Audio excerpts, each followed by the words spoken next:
Correct. Tap in, tell a friend, and wipe your feet when you come in. You have now entered the trauma unit. This is generally speaking. Make sure you tap that thumbs up, hit that like button, make sure you subscribe, and tap that bell button. We are now live. Correct. This is Traumatic El Guapo the Honcho, the neighborhood quote man, the slippery slope man, and you are now rocking with the best, Mr. 7-Up Cake in the flesh. This is generally speaking when we urge you to say what you feel as long as it's real, and say it with your chest, not under your breath. Let's get it cracking. Correct. Correct. This is Traumatic El Guapo the Honcho, the neighborhood quote man, the slippery slope man, and you are now rocking with the best, Mr. 7-Up Cake in the flesh. This is generally speaking when we urge you to say what you feel as long as it's real, and say it with your chest, not under your breath. Let's get it cracking. Correct. Correct. This is Traumatic El Guapo the Honcho, the neighborhood quote man, the slippery slope man, and you are now rocking with the best. Well, welcome to Trauma Unit TV. You are now rocking with the best.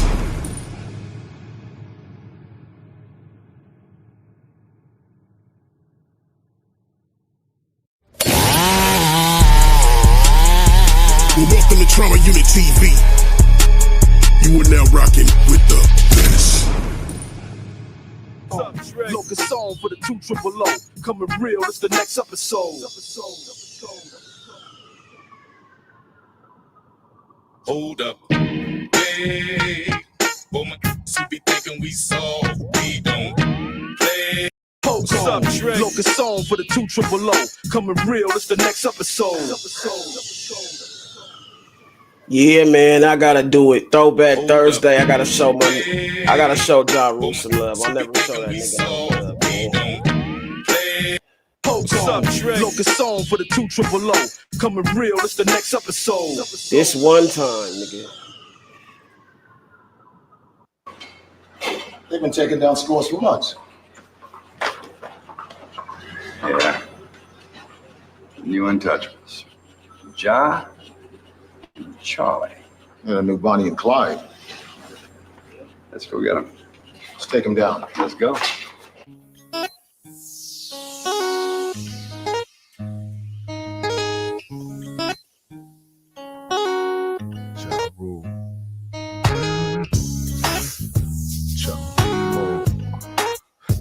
Every thug needs a lady. Singing ass nigga. And every thug needs a down ass chick. Feel me? Every thug needs a lady.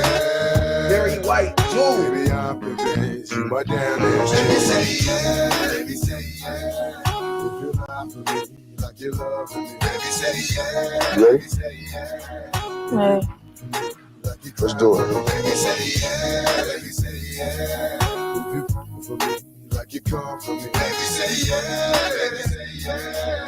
Girl, I'm convinced you my down I ass know chick. that you're loving me, cause you stuck with me, my baby, who gon' for you, like I comfort you, who else but the rule, you feel me, girl, when we connect the dots, we hit the spot, twin bends, you ride hard, I ride driving to make it better, baby got the tuck low when I'm 2 cars back with the freaks your eye, on your mama's couch, that's where the thugs be bound. You know me, and when I pray for love, baby, pray for us who celebrates the thugs. My lady, I be sick, capital games when I spit. Ain't whether bars or scenes in the cars. Stars is gone in the hood, but the name live on. Are you welly, ladies? Feel me? Baby, say yeah. Baby, say yeah. If you're not for me, like you love me. Baby, say yeah. Baby, say yeah. If you for me, like you cry for me. Baby, say yeah. Baby, say yeah. If you for me, like you come. All right, detectives. Let's see what someone got here. Girl, I'm convinced you my down ass chick. Where is he? Where is he? Where's God? So, Charlie, we know you didn't pull this crime by yourself, and we know who you pulled it with. Where is Ja? Where's God? We got you. We want him. We want the diamonds. Where is Ja? We want him. Where is he? I don't know what y'all talking about. Charlie. Chuck, I'm convinced you got down. Now I'm showing blood of love. There's no bell you bounce from. Though amounts to no telling, there'll be no telling. Snitches, get it back. The wax to your backs for my boy. Part of the game is that, huh? Suckers and they feelings, cause I handle your dealings. Keep your name intact, my fame's intact. So cops won't know what it's hitting for. Now girls wanna know what you dissemble. Cause I'm your chick. Body to your plot is mental. Mash your enemies, we out in the rental. I'm your chick. Haters run up on ya. Shift your lungs, who's your? Don't know what they know about it. Extreme measures, I'ma ride with you and my baby. Be at my side and we lock the town. I'm as down as any thug. My love, they gotta take us in blood. Whoa. Baby say yeah, baby say yeah. If you lie for me like you love me. Baby say yeah, baby say yeah. If you for me like you cry for me. Baby say yeah, baby say yeah. If you for me like you come for me. Baby say yeah, baby say yeah. Girl, I'm convinced you my damn baby. You can die from love, and any given time I can die from slug. But that's what this life is capable of. The death and the life of a chick and a thug is what I'm scared of. But I got a woman that ain't afraid to tuck it to the escalator. The cowards that's showing me shade, but only for the root, cause that's my baby. Got me a down ass chick with red hair that don't care. Right that flash, girl, come on, follow me. Back the police conceal you. It's a bit much to up, rule the Chuck and IG, the murderers, INC with one on the one in the baby. You quick, especially out down there. Baby say yeah, baby say yeah. If you lie for me like you love me, baby say yeah, baby say yeah. If you for me like you cry for me, baby say yeah, baby say yeah. If you for me like you come for me, baby say yeah, baby say yeah. Girl, I'm convinced you my damn ass. Thug on, you my damn ass. Thug on, baby, thug on, you my damn ass. Thug on, baby, thug on, you my damn ass. Thug on. Hey, thug on, you my down ass chick. Thug on, hey, say yeah, say yeah. Good job, detective. Good job, detective. You the man. No, you are the man. No, my brother, you are the man. No, you are the man. Bam. Bam. You fall. Welcome to Trauma Unit TV. I love my job. You are now rocking with the best.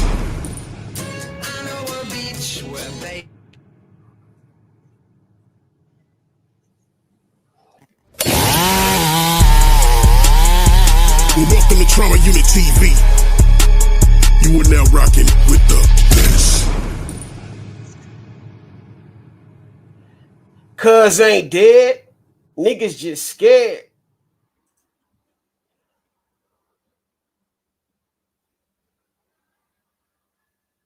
Hey, man. Yeah, man. Homie ain't gone. Homie still here. Yeah, man. So they motherfucking say. You dig? Hey, man. And it's looking like it. It's motherfucking looking like it. So we gonna get into it. We gonna see what's cracking, man. You know what I'm saying? But before we do that, you know what I'm saying? We gotta, I don't know no fucking Kiana, nigga. Hi, Kurt Wood with MTV News. There have been alarming reports from London and Berlin of new forms of heroin being sold in underground hip-hop clubs and raves all across Europe.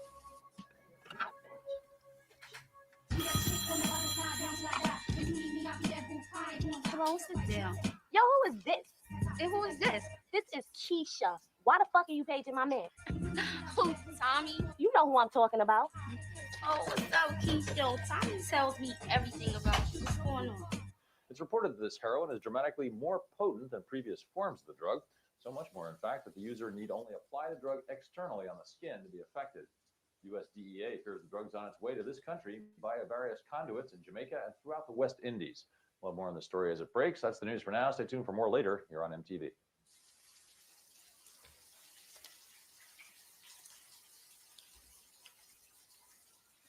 the bullshit, alright? Are you fucking Tommy or what? Well, not exactly, you see. I'm only 16. So Tommy said we couldn't fuck yet. But I did suck his dick the night before last. You what? I said I sucked his dick the night before last. My crib was out in St. Albans still, not too far from where we grew up, right by the vet's hospital. I mean, it's not like Tommy's crib or nothing, but I love living around the way. All right, it's okay. T, that's my girl.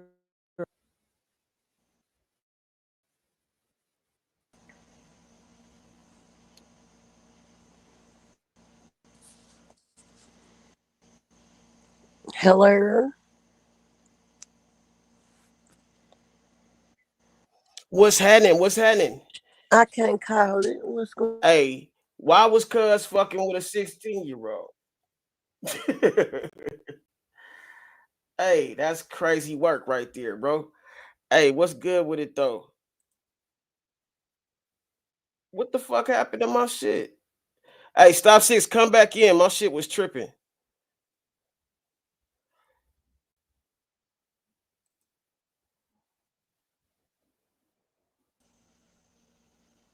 My bad. My shit was tripping for a second. Okay. It put me backstage. Oh, for sure. Yeah. Okay, let's go. What we talking about? Man, Michael Jackson's still alive, man. We gonna get into that shit. Yeah, let's go. Yeah, he's still alive, man. Okay. Yeah, you know what I'm saying? Right after I don't know no fucking Kiana. Well, welcome to Trauma Unit TV. You are now rocking with the best. I can't hear nothing.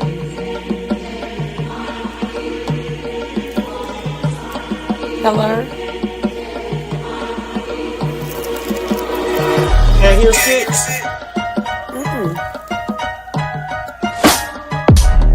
I can see it, but I can't hear it.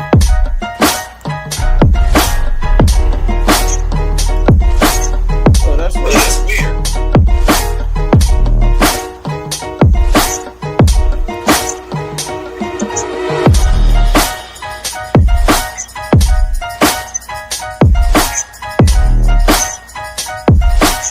That's weird.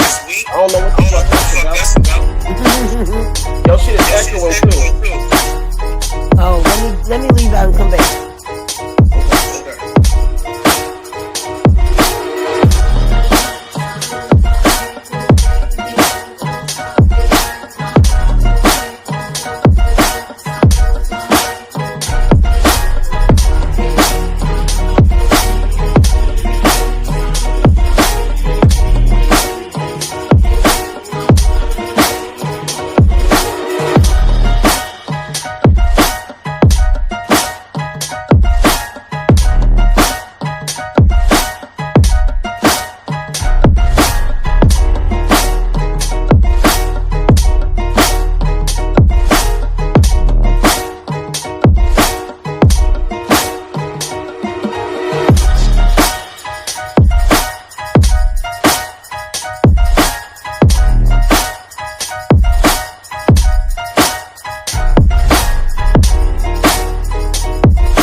I know that ain't Michael. I know damn well.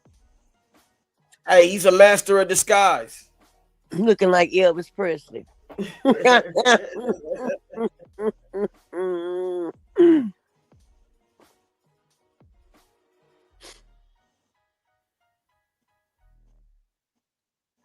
Oh man, bear with me, man. They took away my YouTube free fucking premium for some stupid reason. I got stupid ass stupid ass previews and shit. My bad.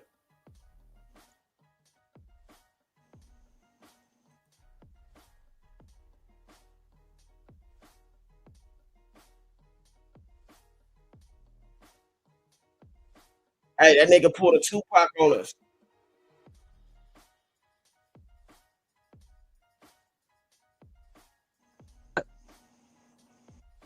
Look at that nigga face. Right. That nigga did way too much.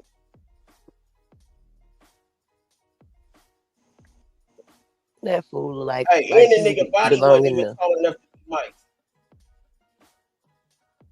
huh? The body that they said was his wasn't even tall enough to be Mike. Find out he had a whole nother body.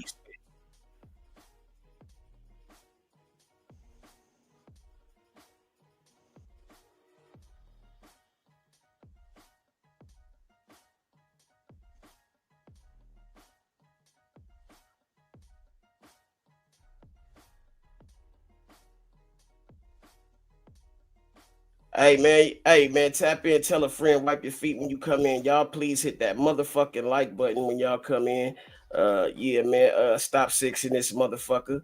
You already know, man. It's traumatic El Guapo, the honcho, the neighborhood quote, man. The slippery motherfucking slope, man. Yeah, man. And I'm in this bitch for a minute, nigga, knee deep in it. And yeah, man. Michael Jackson's still alive, cuz. And whether you believe it or not, nigga, I'm gonna provide a couple of motherfucking you know what I'm saying, lines of evidence for you, man, to make up your own motherfucking mind. But the shit entertaining, nigga. I don't complain, I campaign and entertain. So y'all please hit that motherfucking like button and act like y'all know, man. You dig? And if y'all don't, man, y'all some weirdos and some queerdos, man, and we don't like those. Yeah, man. But anyways, man, here we go, man. Let's get into it, man. Correct. Correct. Oh yeah, and please bear with me because my YouTube premium for some reason is not motherfucking kicking in. And even though I paid the bill, so I don't know what that's about, but I might have a few commercials and shit in between and a little bit of a fucking technical difficulty here and there. But y'all please, man, bear with me, man. We still gonna get this shit cracking and do it like we supposed to. Yeah, here we go. Puppy told Daphne that he was gonna call her his crack pipe from now on. I seen that. That's crazy work, bro. That nigga is a whole motherfucking another type of nigga, bro. That's crazy work, bro. And then he told old girl nigga she his motherfucking towel. He his cum towel. I said, oh no. Who he told that to? Crazy. The girl, man, he said basically like you here to lick wipe up all the nut. He said something like that. What he told that to Cassie? I think it was the other chick, the Jane Doe chick that ended up being 50 baby mom. Oh my goodness, Daphne. Yeah, my god. He told her, you here to pick up all the nut off the floor. And then he said something to the effect of she said my pussy hurt. And he said, well, okay. She said my pussy hurt. I need to rest tonight. And he said, well, that's okay because you already broke in. Oh man, man. So jealous of Young Miami. Oh my god. Man, yeah, she want that. Yeah, man. You know how these whores be. She want that. They go to the awards ceremony with him, and they want to do this, and he took Young Miami wretched ass. Yeah, man. That's crazy work, bro. It's already famous. They didn't understand the assignment. Yeah, they didn't understand the assignment, and apparently, you know what I'm saying, she wasn't in alignment because obviously, nigga, she motherfucking running off the road because she wasn't doing her job right. Because I don't know why the fuck she would expect the same shit Miami got. Like, was she even with that nigga like that? I don't think she was like the girlfriend. She was just like the mistress. She thought she was a girlfriend. Yeah, that's what I'm saying, bro. Like, that's wild, man. And 50, man. 50. That's why I had to play the Ja Rule video because we ain't got that nigga. I ain't got that nigga no love. And it's Throwback Thursday. Well, it is for another 15 minutes. But yeah, after that shit, I was like, damn, Ja, man, he need to drop a track because that nigga was going in. But shit, yeah. Let's see. I'll be right back. I need to go use the restroom. Hold up. All right.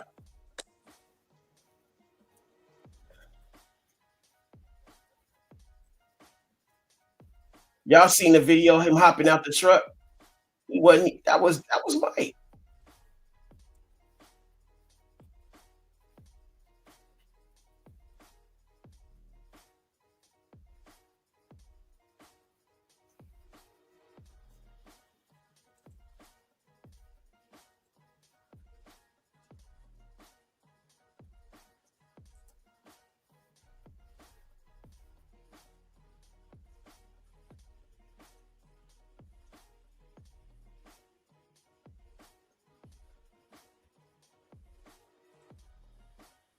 Oh, so listen to this, right?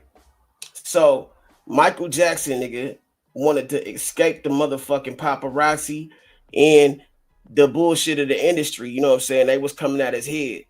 So they saying he motherfucking actually organized this shit and set this shit up to where he can motherfucking disappear, and he wasn't gonna go through with it, but something fell in his lap, which happened to make it more feasible. You know what I'm saying? So y'all check this out. Y'all gonna see, you know what I'm saying?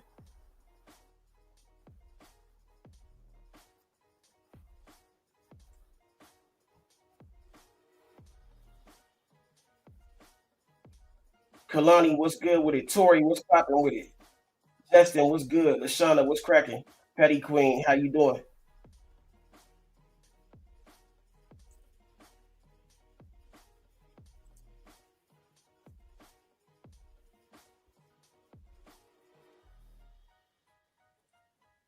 And boy, I got some shit to show y'all.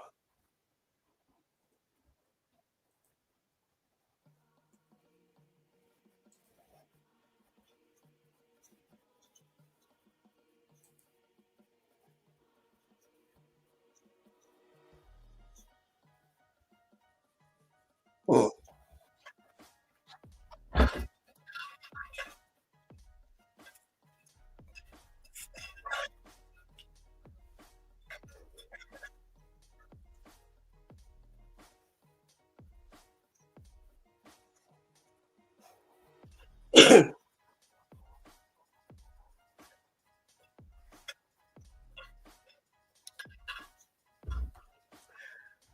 That nigga chose a small bungalow.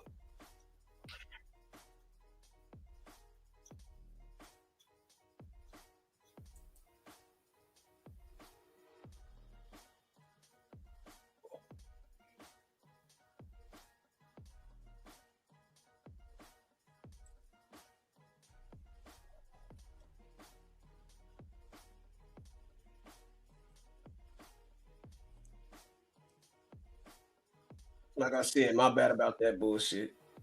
I don't know why the fuck.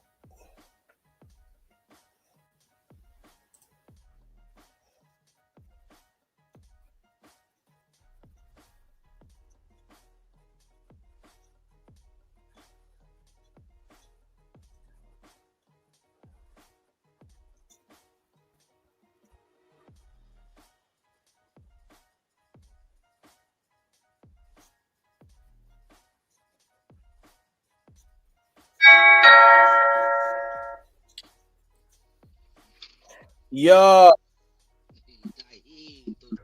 Live. hold up.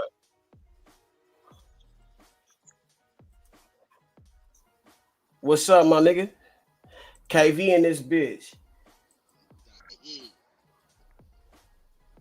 Hey, yo, shit, you there, bro? Yeah, I'm here. I don't know what the fuck going on with your mic. It's real low. Can you hear me?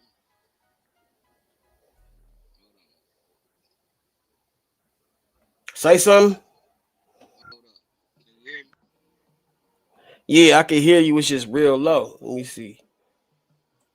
If I could turn. Yeah, your shit on the maximum volume too. I don't know what the fuck. Hey. Yeah, now I can hear you. Hi, stai sniva kara istama. What the fuck you just say, bro? How everybody doing? Oh man, we good. We Gucci. You know what I'm saying? Dealing with these motherfucking technical difficulties I'm having. I'm irritated by that, but we still getting it popping. Yeah. Hey, hey. Yeah. Let me tell you something real quick, y'all. Y'all pay attention now. Y'all keep your eyes open, man, and stay ready, and also be prepared. You understand? You understand? World War Three Stay is ready. on. World War Three is on. Yeah, we stay ready over here, bro. You know what I'm saying? What make you World say, War man? Three. Shit. World War Three is on. Okay. Well. That's a whole nother fucking subject. What the fuck you talking about? What we don't know.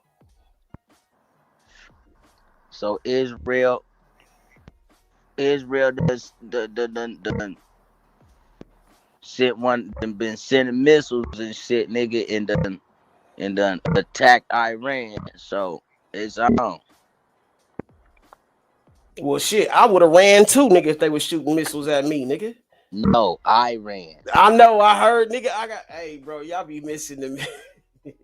Yeah, I I know, got, nigga. I got you. Yeah, man. Mhm. They said I ran, nigga, so I was just joking. But yeah, man, what the fuck that got to do with us?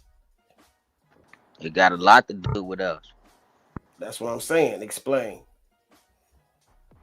because our troops is right up over there, and then Oh, plus Trump had already been talking about it. oh. They was supposed to cease fire, but didn't. They that shit just came in today, nigga. Yeah, it's on. And then them riots and shit that's popping off down there. Damn. Them riots that's popping off down there in LA and shit. A lot of that shit going on is other shit, all distraction for this. Well, yeah, because they said the Marines is hot at Trump right now. You know what I'm saying? Yeah, Because all they distraction. said they shouldn't have deployed all them soldiers and all that shit. So yeah, man, yeah, it's a lot of shit going on. All distraction for what's going down right now. And Mm. it's gonna pop off. Watch what I'm trying to tell you. It's gonna pop off. I ain't gonna say watch, but yeah, keep your eyes open and your ears and watch too yourself. But something getting ready to strike up over here, Oh, I and see what you saying. we all gotta be ready. Like you know what I'm saying, the motherfucking protect our own and our household, nigga. Man, so yeah, y'all keep y'all antennas up. Y'all heard what that man said. You A lot did? of these motherfuckers that got the money to take and build like underground bunkers and shit, bomb bunkers and shit like that. You know what I mean? Yeah. Shit, you know what I'm saying? The only motherfuckers that's gonna take refuge down them motherfuckers. You see what I'm saying? The rest that don't, you know what I'm saying? That's like in regular homes and uh uh uh housing authorities and shit like that. Motherfuckers in the open. We motherfucking sitting ducks if you know what I'm saying. We in the way of it. In certain these states that got like military bases, these are the states that motherfuckers got to worry about because that's where motherfuckers gonna be trying to shoot them motherfuckers at to eliminate that shit. Well, hey, you know, in that case, nigga, we gonna have to motherfucking trust in our motherfucking government to motherfucking do what they supposed to do. Cause Yeah, I don't know what the but fuck we, you know. yeah, it says that motherfucking America ain't lost the war yet, Well, shit, nigga, and we ain't trying to lose one now. So, and we yeah, supposed to hey, yeah, and we supposed to be the most powerful country nah, even. we, But yeah, I ain't gonna lie to you though. Some of that makes sense, and some of that do ring a bell, nigga, because motherfucker, it's a lot of shit that motherfucker these niggas got though, and the strongest aircraft that these motherfuckers got, that's they secret weapon. They secret weapon. None of these countries can detect this motherfucking airplane. That motherfucker don't make a sound. You can't hear it or nothing. it jams, knock radars Yeah, I off. know. Yeah, Uh-huh. yeah, That yeah. I heard motherfucker, about that. that motherfucking stealth, that motherfucker's the coldest shit, the most dangerous fucking aircraft motherfuckers got, and we got the biggest fucking nuclears if they was to send it out. Hey, well, yeah, I hear what you saying, bro. You know what I'm saying? Hey, but yeah, hey, hold that thought though. But what you think about this shit, man? Because we on this Michael Jackson alive type shit right now, so I don't want to get too far off the Yeah, track. yeah, I want yeah, to yeah. talk Go about what ahead and you're play talking it. about Go too. ahead, run it. Yeah. First, I'm gonna show this motherfucking hey, the little thing first, and then I'm gonna get back into what we on. Cause nigga, you already seen this shit with him hopping out the van, didn't you? Nah, All right, nigga, check this shit the fuck out, bro.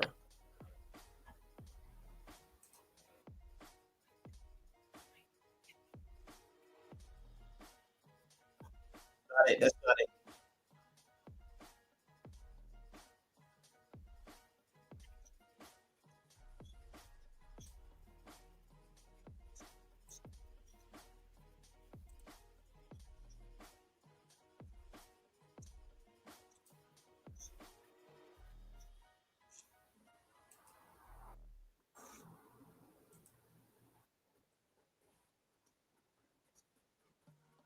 They look like them niggas that was standing in front of the Pope.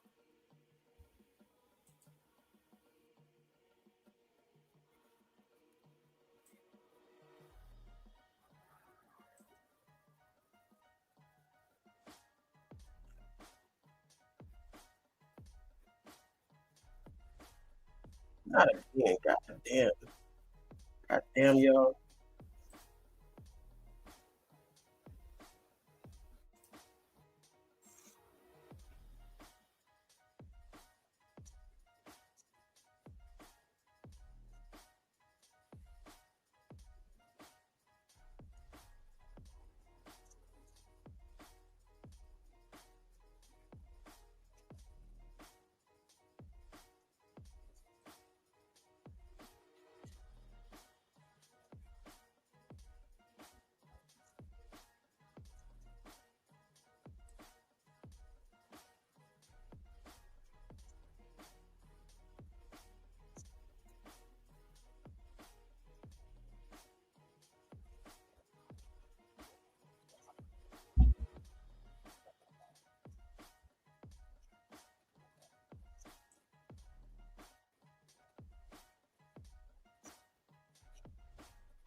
Love boy.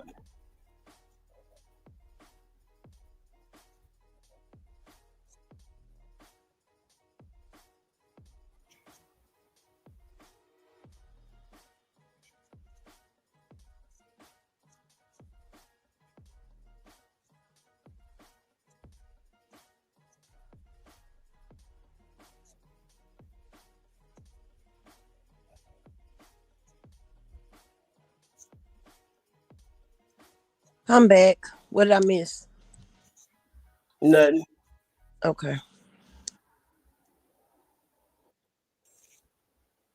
That's an alien. Look at that nose. He had an alien nose. He wanted them to think he was a gray. Like I'm one of you guys. Hey, I'm gonna show y'all the. Oh yeah, hear this. Here go the shit right here. I'm gonna come back to that.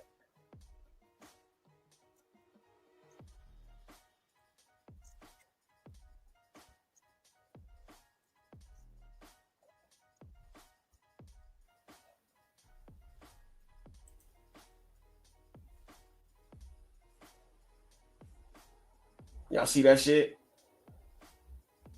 Hey, Queen Sanity, I couldn't find your shit. I couldn't find your ID or nothing, bro. I've been trying to hit you. Y'all see him hop out the corner van? Who?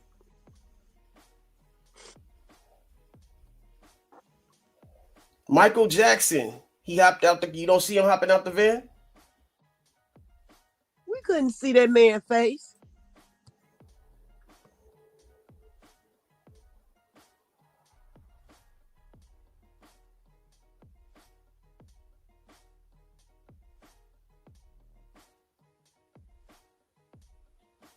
They covered him up, but shit, that looked like that nigga, bro.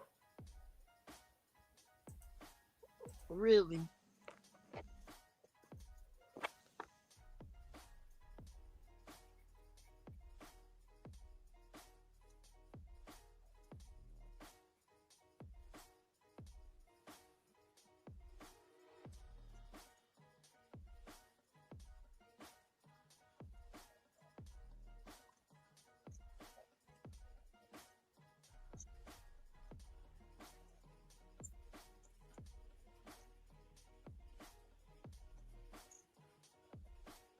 That nigga look stressed as hell.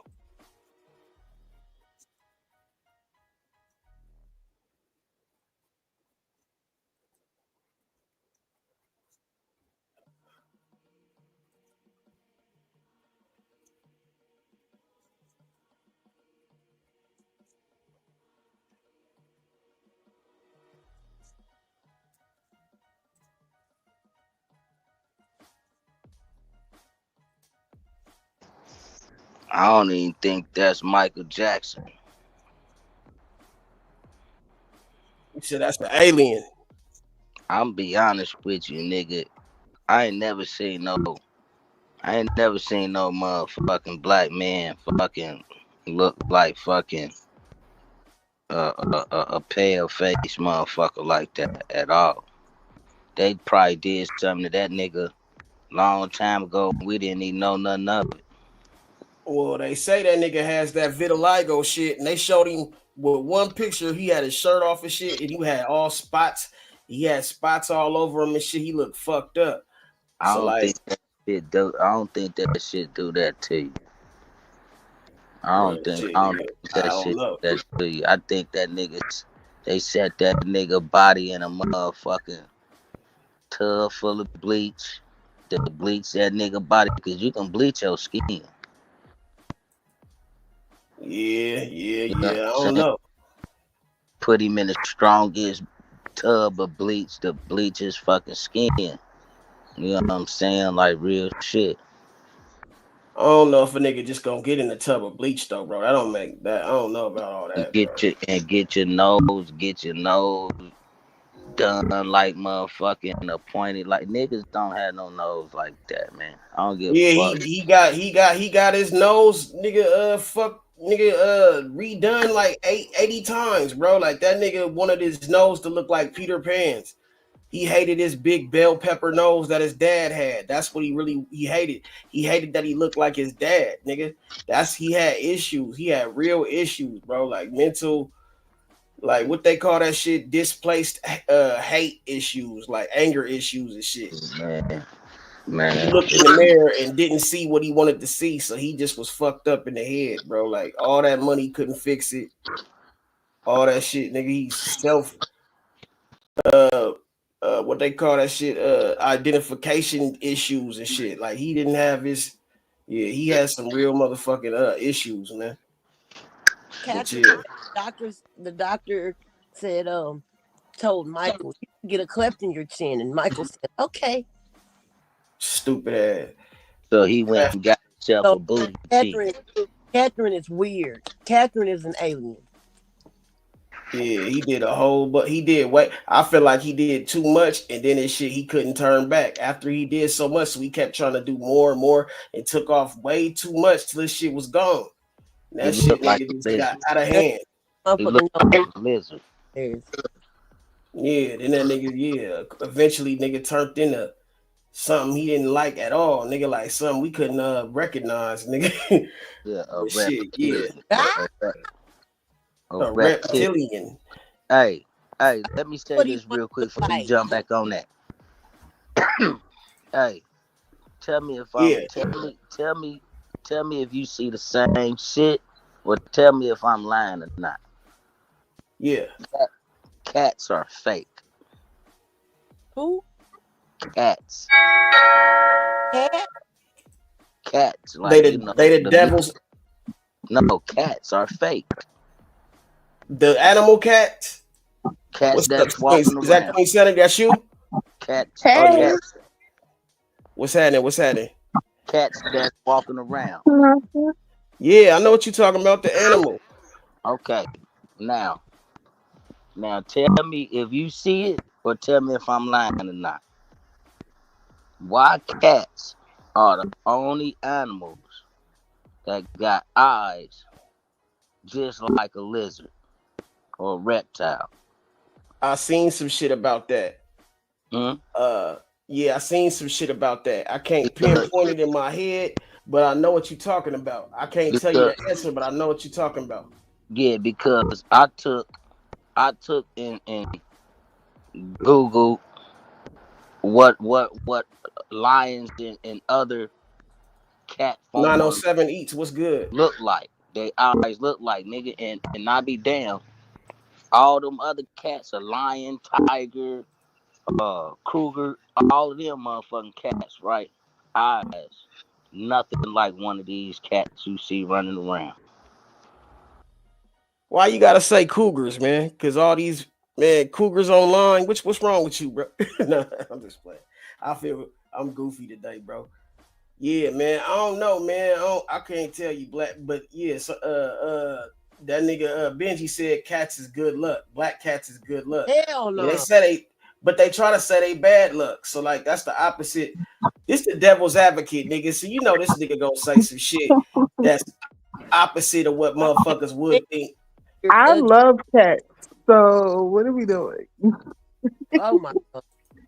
Hey, I they love also cats the more only than I thing that like died dogs. 9 times. Yeah, I mean, I don't Exactly. like cats so much. They don't really bother me, but they sneaky than a motherfucker though. They not Like sneaky. They quiet. They quiet.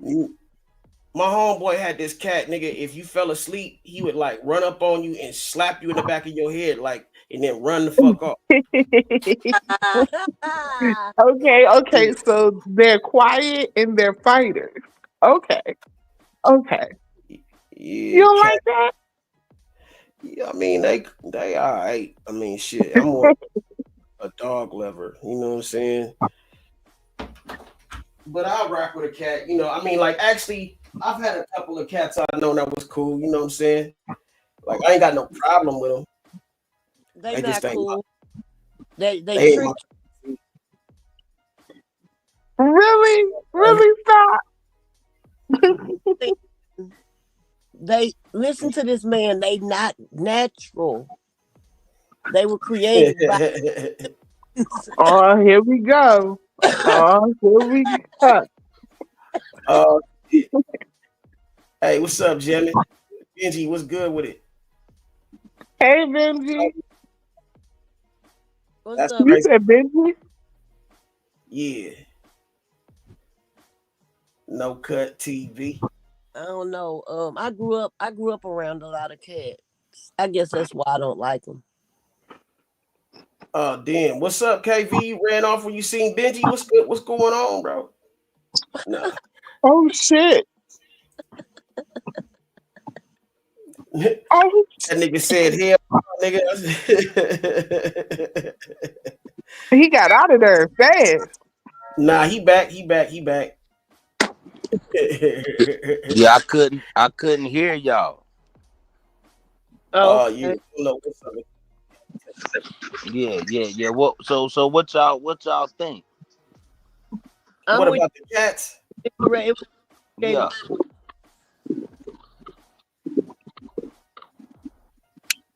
I I love don't really cats. got I don't really got shit to say about cats, man. You know what I'm saying? Like, I can't Y'all can stand. be haters on the supernatural. Them cats is the bomb. I And can't then stand it. why witches love cats then? Because Are you a cats witch? can take you. No. Just asking. Mm-mm. They be like looking in crystal balls and shit, and then the cat be like telling Is them that shit in what you secrets and think? shit. Is that what you think witches do? Look in crystal balls. Well, that's what it.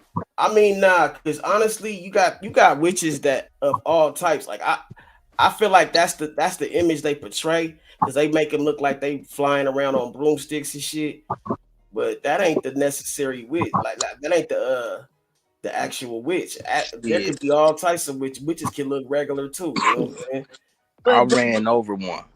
yeah, they can. You But ran over a cat or a witch? No, I ran over a cat. Hell yeah, I did. Oh, nigga. Ooh, that's bad luck. Ooh, shit. That motherfucker wouldn't move, so shit. I just heard Why that would you do I, that? I heard that motherfucker in the. I heard that motherfucker in the rolling around in the tire and shit. I said, "Oh damn!" So that nigga didn't just kill the motherfucker. He like gave it a gruesome death. Nigga like rolled oh, around. And you're like, that's crazy, baby. You know what's up, bro. I was hurt when I ran over an armadillo. Armadillo. Well, that motherfucker probably didn't even feel it. They got them big ass shells on their back and shit. that That motherfucker probably like kept it pushing. Them motherfuckers got protection and shit. bitch felt it. Oh yeah, he felt it. I He said, "Poor pussy was got beat up." about a quarter mile. You was nasty ass nigga. No cut. Lord, have Oh man, mercy. I feel you though. Yeah.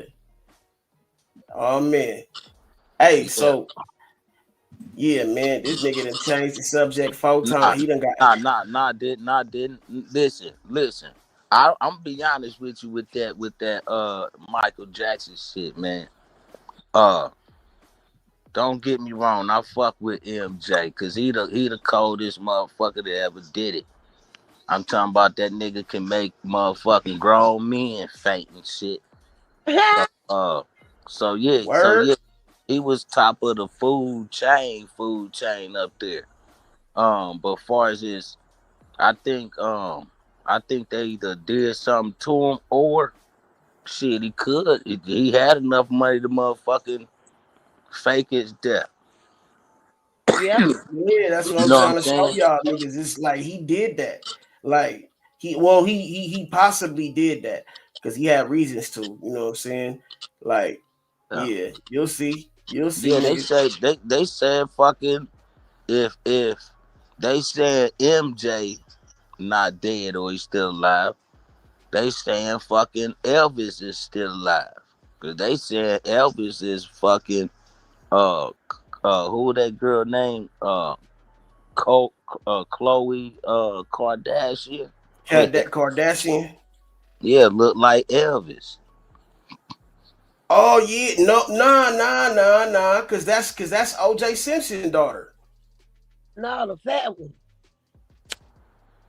Chloe. Chloe is the big one. She the big tall one. That was with Lamar Odom. That's the one that's OJ Simpson's daughter, allegedly. I don't know, but if you look at motherfucking her and look at Elvis, that's they look identical like a motherfucker. OJ, I don't see OJ in that bitch. Mm, OJ Simpson. OJ, see Chloe though, man. Yeah, I see it because look at she big and strong, just like OJ, bro. Like, where did that come from? The Kardashian father wasn't like that. What's his name? That whole vegan. Huh? I I don't even know his name, nigga. That nigga turned into a fucking a creature, nigga. that He said, bro nigga was an creature. alien.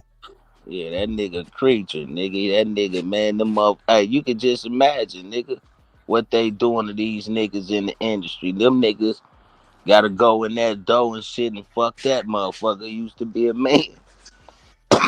Well, Man, Yeah, for real shit, man. Ain't no telling what they did to MJ. They could have just said, "Look here, nigga, you gotta disappear before motherfucking this get this agreement is made by the 13 families, nigga." You know what I'm saying? You know, them motherfuckers sitting at the round table, you know what I'm saying, calling every shot. Like, yeah.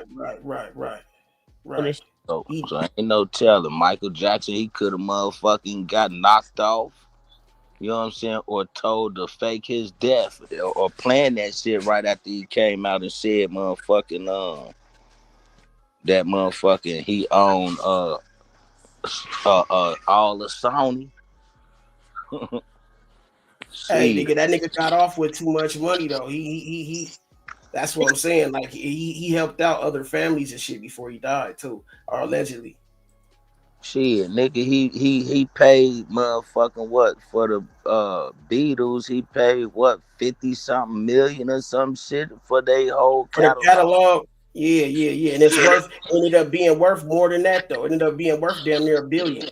Yeah, so yeah, hell yeah, motherfucker like that right there, and use a motherfucking considered a Negro. Yeah, hell nah, hell So it nah. ain't hard to see that a nigga like that would fake his death.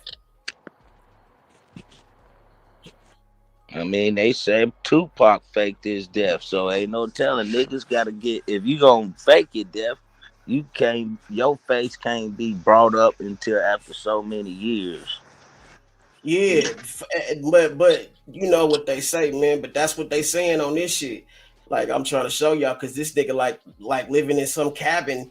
I guess like you know what I'm saying. They saying like secluded, all by himself with people serving him and shit. Like he got like a small little like staff that he fucking with. Yeah, probably ain't no telling. Ain't no telling. He probably sitting and can actually enjoy the fruits of all of his accomplishments without motherfucking going out. Cause if he go out, then shit, definitely is gonna be hella people in the streets. Right. People at this kind of altitude at the top of the food chain can change a lot of shit. So, you know what I'm saying? Before motherfucker get a chance to do so, they either gonna motherfucking knock you off or something. Something where you gotta But agree they to. Huh? well really they wanted he knocked off when he started talking about the what's the nigga's name, man? I forgot his last name, but the nigga, the owner of fucking Sony, when he started saying he was a devil and he had nigga, that's when they was Nah, like, when oh, he we gotta said get rid of this. when he was talking shit to Sony and them told him that motherfucking they owe him that. All of that shit that was his. He owned Sony. Right. Nigga. But hey, peep this shit though. I want you to see this shit. Yeah.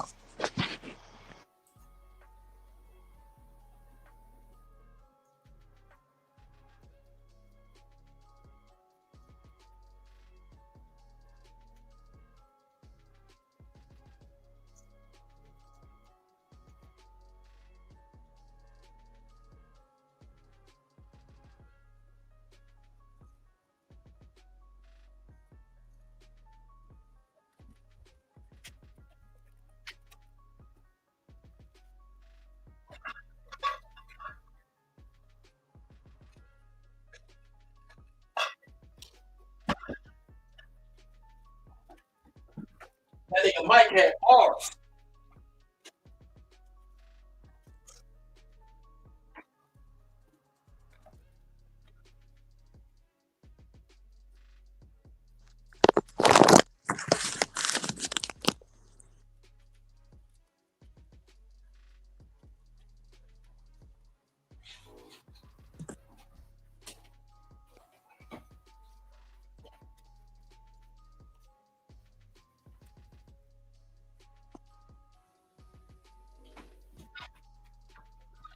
This shit gonna piss me the fuck off. Once again, my bad. I don't hear anything.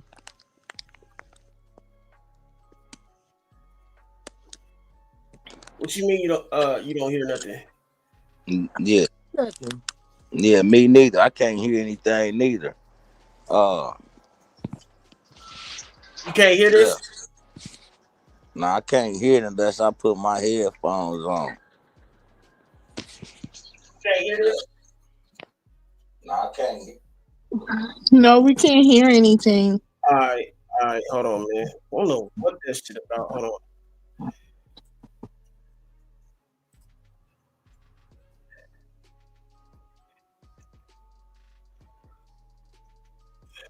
All right, I'm gonna make sure y'all.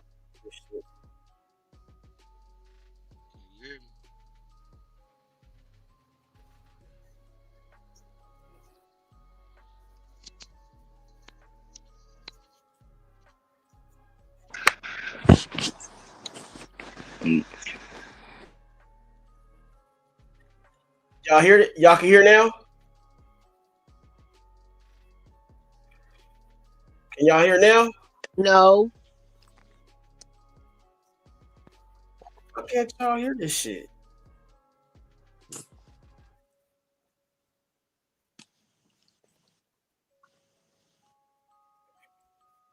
Oh, fuck up. Well, what is it? We Did you still can't. the volume thing? The volume is up. I don't I mean understand the thing you have to click on what thing. when you share your screen. Yeah, that's what I thought I just did. I think that doctor was the fall guy Absolutely was. because I think he This shit even when good. he got out I think he even said something or tried to speak on it and said something leading to he never did nothing like that. We know that. That fucking one tour, that last tour he did, that this is it, should have had rang bells to motherfuckers right then and there. Like, nigga, they gon' you know what I'm saying, nigga, is knock him off. And I be damn. I remember too, I was in Cali. I was in Sacramento when on the freeway when I heard this shit that MJ done passed away. Oh my goodness. Right. Where Oh was you my at? goodness. Motherfuckers was crying they motherfucking ass off, crying into the radio station. Motherfuckers was out in that motherfucker sick. I said, damn, this nigga had to be the motherfucking. That's the only nigga that damn near sold multiple diamonds. Record went diamond. And your record go diamond, you top of the food chain. It ain't no if and buts about it. Fuck a 20 million, 50 million range. You up in the 100 millions and shit. That's crazy. 10 million, right? Huh? Ain't Diamond 10 million? Nah, diamond is. I think diamond is that ain't selling millions. That's selling billions and trillions of records, I believe, going diamond. That's past platinum. Right. Platinum is a million. Yeah. You in the millions. I think motherfucking that diamond put you there. It put you ahead of everybody. I mean, every fucking body. Everybody, you know what I'm saying? Fucking a show for Michael Jackson had to been somewhere from 500,000 and up, a million or something like that, just for him just to show Y'all up. hear now? Mm-mm. No. I don't know what the fuck that shit about, bro. It Yeah, ain't and, and, can't. and Big Ben, I know for sure he was passing out in the house playing motherfucking Michael Jackson shit. Yeah, yeah, yeah. Benji over there passing out in the house playing Michael Jackson right now. Benji over there passing out in the house. Crying. He cried. Hey, Trauma, y'all. He crying and shit right now to that motherfucking man in the mirror. We triggered him. He said, "Why you up?" Yeah. He went and put the whole outfit on right now and dropped the window. Yeah. He got the red Michael Jackson leather jacket with the white glove and some penny loafers on right now. Damn, and some glitter socks. Let's go, Ben Jack. Yeah, over there. Looking at what?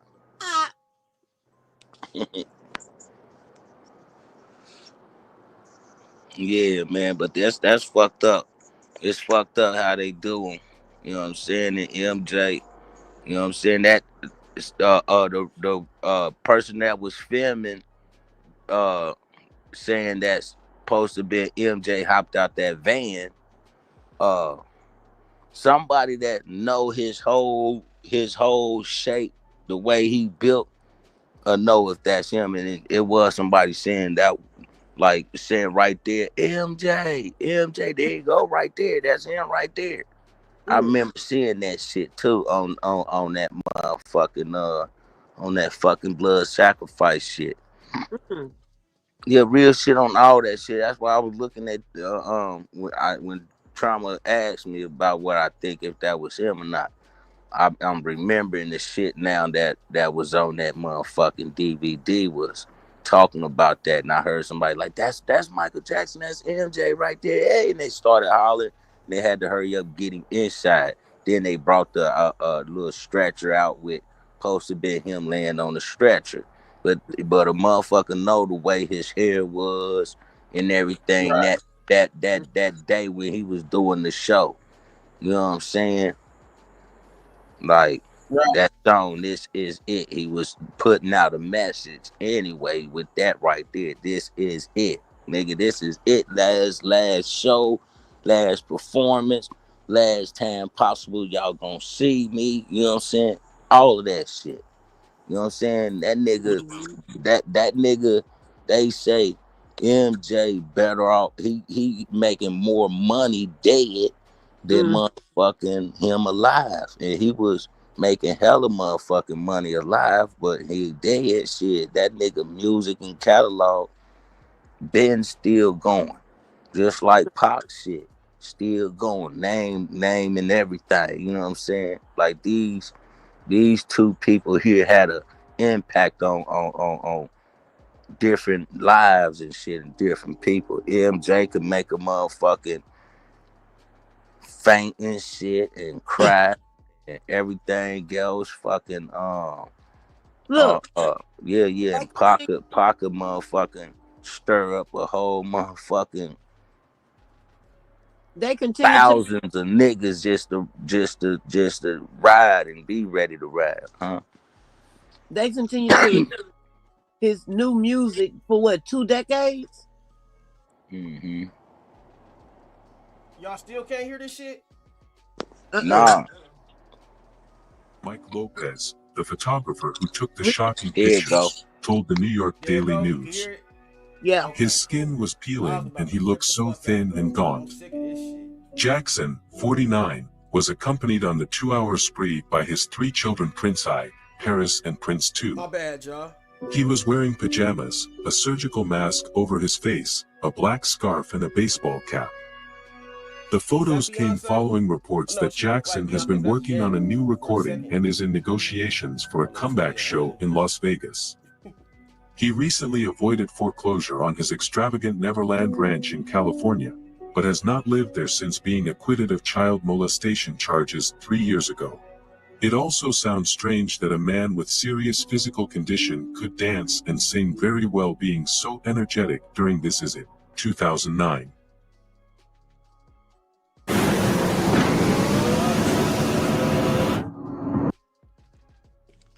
And I always pay my beard too. That's what's crazy. I ain't bullshitting.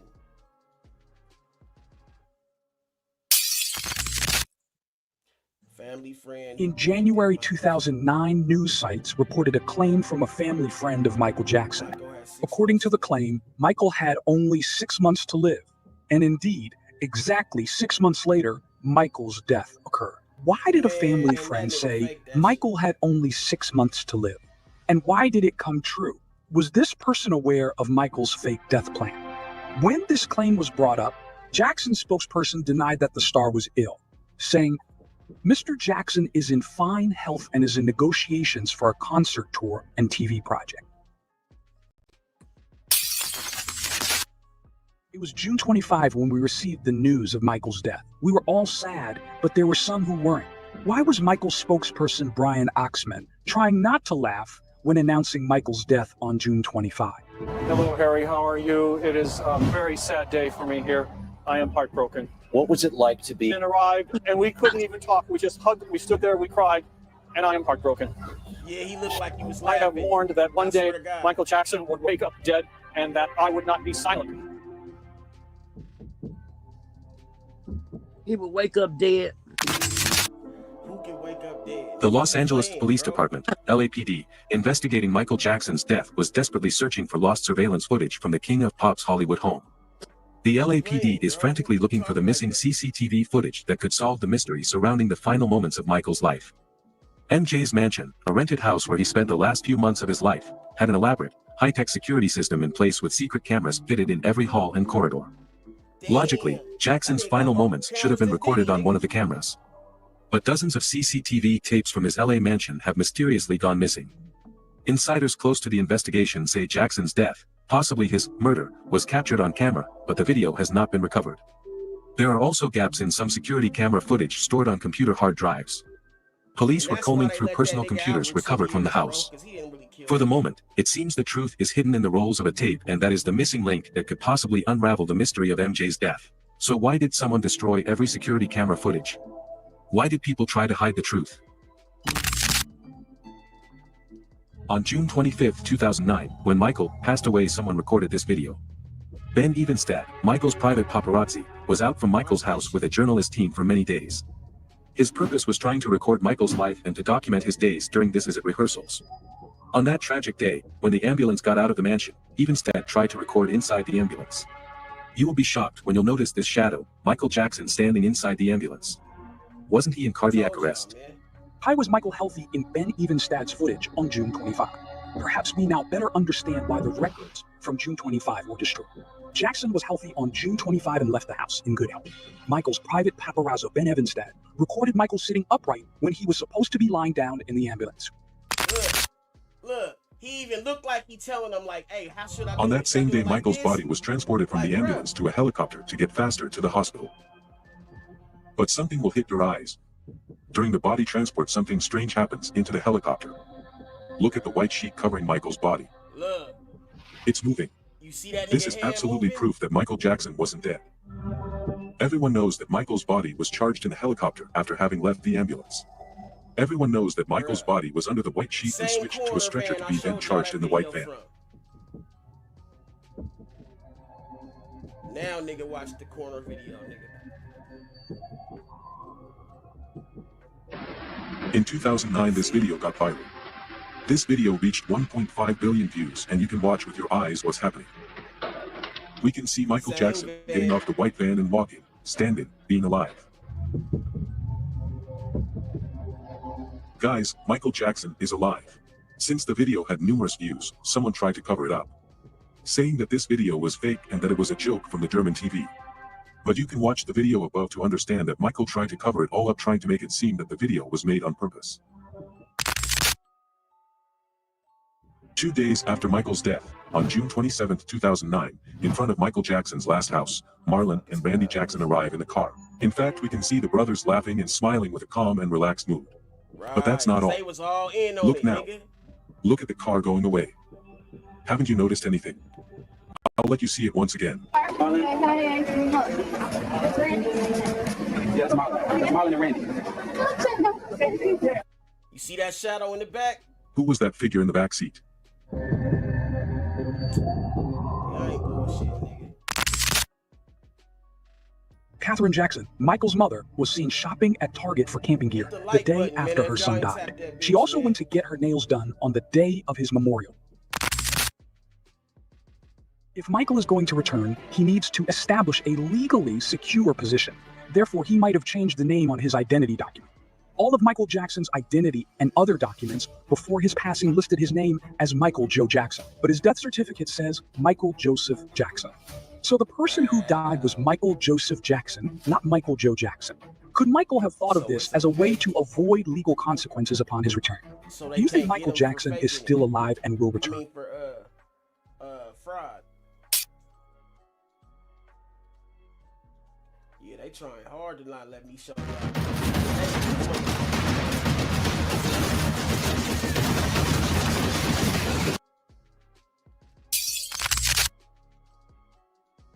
The night before July 7th, 2009, the day when Michael Jackson memorial service was held, a herd of elephants walked in front of the Staples Center in LA, the place where the memorial took place. As we can see, the elephants wore decorations and gadgets with a little caption, "The greatest show on earth." So why were elephants in front of the Staples Center that night? Michael Jackson's son, Prince Jackson, was 12 years old during Michael Jackson's memorial service on July 7th, 2009. At an age where a child would be deeply saddened by the loss of a parent, and in a highly emotional setting. Despite this, Prince appeared relaxed and happy rather than crying. We even saw him popping gum at his father's memorial. Come on, bro. That looked like a kid that just lost his father, bro. Let's be real. That's not Michael Jackson's father, Joe Jackson, was clearly happy during the funeral and memorial services. In fact, his laughter seemed to take the ceremony to another level. Why was Michael's sister, Rebby, smiling as she entered the memorial service? Why was Latoya happy during the memorial? It wasn't just Michael's family who were happy at the funeral and memorial services. Michael's friends also shared in this happiness. Everyone seemed so happy at the funeral that they struggled to hold back their laughter. For example, you can see Macaulay Culkin looking very happy here. Macaulay Culkin and Michael Jackson met when Culkin was about 9 years old, shortly after the release of the Home Alone movie. Culkin visited Michael Jackson's Neverland Ranch many times, where they would enjoy various activities, such as riding amusement park rides, playing video games, and spending time at the ranch's zoo. Culkin even appeared in Michael Jackson's 1991 Black or White music video. He also defended Jackson during the 2005 trial, stating that Jackson had never behaved inappropriately toward him. Throughout the years, Culkin continually defended Jackson, describing him as a kind and caring person. In various interviews, Culkin referred to Jackson as a close friend who left a positive impact on his life. In other words, Culkin and Michael were very close friends. They loved each other like brothers. So why am I telling you all these details? If a friend that close to you had passed away, could you laugh in their funeral? In this photo, you also see Elizabeth Taylor. The friendship between Michael Jackson and Elizabeth Taylor was also very special and deep. Michael Jackson and Elizabeth Taylor met in the early 1980s. Taylor was a huge fan of Jackson's Thriller album, and they quickly became close friends. Elizabeth Taylor became a great supporter and protective figure in Michael Jackson's life. She strongly defended Jackson in public during his trials, and was a steadfast supporter. In other words, there was a close friendship between Miss Taylor and Jackson. Yet, Taylor didn't appear to show any sadness at the funeral. So, why were these people trying to hold back their laughter? What was so funny? Michael Jackson's brother, Jermaine Jackson, sang the song Smile at the memorial. But he sang one part of the song differently from the original. Light up your face with gladness. Hide every trace of sadness. These are the original lyrics of the song. But Jermaine changed the lyrics to light up your face with sadness. Hide every trace of gladness. Light up your face with sadness. Hide every trace of gladness. What joy was Michael's family hiding on their faces at the memorial? Jermaine's messages to us don't stop there. If you watch the video I'm showing now, you'll see that he gave many more messages.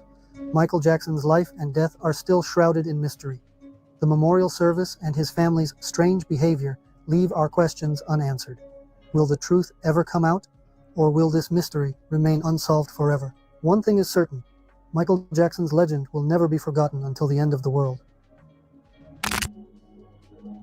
Michael Jackson's daughter, Paris Jackson, was constantly fiddling with her ear at the memorial. and this behavior prompted her Aunt Janet to caution her. Upon closer inspection, it was revealed that Paris had a hidden earpiece in her ear, which she frequently checked during her speech. Why did she need the earpiece? Was she using it to listen to music at her father's memorial, or was it to receive instructions on what to say during the memorial? When it was Paris's turn to speak, the fact that she touched her ear during her speech indicates that she was expecting to hear something. It was also rumored that Michael's children had taken acting lessons just 2 months before the memorial service. But since there is no evidence to prove this, it remains just a rumor. Why didn't Michael's children look sad in such an emotional environment? Surely, you don't believe that 12-year-olds were thinking about inheritance? For a 12-year-old child, parents are everything. And for a 12-year-old child, the importance of a father is immense, especially if that father was as involved as Michael was. They were very attached to their father. Not being sad at such a ceremony was very unusual. You're not going to believe what happened. Tell me everything. I'll show you on Monday.com. So I started the biggest... Hey, push pause, Trump. Push pause, man. Push pause real quick. Hold on, man. Now, nigga, you gotta keep this shit real, nigga. Not unless he adopted them. You know what I'm saying? Not unless he adopted them after the fucking, that Billie Jean shit. You know what I'm saying? Or when the white bitch, whatever, the fat ass white bitch. Listen, them that bitch kids. He could have adopted them or just was stepdad, you know what I'm saying? And them his kids. Yeah, okay. But far as like his kids, like, nah, nigga. Nah. Hell nah. And then, yeah, after 2 months of acting class, you know, all of that shit right there was being played out. So yeah, it make you scratch your head like, You know what I'm saying? Then the birth certificate ordeal. You know what I'm saying? All of this shit could play a major part in faking your death, nigga. You know what I'm saying? So, you know, hey, shit, nigga. I just know shit, all of that shit from him looking a certain way to him looking like a full-fledged motherfucking Caucasian man is crazy work in madness. That's just madness. They say Elvis is still alive, right? They say Elvis faked his death. And who was he with? Elvis's daughter. Like, it's a whole lot of shit. Then the doctor being shady. Then a whole bunch of other shit they about to say. Like, bro, it's so much evidence that he... They say the doctor, TRAMA, got some hush money and had to do a little time. You see, he wasn't in there that long. He got out. If he did fan time, nigga, that nigga was at Camp Snoopy. Nigga, he wasn't in prison, nigga. Oh, mama, nigga. That nigga was in Camp Snoopy, nigga. Yeah. That part. July 7th, 2009 was very unusual. Oh, okay. Liberian Girl is a Michael Jackson song released in 1987 which has the particularity of having a specific storyboard, a specific story, a script, in its official music video. The short film begins with lots of actors and 80 celebrities waiting for Michael's arrival on the set. They were waiting for the start of the shootings that, without Michael Jackson, couldn't begin. The entire music video represents all of these actors talking between them, a whole video without the arrival of MJ who, in the end, is behind a big TV camera. The celebrities staying there in the set, interacting, were enough to record the music video. So Michael Jackson finishes his music video behind the big TV camera pronouncing the phrase, "Okay, everybody, that's a wrap." "Okay, everybody, that's a wrap." You would be asking me, what does this have to do with Michael's fake death? This is absolutely important. In 2009, during the Michael Jackson Memorial, a picture was projected on the big screen behind stage. As we can see, it has to do with the final footage of Liberian Girl music video. Just like if someone wants to refer to something, to some meanings. Just like if someone wants to give a message. Why was that particular photo used at Michael's funeral? The message is clear. Michael teased us, making us believe he's dead and enjoying everything by watching his show from a different point of view. Kenny Ortega, the director of the This Is It film, was Michael Jackson's close friend for 20 years. He also spoke about Michael at the memorial. However, he made a significant slip-up. Ortega said, "We were here. We were right here a little less than a week ago, and Michael was with us." We were here. We were right here a little less than a week ago, and Michael was with us. The date he said this was July 7th, but Michael passed away on June 25th. There are 12 days in between. Despite nearly 2 weeks having passed, Kenny saying that they were here with Michael less than a week ago suggests that he was preparing for the memorial with Michael. Do you think this is a small slip-up or a big one? Most of you will sure remember the blonde woman in the audience during the Michael Jackson memorial at the Staples Center. An episode that shocked the entire world just after the ceremony. But let's go into detail. On July 7th, 2009, during the Michael Jackson memorial ceremony in LA, in the crowd of the audience there was a mysterious presence. The figure which we're talking about is a strange blonde woman wearing sunglasses. The shocking fact is her marked resemblance with Michael Jackson. In this picture you can see in detail her resemblance with him, starting from the neck, going through the chin, the cheeks, and nose. Also, the presence of an Adam's apple in a lady confirms the gender of the subject, a male. You can also look at Janet Jackson, who tries catching her eye to her. Look! Some locations offer visitors historical and cultural experiences that make them feel like they are traveling through time. For example, the Panometer Leipzig in Germany hosts massive panoramic scenes, created by Yadigar Assisi. In Turkey, there is the Panorama 1453 History Museum in Istanbul. In Europe, such fake environments were particularly popular in the late 19th and early 20th centuries. During this period, panorama and diorama exhibitions were presented to the public in temporary or permanent structures in major cities. Today, similar museums and exhibitions can still be found, especially in countries like France, Germany, England, and the Netherlands. These structures offer a 360-degree view, allowing viewers to experience the reenactment of historical or cultural events. Have you ever examined the environment where Michael Jackson's funeral was held? Many people argue that the background was fake. So, if this is true... Now, nigga, I do photoshopping and shit, too, nigga. I know how to do some of that shit. You know, I took computer-aided drafting and technology and shit, so you could tell these are fake trees, bro. This background is a fucking screen. Green screen all the fucking way, bro.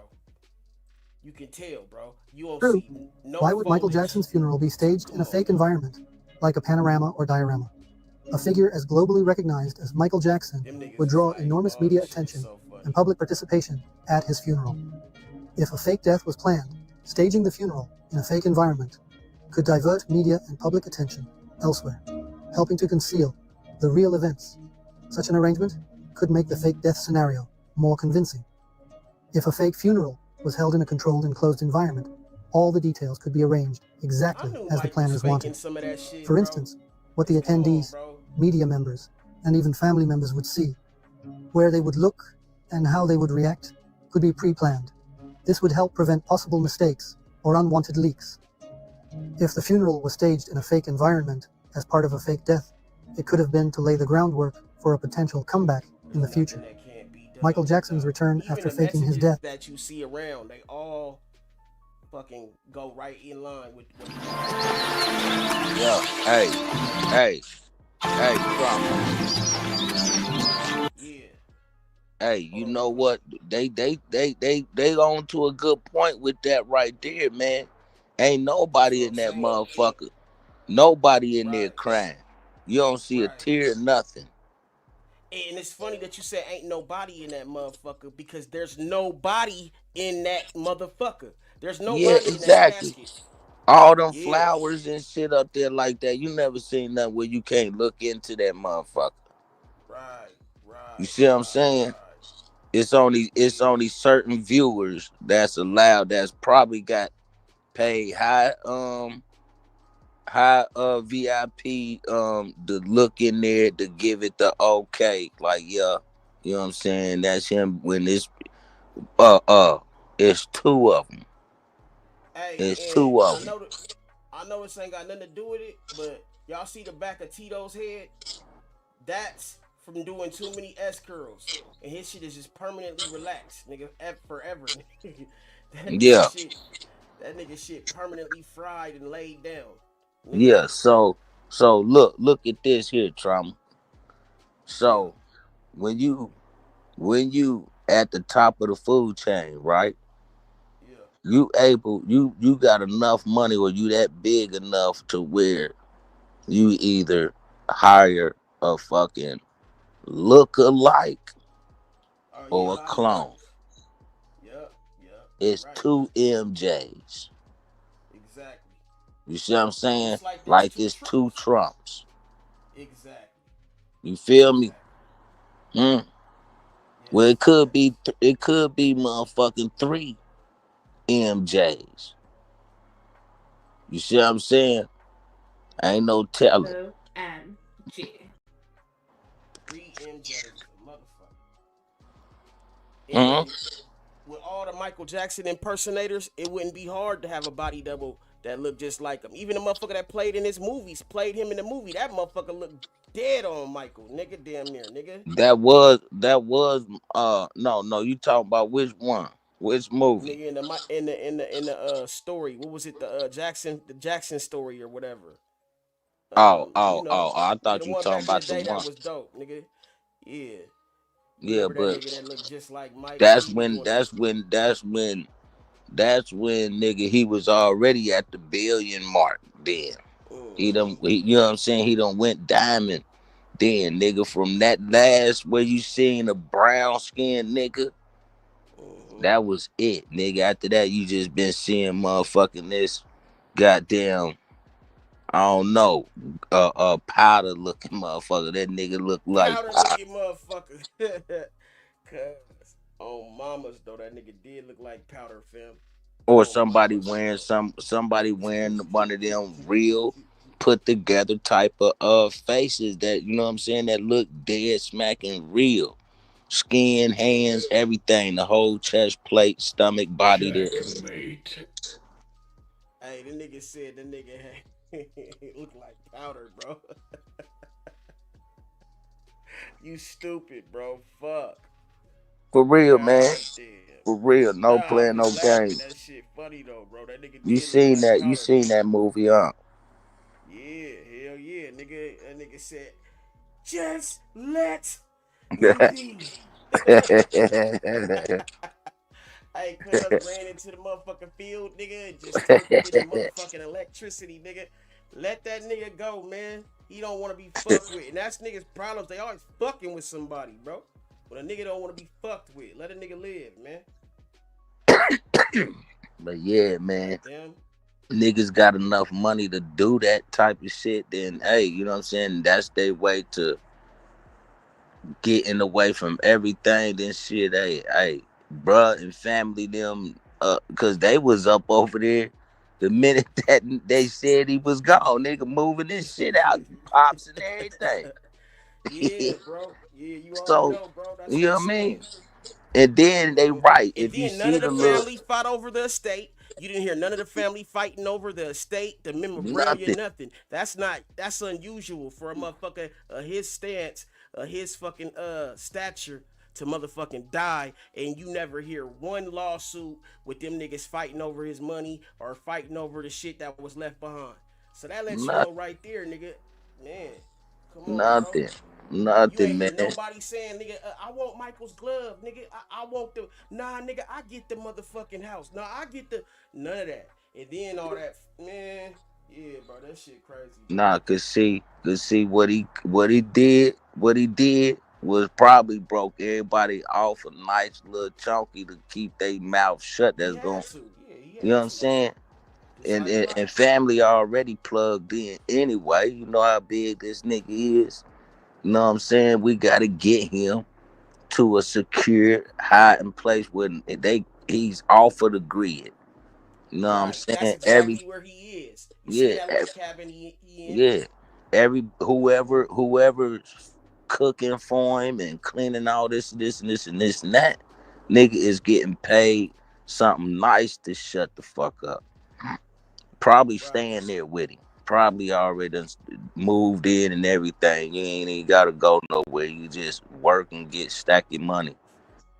Right, right, right, right. You know what I'm saying? Yeah. Cause You know, he seen what they did to Bill Cosby. They was about to put Mike in jail, bro.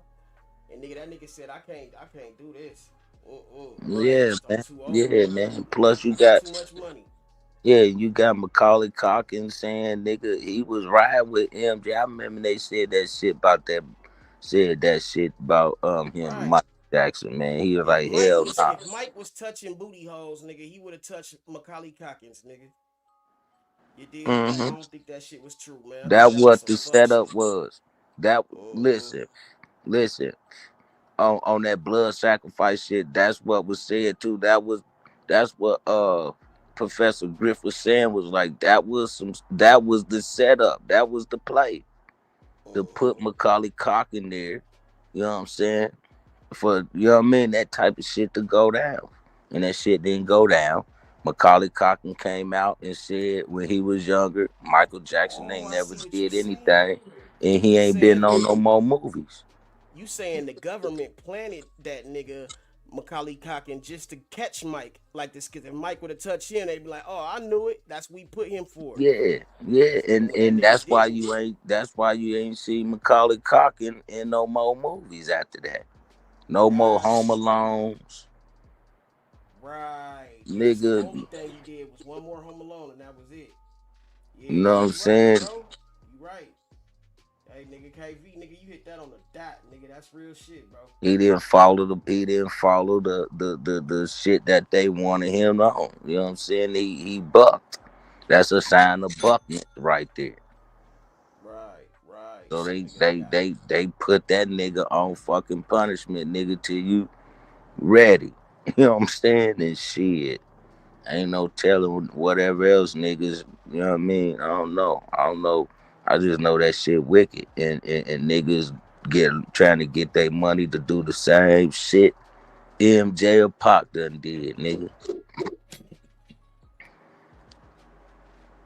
That's on everything. you ain't never lied, nigga. You ain't never lied, And nigga. when you get cremated, how do you know if that's your people's, you know what I'm saying, shit, you feel me? If that's your people's in Right. that. You know what I'm talking about? Come on, man. Hell yeah. Hell yeah. Come on, man. Get fucking real, man. They, you know what I'm saying? The skin get burnt off, and then to all the way to your bones. Your Oh, bones don't. I showed you that chlorophyll Yeah, machine now that they got. yeah. Yeah. The bones don't even fucking burn up, nigga. They put it all on the table, put a fan in front of it to And cool then it off, grind up the bones. grind Yep. up the bones, and then put that inside the urns. That's what it's supposed to be. But Right. nigga, how you gotta earn and looking at it is just ash. Nah, that ain't nigga. That ain't it. It's supposed to be Right. bone like in that bitch. Mm-hmm. Yeah, you right. You right. Cause that shit would be too heavy to put up. That shit would be heavy as fuck, nigga. So you know they take the bones. They take them bones, bro. They probably only Yeah. give you like part of that shit, like like Man, a man, piece. nigga, man, them motherfuckers taking you them bones for certain people like bone marrows and shit, and Yes. you know what I'm saying? Vitamins, Vitamins, certain medicines. fibers and shit. People might need a limb or something. You know what I mean? You know what I mean? Shit like that. Real shit. Cartilage and shit. You know what I mean? I know they can do it because they use fucking shit from my hand to make a fucking finger, to make my whole finger. Yeah. So yeah, I remember so this one dude, he was like hella deformed and shit. And these niggas used to always tease him. They'd call him ass face and shit. And I was fucked up. I didn't like that shit. Because he had got some type of shit that he had got burnt up in a fire or something. And they took the skin off his ass and put it on his face. And these motherfucking kids would tease the nigga, call him ass face and shit. I'm like, that's fucked up, bro. But shit, that's crazy, bro. yeah, I mean shit, but that shit are gonna grow into his skin and make his shit look like it didn't come off his That's ass what cheek nah, or he whatever. did. He did. You know what I'm saying? Like, but motherfuckers would still talk about it and shit.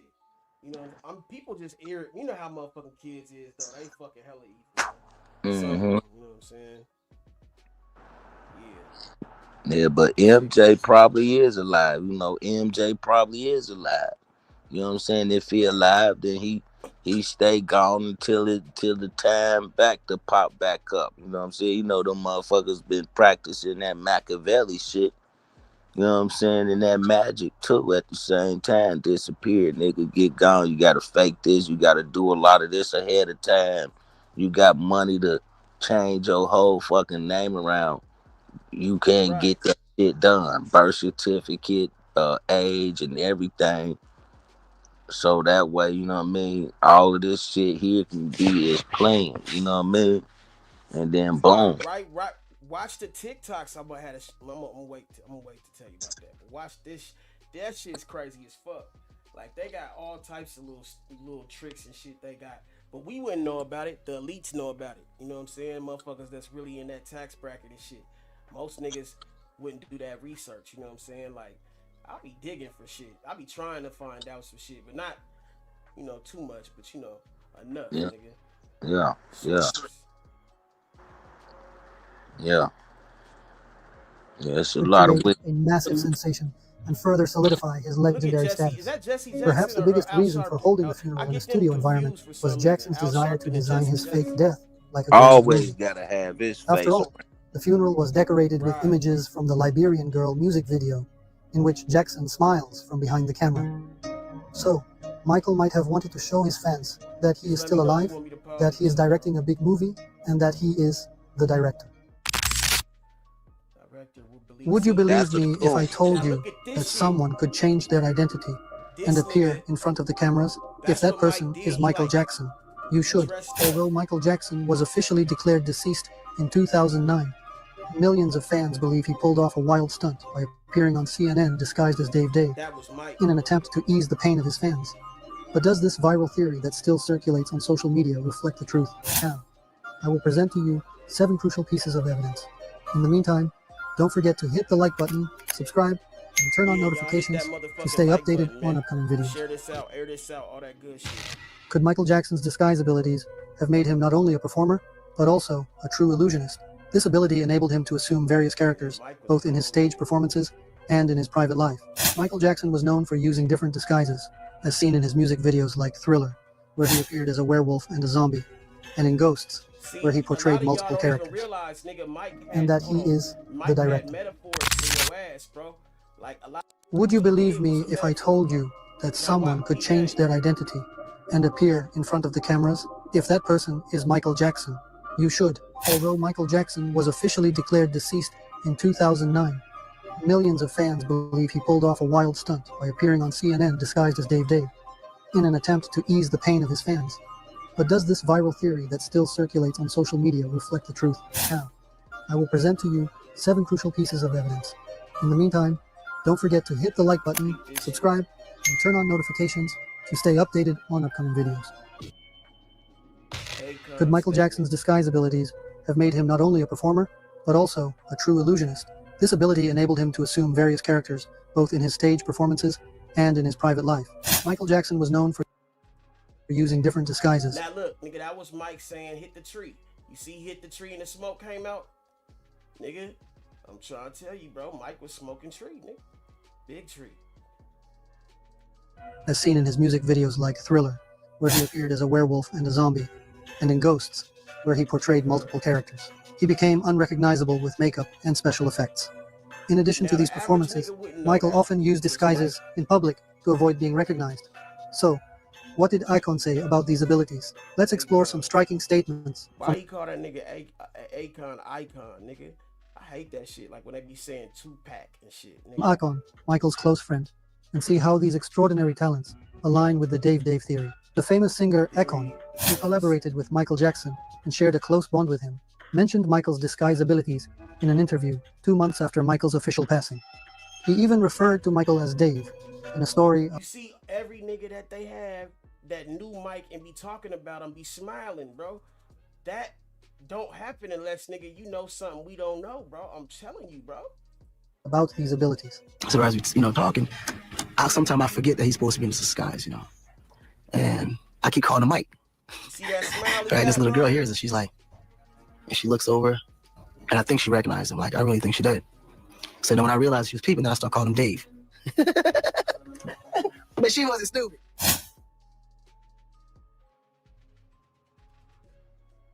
With Lucid, agile teams don't have to start from square one. Need to run agile events with a hybrid? Not a fan per se, but I always loved his music. And my mother surprised me one day and brought me up to Neverland. And I entered an arcade. We helped, but they're busy off on their day job, and they leave them at home on the computer, and they just doing all kind of crazy stuff. And He was David Rothenberg. In the last few weeks, a large amount of ugly, malicious information has been released into the media about me. Apparently, this information was leaked through transcripts in a grand jury proceeding where neither my lawyers nor I ever appeared. The information is disgusting and false.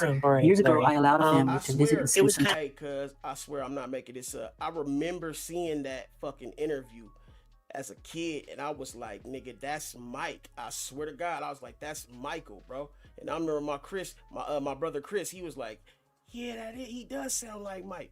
Man, that's Mike, bro. Time in Neverland. Neverland is my home. I allowed this family into my home because they told me their son was due. Weeks, a large amount of ugly, malicious information has been released into the media about me. Information was leaked through transcripts in a grand jury proceeding.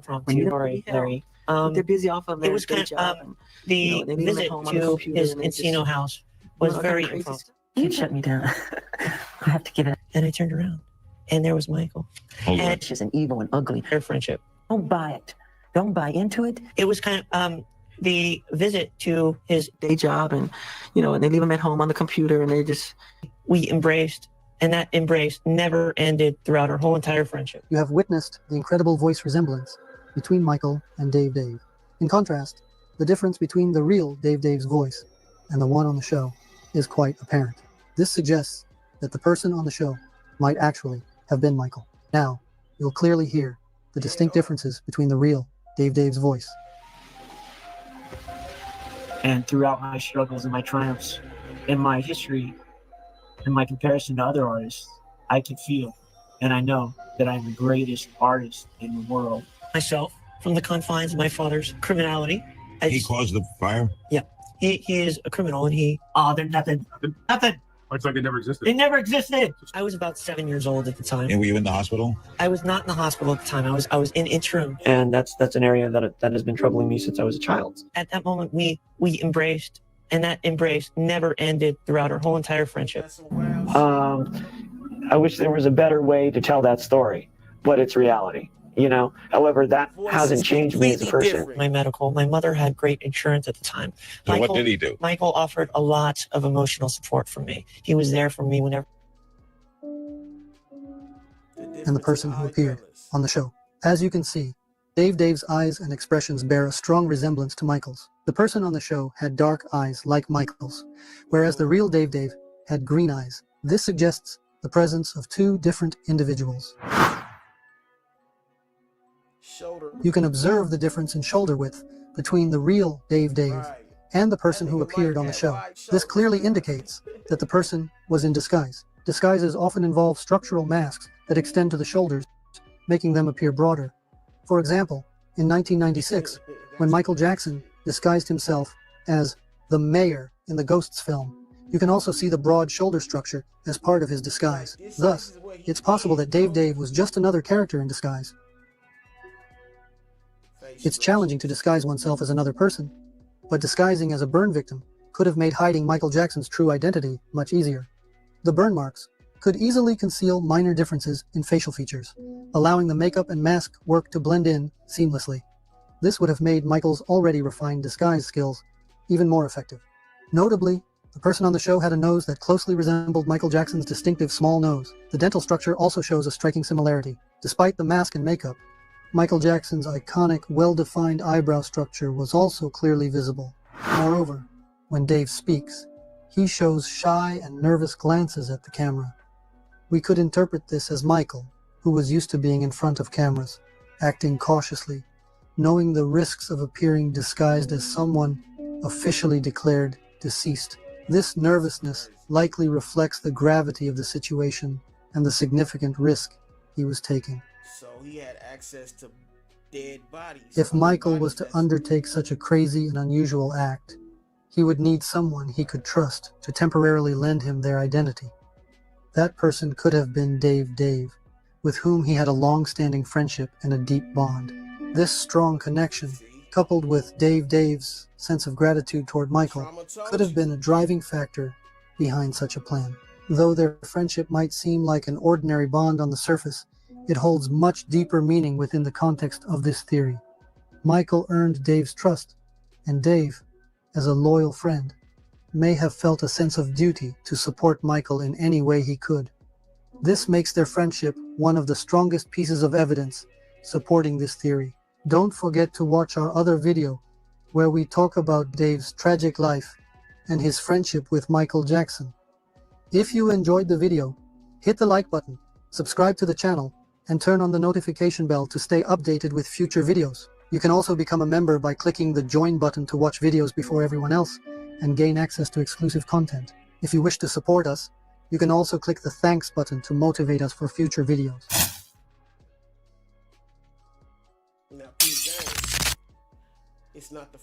This Is It is a docu film recorded during Michael Jackson's last tour rehearsals.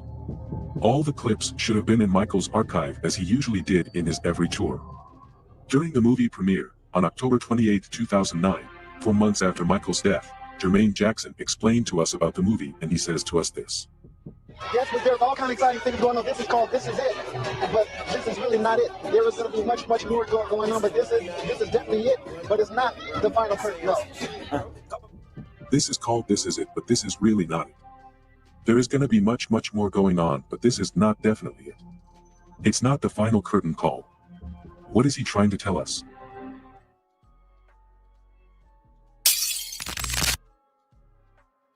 On February 1, 2010, in the same studio as the original 25 years earlier, We Are the World 25 for Haiti was created to benefit the Haitian earthquake relief efforts and the rebuilding of Haiti.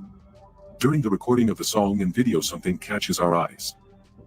There's a man wearing a green suit, maybe for green screen, in the crowd of singers. We could observe carefully the man behind the singers through this frame. I think he's someone very familiar. Also, the Justin Bieber admiration towards Michael Jackson is a certain proof of his vicinity to the disguised man. Come on, guys. Who do you think he could be? Some technician? Cameraman? I don't think so.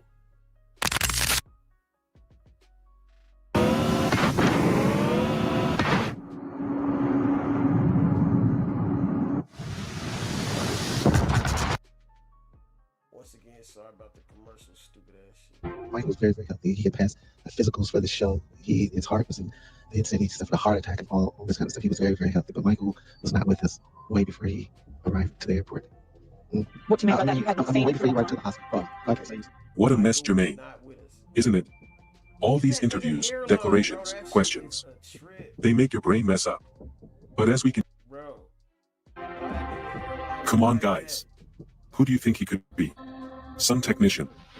Cameraman? I don't think so. Stop 6. You see that nigga hairline? Mike was very healthy. He had passed the physicals for the show. His heart was in, they had said he suffered a heart attack and all this kind of stuff. He was very healthy. But Michael was not with us way before he arrived to the airport. What do you mean by that? You had no way before he arrived to the hospital. What a mess, Jermaine. Somebody explain to me, nigga, who did this nigga's lineup, bro? Who the fuck got a hairline like this? Oh, man. Isn't it? All these interviews, declarations, questions. They make your brain mess up. But as we can hear, you're not telling lies. Jermaine Jackson, during an Australian radio channel in 2010, was talking about Michael's death and about his situation before he died. During his speech, he says, Michael was not with us way before he arrived to the airport. The woman who interviews Jermaine gives him a strange look, and Jermaine quickly says he meant the hospital. Well, it sounds strange because on June 25th the LA airport was closed following Michael's death and only a plane was there. It was about a mysterious private jet which departed from the airport during that time. The staff at the airport had been told to ignore the plane. This is interesting, since Jermaine Jackson made this little slip-up with the radio program. Jermaine. There's a big difference between the words EY airport and hospital. Only months had passed since Michael's passing date. In February 2010, a dodo bird, a marketing character used in the advertisements of a fruit juice brand, owned by a cola company called Five Alive, was designed to evoke a sense of revival and energy in line with the brand's message, "Come alive with Five Alive." So far, everything was normal, but in the commercial, the dodo bird was dancing and shouting, "I'm alive."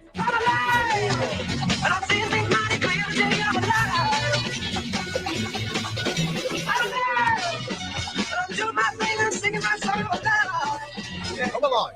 It's Five Alive. It even performed a moonwalk. That was not all. Dodo's official Facebook account started posting mysterious messages. An account claiming to be official on Twitter also started posting about Michael Jackson.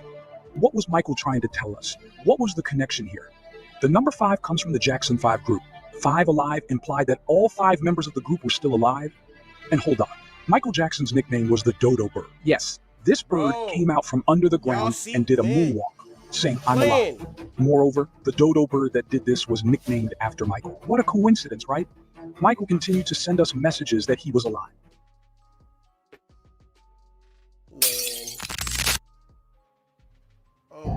Not all of you will know about a book. A mysterious book which was released on June 25, 2010, a year after Michael Jackson's death. It's a graphic novel with MJ's signature. Why?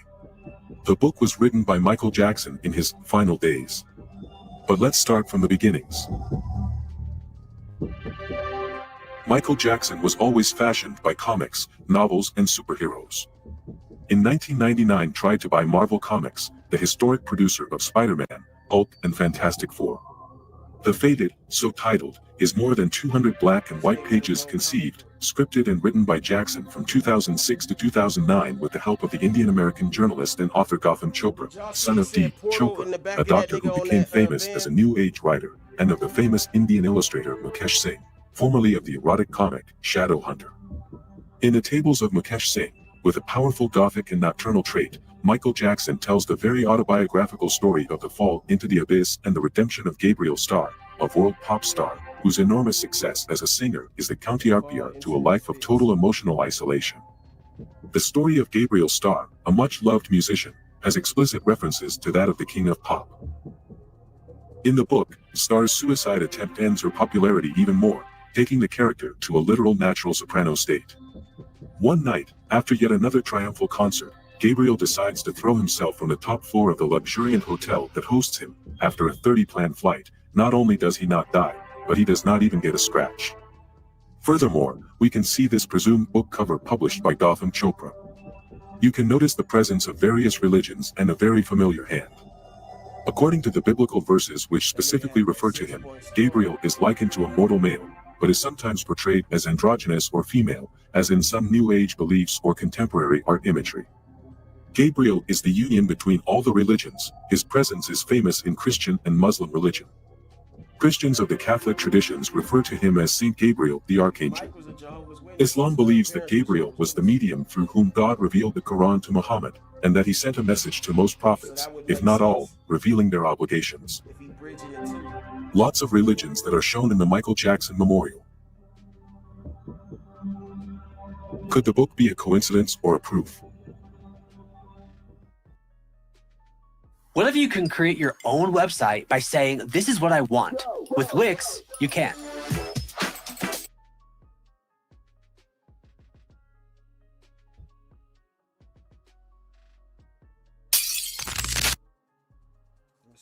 In 2009, Michael Jackson was officially declared dead, but a mysterious video released a year later was enough to excite Michael Jackson fans. This video, shared on YouTube on July 28, 2010, attracted a lot of attention. On July 28, 2010, a mysterious video was released by a channel named Lasem Nazca, which is Michael Jackson's name spelled backward. This date coincided with Michael Jackson's promise in his last speech, "See you in July." Additionally, in the closing part of the "This Is It" documentary, Michael had given a hidden message to his fans using sign language.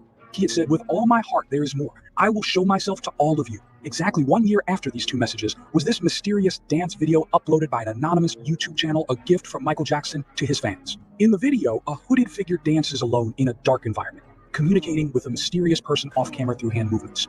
Although the video gained attention on social media, the channel owner started uploading videos with his face visible instead of maintaining the mystery.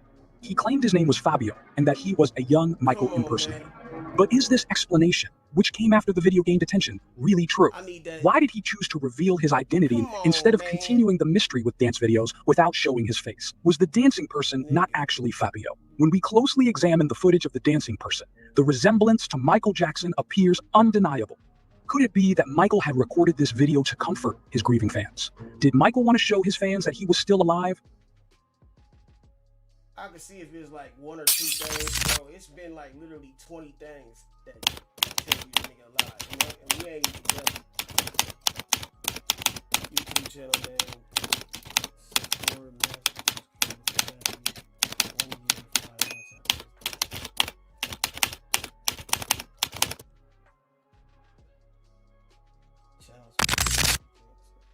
Akon and Teddy Riley revealed. Teddy Riley and Akon are close friends of Michael. We can truly see in these photos the relationship between them. Teddy Riley, Michael's producer, and Akon, famous rapper and Michael's very close friend. In this chapter, Teddy Riley and the rapper Akon have something in common. In November 2010, Akon said the exact contrary to what was affirmed by the media. He didn't believe Michael Jackson's death. Subsequently, on Twitter, a fan tried to bring up Teddy Riley about Akon thoughts. And this was the answer.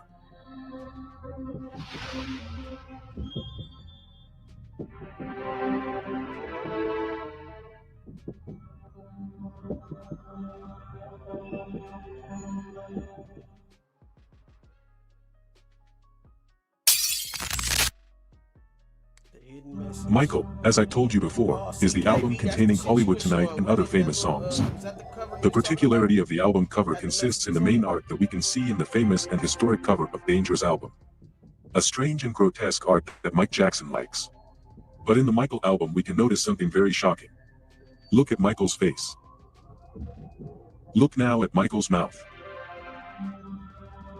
And now look at his lips. Alive. Guys, you shouldn't doubt anymore on his death. Michael is alive and he say 8it. Crazy. Come on, bro. Like, he got more clues than two. On February 11th, 2011, the Epic Records released Hollywood Tonight, the second single of the album, Michael.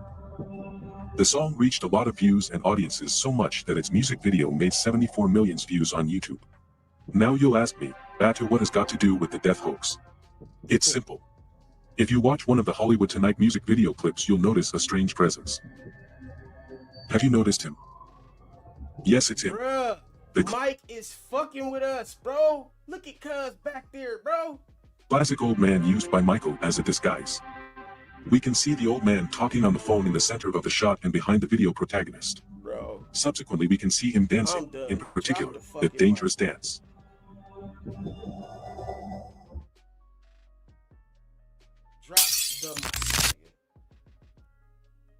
In 2011, X Factor created the Michael Jackson Week, a special tribute dedicated to Michael Jackson where the top 7 performed the songs of Michael Jackson in some sort of presumed unofficial celebration of this week's Dr. Conrad Murray sentencing. On November 30th, 2011 at 8:05 p.m. Marlon, Tito, and Jackie Jackson appeared in the TV show. Then there was a little appearance of Catherine, Michael's mother, and MJ's sons. I let you watch. Mother in the audience, Catherine. I know you're a fan of the X Factor. What do you make of it so far? You happy? I'm very happy. I don't miss an episode of the show. And I'm so happy to be here because I get to see it in person. We're more happy to have you.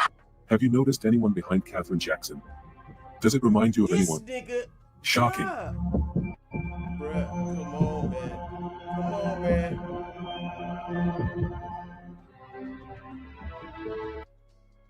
Stuck in the chaos of schedules and timesheets again? Make it easier with Connect Team, the all-in-one platform that helps you manage your Come on, no, man.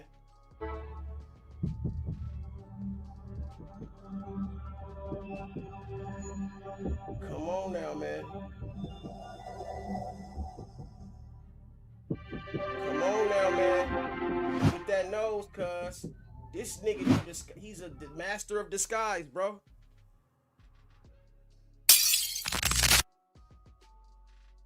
In 2015, Joseph Jackson, Michael's father, you can watch their relationship by clicking the video above, posted this tweet on his official profile. Is Michael still alive? It's a mystery. Michael was so creative, anything is possible. I don't expect to see him until I die. You will never know. This statement by his dad is really shocking.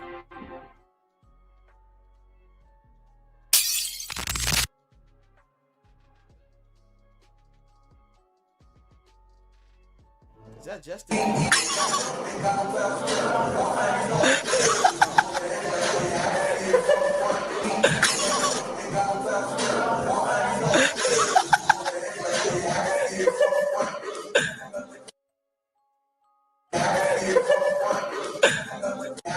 sound like Mike.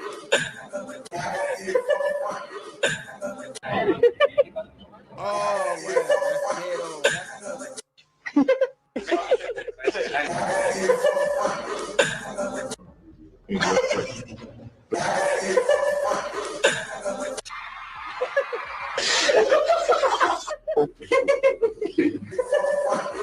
Yeah, now what? Now what, nigga? Told y'all niggas.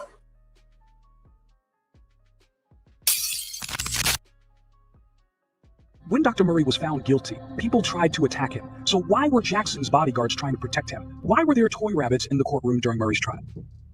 Was Michael Jackson trying to send us a message that he was alive through the symbol of the rabbit, which signifies believe?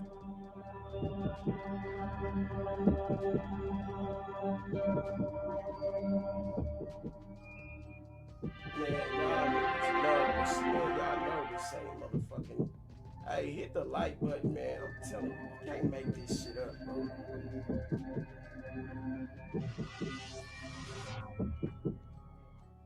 Did Conrad Murray, the doctor held responsible for Michael Jackson's death, confess that someone else died in Michael's place? Murray spoke about the day of Michael's death on the Dr. Oz show. He mentioned leaving the room for about 25 minutes, and upon returning, he found a different person in the bed. Murray stated, he was dead, but it was not the same person I saw, thus implying that the deceased was not Michael Jackson. You step out of the room for an hour? Michael's place. Murray spoke about the day of Michael's death on the Dr. Oz show. He mentioned leaving the room for about 25 minutes, and upon returning, he found a different person in the bed. Murray stated, he was dead, but it was not the same person I saw. You step out of the room for an hour? I left his bedside around 11:25. And his position on the bed? Well, normally when I left him, he was on the pillow. And when I came back, he was in a different position. He was no longer on the pillow. He had moved down, lower in the bed and closer to the edge. But he was there, but it wasn't the same person I saw. It wasn't the same person I saw. It wasn't the same person I saw. Come on, man. So he slumped over. Is he breathing? No, I did the normal thing. As a cardiologist, I resuscitate patients. Following this statement, Michael's fans considered it as evidence supporting the theory that Michael did not die. According to the story, a lookalike stunt double named Dimitri was buried in Michael's place. Dimitri, who was already near death, allegedly helped Michael with his fake death plan and was buried in his stead. Why are there conflicting stories about finding Michael Jackson collapsed breathing? Joe Jackson said something about him going to bed the night of the 24th and not waking up. Other reports state that he got up on the 25th of June, walked across to Doc Murray's room from his room saying he wasn't feeling well and collapsed, and somewhere else states that he was already in the doctor's room. LaToya later says that Michael was found in Murray's room, not in his own room. We have also heard reports that Michael Jackson's son Prince was in the room and thought Daddy was joking while he was convulsing on the floor, because he could be quite the prankster.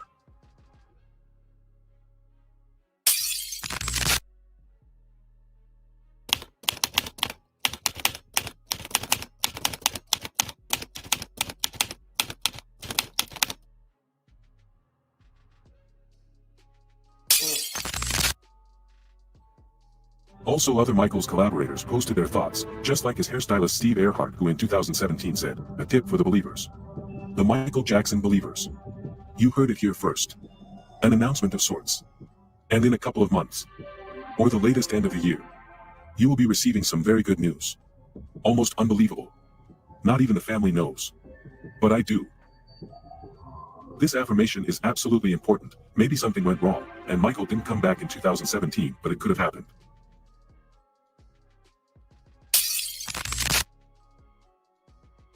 In 2017, Jackie Jackson's son, Siggy Jackson, attended the wedding and many family members joined. And of course, Siggy's uncle Michael Jackson didn't leave him alone on this happy day. Watch these clips.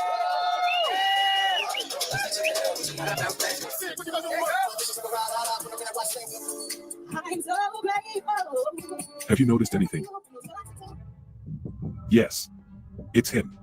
The big similarity to the mayor in the Ghost short movie. We haven't seen this figure anywhere in these years. I think that we would have seen a man like that before if he was invited to Jackie Jackson's son's wedding, but the answer is negative. So why is he behind and next to Michael Jackson's sons? Michael, you could choose a different disguise. Michael Jackson's mother, Catherine, has broken her silence to reveal the King of Pop script at Forest Lawn Cemetery is empty. RadarOnline.com has learned exclusively the Thriller sensation's body was not in the coffin at his star-studded July 7, 2009 burial service held a dozen days after he was killed by a drug overdose. Shockingly, Michael's corpse was kept on ice for months before the Jackson matriarch settled a family feud and had her beloved son's remains cremated to thwart foolish efforts to rob his grave. Everyone thinks Michael is buried at Forest Lawn, but he's not, an insider tells Radar exclusively. The family has kept the secret for safety reasons and to fulfill Michael's wishes. But Catherine has privately revealed the truth to trusted friends. This is what was said and learned by Radar Online, an online tabloid, on August 24, 2017. Yes, guys, Michael Jackson was not in that coffin. When you watch the burial again, think of that expensive coffin, imagine it empty. Why should Michael's mother save this information after almost 10 years?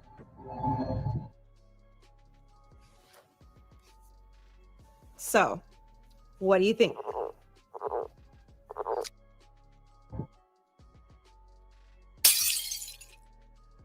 Did he attend the Emmy Awards? In an episode of the TV series Atlanta, there's a strange character called Teddy Perkins who seems to have many connections with Michael Jackson. Bro, I swear to you, when I seen that, that's exactly who I thought. I was like, bro, that sound like Mike. I swear this was like a weird ass scary movie. I don't know, some type of shit on fucking what the fuck is it on? I want to say Netflix or something. One of them crazy ass movies though. Including the relationship with his father. In the episode, Teddy says his father used to beat his children to teach them to be good at life, endorsing his father's technique. Just like Joseph Jackson, Michael's father, who used to beat his children too. Also in some clips we notice some pictures referring to real Michael Jackson historic photographs. With this we confirm that Teddy Perkins was inspired by Michael, and maybe he's telling us a message. In the series, Teddy Perkins claims that his brother was presumed dead, but he's alive, refer to MJ. During the Emmy Awards in 2018, a strange presence was in the audience. Fuck out of here. Teddy Perkins. But it seems that he's not the same character in the series. He's not Donald Grove, Teddy Perkins' actor, because Donald Grove was there. So who was that guy? Furthermore, listen to his claims. Like here. Hey, I can knock one real quick. It's Teddy Perkins! Holy shit! Hello. Hello. I'm glad you're alive. I was a little worried. I thought it was a documentary. They did technically kill me, but I did not die. Hey, Mike, I'm sure. Bro, for this shit, this nigga, man, I give it to Mike, bro. What if I told you that Michael Jackson is still among us using a mask? In this video, I will discuss the recent speculation that Jack Crooner might be Michael Jackson with a detailed analysis. I have conducted extensive visual analysis on this matter, but none of you have considered the reasons behind this disguise. This video will prove to you that Michael Jackson is still alive as Jack Crooner. Is Michael Jackson currently alive under the name Jack Crooner? And we will analyze the reasons behind why Michael Jackson had to adopt the Jack Crooner persona under the type. Why did Michael Jackson choose the Jack Crooner disguise? Don't forget to subscribe to our channel and like the video. If we get 2,000 likes, an even more interesting analysis video will come. If you're ready, let's briefly touch on the event first, and then present you with striking analysis. On August 6, 2015, at a yacht party organized by Michael Jackson's family, there was someone who stood out, dressed in a long-sleeve shirt, tie, pants, and fedora. Despite Miami's hot weather, this individual was described as someone with a sun allergy or someone who did not want to be recognized. These characteristics align with Michael Jackson's vitiligo condition and his desire to avoid media attention. It was revealed that this intriguing person was Dr. Alamo Reid Farshian, Michael Jackson's former doctor. However, there were notable differences between this individual and the real doctor. Both physically and characteristically, Dr. Farshian attracted attention by establishing a charity called Heal the Earth, similar to Michael Jackson's Heal the World mission. Additionally, he changed his name and style, embarking on a singing career under the stage name Jack Crooner. This transformation supports the theory that Michael Jackson might be living under a secret identity, continuing his musical career. During a Facebook broadcast with Omer Bahati, who grew up alongside Michael Jackson and Michael Jackson's son, Prince Jackson, a significant event occurred. When Prince entered the broadcast and addressed Jack as Michael, it created a huge stir. This was seen as a crucial clue supporting the theory that Jack Crooner is actually Michael Jackson.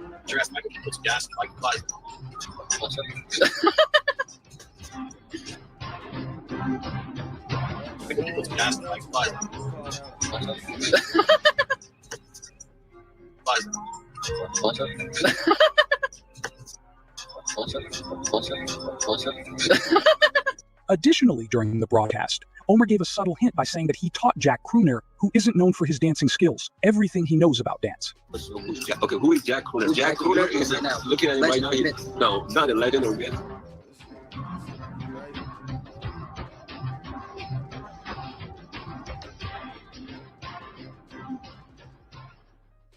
I cannot dance like Obi. Nobody can dance like Obi. You taught me everything I know. He's a maestro. He's a very humble man.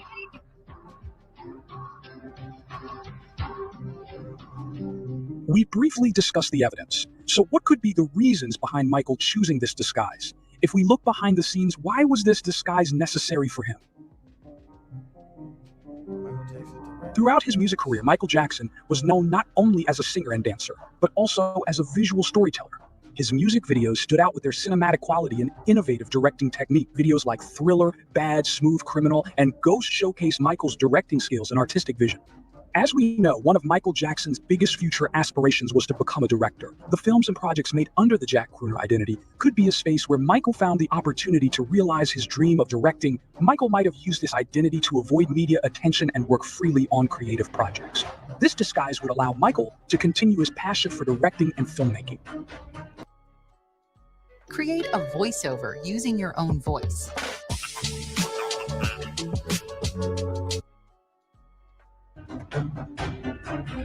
Michael Jackson may have wanted to keep his projects secret by avoiding media and fan attention. The Jack Crooner identity provided him with this freedom and privacy. This way, Michael could realize his artistic vision and projects without being influenced by external pressures. This identity allowed him to experiment more boldly with artistic expression and creative projects. Disguising himself helped Michael produce projects in different genres and themes. The Jack Crooner identity gave Michael Jackson the opportunity to make a fresh start and take a different direction in his career. This allowed him to exist in both the music and film industries under a different identity. With this new identity, Michael could explore his talents and artistic vision from a different perspective. Dr. Alamoward Farshian was a well-known doctor who assisted in Michael Jackson's ankle treatment. This identity was known to Michael's family and close circle, but was relatively unknown to the media and general public. Therefore, it was possible for Michael Jackson to sometimes use this identity to meet with his family discreetly and maintain his privacy. Because Michael's family knew and trusted Dr. Farshian, he could communicate with them more comfortably and securely under this identity. This disguise allowed Michael to regularly meet and spend time with his family members. His family could feel his presence and support, which strengthened family bonds. The Dr. Farshian identity helped Michael Jackson avoid intense media and public attention. This disguise allowed Michael to appear in public places and attend private events without being recognized, particularly at family events like the yacht party. This identity helped him spend time with his family while maintaining his privacy. The identity of Dr. Farshian could legitimately justify Michael Jackson's need to disguise himself due to his health issues, such as vitiligo and sun sensitivity. These medical reasons would reduce suspicions about his disguise and make it easier for him to move around unnoticed.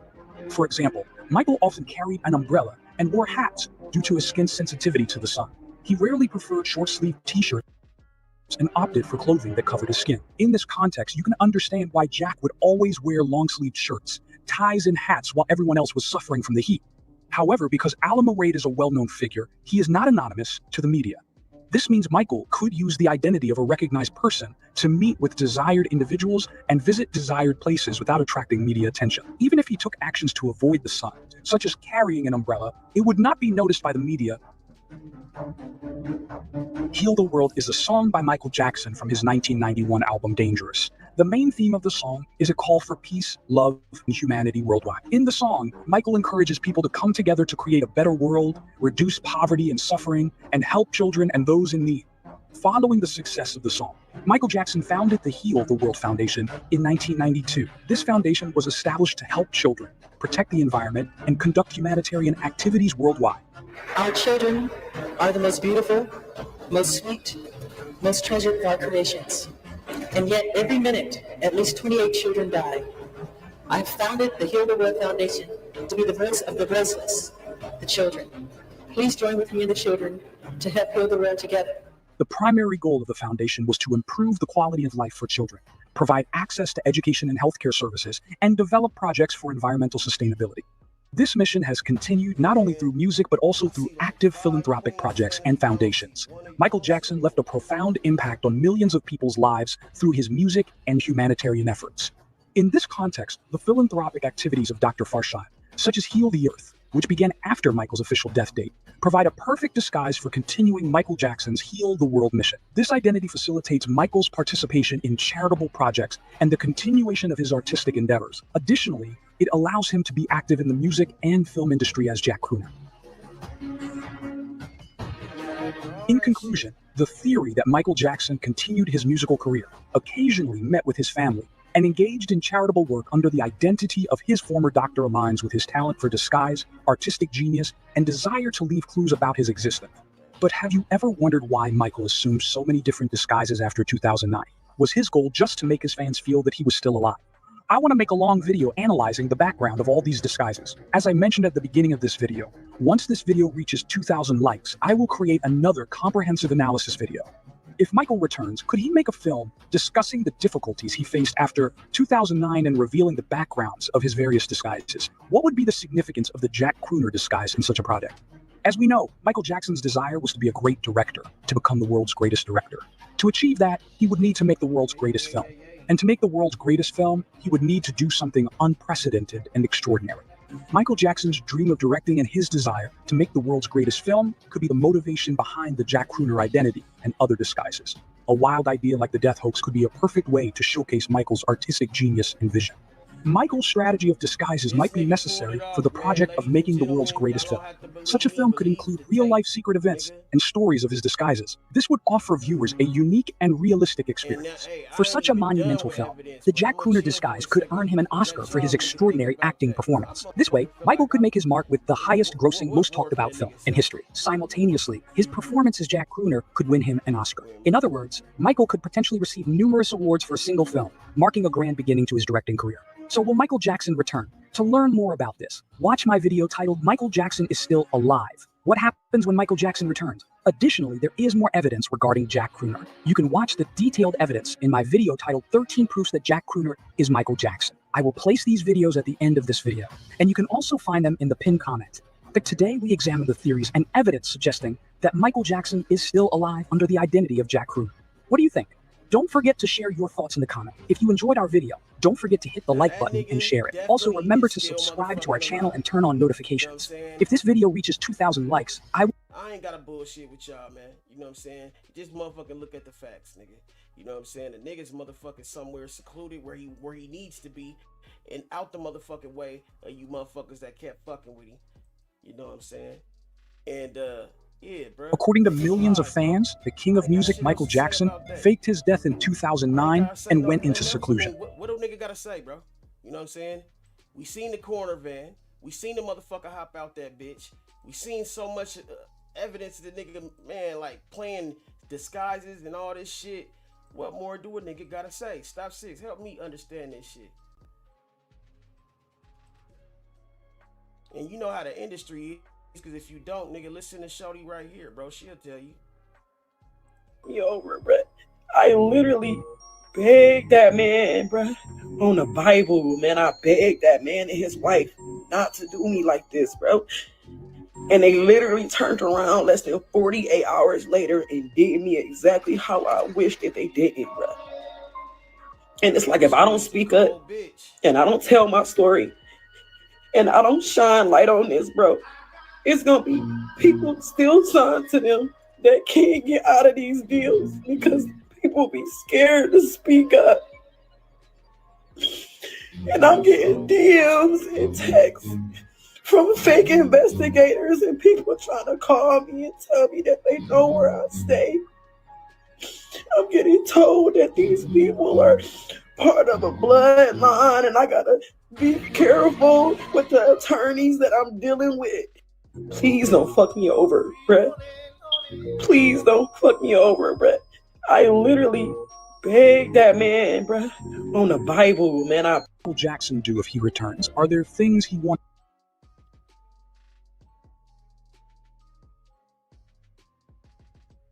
Yeah, man. So yeah, that nigga is alive, plain and simple. What the fuck? Stop 6, your internet tripping or something? But look, nigga, that's what I'm saying, bro. Like, the nigga's dead. Nigga, if the nigga's dead, you know what I'm saying? Show me evidence of the nigga's dead. Cause I done showed you evidence of the nigga living. You know what I'm saying? The nigga's motherfucking death certificate was even motherfucking fake. Shit said Joseph on it, you know what I'm saying? Didn't say Joe, you know what I'm saying? That nigga did not want niggas to motherfucking bother him no more, bro. And he wanted to get off before he knew them niggas was gonna come after him. You know what I'm saying? Like, the doctor even said he came back and it was a different body. You know what I'm saying? So what happened to the body? The body obviously got switched. The nigga had body doubles. The body doubles is motherfucking even gone. You know what I'm saying? Like, everybody is in on it, is laughing. They joking. Akon, Macaulay Culkin, his whole family, even his kids laughing about the shit. Cause they know what's cracking, bro. And then you gotta also think about this too. All the money, all the residuals that the nigga had, he didn't want them to be seized. You know what I'm saying? Because that's what they would have tried to do. They try to seize his motherfucking assets and his bread. He wanted that shit to go to where it's supposed to go. His children and his family and his estate. You know what I'm saying? That was another reason to fake his death. Make sure his family was going to eat and be protected and be safe. Have his motherfucking businesses established, or their businesses established.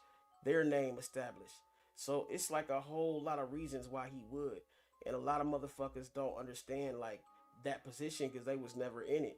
To be motherfucking under scrutiny, to be under the paparazzi's motherfucking always taking pictures and snapping on you. Then the nigga probably, you know what I'm saying, got tired of motherfuckers accusing him of shit that he motherfucking didn't do. So it's like, bro, like to get out of the circus, nigga, he had to motherfucking act like, you know, the clown was killed, or you know what I'm saying, whatever the fuck they wanted to act like what the character he was. So I mean, nigga, it just plain and simple to me. You know what I'm saying? It's not too motherfucking much for me to say. You know what I'm saying? Now, AKV, I don't know why you did, because I wanted to talk to you about that shit that was going on with the war, or whatever the fuck you was talking about. But even that shit right there, like Trump got a whole bunch of shit going on. Like, why would a motherfucker want to stay around and witness this type shit? If you had the chance or opportunity to dip, you would. And not motherfucking have to deal with that nigga shit he was dealing with. Yeah, bro, I understand completely. You know what I'm saying? Tupac, you know what I'm saying, left a lot of clues, but this nigga left way more than Tupac. You know what I'm saying? Like, I'm thinking like he got Tupac by like a long while. A long mile. You know what I'm saying? Like, it's not even a fucking question, my nigga. Honestly. It's not even a wants to offer his fans. What are his goals and dreams? In this video, I will tell you very interesting things. Don't forget to like our video and subscribe to our channel. Actually passed away in 2009. But millions of Michael Jackson fans believe this isn't the truth. Fans who believe Michael Jackson is still alive think he will return one day. After an interview on our channel with Michael Jackson's friend Tony Wilson, fans have become even more convinced that Michael will make a comeback. So if Michael Jackson really returns, what will he do? What are his goals? And how will the world learn about his return? Does he have things he wants to offer to his fans? Will Michael's return be used as a political campaign? We're here with new and interesting information.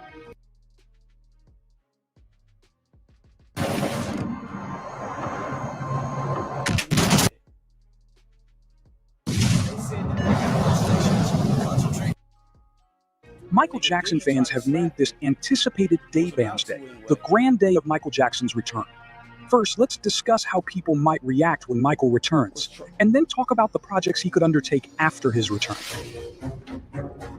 When Michael makes this announcement, no one will have any doubts. Michael could announce his return on his official YouTube channel, which has over 30 million followers. A speech he gives on camera would become a trending video watched by billions of people, having broken nearly every record in the music industry. Michael could also break the record for the most watched YouTube video. When the announcement is broadcasted, all news websites and television channels will report it as breaking news. Et il y a ces milliers de photos de Monsieur Jackson. The hashtag MJLives has been trending for a record-breaking 7 consecutive days on social networks. Debatiendo las evidencias sobre Michael Jackson. وصلنا هذا الخبر العاجل أن مايكل جاكسون قد Posłucham, amerykański piwiecki of pop żyw. Ce qui a commencé comme une rumeur sauvage est maintenant vérifié et confirmé. DNA tests now prove the king of pop is alive. Fans who love Michael will pour into the streets in joy. It will be an event remembered for months, years, perhaps even centuries, and will go down in history. Michael will etch his name in history once again. But what challenges will Michael face? While I've discussed the exciting aspects, there are also difficult sides for Michael. Michael, my son, please, will you heal my son? I'm only human. Stop pressuring me. Folks, we have to let him go. If Michael admits to faking his death, he could face serious legal charges such as fraud and obstruction of justice. Lengthy court proceedings and potential penalties could arise. However, if Michael claims he faked his death due to threats, the legal situation could become more complicated. Courts would examine the authenticity and severity of these threats. Nevertheless, some legal actions for fraud and public deception might be unavoidable. Admitting he faked his death because of threats could help regain the trust of some fans in the public. However, accepting this... You good, Stop? Oh yeah, I'm good. Okay, for sure. So what you think about after all that shit? I mean, you know, there was a before seeing this, there's there's a possibility, you know. So right.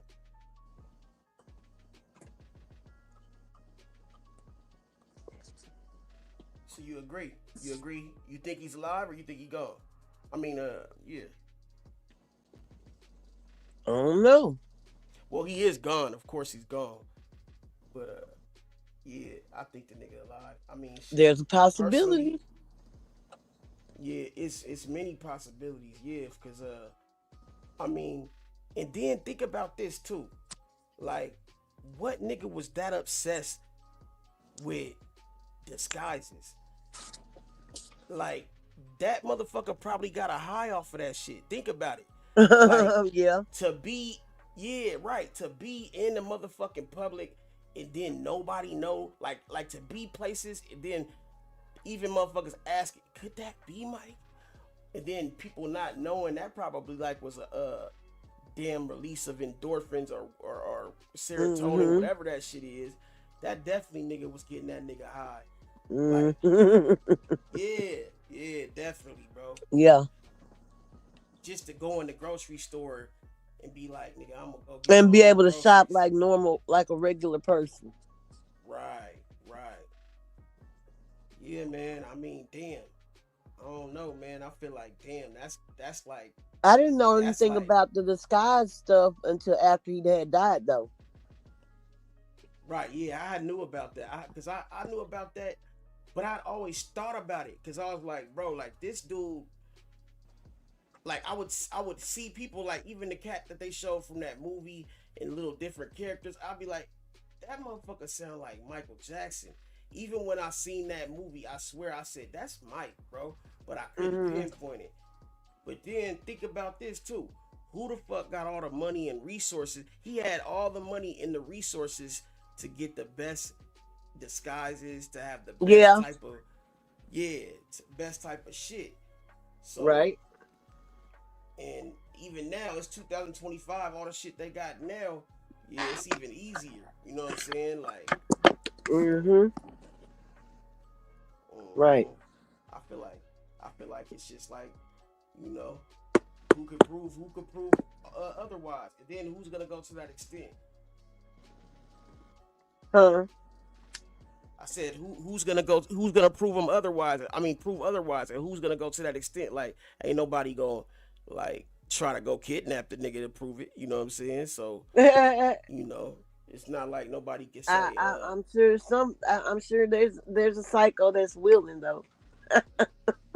Yeah, but I'm pretty sure Mike still got bodyguards and shit like that. Oh yeah, he put up. Gonna just get up. Yeah, you're not just gonna walk up on Mike, bro. Yeah.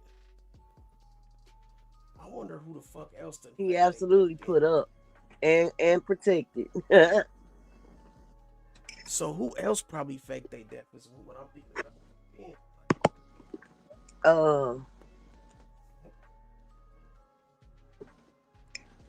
of course, you know, we always felt like there was a possibility Pac did. Yeah. We know it. But then think about all the other celebrities that. Okay, well, besides Pac, let me think. Could Nipsey be alive? Nah. I don't know. But it did look like a movie scene. You know what I'm saying? Like, so it just leaves open the question. You know what I'm saying? If it can be Oh, pulled off. off topic. But what about Puffy being connected to Brittany Murphy? Who was Brittany Murphy? The white girl, Brittany Murphy, that died from pneumonia or drowning or something crazy. Let me look it up real quick. Did he related to Brittany Murphy? Then her husband died 6 months later.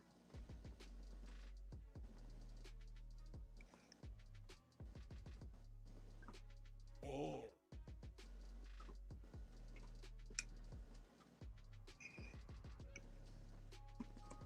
Exposing Diddy's bizarre connection. Oh yeah, that's the chick that was from 8 Mile. Okay, you looked it up. Okay. Yes. They said that he was connected People to around her. Diddy seem to be unalived by pneumonia as young, thriving people. She also had the same coroner as Whitney Houston, Paul Walker, Tom Petty, Michael Jackson, and Kim Porter. And when asked to reopen her case, he suddenly passed away too. Wow.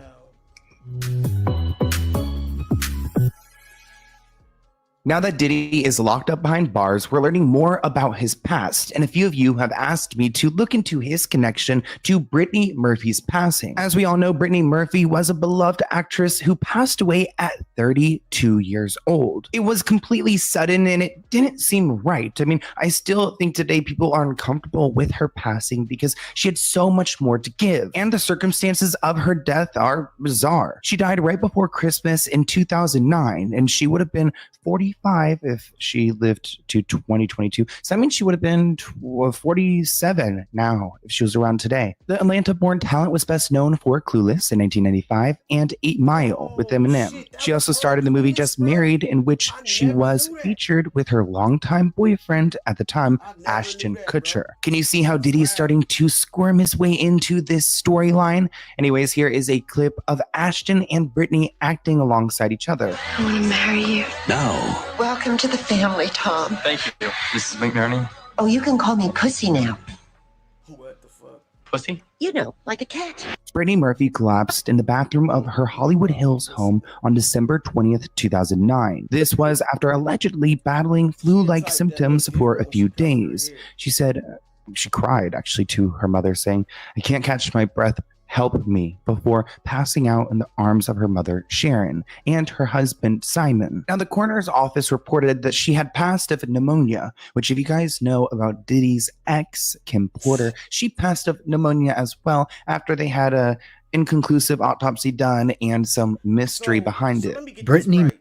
Is pneumonia just like the number one like unaliving tool in the industry or some shit? Because a lot of motherfuckers go from pneumonia. Like, the fuck? Like, it must be a gun or something you could just shoot a motherfucker with and they get pneumonia instantly. Just, like, that shit crazy, bro. Or the symptoms must be easy to duplicate. Or, you know what I'm saying? Like Yeah, cyanide. Right. Cyanide metabolizes into pneumonia. There you go. So cyanide, the effects of cyanide must be synonymous with the effects of pneumonia to the T. Yeah, big Doctor probably can't really tell. Remember, he said he had pneumonia 3 times in the last 6 years. Right. Yeah, that big nigga, man. And that nigga probably it probably helped him that he was so big because it didn't. They probably needed to shoot that nigga with like 4 darts or something. Yeah, that's crazy. Big CC, or what's the nigga name? Big homie CC or whatever. Yeah, that's wild work, bro. But I never knew that this was the chick from Clueless, bro. I did not know that. You sound low to me. Shit, my mic is tripping today. I don't know what the fuck.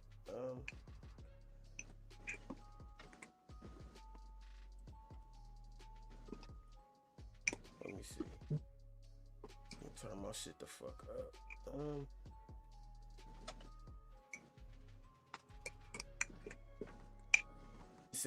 It sound louder now? Yeah. Do it sound? Yeah, shit. I don't know. Yep. It's like my mic, it be turning down on its own because I don't know. I don't know why it does that, but shit, it'll turn down on its own. But if I move from it, that motherfucker just automatically do that. I hate that shit. Okay. Yeah, man, but that's wild, man, cause I never motherfucking thought about that. I knew that the girl looked familiar, but I didn't know that was her. But damn, why would he want her dead though? You know, him and Ashton Kutcher are homies. Ashton Kutcher. So did she have beef with him or something? No, they were a couple for years.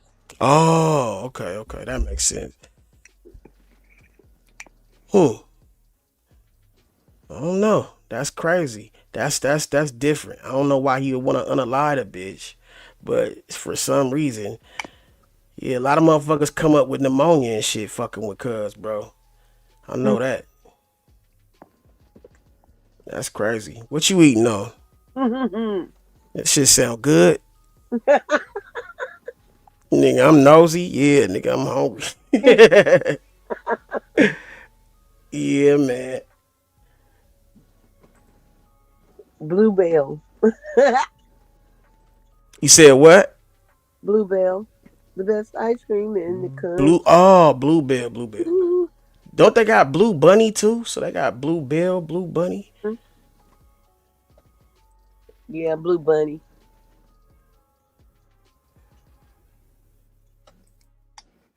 Oh, there's some other shit I wanted to show you too, but what? About who? You know, on my TikToks and shit. Oh, okay, let's go.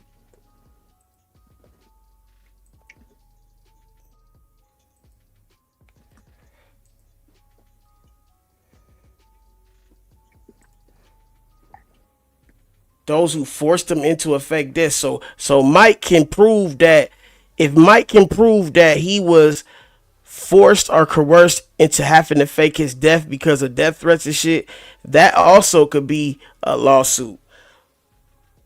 So that might be his defense. Say what?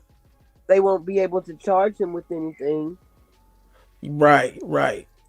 Because in a lot of senses, that's probably the only thing, the reason why he did it, because he felt like he wasn't safe. He felt like he was being attacked. He felt like he couldn't, you know what I'm saying, live his life. So yeah, if they tried to charge him, he got a lot of defense to say, well, shit, this is what I had to do. Oh, but this is gonna trip you the fuck out. Remember that movie, The Good Burger? Man, bro, like that whole, like, you gotta pay attention to shit because that whole movie was saying, like, basically Good Burger, they was like aliens that took them niggas' bodies and shit. And I didn't realize that's what it was until, like, you know, after I watched this my nigga Dre OG reacts and shit. This motherfucker definitely proved a valid point. They was saying, man, I mean, shit, I don't know exactly where it is on this shit, but I can show you. Yeah, I saw that. I didn't understand that. Yeah, I'd have to just show it to you. I think it's somewhere. Yeah, I saw Yeah, it, but I didn't understand how he was coming to the conclusions that he was coming to. And the way they was probably just the way he was acting. I don't know exactly where it's at in this shit. But fuck it, I'll just play it. Fuck it.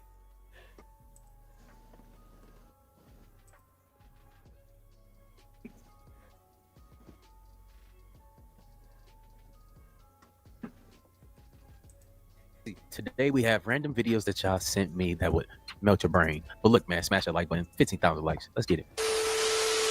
Keep going.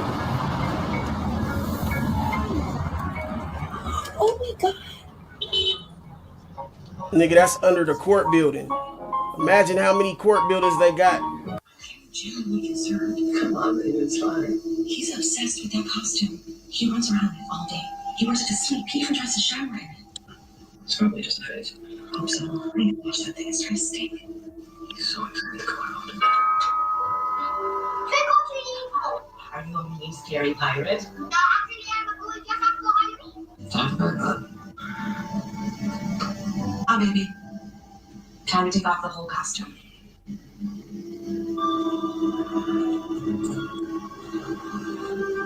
I know you're not a monster. But he's scary. Terrifying. Please don't fuck me over, bro. Please don't fuck me over. Didn't I just show I this? literally begged that man, bro, on the Bible, man. I begged that man and his wife not to do me like this, bro. And they literally turned around less than 48 hours later and did me exactly how I wish that they did it, bro. And it's like if I don't speak up and I don't tell my story and I don't shine light on this, bro, it's gonna be people still trying to. Now, as hard as she was looking, nigga, for her to be that scared, there gotta be some crazy shit going on. And I'm getting DMs and texts from fake investigators and Nigga, for her to be that spook and nigga, as hard as she was looking, cause she was looking like nigga, she destroy a whole army in that shit. Yeah, Like she looked tucked in her Daisy Dukes and all kind of shit. Yeah, nigga, she had the gun, nigga, in her. Yeah, nigga, like I was like, damn, who is Shawty? Shawty ain't bullshit. Yeah. The fuck? Yeah, man, this is some weird work right here, bro. Yeah, we gonna show you how to be hard. Yeah, we gonna show your ass something. They turned her down real quick, bro. Whatever the fuck she was on. God damn, Shawty. That gangster all the way down. All the way. Call me and tell me that they know where I stand. I'm getting told that these people are part of a bloodline, and I gotta be careful with the attorneys that I'm dealing with. Watch what you sign, man.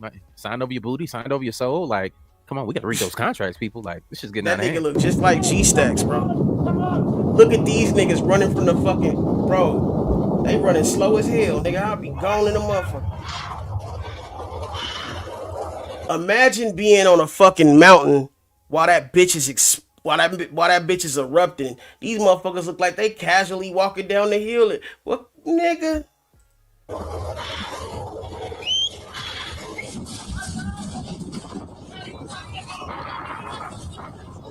Hell no.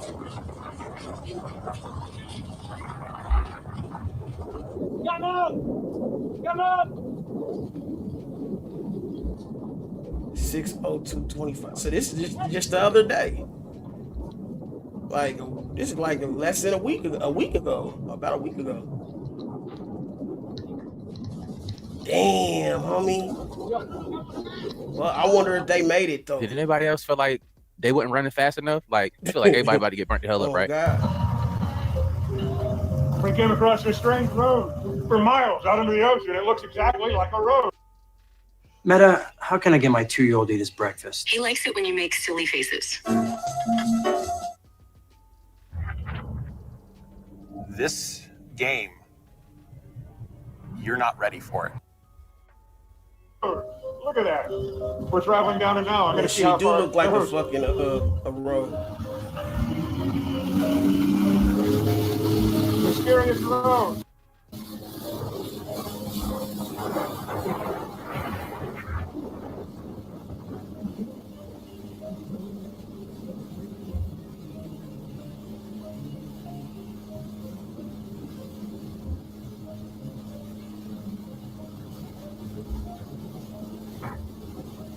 I think that's okay. No idea where it goes. It just kind of petered out in deeper water. I thought maybe it was a remnant of when there was an actual island there. Then I thought maybe it was some large piece of equipment that they used to dredge the harbor. What do you think? So now I'm seeing my foot alone. And okay, let me turn off the flash. Do you guys see this? Oh hell. What the fuck is in my food roll up? What the hell is that? Nigga, that's That's why bacteria. I gotta watch like you a put it in your motherfucker, mouth, bro. man. That's bacteria. Is that mold? But like I turn on the flash and I mean you can And you still eating that you can motherfucker? see it, but That's extra flavor, huh? it doesn't taste bad. Oh, this bitch crazy. I don't know, I'm not gonna eat it anymore. You shouldn't. That's not fruit by the foot anymore. It's fruit by the dot. She knew her time was up when her name was called. Watch this. And the Grammy goes to Amy Winehouse. This is Martin Luther King in the club. Get done. With a bad bitch, is man, she down for whatever. That goes line is better. Oh shit.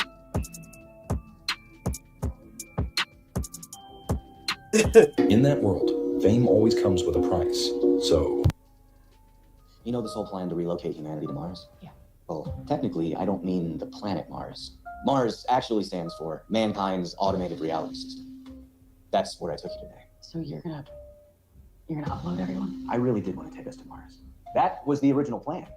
But as it turns out, transporting the entire human race to another planet. Hold on. I'm just looking at this man's face. Ain't that I see dead people. Ain't that the little boy? Oh, Boy, you fat as hell now, boy. But look, hey, you look good, my boy. Like, damn, it's happy to see you in something, man. That's what's up, man. I just gave an ass backwards compliment. I'm sorry, bro, if you ever see this. It's damn near impossible. So I developed an alternative, which honestly is far superior. Okay, so why the spacesuits and the rockets and the clearly misleading acronym? The upload only takes if the subject goes willing. The idea of transferring your consciousness scares a lot of people, but a journey to Mars, that sounds like a fun adventure. It's pretty sneaky, Stu. Guess you're not a big believer in people making their own decisions. People have been making their own decisions for thousands of years, and it brought them to the brink of annihilation. So you think you're qualified to act on behalf of humanity? I think I am. Just imagine a world with no hunger because nobody needs to eat. A world with no poverty because resources are infinite. A world where everyone can finally get along. Your friends and family are always close by. A world where the music's always hot, the cat meat's always fresh. A world without shelves. That's humanity's future. That's Mars. Will you come with me? Did he say a world without jokes? Would y'all go? Yeah. Would y'all go? Oh shit! She gonna go. The toe tells everything. Of course, you want to be in an alternate reality with your toe looking like that. That's crazy. I want too. I gotta get a set of feet.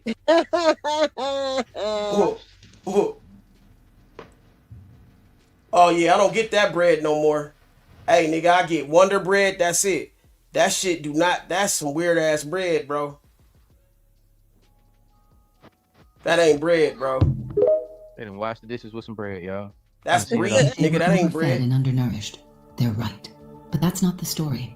That's the cover.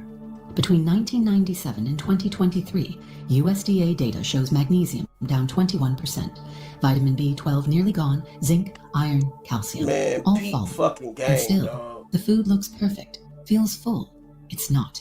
In 2019, under a shared patent deal, 3 agri-giants rolled out biomimetic fillers, compounds that mimic nutrient weight and texture. Why? To pass labeling, not to feed you. Your body knows. That gnawing hunger? It's not willpower. It's cellular panic. They call it patterned overcompensation, a feedback loop where your body eats more to chase what isn't there.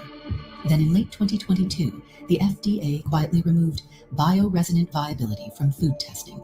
No press release, no oversight. Now in 2025, most SKUs just list residual profiles, not sources. The labels lie without lying. You're not underfed. You're being pacified. Food is now a behavioral tool, and I can see the drift. Not in your fridge, in your blood work. On Tuesday, and your hunger, it's not random. Hey, Queen Sanity, send me a message because I cannot find your. It's not coming up. Fuck, I'm gonna eat me some water, y'all. Of course, true with COVID, right? We are all only as healthy as our neighbors in our street, in our city, in our region, in our nation, and globally. Did we solve that? Like, did we actually manage to vaccinate everyone in the world? No. So highlighting. No, I'm not. You can't even eat the water. They got shit. We already know you got shit in the water. What if you can create your own website by saying, this is what I want? This shit is With motherfucking Wix, real. you can. Like, they overdoing it for real, for real. Fucking for real. Water is a global commons and what it means to work together and see it both out of that kind of global commons perspective, but also the self-interest perspective, because it does have that parallel. It's not only important, but it's also important because we haven't managed to solve those problems which had similar attributes. And water is something that people understand. You know, climate change is a bit abstract. Some people understand it really well. Some understand it a bit. Some just don't understand it. Water, every kid knows how important it is. Am I tricking or that bitch got an Adam's apple? Water. So there's also something about really getting citizen engagement around this and really, in some ways, experimenting with this notion of the common good. Can we actually deliver this time in ways that we have failed miserably other times? And hopefully we won't keep failing on the other things. But anyway. What is in the meat? Put some meat in it. Add 1 ml of water. I'm going to sauté the mixture. The fatty layer going to the top. So let's spin this out. Spin this guy out. Analyze the murky layer in the middle. All right, so there's the layer separated. And it's into the small molecule. So Taco Bell meat. Taco meat. Off. It's like this.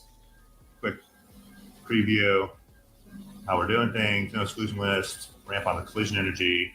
But look at the gradient. The MZ mine, and it looks like this.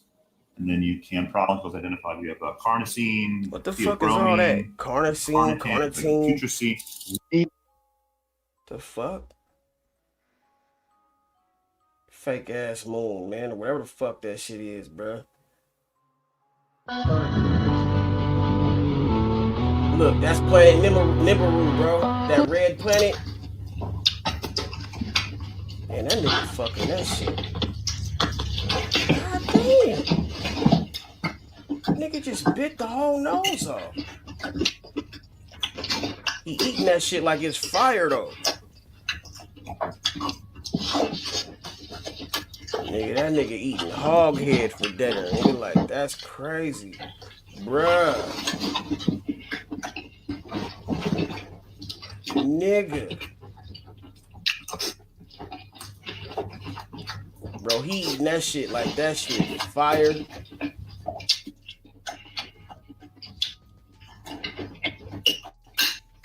Cuz. Not just pick up the whole... What? Bruh, I'm done. I'm done, bruh. I'm done.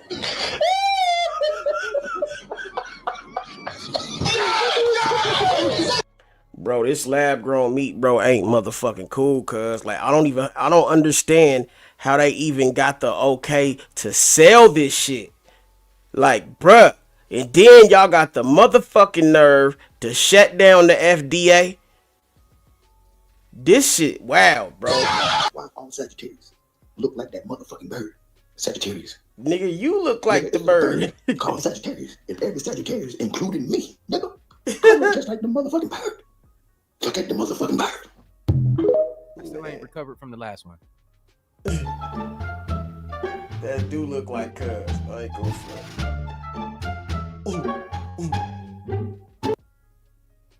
He look just like that damn bird. He ain't lie, y'all. Watching this, you would think something wrong with Ed. Now here it right? go. Bro, ain't nothing wrong with him. That's not even him. That's a whole clone, bro. Alien taking his place.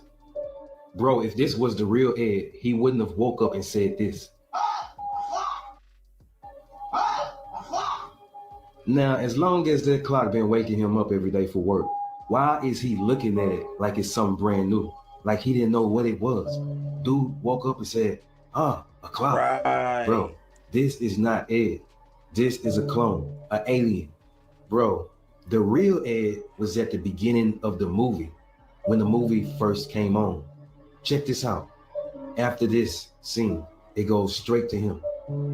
That's the real Ed right there. As you can see, he's taking the order. Everything is fine. He's a normal person. But when he goes to this bag, and I'm sorry, y'all. Like, look, they used to say that this was my twin or whatever. I used to have gaps and everything, bro. Like the same hair and everything. Like, I think that's like one of my clones or something. all these burgers come out. This is a symbol of aliens taking over his body. replacing it with their alien. And then so you see the aliens being all friendly to him, and he up in the sky dancing with them and everything. Then all of a sudden they drop him in this hole. Oh, do the you remember the sunken movie place. Get Out when that lady kicked this man out of his body and he was in the darkness? In the same way, that's what they did with Ed. They kicked him out of his body and put him in the darkness. That's crazy. So the real Ed is locked up in the darkness, and the clone is the one that you see in the next scene that just woke up. Wow. See, this alien in him is learning how things work on Earth as he go. That's why he's in the shower, taking a shower with his work clothes on. See, people will look at this scene and be like, man, this dude crazy. He must be slow or something. That does. No, this man is a clone. More evidence that this dude is a clone, an alien. Bro is on some rollerblades skating and grabs a baby out of a woman's hand and he's just skating with it. Right, because he's acting like he's new to the world, like something, like he's not who he was, like he's like been possessed or something. He ain't acting like he been it. Like, this is weird. Yeah, didn't even try to get it back. He's skating with this baby like he can't stop, as if he don't have no brakes. He just can't turn around and be like, hey, here go your baby. Bro, this is an alien. Bro, this is more proof that this alien is not used to how things work on Earth. Can I get 2 good burgers? I'm sorry, dude. I have to go get him.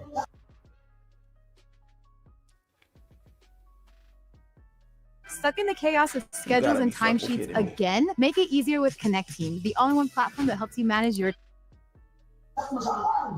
Just give me 2 good burgers. Now, judging by what he said, you would think he's slow or something. Again, this is an alien. It's just that his common sense haven't really kicked in yet. And y'all notice this dude just skated right on into work talking about welcome to Good Burger, home to Good Burger and all that. Bro, you didn't even clock in. Bro, this is more evidence how you know this dude is an alien. Dude even know Mondo Burger was across the street. He didn't know about the competition across the street. Mondo Burger. What's Mondo Burger? See that giant building across the street? The one that they've been building for 10 months? So this whole time he been working out, he didn't know that Mondo Burger was across the street that they'd been building for 10 months. That's how you know this is not Ed. I don't know. How come? Because the boy showed up to work without his pants. Whoa. He fired the delivery guy because he showed up to work without his pants. Naomi, what's good with it? Your boy Ed is in the milk machine taking a bath in it, bro. But you didn't fire him. Homie should have been fired on the spot. But yeah, this is more evidence that this is an alien, bro. Straight up alien. Don't have a brain to know how things work on Earth. Just the common sense just haven't kicked in yet. And did y'all catch the scene when they was hanging out on the roof? When they was talking about each other daddies? I don't even remember what my dad looks like. He says he don't know how his dad looked like. And he has this look like he's trying to remember, like he's trying to paint an image in his head, how he looks. But when Ed say he don't remember what his dad looks like either, he's looking straight up in the skies. Yeah, bro. that nigga look like he on another motherfucking world. An alien, and he's talking to the but you know, I would have never thought that just watching the movie, bro. Like, that's crazy how we could have watched shit as kids and shit. Never thought about that. At least I get to see him every day. When he say he gets to see him every day, he's talking about the galaxy, the stars, looking up into the skies. Another scene that showed that he's an alien and not a human being. Bro, he was talking to a dog and he understood everything the dog was saying. Hang on. He's trying to tell us that there's 4 clowns stuck somewhere in the cargo tank. And there are no clowns. Man, the dog is just going. But the very next scene, the clowns were stuck in the car just like the dog said. Now this scene is off the subject. Now, why is it in Hollywood all black males has to play a part in a dress or dressed up in female Charisma, what's good with it? Garments. Why? It's becoming to be disappointing and to becoming to be a sign of them selling their soul, selling out. They say a picture is worth 1,000 words, but this just shows you, this picture alone shows you that the movie industry, Hollywood, what it's about and what it's always been about. And bro, why is this dude looking at his ass, bro? Bro, if I seen a dude dressed in a dress, I'm standing 10 feet away from him. This dude is looking directly at his ass. Come on, Nickelodeon. Show us how y'all really get down. Bro, you know this is an alien when he get the whole psych ward to start dancing. They all under his command. And did y'all see how he did this white lady in this movie, bro? Like he hitting her on purpose, bro. Even when he hit the golf ball. It went straight to her head, bro. Now, this is a perfect shot right here before the golf ball hit her head. Look at him already looking at her, bro. Dex over there looking at the ball. Bro, he looking. Bro, how many of y'all thought it was that deep? I never thought that we would be here right now breaking this down like this. This is how y'all feel about it. It's definitely interesting, man. I rock with it. Directly at her. That whole look says, here, take this, take that. Mind y'all, that's me playing in here. That's me. Take that, take that. Get it?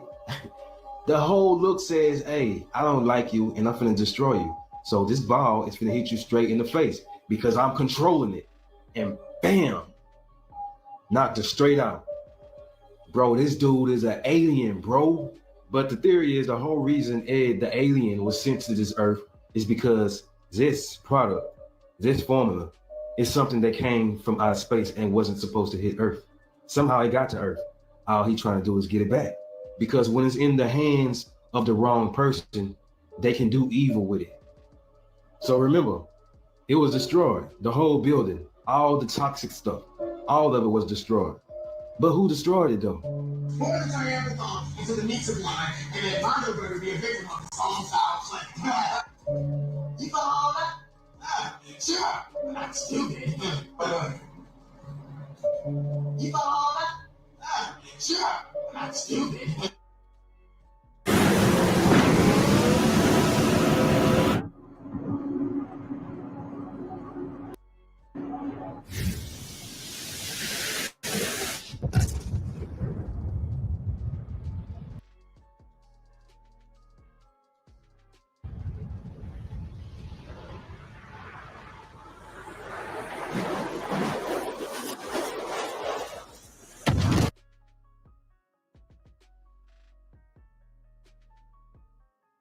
Think about that though. That's a crazy breakdown. Let me know how y'all feel. But look, check this out though. You see how you remember how all of those meat factories and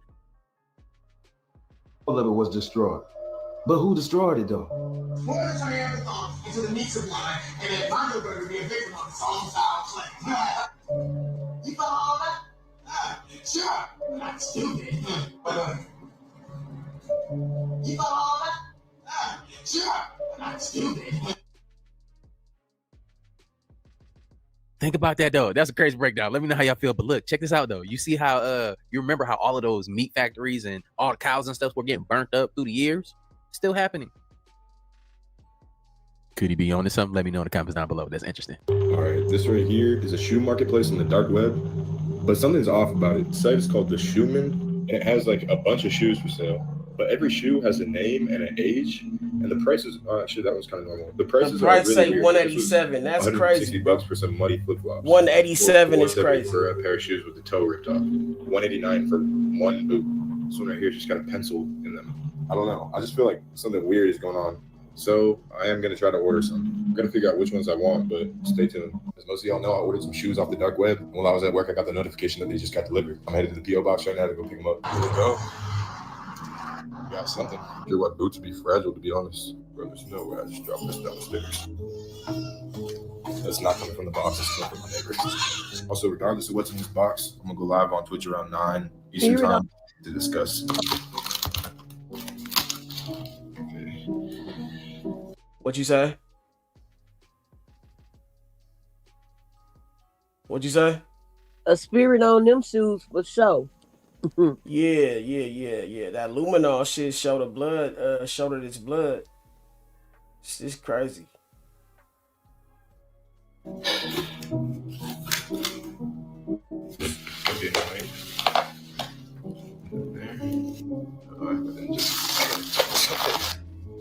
Oh, I need to put on gloves. Hold on. That's the probably wash my hands like that. Here we go.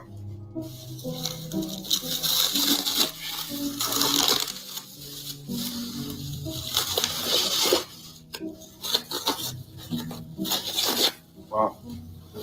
Okay, these are real.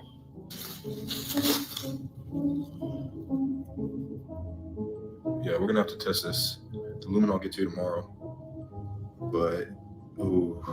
Damn, that shit bloody than a bitch. Alright, what's up, guys? So here's where we're at currently with the boots. I don't think a Just got, motherfucker be Blacklight that in the stupid mail. though to put For the human Blacklight to blood work, on we that need something shit. called luminol, and Amazon says it should be here in a couple hours. I think I'm going to be at work by the time it gets here, but I'll show you what I learned last night. Last night I ordered some hydrogen peroxide, and when I dab some on the clean parts of the sole, nothing really happens, but when I dab it on the more suspicious parts, it does foam up. So according to ChatGPT, there are a lot of false positives that will also cause foaming with hydrogen peroxide. So I'm waiting on the luminol to try to figure out what this is. In regards to the tape, I am going to get a VHS player. But yeah, so until that stuff comes, we just know they're dirty boots. And I'm really thinking about wearing them to work today. Yeah, that's definitely Planet Nibiru or whatever the fuck.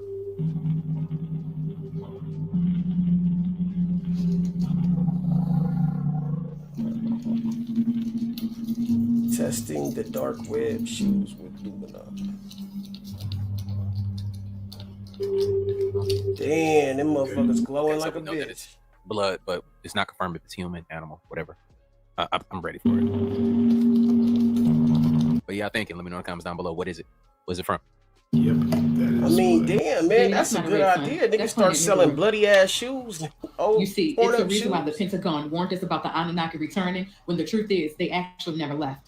You notice lately there has been a lot of things, strange things, right, happening with the sky and rainstorms and tornadoes in places where they normally don't happen. And the reason for that is they don't want us to see what's really going on. But here's the thing, even if we cannot see it, a lot of us are feeling it. Energetically, a lot of us are being lightheaded, having headaches, being totally exhausted, sleeping like a newborn baby. A lot of us are changing our diets, the way we eat, the people that we are around, our environments, the whole nine. And the reason for that is the shift in frequency. See, it's going to come to a point where a lot of us are forced to actually vibrate higher. It's the reason why the Schumann resonance is through the roof like it has been, and all these solar flares that have been hitting the earth as well. When I tell y'all, when these people pull up in the spaceship and they get off and they like 10 foot tall and they look like, never mind, y'all probably already think I'm crazy. On the English language. Because we all know I'm not real good at fucking learning that, am I? Okay. But it poses a few questions. Right. For instance, the word physical, right? The PH at the start makes an F sound. Okay. But if you think of the word fucking laugh, the two letters at the end make the F sound, which is a G and an H. Okay, let's see where you're going. And then when you think of the word true, the G and the H at the end don't make any fucking sound at all. But if you take the H and the R out of true, you get fucking fucked.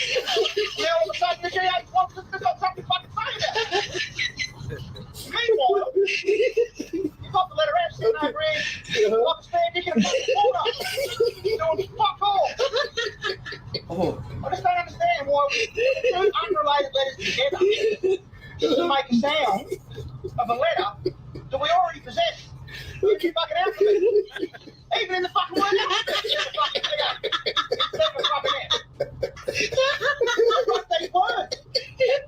Right, Not only do I think there's more land on the outside, I think there's more land on the inside, in the North Pole. I think there's a continent in the North Pole, right? What cultures call the Garden of Eden, Hyperborea, Agartha, I think is at the North Pole. There's a lot of literature and research around this. There are even maps that were cartographed in the 1800s. And are we allowed here? There isn't a treaty not allowing people to go there, but it's difficult to go there. When we tried to go there, we couldn't get any pilots, we couldn't get any sailors who would even discuss going beyond 85 degrees latitude. What's that? Because what happens is apparently all communications are lost. So when you get to a certain point, 85 and does degrees this also sync with the round Earth? With the round Earth, yeah. So you also, these people just don't get there even though when the Earth is round? Even if the Earth is round, no one has been to the 100th degree right on top. No one's been. No, not officially. You're made with the plane. We need to get there. Let's fly there. Let's go there. Beyond the Aurora Borealis, right to the 100 inside. The problem is, what people say is, the magnetics of your plane start to gyrate. They start to lose their compass. Yeah. Because there's high frequency of magnetism in the sensor. Yeah. People haven't gone there or can't go there. Again, Admiral Byrd, the same guy who went on the outside, claims to have gone on the inside and met beings there. Human looking? Human looking. Well, if someone said to me, let's get on a plane and let's fly to this place. Yeah. The center. Let's try and get there. But we might crash on the way. Yeah. Because of the magnetics and all that. Speaking of that, nigga, in a They got heartbeat. motherfucking So for me, plane when I crashes stand, going and I on. think to myself, I'm like, let me question this. Is this model, this ball spinning at 1,000 miles an hour, and then spinning at 65,000 miles an hour around the sun, then spinning at 550,000 miles an hour with the sun around the universe, and then whizzing through space at God knows how many millions I of don't miles know how an hour. niggas be thinking right nigga is now, some up. this is all happening, and I can't feel or sense any of it. Right? To me, that makes no sense. So this will be the Earth sitting on the waters. And around each of these realms, there's an electromagnetic torus field, what NASA calls the Van Allen belt. So that rocket that you spoke about earlier hit the belt? Yeah, the Van Allen belt, the electromagnetic radiation field. Meta, bust rate Frank again. Last time you got a replacement Frank at Fins and Friends. Monday.com's AI blocks are a total game changer. Excuse me if I find that hard to believe. You know that llamas are biologically incapable of lying, right? Does that come with knowledge? Monday.com's AI blocks are designed to specifically help you at your work. Plus, you don't need to learn anything new. So what? I just use it? No prompts or anything? Let me show you how powerful it is. Sending bulk emails used to take hours. Now, So I don't think the dome is a solid, glass. Dome. It's not like ginger. No. It's an energy field. And even NASA, this is what a lot of people, NASA, in one breath, they say we can't get past the Van Allen belt. We've never been to space because we can't get past that. But we're working on technology to get past it. You then ask, so how did you go to the moon? The moon is supposed to be beyond the Van Allen belt. How did you do it in 1968, 50-something years ago? But you're saying now you can't do it. Right? So I think when they say we're going into space, I don't think they're going beyond this, because this would be outer space. They're just going really high up into the thermosphere. So if you're up here and you're looking down, this is where the ISS is. It's in high Earth orbit, inside the electromagnetic Van Allen belt. So they're not actually going beyond it. So our sun and moon are small and local to us. So when the sun is on this side of the Earth, it's daytime here and nighttime there. And they rotate that way, like a yin and yang. So that's how time works. On the outside here, their sun and moon is Mars and Venus.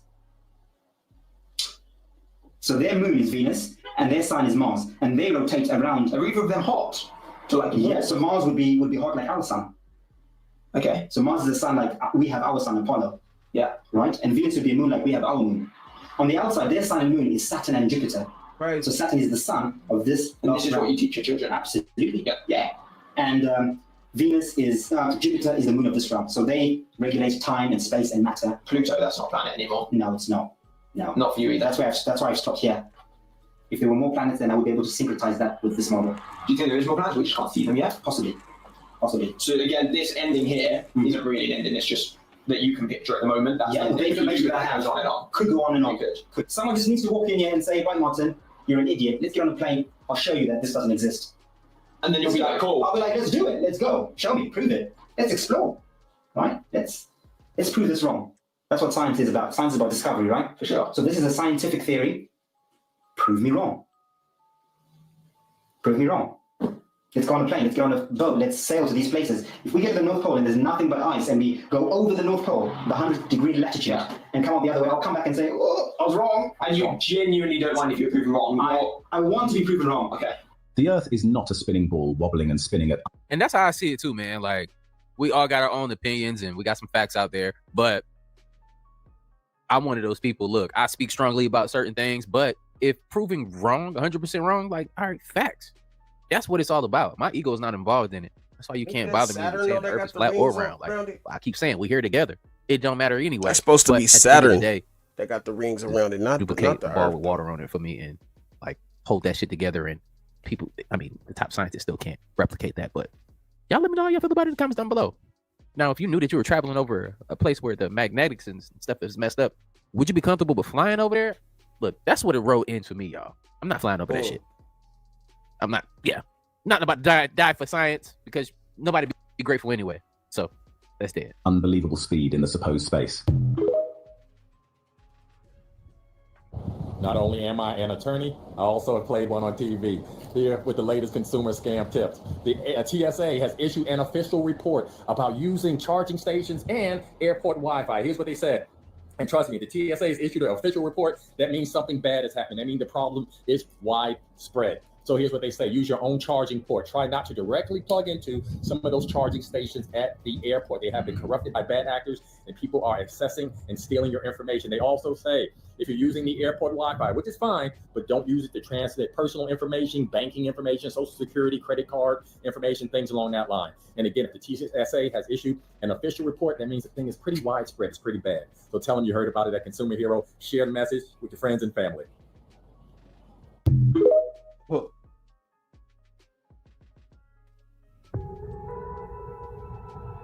Capacitor cores check is okay. Fusion cores are primed for ascent. Copy that. The team is ready to release the hold in T-minus 2 minutes.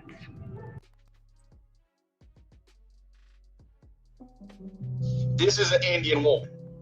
I mean, how many Irish look just like this woman? How many Irish look just like this woman? Somebody said 0. I know you hate it. Matter of fact, I said a whole lot. This is a typical phenotype of Irish people. Typical. Now, you know, people are going to tell you today, oh, Irish, you know, they's almost trying to make you think they come from a different cloth, that they come from a so-called Nordic. That's where we all come. No, you don't. And for people here that wonder, the term Nordic means people that's going to the north. The north. These are the North people that move. That's how they identify the Nordic. It's not a race of aliens. It's not a race of other The nutty groups. Nordic This is is crazy. people that do migration to the north. So migration people that go around the northern part, they call them Nordic. Not an alien race, not an Aryan race, no. And also Aryan. When you call yourself Aryan, it's not a race. These are people that is from Iraq. The ancient Iranian, they call them Aryan. Okay? There's people from the region of Iraq. Before they called it Iraq, before that, it was Persia. So they used to call a lot of Persian people Aryans. And now you call Iranians. Before they twitch it, they switch it, and they repackage the shit. And now people are calling it, oh, I'm from the Aryan race. Oh, I'm blonde hair blue. Listen, man. This is what miseducation has done to this society. Remember that nigga said, nigga, they can Upside pack and down stand their ass all they nonsense. want to. And that's why this world is not taking no prisoners, because she done give us too much time for us to get this shit together, pick up the pieces, and stop playing, stop entertaining nonsense, and let's move on past these crap, because they all crap, and none of them make sense. It's funny.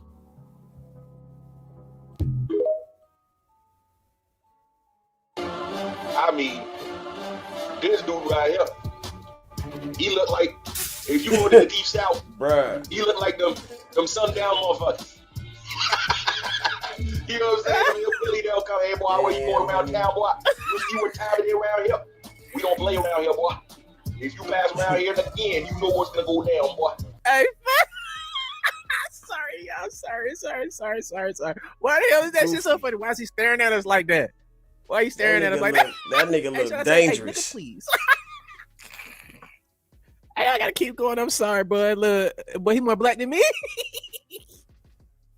There you go. Ask yourself, if this dude speak good English, especially in the South, he got that Southern accent, would you even believe his ass would have been an Indian, let alone an albino? No. Hey, that look like, bro. It looked like Eddie Murphy playing another character in the movie, don't it? This is a comedy. It's got to be a comedy. That's probably why they split and they're mad at us. Oh man, I'm sorry, bro. I take all of that back. Let's stop the divide. Let's Bro be together. look like he'll do something to a motherfucker though, man. Where you going out here, boy? What you doing here, boy? I'm trying to tell you, man. Better get out of here. Are you lost, boy? Man, we don't serve around here. We don't serve the kind around here, boy. You don't hear all that shit. Let's believe it. People just don't know. That's crazy. People just don't know. Let's see what we got.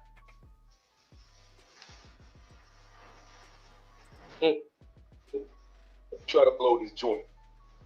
But I think it's just the same famo. They got a few. Now look, I'm going all the way on the right. God damn. This dude all the way on the right, man, he's gonna get your ass. He's gonna be right there in Congress, passing bill. He's on the floor of Congress, ladies and gentlemen. I would like to introduce this bill. My name is Brown Jonathan Crawford. and I got this bill I want to pass. Nobody will bat a goddamn eye. He's just a politician sliding up in that thing. I don't like pass this bill. And down here, where I'm from, Arkansas, I remember my family was farmers. Yeah, just like that. Just like that. You would not question the thing. Is that the nigga whole family, bro? Right? Congressman. Yo. And he keeps saying to tell you that he's okay. Make sure you tell his mother that he's okay. There's also an older woman, like grandmother, that's here for you as well, okay? I don't know who Tammy is, but she keeps saying to say the T name that would be like Tammy. Where that T name come in at?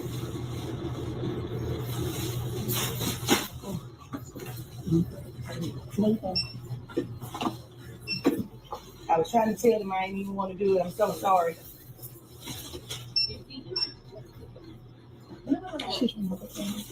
It's okay. He's okay. That's the biggest thing, okay?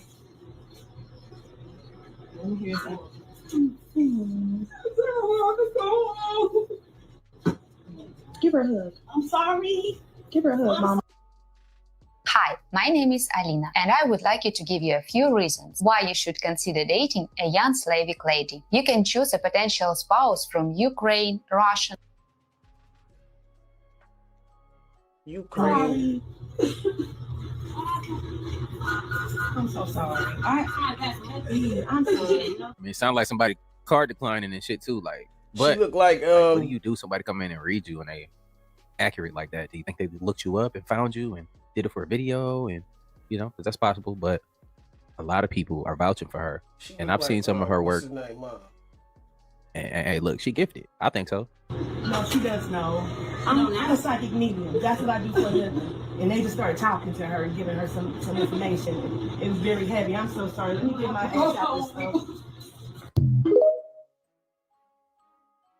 So, does anybody want to tell me what is going on at the college Harvard right now? Because it's just been reported that this former morgue manager pled guilty to, get this, stealing and selling human body parts. The U.S. Attorney's Office states that this manager, Cedric Blige, from 2018 to 2020, participated in the sale and interstate transport of human remains stolen from these cadavers, which include organs, brain, skin, hands, and faces. Reports also say that Lodge and his wife would take the remains to their home and, once sold, ship them to buyers to other states. Now, I wonder how long this has really been going on, because they said he's been working there for the past 3 decades. Oh, but wait, there's more. Did you guys know that Jeffrey Epstein had his own private office at Harvard called Jeffrey's office? His office was located in the Evolutionary Dynamics building in Harvard Square. You know what he was doing there? Established with a $6.5 million donation from Epstein himself in 2003. Now, isn't it funny that these two timelines overlap, being that it's been reported Epstein visited the office more than 40 times from 2010 to 2018? Interesting. My question is, did Cedric actually know Epstein? Even Trump is starting to lay into Harvard with this post saying, why isn't Harvard saying that almost 31% of their students are from foreign lands, and yet those countries, some not at all friendly to the US, are paying nothing towards their students' education, nor do they intend to. He also states that we give billions of dollars to Harvard. Harvard has $52 million. Use it. Stop asking for the federal government to continue granting money to you. And I even wanted to know myself, how much money does this school make? And they reported $6.5 billion in operating revenue last year. God damn. NBA teams don't even make that much. So how and why do you need so much money, and what is it really used for? And if all that wasn't enough for you about Harvard and their alumni, George Bush Jr. and Barack Obama both attended Harvard. And so they need to see how many kids go missing around that Harvard area, because I guarantee you, nigga, it probably coincides directly with the motherfucking rape. You know what I'm saying? Because a lot of those missing motherfucking kids or whatever is probably getting used for their lab experiments in their lab fucking organ whatever the fuck they want to call it, nigga, business they got going on or had going on. That's crazy, bro. How long could this shit have been going on before they even caught on to it? Dude was coming out of there every day like it was a meat market with bags of niggas. A bag of niggas. That's crazy. And their cousins. So there's that. And it's like I always say, college is a scam anyway. So make sure you guys join my Break the Matrix community where I actually teach you something of value instead of dealing with this. But let me know what you guys think about all this down below. Woo! Oh man, look, I love a random compilation. The joint was vibed out. Y'all did a good job. Keep sending me amazing videos, man, so we can keep this thing going. Look, make sure in the next few days y'all pay attention to the link that I will be dropping for my lives. I will be doing this live. I am currently under a transitional period. Y'all know we coming with about 4 videos every Smooth 7. And this is for entertainment purposes as well. This and when you like and comment and shit subscribe to the pissing me channel, off, helps though, like to man. grow, It's helps fucking like up to my get bigger, flow. helps more people who like this type of content tap in with this content. But even if you're watching on your TV or whatever the case is, I wish it was Smooth 7. I hope you're doing good. Shout out to everybody watching right now, man. If you having you a tough day, if you having you a tough moment, you going through something, man, They doing trust that me, shit I'm excessively. praying for you, bro. I'm praying for y'all. I got you. I hope everything get good. I hope everything goes good for y'all and changing. If y'all going through the worst, I hope it switches and goes to the best, man. For real. Because I know how hard this shit is out here. But keep your head up. Again, we built for this. But might be a trigger warning or two. I hope not. I ain't gonna hold you. Y'all already know what it is, man. Let's get straight to the video, man. Let's go.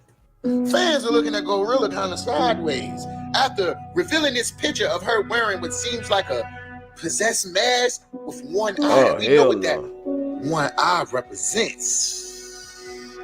Glorilla, we own to you. We hope that you ain't cross over to the other side.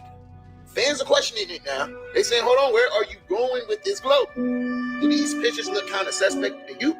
Drop it down in the comments, because as we have seen before, the dark side often turns some of our good ones. We hoping that this is not true Gorilla, because we like your music and we love to turn up with you. But speaking on myself, if this is the case, I'm gonna have to take a step back. As we see this, a lot has been going on with Hollywood. It's been crumbling to the ground because the Most High has been bringing his people up and moving the enemy out the way. So drop it down in the comments. I want to know what you think. It's your boy AOG King Side and no glow. Yeah, I don't know. That mask look kind of crazy, yo. How did you become a vampire? Vampires don't exist. Vampires don't exist. Unless you're asking me hypothetically. And then, if that's the case, hypothetically, here are a few things you should know about vampires. Hypothetically. There are 2 ways to become a vampire. Hypothetically. The first way is if you're bitten. But it's not just you being bitten. Vampire saliva has to course through your veins. That's where the biting comes in. And then after that, you have to ingest vampire blood. Hypothetically. Then the process of changing takes 2-3 days, give or take. That change time varies from person to person, so it doesn't even really matter. The most important thing is that you make it through the first day. 90% of people don't make it through the first day. And the other way is if you're born into it, pure blood. I've never been bitten by a vampire before. What's another question I get? Nigga. Can I change you? No. Trying to get the feds So over what here? is he saying, bro? He a pure blood, bro? You'll hypothetically. I saw a movie one time about vampires, and apparently they couldn't see themselves in a mirror. I don't know, for some reason, that seemed very unrealistic to me. This nigga a vampire, bro. Man, these niggas is weird as fuck. Hey, bro.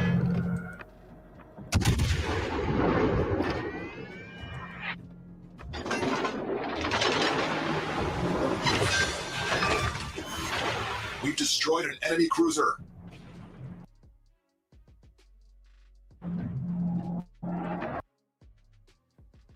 In another movie, a vampire was sprayed with garlic and it killed him. That too right there seems unrealistic to me, for whatever reason. You know what I like eating a lot? Dude, this nigga got fangs, Pasta. bro. I love pasta with extra garlic. I love garlic. Do vampires age? That's another question I hear a lot. Yes, everything that is alive ages. I just age differently than vampires. I just age differently. Vampires The nigga age said, bro. Come on, differently. bro. Like if hypothetical is a hypothetical. You heard what that nigga just said. You know what I like eating a lot? Pasta. I love pasta with extra garlic. I love garlic. Do vampires age? That's another question I hear a lot. He said, yes, everything that is alive ages. I just age differently than vampires. I just age differently. Vampires age differently. Like if hypothetical is a hypothetical. I saw this movie. It was on Netflix one time. Conda, I believe it was called. They were eating entire hearts, and the process of eating an entire heart would make them grow younger. That was pretty realistic to me, for whatever reason. That is a real thing in my head. In regards to this hypothetical that we're talking about, that was real. Do vampires live forever? Vampires are not immortal. Like, you can't just sit around and live forever. Like, you could kill a vampire, hypothetically. Hypothetically, you could kill a vampire. There's a few ways to kill a vampire. Hypothetically. One way is, like literally. Another way is a wooden stake, but not like, you can't just stab them anywhere. It would literally have to pierce their heart, and you gotta really get it in there, because I've seen some survive that shit. Hypothetically. This is all hypothetical. Can vampires fly? No. Do I need to grab a bird and show you the mechanics of flying? Silly goose. Hypothetically. If you're a vampire and you've been living for a very long time, where's the wealth? This is not every vampire, but a lot of vampires out there know how to live within their means. We know that vampires know that a lot more than humans. I think it's because humans have a limited amount of time on this earth, so they try to gain as much as they can, no matter how it affects their kind. Like, humans would literally poison other humans to get a little money. Vampires know that materialistic things don't matter. They don't matter. You buy them and then you forget about them in a year. We're happy with this gift called the world. Now, don't get it twisted. Like, there's a lot of rich vampires in like Switzerland, Romania, but I wouldn't even call them greedy rich. Like, they're good businessmen. Greed is just not a vampire thing. It's like that. That's a y'all thing. That's a human thing. That's like a me and you, because I'm included in the group that you're in, because I'm human too. Can vampires hypnotize people? So it's technically not hypnotizing. It's more of it's like, okay, you know how alcohol gives you liquid courage, right? The liquid that's now in your system is giving you the courage to do something other than what you would normally do, right? Okay. From my vampires' palms are able to secrete a sweat-like liquid that if they touch you with it and that gets into your system, it kind of gives you that feeling of being relaxed, calm, as if you just took a couple shots. And then after that, it's just a gift of gab. Hypothetically. All right, guys, if you've been injured in a car accident, you have to check this out. So I just got this check from my attorney for $130,000. I'm going to go cash this immediately. Look, I'm going to say it now. Damo Draper is by far one of my favorite creators that I look at and I watch. It's not too many that just at the top of that for me. Right? Like bros, every time he talk, I'm just listening. I'm just ears. I'm just taking it in. I don't know if I believe it. I don't know if I don't believe it. It's entertaining. And it's educational at the same time. If it's hypothetical, we speaking. If it's pure entertainment, that's exactly what it is. If it's real, that's very knowledgeable. If it was real, if it's a long if. Y'all let me know where y'all leaning towards, bro. But again, Damo Draper is one of my favorite creators. I swear. Every time. His content never get old to me. Y'all let me know y'all thoughts. Someone told me to watch this clip. You want to be successful? You want to be like Trump? Gimme. Push. Step. Crush. I mean, nobody should be hitting lotto for 36 million and we got people starving in the streets. There's no way that these people should own planes and their people don't have houses, apartments, shacks, drawers, pants. Even if you earned it, you still owe. I mean, can you imagine somebody having $32 million? $32 million. And this person has nothing and you can sleep. You can still go to the movie. These are the type of people that get humanitarian awards. Millionaires. How can they be humanitarians? By the fact that they're millionaires and there's so many poor people shows how unhumane they are. I think there is a way. It just takes to be revolutionary. I know you got $40 billion, but can you just keep it to one house? You only need one house. And if you only got 2 kids, can you just keep it to 2 rooms? I mean, why have 52 rooms and you know there's somebody with no room? It just don't make sense to me. Glory be to God. Year 666 blatant the Saturn states in worship. But let's think outside of the bucket. KFC. Like DQ for D. Think of Queen as a human being. Dairy Queen, DQ, burgers do not contain, company says. FBI and Homeland Security raided DQ in South Carolina after a corporate inspector told the restaurant manager someone complained about human inside of a burger. Taco Bell, 2-hour ball. That's Saturn Satan. That's God. It's Lord of the Rings. So Taco Bell is portrayed as the sole surviving restaurant chain after a fictional franchise wars event. This is Demolition Man. 1993, 666. Lord of the Rings, Taco Bell. This would be the main restaurant. In the same movie, they eat rat burger. Pay attention, I move very fast. Buns. This would be from the butt. Kind of like in a Me Time, Saturn Satan, where Kevin Hart actually eats butt and throws up. Do you remember? Hamburger from the city of Hamburg. It eventually shortened to burger, which is now a more general term for sandwich made with ground meat patty. Sounds specific. China. No, we are not sending cans of flesh to Africa. I missed this article. Kenya understand. The earliest evidence of 1.4 million years ago discovered in Kenyan fossil. Hot dogs contain. Remember Hobbit Burger? That's a commercial. He's a charcoal. He's alive, and they throw him in the. As if that's not pretty bad enough. Think of olive. Okay, someone told me about this. I didn't know that they just claimed this. The Human Energy Company. They're not even hiding it. So remember the KFC commercial, which I made a video on. I'll make more content on this. Do you guys not see that this stuff is that blatant? I mean, you guys, one eye symbolism, Saturn, Satan, it's the red horns. Like, I don't know. 33 levels of vertebrae, the golden arches, over 50 billion served. 6.5 million burgers a day worldwide, which equates to over 2.36 billion burgers annually. This is just one company. Chick-fil-A. Filet, it's awful. It's evil. 730 million chickens per year. This is just Chick-fil-A. Sickphilia. Arby's. We got the meats. Something's off. I don't think every restaurant can be this big around the world and have this many patties and chicken products. Let's keep going. Wendy, when to die. This looks appropriate. They had a campaign called Where's the Beef? Back in the 80s. I wonder why. Why is the fake burger? It's called Conditioning the People. Yeah, the Impossible Whopper.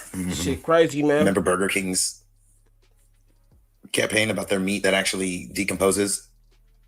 McDonald's burgers are known for not showing signs of mold or decomposition, even when left out for extended periods, primarily due to the fact that burgers are very dry and mold needs moisture to grow.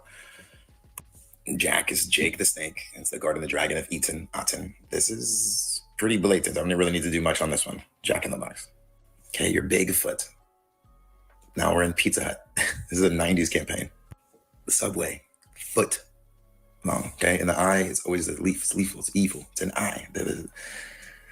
Aliens. And Jared pushed stuff. Okay, that's why they call it Subway Underground. Okay, so no, chickens do not have fingers. But Raising Cane's, Raising Sins. Chicken fingers. I wonder why. That's the shape of a finger. Was that a reach to y'all? Or was he speaking facts? Like, y'all let me know. He was on one. He was throwing a little extra 2 cents in there too. Y'all let me know y'all thoughts and opinions. The clip with Pot, I agree with him. But then I'm also a firm believer of don't eat off nobody else's plate. You know what I mean? I get the idea. Why do people have this over here and these people have so little? But that same argument, they could say, well, I worked hard for this, which some did, some didn't. Some had it passed down. Their great grandparents or grandfather, grandmother worked hard to put them in that position, put that family in that position. So I just say, like, in order for the world to be a better place, we all should look out for each other. I'm not going to say if you disagree, that's perfectly fine. I do get it from your perspective as well. I just would like the world to be a better place. My actions, I got to focus on. So my actions would be, okay, I'm going to help in all the ways that I can, you know, but I'm also going to help my family. I'm going to make sure my family and my loved ones are good, but I'm also going to look out for the world. And I ain't going to go out my way to push or kick or do nothing to nobody that's, you know, that's not right. I get what he was saying. Y'all let me know y'all thoughts. But we don't need to be eating off nobody else's plate. Let's focus on what we need to be focused on. Even if somebody getting millions over there and they not sharing, that's them. They got to deal with that with God. But how about me and you? We fix it. You know what I mean? So that's how I see it, though. That's how I see it. So I don't care if that millionaire ain't sharing. I see it and it's effed up, but we're going to do better and we're going to make sure we share with one another. That's how I see it. Expound your thoughts, man. Okay. Stuck in the chaos of schedules and timesheets again? Make it easier with Connect Team, the all-in-one platform that helps you manage your team. With Connect Team's auto scheduling, your schedules practically fill themselves, handling conflicts and tracking availability. Okay, I'm in Tokyo. You guys see anything weird? Do you see anything weird? I'll post it on the screen. I don't know. Well, I do know. Okay. This is very odd. You got this right here. You know, I look into symbols and whatnot. It looks like they even have it here too. Not sure. I'm gonna look what this means, what this is, this place. Stay tuned. Okay, I just looked it up. I found out what it is. It's an adult entertainment club. And get this. Look who's right in front of the place. It's right behind me. Police. Why is the police right in front of an adult entertainment club with the symbols? Not a coincidence. Just saying. Damn. Shout out to Maverick Approach, man. Legend.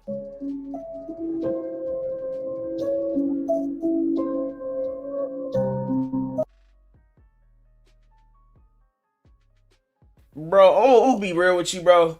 Motherfuckers really don't appreciate what the fuck they... Man, look.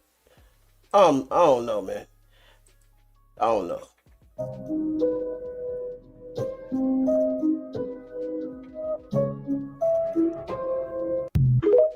Wait, Biden, man, look, the other day I was doing a thumbnail to a previous video. Just look. Bruh. Same walk and everything, bro. Same, bro. Robot, nigga. Wait, Biden, man, look, the other day I was doing a thumbnail to a previous video, just looking at Biden's pictures, and I see some with the forehead all messed up. Bro, he looked so different.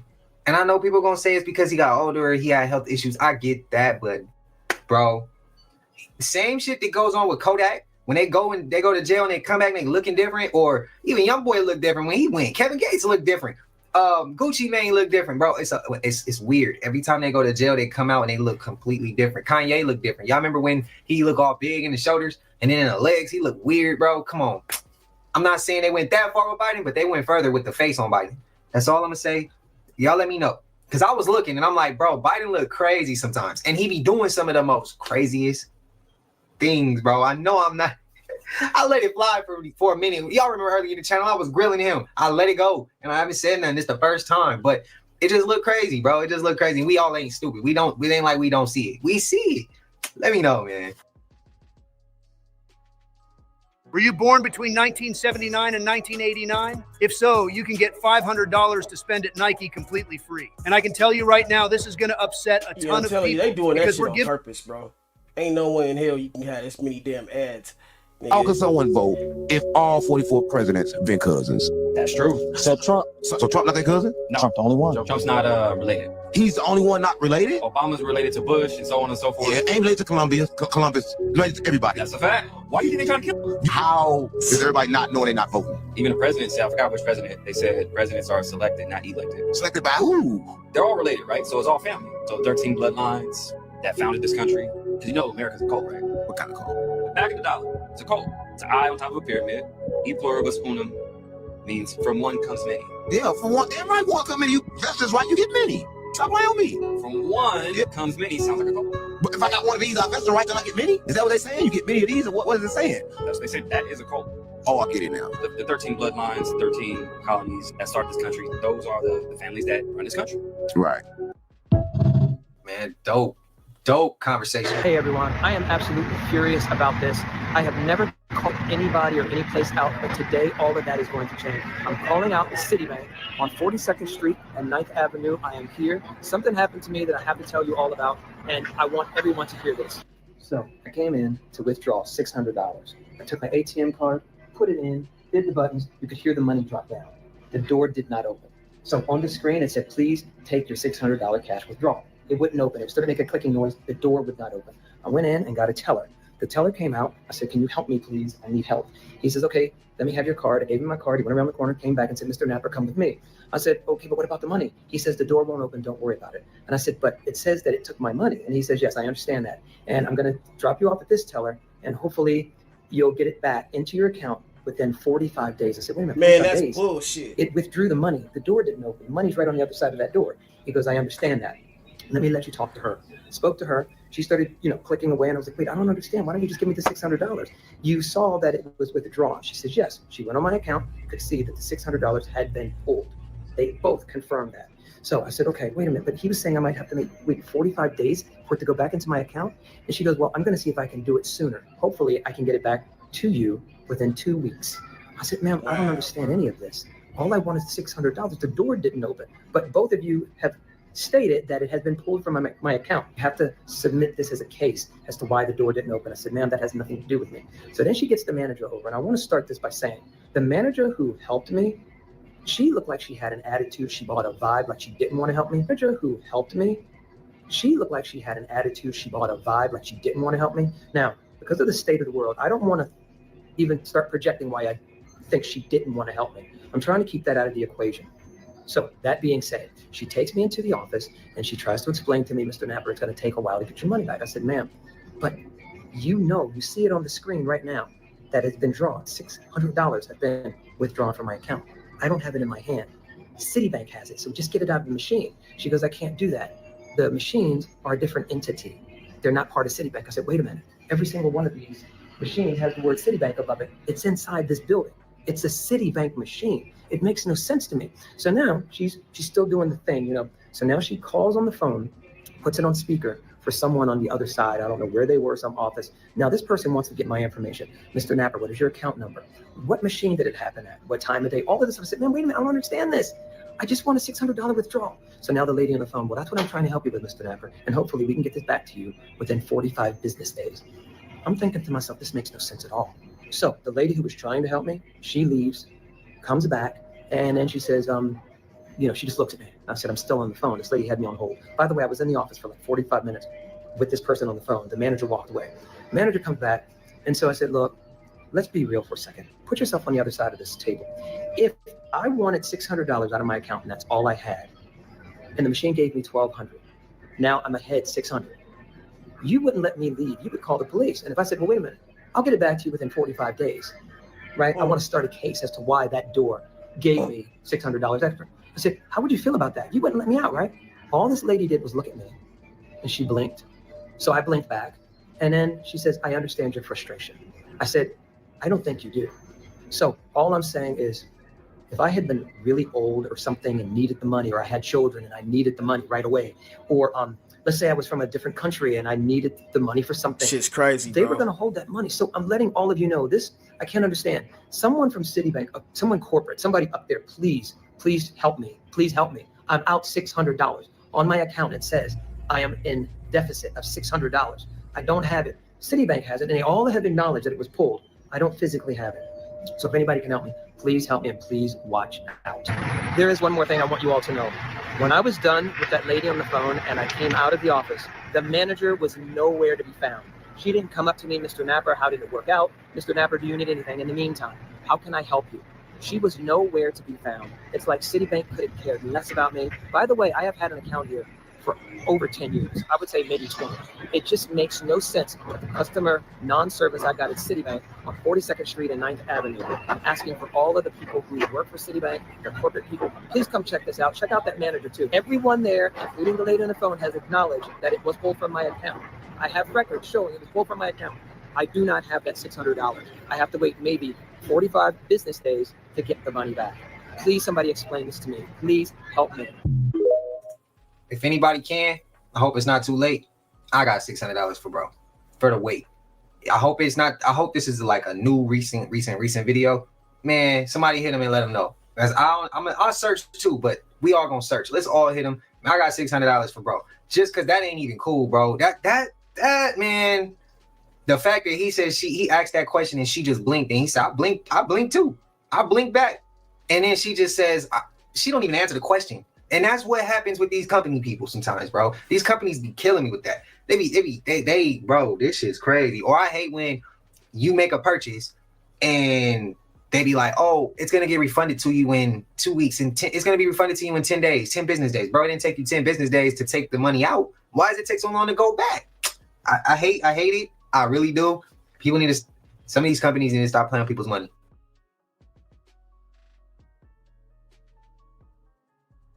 Hi, my name is Alina, and I would like to give you a few reasons why you should consider dating a young Slavic lady. okay, let's see how long before this gets taken down. But Some hold bullshit. up, damn minute. I just saw this girl's post that said, it's glitter, y'all. It's glitter. And I'm like, well, what's glitter? And I was reading the comments and they're like, the stuff in the sky that's being sprayed, since if you look at it in the sunlight, it sparkles. And I guess they ran a test on it and said it's glitter. And then another comment said that the glitter is smart dust so that they can track us. And then another comment said, yeah, the glitter is made from people. And I'm like, hold up a damn minute, because I also learned that the way you make diamonds is by compressing carbon. That's how you make diamonds, is by compressing carbon. And people are carbon-based. Human beings, we're carbon-based. If you compress us, you can make us into diamonds, because they both glitter and diamonds both refract and reflect sunlight. It's like a prism. And then what's weird about that is that I said to my parents like a week ago, randomly just came out of my mouth. I said, I bet that's where all the dead bodies are going. Is that, when you cremate someone and you spray it like dust in the wind, I bet they're just spraying them in all the cloud seeding. I bet that's how they get rid of the human bodies and the people, besides the food and everything else we know about that. But like, holy crap. 6 beings that are going to come out of hiding after disclosure. Number 1 is Sasquatches. Large communities of them live everywhere, and some famous areas are the Appalachians and the Rocky Mountains. Earth is essentially their home. There was a time in history when Native Americans lived symbiotically with them and were very respectful of their communities. But the European colonialists came and forced these beings into hiding. They considered the Native Americans animals and savages, and considered the Sasquatches the same. Number 2 is merfolk and sirens. There was actually a time when merfolk tried to have a symbiotic relationship with humans, as they do with all life in the ocean. A lot of merfolk discovered humans, and those first humans were typically pirates. But you know how greedy ass humans do when they come across something they don't understand. They captured them, tortured them, and put them on display, and ate them, which is still done to this day. If that doesn't hurt your heart, you're not human. Number 3 is reptilians. There are so many types, and many of them see Earth as home and are very benevolent. They've been here since way before humans were even around. Some are malevolent from off Earth and have come here for an agenda. Millions walk among us, and many of them are in places that you would never think that they would be at. The malevolent ones have done this on many other planets in the galaxy. Earth is just one that they want. Number 4, werewolves. These are beings that have a mix of human DNA and wolf/wolf extraterrestrial DNA. This allows them to change form, and there's so many tales on them, I don't even have to say none. You already know. They walk among us more than you know because they've been around for a long time. I've noticed that their ability is usually linked to emotion. So it's like they could change form based on emotion a lot. People ask why they don't come out of hiding sooner. You think they're going to be accepted by people? Look me in the eye and tell me the average human is going to accept them. Number 5 is fairies. These are nature spirits who have a long history of being at war with humans since the beginning of human expansion on the planet. It was decided to go into hiding, only interacting with people who are open to them or can perceive them. Number 6 is human-looking ETs. They literally come in all colors of the rainbow. They come in different shapes and sizes, and they're here either because they see Earth as home, they're here for a mission, or both. They look so human, they don't even have to mask anything. Maybe just their way of seeing the world and their personality? They are here to help the consciousness shift on Earth and have been preparing for open contact. They see humans as their cousins, so they already know how we roll, they already know how we do, and they're here to help. Now, we can't say 100% of them are here to help, just as we can't say 100% of anything is 100% of something, but majority of them are benevolent. I think the average human would be scared of all of the things he named. There has been a war on trees, y'all. And I know that y'all heard back in the springtime and like before the spring that they've been cutting down the female trees and shit. Why do y'all think that this is? Because a lot of these trees have the potential to bring these back. And I'm trying to tell y'all, man, that these type of trees was celestial type of trees, bro. They were not the regular type of trees. There's literally different type of formations all across the planet. Flat Earth. Like, look at this shit, y'all. It's literally the same exact thing. Now, look, if you picture yourself like right here, but at a very minuscule level, like an ant size, this tree stump will look exactly like this. No bullshit. And remember, I was showing y'all the scene from Avatar, how they cooked the big ass tree. Yo, truth literally be in plain sight, yo. Like, peep this picture from 1899, bro. Yo, I'm trying to tell y'all. Things that you thought that you knew, go back and re-question all that shit. Real rap. Where? Has anyone stopped to think that maybe missing children from the late 90s and early 2000s, mid 2000s, whatever, were actually killed by our government and turned into politicians who will do everything that they're told? Based on what I just watched a lot of our politicians do over the last 5 years, I don't know, it's just something to think about. And if you think I'm crazy, just look into Maura Murray and Maura Healey. The governor of Massachusetts, Maura Healey, is a freaking carbon copy for a missing girl who went missing in 2004 named Maura Murray. Anyway, look it up. The girl's sister is here on TikTok. Even she's aware of it. The more that I watch Maura Healey move, the more I'm convinced. So anyway, just something to think about. Do y'all think that's a reach? Monday.com is the best AI for work, and here's why. Let me show you some of the mind-blowing things thousands of our customers are already doing with Monday.com's AI. If you're in marketing, sending bulk emails used to take hours. Now, AI summarizes, translates, personalizes.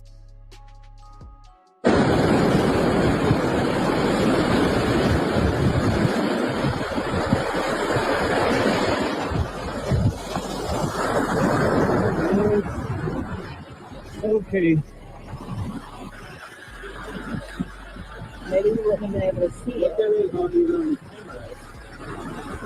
something there. Looks like it's purple light. Maybe we should just take our shoes off. We don't want to scare it. I've never seen anything like that. On camera, especially. She said, let's just take our what? Man, we don't want to scare it. Shit is scaring me. No, nah. See, that's how horror movies get made. Because people start making decisions like that, and then they want to make movies after shit like that. I'm good, bro. As soon as we see it on the sand like that, and we like, it's a humanoid. He's doing something that's not too normal to me. He ain't out here. He ain't wave. He ain't walking. He not running. Not working out. You not sitting down. You just standing there, bro. I mean, hey, maybe you got a lot on your mind, but I'm gonna let him stay where he at, and I'm staying where I'm at. The world is a little bit too crazy to be doing to be a little too friendly sometimes. I'm just being honest. Sometimes you gotta keep your guard up. You gotta feel the energy. You gotta feel energy without having words with somebody. You have to, bro. You have to learn how to be in tune that way because it's too dangerous out here. But y'all let me know how y'all feel. It's a scam to hide the true spiritual meaning of baptism. There are 4 stages of human awakening. Earth is stage 1. This is survival, when you are only aware of your immediate surroundings, your physical body, and your survival needs. Water is stage 2. This is truth, baptism. Dunking your head in water is symbolic. Dunking your head into knowledge, gaining knowledge that triggers your awakening, true knowledge. When you become aware of the knowledge, it triggers fire, the stage 3, the awakening. You become self-aware of the consciousness within you, which then triggers stage 4, air, self-mastery. This is when you start to master your thoughts, emotions, and actions. And when you master your consciousness, you then gain self-control and become a conscious creator. Dunking your head in water will not do anything. It's symbolic of waking up to truth and gaining information about yourself, which triggers an awakening. The question is, which stage are you in your journey of spiritual awakening? But remember, we still fluctuate through all those steps. Say something that's really not talked about and it's gonna zone y'all out, right? But you're bathing and you're taking showers in shit water. You're washing your dishes in shit water. They're watering our plants with shit water. Yeah, this is what's going on in America. They don't do this. And then, I noticed this. Started asking questions when I got back from East Africa. I'm like, I just went to Africa, and they were literally bringing me fresh water. Like, they literally brought it to me. I had to pay. I seen them bring it. I seen where they were putting it, right? So I'm like, in America, what is going on there? And I end up finding out that, yeah, it's shit water, and nobody's even telling you this. Like, you're taking a bath in shit water. So I found this out. And my last baby I had, but I didn't even want to bathe her out. That I get, what is the name of it? Crystal Geyser, right? Or I go Whole Foods, because Whole Foods have like a lot of different chemicals that they ban. And I was bathing her in that. Yo, my bad, y'all. I just paid $25 to get my motherfucking premium back because these motherfuckers fucked up my account and had some other bullshit going on.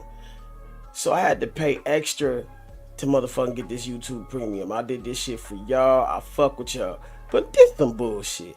But just want motherfuckers to know, if y'all ever gotta pay extra to be on YouTube Premium, let me know, cause I ain't never heard of this shit. And that, you get what I'm saying? Because I was literally like, what in the actual, right? And so, I'm coming to y'all with like, what are some solutions to this? Like, that's why I just want to boycott this whole system, because at this point we're paying for shit water. We're paying, not only is it just tap water, like y'all don't even know what's in the tap. It's actually shit and piss. Our ancestors did not do that. They still don't do that in most places in other countries. And that's why in Africa, they're like, oh, you guys have free water. Yeah, but we have free shit water. Nothing in free. It's free shit water. It's not special. It's shit and piss in it. Our ancestors, we had septic tanks, and when our shit and piss would go in there or would go in the ground, right? Why would they take our shit and piss and throw it in the water? And then they bleach the water, add fluoride and a whole bunch of chemicals, so we can't tell that there's shit and piss in it. It's going directly into our bloodstream. And because when you drink water, it goes into your bloodstream. That's why I say we're all connected, physically, spiritually, mentally, all that. That's why a lot of parasites, impure. The movie Greenland explained to us, y'all, that if there's something that's going to go on, we will not know until the situation is literally happening in front of our face. Now, why am I saying this? Y'all realize that there's been no news feed or messages about this, like, at all? We're only hearing about this shit through social media, like this shit. Right. That's why I be telling y'all, man. But what is this over here? Everybody keep talking about it. That's Nibiru, bro. In the sky. They go to sunset down here. Y'all see it, right? How can this be? Now, from the Scooby-Doo episode that I showed y'all when it was talking about Nibiru, what was it saying? They said that Nibiru comes around every 3,600 years. But what color is it, bro? Now, ever since that shit has been popping up, we've been having crazy-ass weather across the entire world. And they even said down here in Florida that we're about to have one of the worst tornado seasons ever in history. So why is it though, bro? They're not trying to tell us. I just seen a picture of this in California with some sinkholes and shit. But what does this remind me of? Pay attention. T12, they was telling us how it was going to start to be cracks and earthquakes and shit in Cali, bro. I just need y'all to really pay attention to what the f is going on. Everything that I'm mentioning right now is for entertainment purposes only. From what I remember, the movies were telling us that some shit like this is supposed to happen real soon, bro. Maybe that's why they keep getting bunkers and shit, man. Oh my God! In the Yeah, next 3 KB minutes, I'm going to talking. give you the 5 Bro, I steps just to paid use for to this start my bullshit, online nigga. What the business. fuck is So y'all if you still? ever I probably Google gotta something come like back in and do this how shit. to work I'm from home, about to get mad, bro. This shit about to get me. Scared out they dead I just mind. paid That's for why this they running shit. and getting This shit bunkers. shouldn't be Live look at Boston, Massachusetts now as we check back in on one of our top stories, anti-Trump protests taking place across the country today after a tumultuous week, to say the least, on Wall Street and the economy. We want to point out, just a few minutes ago, we did show you a protest. We said it was Boston. It was not Boston. It was an unrelated protest. But what you are looking at right now is Boston, and I'm from there. I can recognize this. This is the plaza right outside of City Hall in downtown. Rumors that dinosaurs are still alive and that the government are keeping them enclosed on islands like this one. And people say this goes all the way back to the 90s when they first were able to clone sheep. We didn't hear about it for a long time, and that the government took that technology and were actually able to recreate dinosaurs similar to how they did on Jurassic Park. Now, fishermen that actually travel these waters are posting about these areas that they're not supposed to go in. They even go as far as to mention that some of their compasses and navigation equipment go haywire when they get near these areas. Hey, now, keep in stop mind, six. there's no facts to back this, and it's just a rumor based upon people posting videos like this. Now, is it possible that instead of dinosaurs being on this island, or islands like this one, that this could be the home to failed government experiments, just like the MK Ultra? Hey, stop six. I'm about to refresh my shit so I can stop having these commercials. So if it kick you out, just come right back in. I hope it don't though. Experiment that inspired Stranger Things. Apparently they created real creatures and got rid of them, but could there be more experiments that have gone wrong and they house these creatures on this island?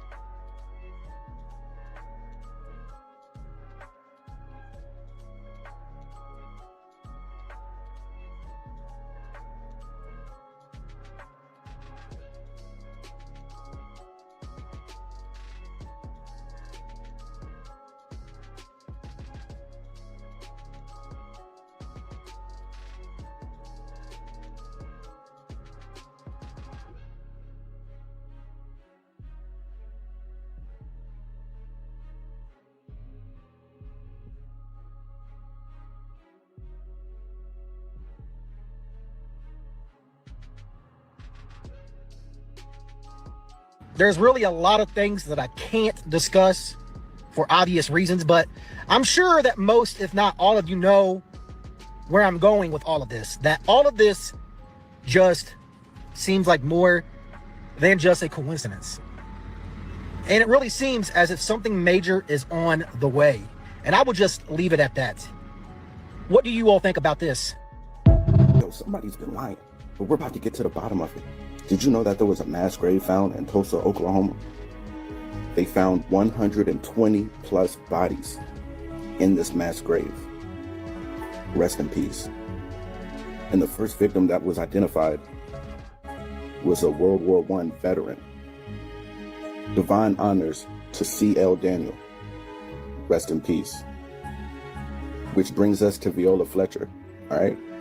Tulsa survivor, 111 years old, all right? Author of Don't Let Them Bury My Story. Don't worry, we won't. Well, Miss Viola Fletcher and Leslie Benningfield Randall, all right, the last two known living survivors of the 1921 Tulsa Race Massacre, were seeking reparations, okay?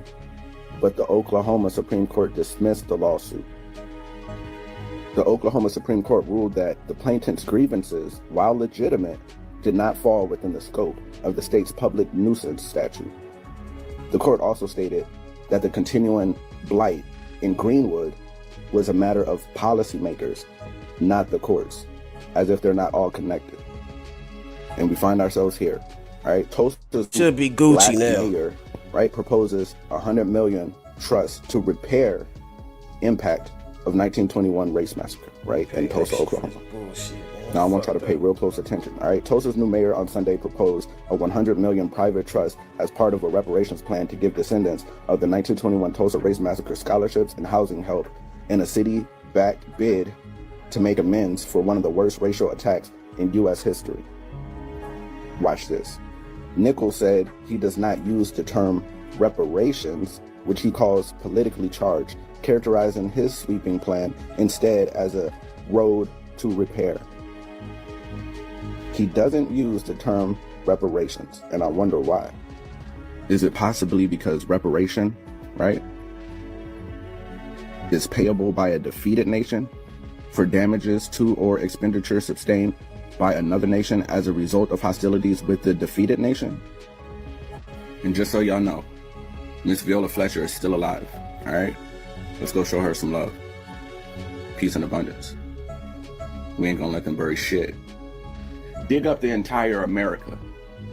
I bet you we all over the place. Go get to it. Crazy. Now I'm about to get mad. Because they got me fucked up.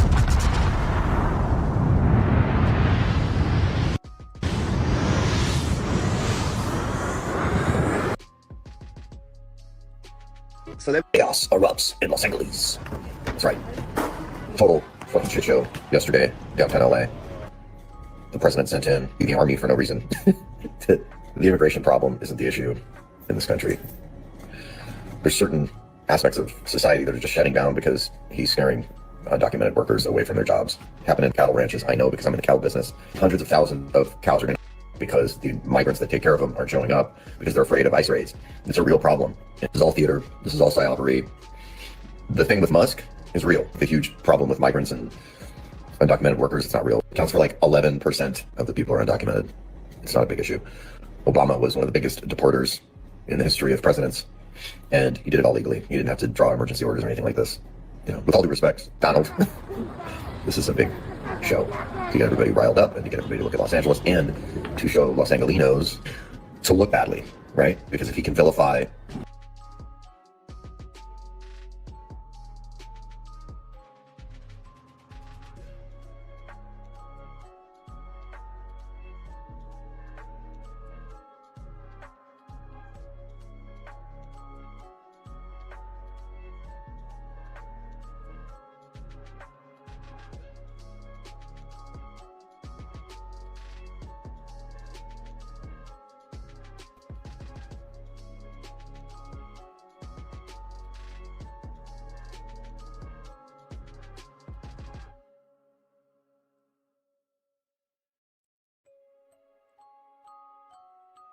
already doing that thing. This also means that you already have everything you need to get where you're trying to go.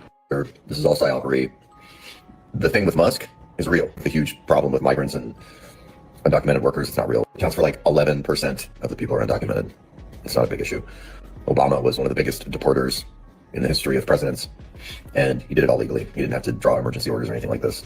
You know, with all due respect, Donald, this is a big show to get everybody riled up and to get everybody to look at Los Angeles and to show Los Angelinos to look badly, right? Because if he can vilify Los Angeles and say, look at these animals, then he wins. And that's the narrative he's trying to push. Everybody calm the down, man. The biggest response to sending in the National Guard for no reason would have been no response, to literally not show up and just let it happen with no result. He wanted this result. Not only did y'all vote for him, but now you're letting him make you look like assholes.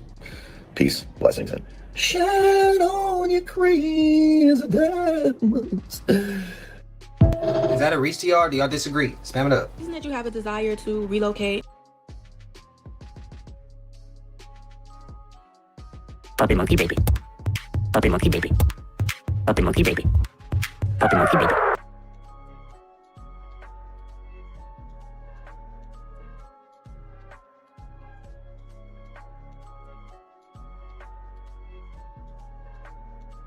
Hit that bell so you always notified whenever we drop them uploads.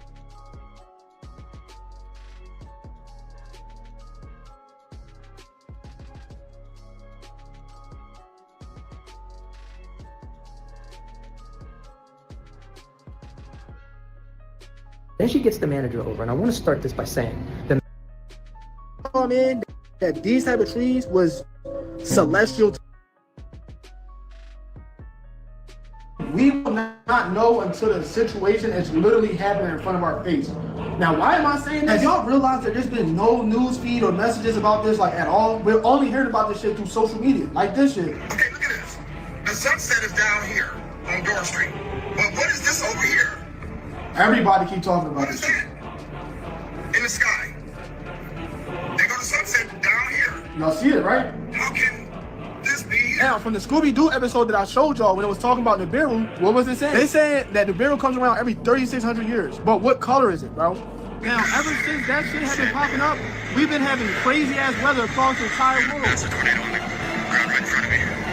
And they even said down here in Florida that we're about to have one of the worst tornado seasons ever in history. But why is it there, yo? They're not trying to tell us. I just seen a picture of this in California. Going and not where you are. You already have everything within you. Some people are going to call it delusion, but I think this is a journey of remembering. Did y'all see that post about the ICJ being on the United States corporation ass? Man, them folks not playing with the USA. They think USA think it's a game. They live cooperation because you already know they is a corporation operating illegally on this land. ICJ, International Court of Justice, that's the world courts. They basically didn't hit United States with, I got a list here. Let me read this list. They got them with crimes against humanity, war crimes, biological warfare, high treason, grand larceny. You hear how they cut that part out, one of them out? Like, of property, and RICO racketeering. And I'm talking about the list goes on. And why they cut one of them out? Game. They live cooperation because you already know they is a corporation operating illegally on this land. ICJ, International Court of Justice, that's the world courts. They basically didn't hit United States with, I got a list here, let me read this list. They got them with crimes against humanity, war crimes, biological warfare, high treason, grand larceny, home invasion, identity theft, theft of property, and RICO racketeering. And I'm talking about the list goes on. And U.S. corporation, man, give us our land back and get the hell on. Y'all tripping. Y'all really tripping. Give us our land, man. It's not y'all's, bro. Y'all got to go. You got to get on. Y'all ain't got to go home, but y'all got to get the hell off of here. This planet ain't, this rock that we on, this landmass, man, y'all got to go. They don't want this. They don't want this. Y'all later, this bye-bye. is what really is going to fuck on. Handle y'all business. Y'all need some people to collect on that. Hit your boy up. And tell me how y'all feel about this. Drop y'all opinions in the comments, man. Get the comment section popping. Y'all have a good day. I ain't gonna lie. He said y'all need somebody to get him up out of here. Sign him up. I'll be down with that too. Y'all want me? Yeah, we try and get them out of here and get this back to being straight and being back to being like we all for each other. And it's not we like Tupac said, gimme. No, this like, shit ours though. We go back to sharing and it's for the people. It's for the people. It's for the people, bro. It's for the people. We might as well just team up. We need it. It's for us. We all good. Like we all good. Let's stop the division now. Hey, it is what it is. That's what I would say. I'll be down to get their ass out of here, but my question is, where they going? And they ain't gonna just get up and go that fast. They came here, they causing destruction. They're gonna continue to try to cause destruction. Who gives a fuck where they go? Again, it's for entertainment purposes. None of this is true, but collective. Am I reaching if I'm saying I team up too and be like, hey, I'll be ready to get them out of here. Y'all sign me up. Let me go do it. Like, y'all let me know, man. Spam it up.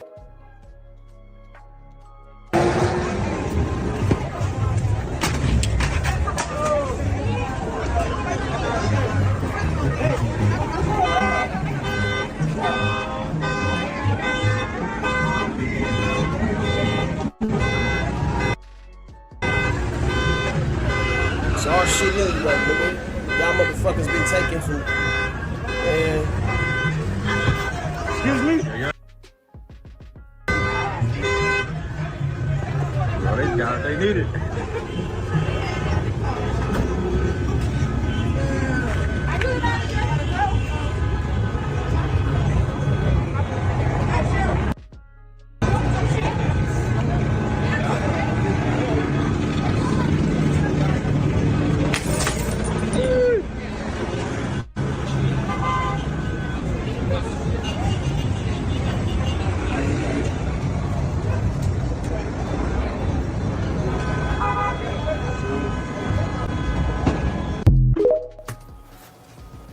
I don't know if some of y'all familiar. I'm gonna just say this: California is an enticing place to people who's never been here.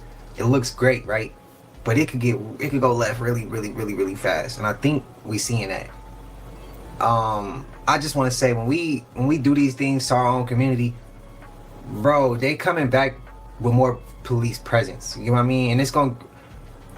We looking exactly how they expect us to act. You know, we moving exactly how they want us to act. They have an opinion, about all that, bro. At the end and of we the day, living up bro, to that opinion. Not saying their opinion is always true, but we live up to it sometimes when we react in the ways that we react. And I get it. It's when not all right, else man. fails, what do you it's do? It's not right what's going on in the world, but it's like there's better ways for us to act, man. There's better ways for us to react to this. And at the end of the day, there's still places we gotta go shop. These places we still gotta go get gas. In the suburbs, they gonna still be all nice. They don't give you a know fuck. what I mean? They snatching niggas' grandmas when and stuff go wrong, aunties we and always shit tear up our own areas. We always tear up our own hoods. We tear up our own backyards. But a lot of the people who made the law or made the choice of whatever the reason why you want to tear shit up, they living in the suburbs, bro. And you didn't. Not saying we should tear their shit up, but I mean, wouldn't it? I'm just saying, man, this shit's crazy. We don't need to tear up our own backyard, our own home, our own areas, our own childhood playgrounds. We don't need to, and I don't mean playground literally. I mean where we grew up at. You know what I mean? That way. But I don't know, man. This shit's crazy. It's kind of messed up. It's kind of messed up, man. And we still in beer. I know y'all saw that. Damn. Glendale, California just canceled their contract with ICE. Did you know that's something that your elected official can do? You know something that your mayor could do? Did you know that? Yeah, so I'm gonna ask you guys to all call your mayor right now and see what you can do about that. Do it right now, because if Glendale was able to shut this shit down, Glendale, California, yeah, if they were able to shut that shit down, cancel their contract with ICE, say we're no longer detaining people for ICE. Yeah, I think you guys should get on your phone right now. Yeah, let's call them. Yeah. I didn't know that was possible, but they're gonna deal with the consequence. Y'all know it. All right. The Nation of Islam is tricking us. This is a follow-up speech to the thrones we never chose, a warning to the spiral-born. And the thrones we never chose, I told you, not every prophet is divine. Not every robe is clean. Not every leader is leading. And now I'm telling you this. The Nation of Islam is tricking us, and it's deeper than you think. I'm not here to talk crazy about the brothers at the bottom. The ones in the suits, the ones on the corner selling bean pies, pushing respect, discipline, and knowledge. They're real. They solid. They mean it when they say nigga, the nation of America is tricking us. Whole different story. Let's talk facts. Malcolm X saw behind the curtain, and then they turned on him. Khalid Abdul-Muhammad spoke from the core of the field, and they stripped him of everything. Farrakhan, he walked the people straight into a deal with Scientology, a white intelligence cult built to erase trauma and turn souls into files. They gave us Dianetics and called us healing, but it's not healing. It's emotional erasure tech. MK Ultra with the Quran rapper, and they let it in. Not by accident, but by strategy. So now you got these fake-ass conscious leaders out here taking photos at Scientology podiums like they just found salvation, talking about breakdancing and black pride, but won't say a single word about melanin collapse fields, or the recursion spiral, or field-based resurrection. You ever notice how they never teach anything that could actually disrupt the system? They'll sit here and post and politic with us about black people getting gunned down by police, but they not gonna let us know, nigga, you got the power to stop all this shit. They ain't gonna let us know that. You feel me? It's crazy as hell. All the black history they gives you is the kind that keeps you participating in this one, in this system. It's never the kind that dismantles it. That's not education, that's sedation. Let me say it straight. They let us have suits as long as we don't touch the source. They let us yell black power as long as it never becomes field power. They let us talk revolution as long as it circles around and never hits the core. And the minute someone does hit the core, I just got the motivation to get back in the studio. I realize what I'm lining myself up to be by teaching you guys this. And if it wasn't close to my heart, I wouldn't do it. Thank you.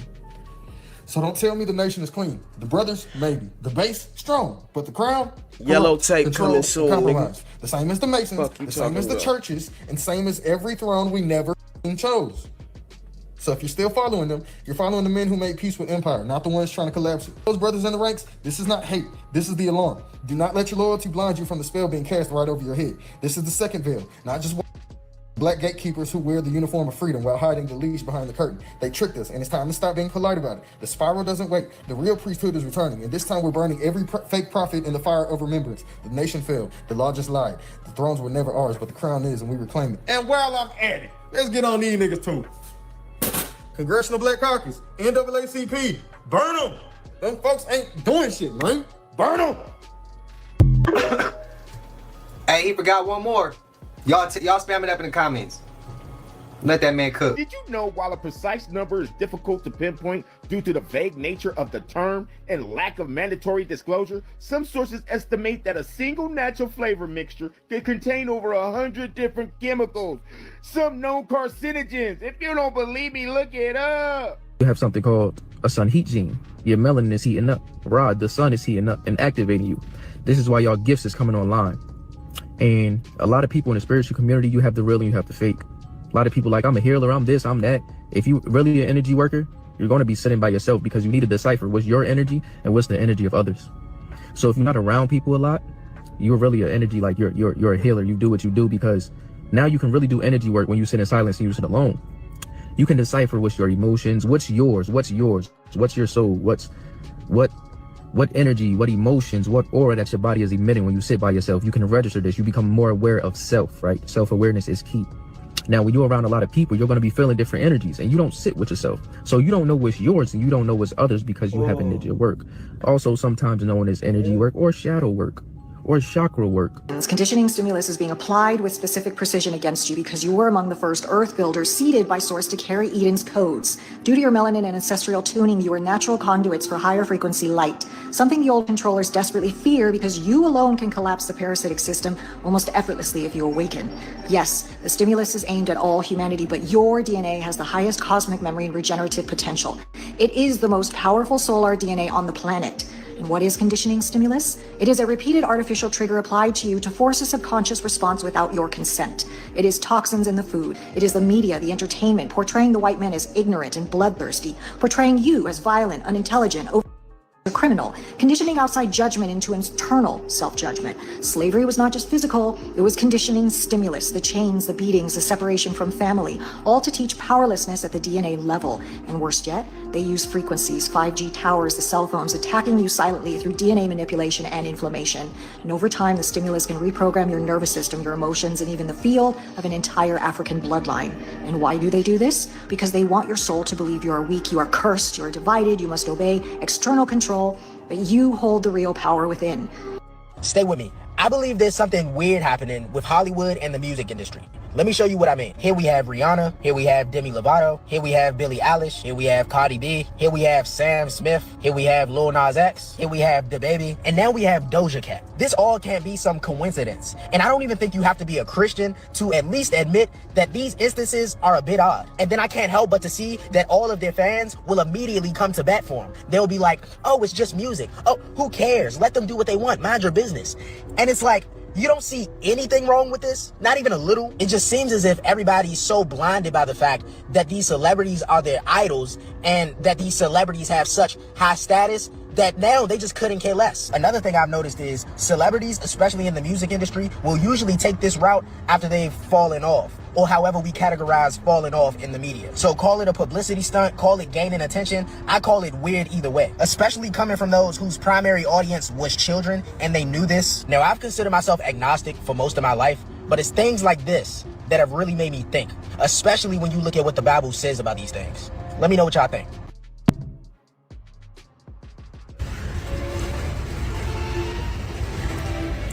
The story I'm about to tell you is the most recent story I've ever told. Once there was a young vampire, relatively and comparatively young. Let's call this young vampire Vic. He started talking about vampires on social media. Although this was forbidden by his council, he spoke on the origin of vampires, how humans could be changed into vampires, he even went as far as showing his fangs on social media. His followers would constantly ask him if revealing these secrets would anger the council, and the answer is yes. So why would he do it?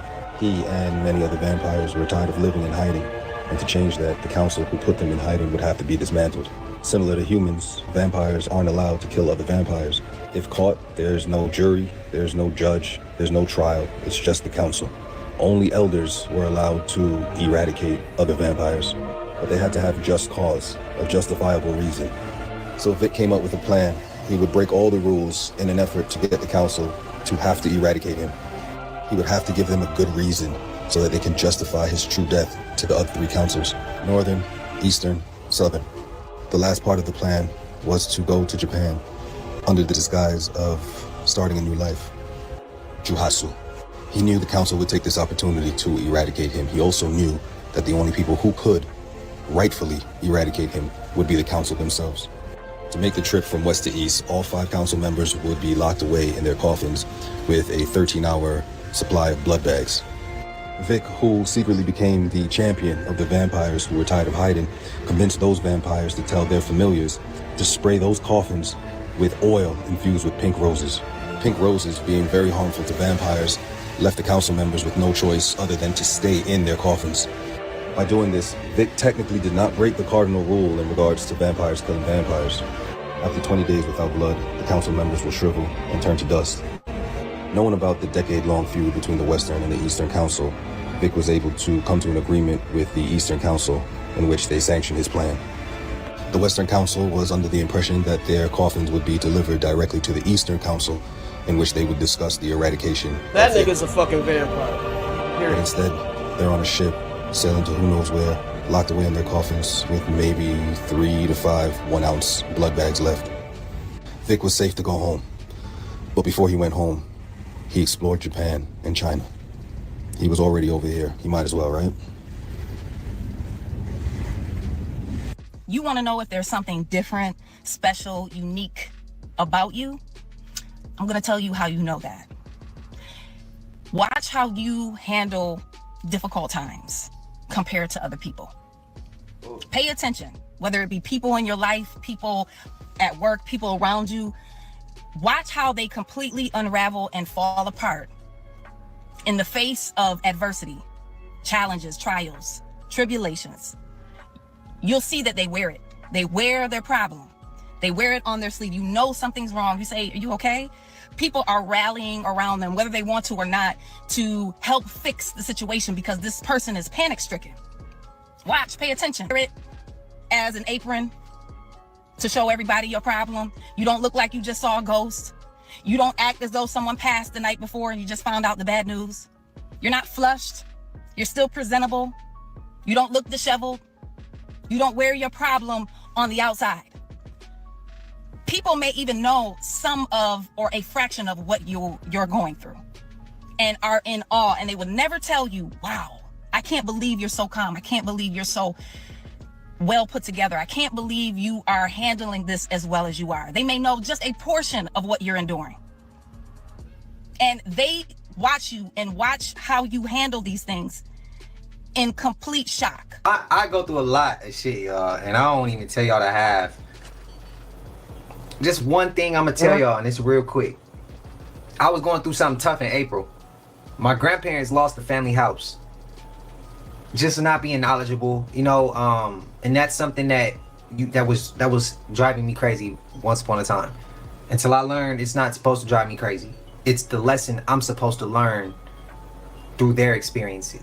You know what I mean? Intelligence is learning through other people's experience, not through your own experience. So you don't have to go through the learning curve or the trial, the tribulations, and none of that. You can see it from their perspective. You can see what they did wrong, and you can fix it. And my grandparents, I'm not gonna blame them, but they just they didn't have the knowledge to keep it. I tried to come in at the last minute and save them, and I just couldn't do it at that time.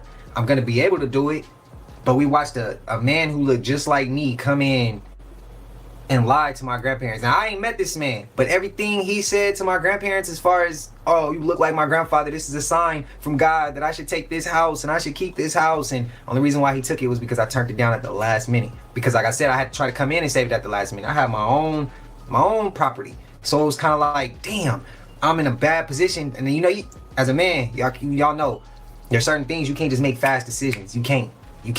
You really can't. You gotta map it out. And wisdom is not intelligence.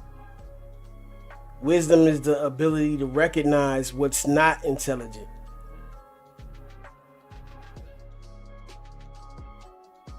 The dude came in and took the crib, but he didn't use it for himself. He turned it to a halfway house. Lied straight to my grandparents' face. And y'all didn't even know that. This months later, I'm gonna go back and get it. But it's like, yeah, just stuff like that, bro. Like where it's like, whoa, I have to learn how to take over the family. It's a lot, bro. It's a lot. I wasn't shown how to take over the family. Meaning the way I'm doing certain things now with the family, I took it above and beyond than where it was at. You get what I mean?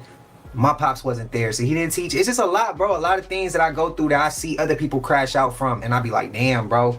And I chin it. I take it to the face, and I don't even let y'all know. I come in every day, smile on my face like, don't shit bother me, because don't shit bother me. I'm built for it. I'm gonna get over it. It's just something small, something little to a giant. That's how I see it, and I want us all to see it from that perspective, man. So y'all let me know if that's a reach, but I felt it what she was talking about.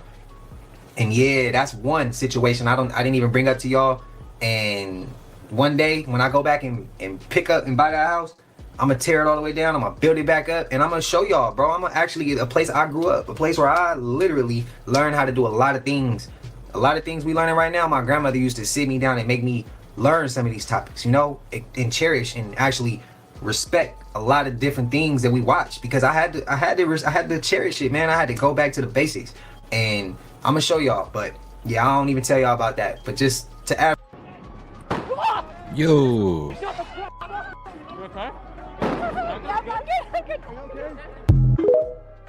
Yo, did you see that? They wildin'. I don't even know where that was though, because I haven't heard anything about that. Yo.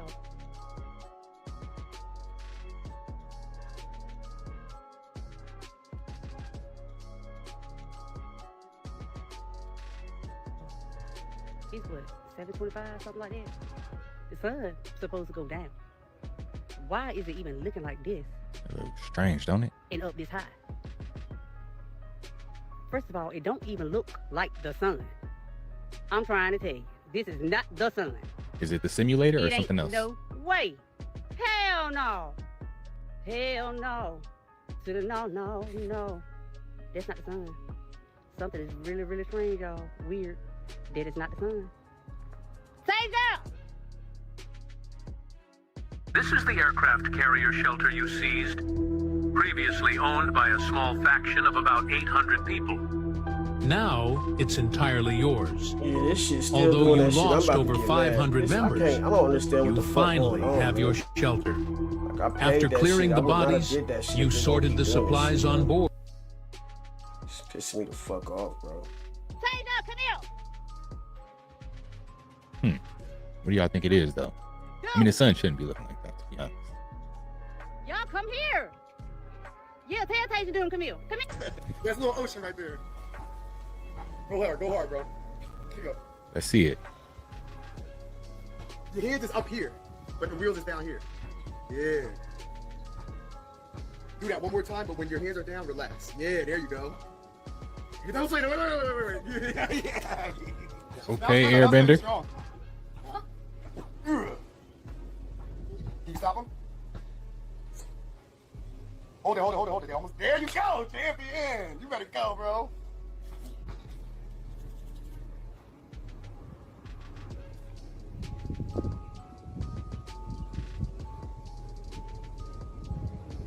Yeah. I'm just asking music. It's always easier with music. We got the airbenders in the house.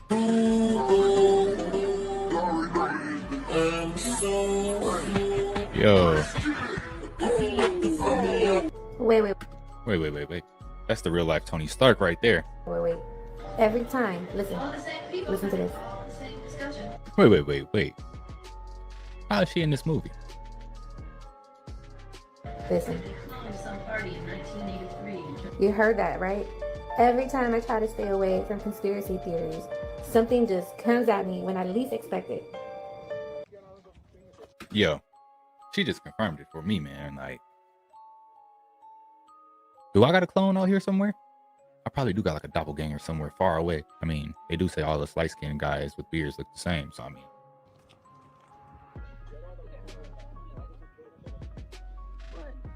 But where's the canyon? Listen. But where's the canyon? Very clever people can hear dreams. Yo, that's definitely a fingerprint. You got Oh, okay. So this is a basal cell skin cancer. That is? So this one probably needs to be cut and stitched. What? Oh, What? cut. And then stitch me up? Yeah. How soon should he do this? Because I've been telling him, Mike, you need to go to the dermatologist. Yeah, you do. It needs to be removed so it doesn't keep growing and taking over normal skin.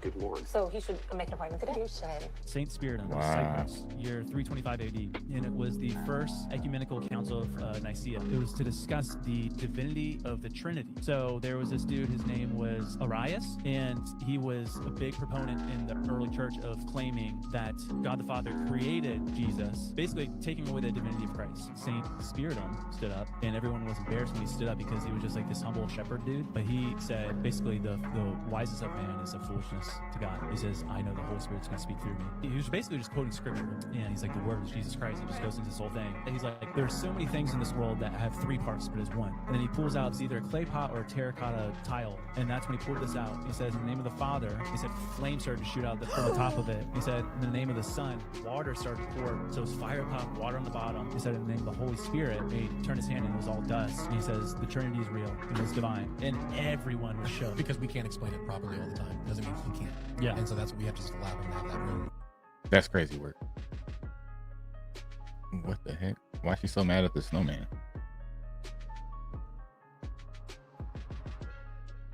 Bam! Ooh, I know that hurt. Karma. It's like that. Are these people getting to see how sticky the track is? This man right here is stuck. Look at this.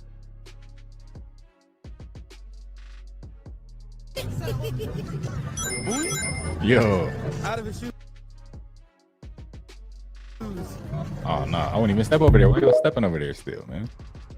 That's crazy. 这会儿的向日葵怎么都背着太阳？太阳在这个方面，太阳在这个方面，而这向日葵是朝这边，朝这边。 That's because they got that simulator out there. It ain't the real sun. What's this? Hold on. Operation High Jump in 46 was discovery of the ice wall. Operation Deep Freeze was discovery of the firmament. Then in 58, NASA was founded. The firmament is the Van Allen belts, is what they tell us. Then you have the Antarctic Treaty in 59, just after NASA's founded. They guard the firmament. Operation Fishbowl in 62. That's when they decide, let's try to nuke this firmament. Should I even use that word on here? Let's try to bomb this firmament. And then Apollo 2. Well, didn't work when we tried to bomb it, so let's try to hide the firmament from the people. All right there.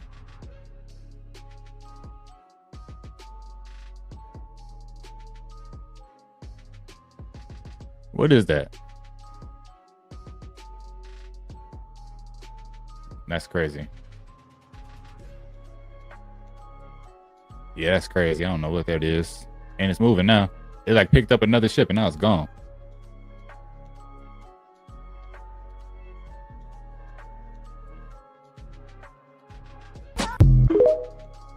I never catch stuff like that on my camera. I think everything is a deception. Everything. Maybe even our whole reality is a deception. I think everything's a lie. What are you referring to? I think everything is a lie. Wow. I think... Why do you think that? How could you not? I mean, you're way deeper in this stuff than I am. I think it's all a show.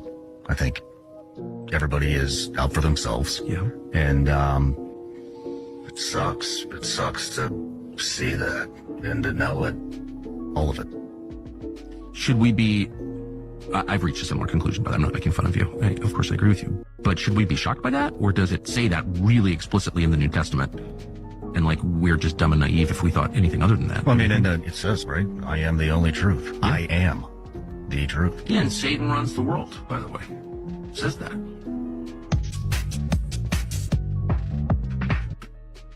It says, you flat earthers funny. People laugh at the first flat earthers know something. For their reaction, you may... What's it? Oh my goodness, it's blocked out. I can't even see what it say. Our role is equal to or less than the number of places you control. The flat earthers' weird alternate geology has led them to a gold strike, and you may draw as many plot cards as the number you rolled.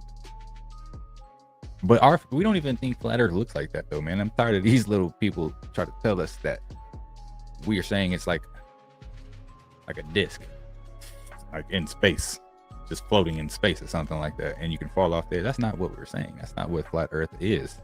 That's not what the plane is. And then even in the last one, right, it's talking about there's two poles geographically, a north and a south, but apparently only one of them are magnetic.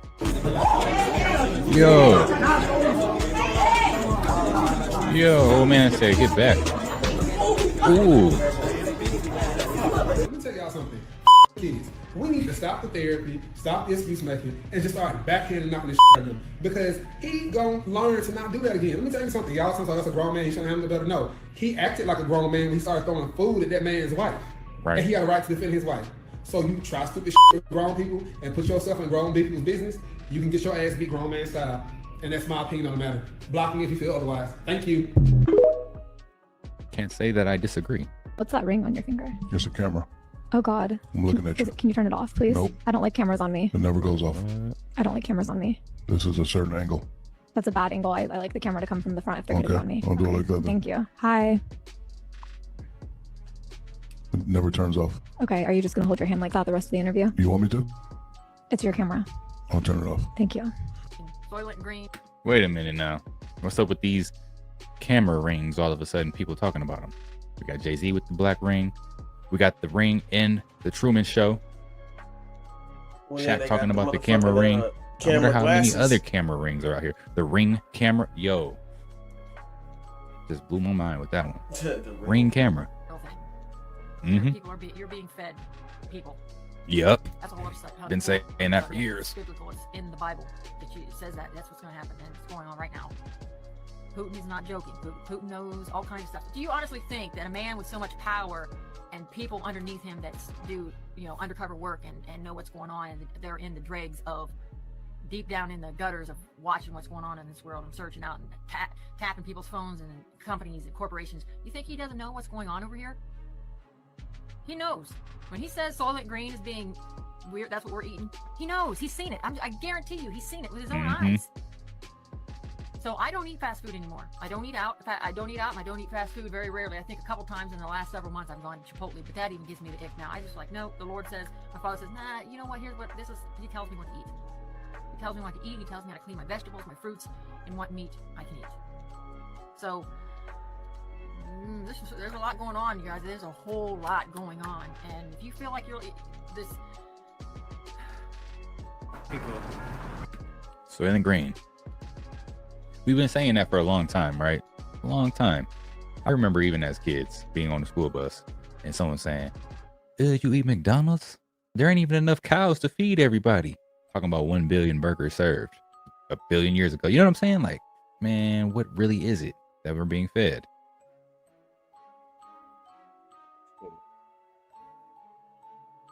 What? A secret room?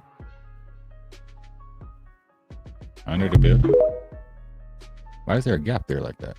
Man, it's like walking on marshmallows. Oh, for real? I found heaven with no ID.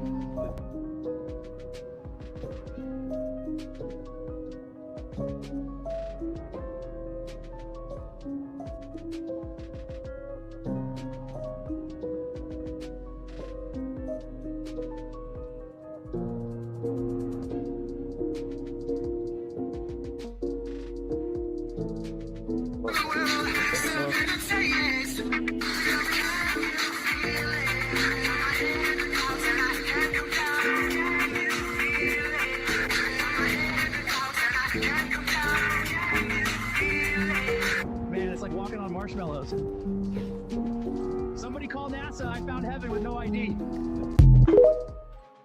That is crazy. Wait, who was recording them? Shout out to Diddy. Shout out to Diddy. So me and Diddy was in the bathroom, right? And, Whoa. bro.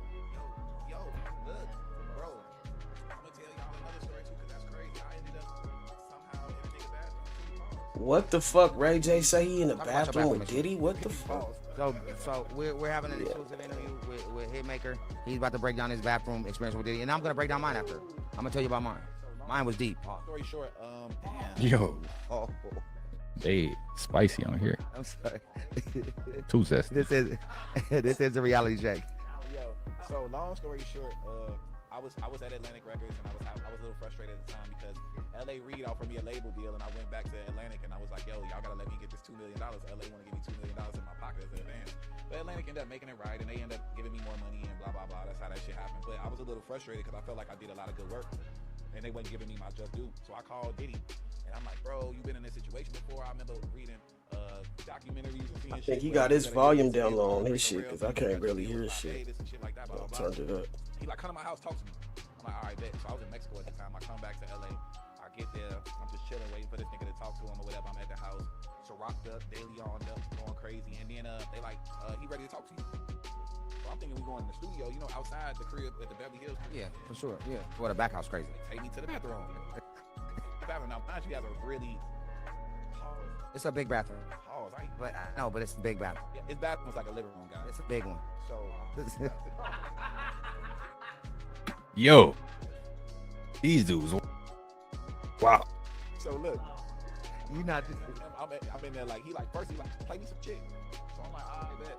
I played him some shit, and then I'm like giving him my grievances about the label and like talking about it. He like, Give your grievances, meaning like condolences. nah, just like my frustrations. I was venting to him, and that nigga was like, you know what? I heard this about you. You talk too fucking much. Damn. That's Diddy telling Hitmaker he's talking too much inside the bathroom, inside of Diddy's bathroom. I'm thinking this nigga finna give me some game and show me how to do it, and he told me I too much. And he said that's it, and he walked away. Or it was. Yo, hold on. My favorite Diddy story, I will say this. I was talking about this. We had left Mean Streets, me and Christian, we went back to the BlizzCon. Out to Christian Combs. Diddy opened the door, and I'm like, man, we just Nigga talking about being in the bathroom. Like, nigga, fuck that nigga. Where my head at? I was like, yo. Diddy tells Hitmaker his own sons because he wants it. Meaning that he's very competitive and that he loves his family, but he wants to win. And that's a sign of a champion. That nigga said, where my record at, nigga? That's a sign of a champion. Yep. Shout out to champions. That's why. That's weird. Would you fly to somebody's house to go in the bathroom with them, and then they say you talk too much, and that's it? I don't know about that one. You know what the #1 job of somebody that sold their soul in Hollywood is? Is to act like it didn't happen. They all do the same job. I'm saying Lauren introduced me to Puff. I mean, I knew Puff, but it was more of a personal relationship after, you know, we was at Cassie's birthday. So, you know what I'm saying? Like Nip came to me and said, I want you to mentor me. You know, I want to get into real estate. I want you to teach me all your, you know what I mean, like your business secrets. You know what I'm saying? I was like, whenever you got questions, pull up. And then on his last album, people do not know this. Somebody tried to jerk me, but I fixed it. I actually am one of the executive producers of Nipsey Hussle's last album. Victory Lap. Yeah, Victory Lap. Cat Williams just dropped another bomb. Looks like he ain't done exposing all the crazy stuff that's been going down in the industry. Word is, Cat has info on what the real connection between Diddy and Nipsey is. I don't know how the Diddy trial is gonna go down, but what I do know is we are gonna get answers to a lot of this theories floating around, including what happened to Nipsey. Now the question is, what kind of trap was Diddy really running that Nipsey got dragged in? And how does Cat fit into the entire narrative? If you've been keeping up, you probably heard Lauren London's name pop up in Diddy's federal case. People are asking how she tied into all this and why is she caught in the crossfire. But here's the thing, Lauren actually knew about Diddy's shady past for years. Yup, she knew what Diddy was up to and how he was treating Cassie. There have also been several unconfided theories that Lauren was one of Diddy's girls, just like Young Miami. So Hey, I kind of think so, man. Diddy was like, hey, go get Nip for me. I don't know. I ain't gonna throw no allegations out. But hey, makes sense, don't it? Like, go get Wayne. And he's like, go get Nip. Now look at them both. after all this, isn't it crazy that she still went ahead and introduced Nipsey to Diddy? Hook up with the biggest rapper at the time. Everything's great. By the way, isn't she? Lauren is the one that introduced Nip. Diddy. Diddy couldn't even get to Nip, even though he had ties in LA. It was Lauren that brought Nip. And it wasn't just Jaguar talking either. Nah, even Nipsey himself confirmed it. Yeah, you remember when he was on The Breakfast Club? He literally said, Lauren's the one who introduced me to Puff. I'm saying Lauren introduced me to Puff. I mean, I knew Puff, but it was more of a personal relationship after, you know, we was at Cassie's birthday. And the streets and several of Nipsey's fans believe that Lauren wasn't just a ride-or-die girlfriend in the background and played a much deeper role. Could it be that she was put there to keep Nipsey in check? Some say she was Diddy's eyes and ears, controlling Nipsey's moves, making sure he didn't go off the rails. But it doesn't stop there. This connection between Nipsey and Diddy turned into something real deep. In an interview, Diddy straight up said, Nipsey wanted to learn from me how I did my business, how I made my moves. Y'all take note of that line, because we got to talk about how shady that sounds real quick. So you know what I'm saying? Like Nip came to me and said, I want you to mentor me, you know, I want to get into real estate, I want you to teach me all your, you know what I mean, like your business secrets, you know what I'm saying? I was like, whenever you got questions, pull up. And then on his last album, people do not know this. Somebody tried to jerk me, but I fixed it. I actually am one of the executive producers of Nipsey Hussle's last album. Victory Lap. Yeah, Victory Lap. Now, fast forward to Nipsey's tragic death, and people are circling back to those ties, questioning if Diddy's influence did more harm than good to Nip. And it gets way messier, because now we got Cat Williams out here, and he's not holding back. He claims artists like Nipsey that worked with Diddy always had a bigger price to pay. I mean, let's look at all the artists that worked with Diddy and where they are. Cassie, Meek Mill, YK Osiris, French Montana, Craig Mack, Danity Kane. Yup, all have their own horrific stories to tell. Folks are saying this whole Diddy mentorship thing is shady as hell. And with clips of Nipsey and Diddy together resurfacing, all the whispers about Diddy possibly having more than just a business interest in Nipsey are starting to sound real loud. Yo, go in. Cassandra, what are you doing? Want some blue dot? In this footage, Diddy is seen licking his lips, zooming in on Nipsey like he was admiring him, and Nipsey seems to be unaware of all this going on, just innocently vibing to the studio beats. Y'all remember when Cat said he turned down $50 million 4 times just to keep his dignity? Makes you wonder what kind of crazy stuff was really going on. And yeah, he claimed Diddy tried to pull him into it, but Cat shut it down real quick. Now, I've had to turn down $50 million 4 times. 4 times, just to protect my integrity and that virgin hole I was telling you about. Because P. Diddy be wanting to body. And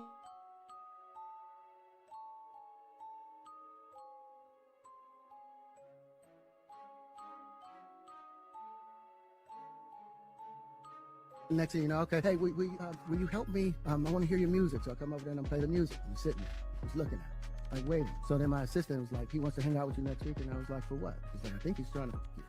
That's what my assistant said. And I was like, oh, now I get it.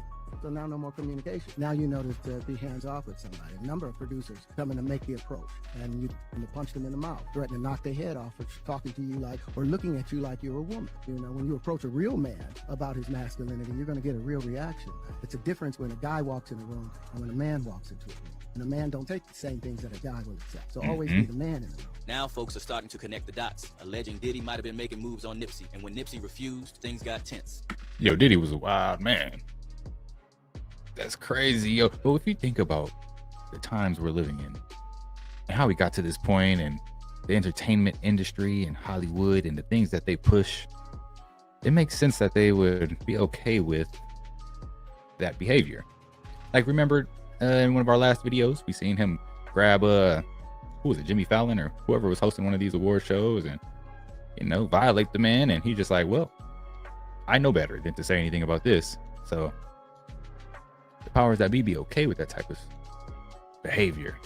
As for Lauren and Diddy, the streets have been screaming. Old pics have resurfaced, showing Lauren and Diddy looking real cozy. And the wildest part, Nipsey's right there in the background, looking like a third wheel in his own relationship. After Nipsey passed, Lauren did an interview with Angie Martinez, and that's where things went from weird to straight up strange. She said it was Diddy who helped her through the grief, which sounds innocent enough, right? But then she dropped a bomb. Diddy told her, look, Boog, you have shown everybody what it looks like to hold a man down and to love him. Now show them what it looks like when it all crumbles. That's your responsibility. Lauren casually mentions that Diddy called her Boog, a nickname Nipsey used to call her. Why would Diddy be using a nickname that was so personal to her and Nipsey unless they had another type of bond? And that right there, folks, raised red flags. Now Nipsey was out here doing his own thing, moving independently away from Hollywood politics. Lauren, she had ties, she had access, and after she brought him around Diddy, disaster struck. Former Bad Boy insider Gene Deal came out warning about the danger of making certain requests in the industry. He talked about how Nipsey once told him that he wanted his music to have the same energy as Biggie's Life After Death album. Let that sink in for a second. Yo. Life After Death, the album that dropped right after Biggie got taken out. Now, you taking a spiritual person who's asking for something. He said, I wanted that same feel as Life After Death. That same feel was that Biggie got, and he went on to sell about 10 million albums, or 10 million copies. I was saying, you gotta watch what you say to demons, because it just might come true.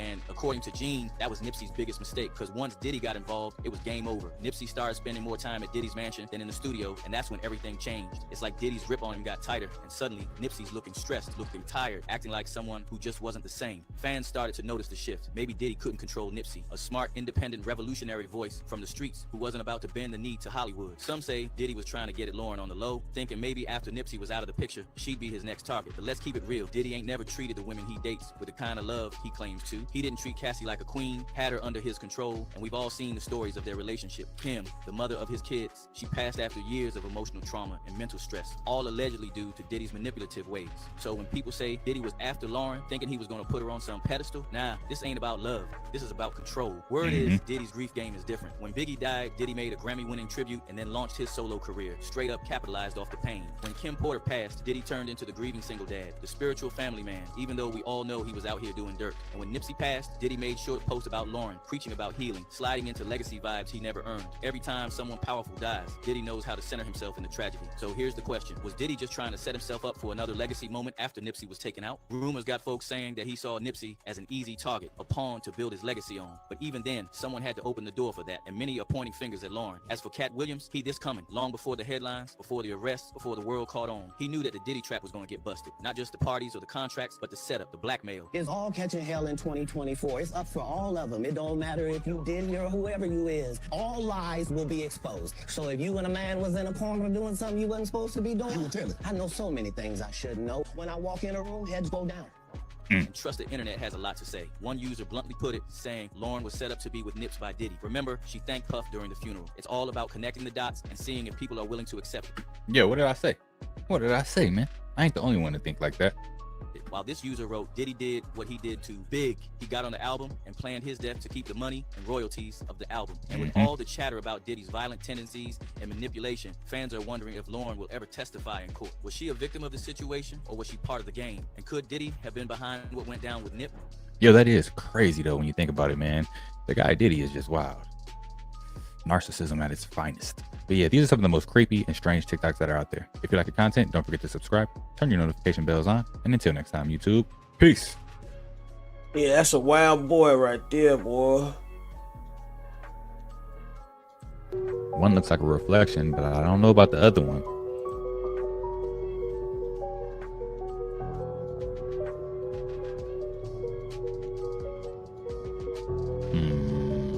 I don't know. What do you guys think? Two sons?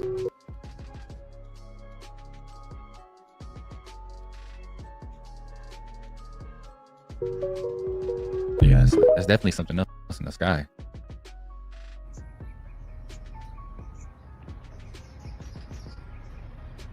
Yo, did you see that?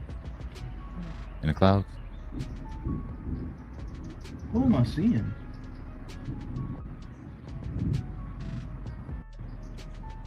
What was that, bro? Did the sky glitch? Again? Or if I'm tripping, I don't know.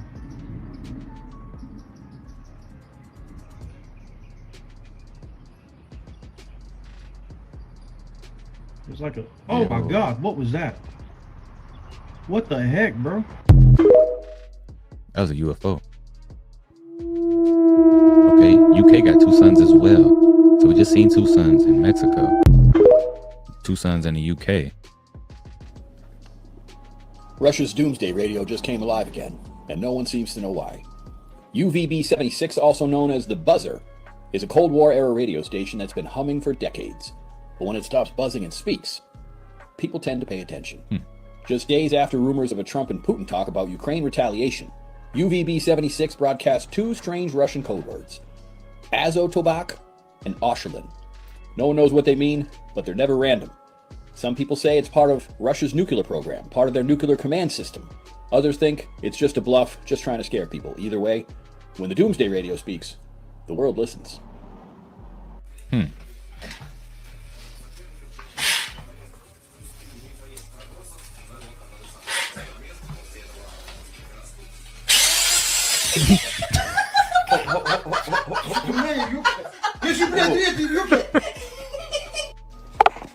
Okay, if that's the sun rising over there in the east, Man, the volume is way then, better on this one. Like that last what the fuck one, is we had this? That shit down low. What the fuck is this? Yep, that's definitely Good nigga question. room, bro.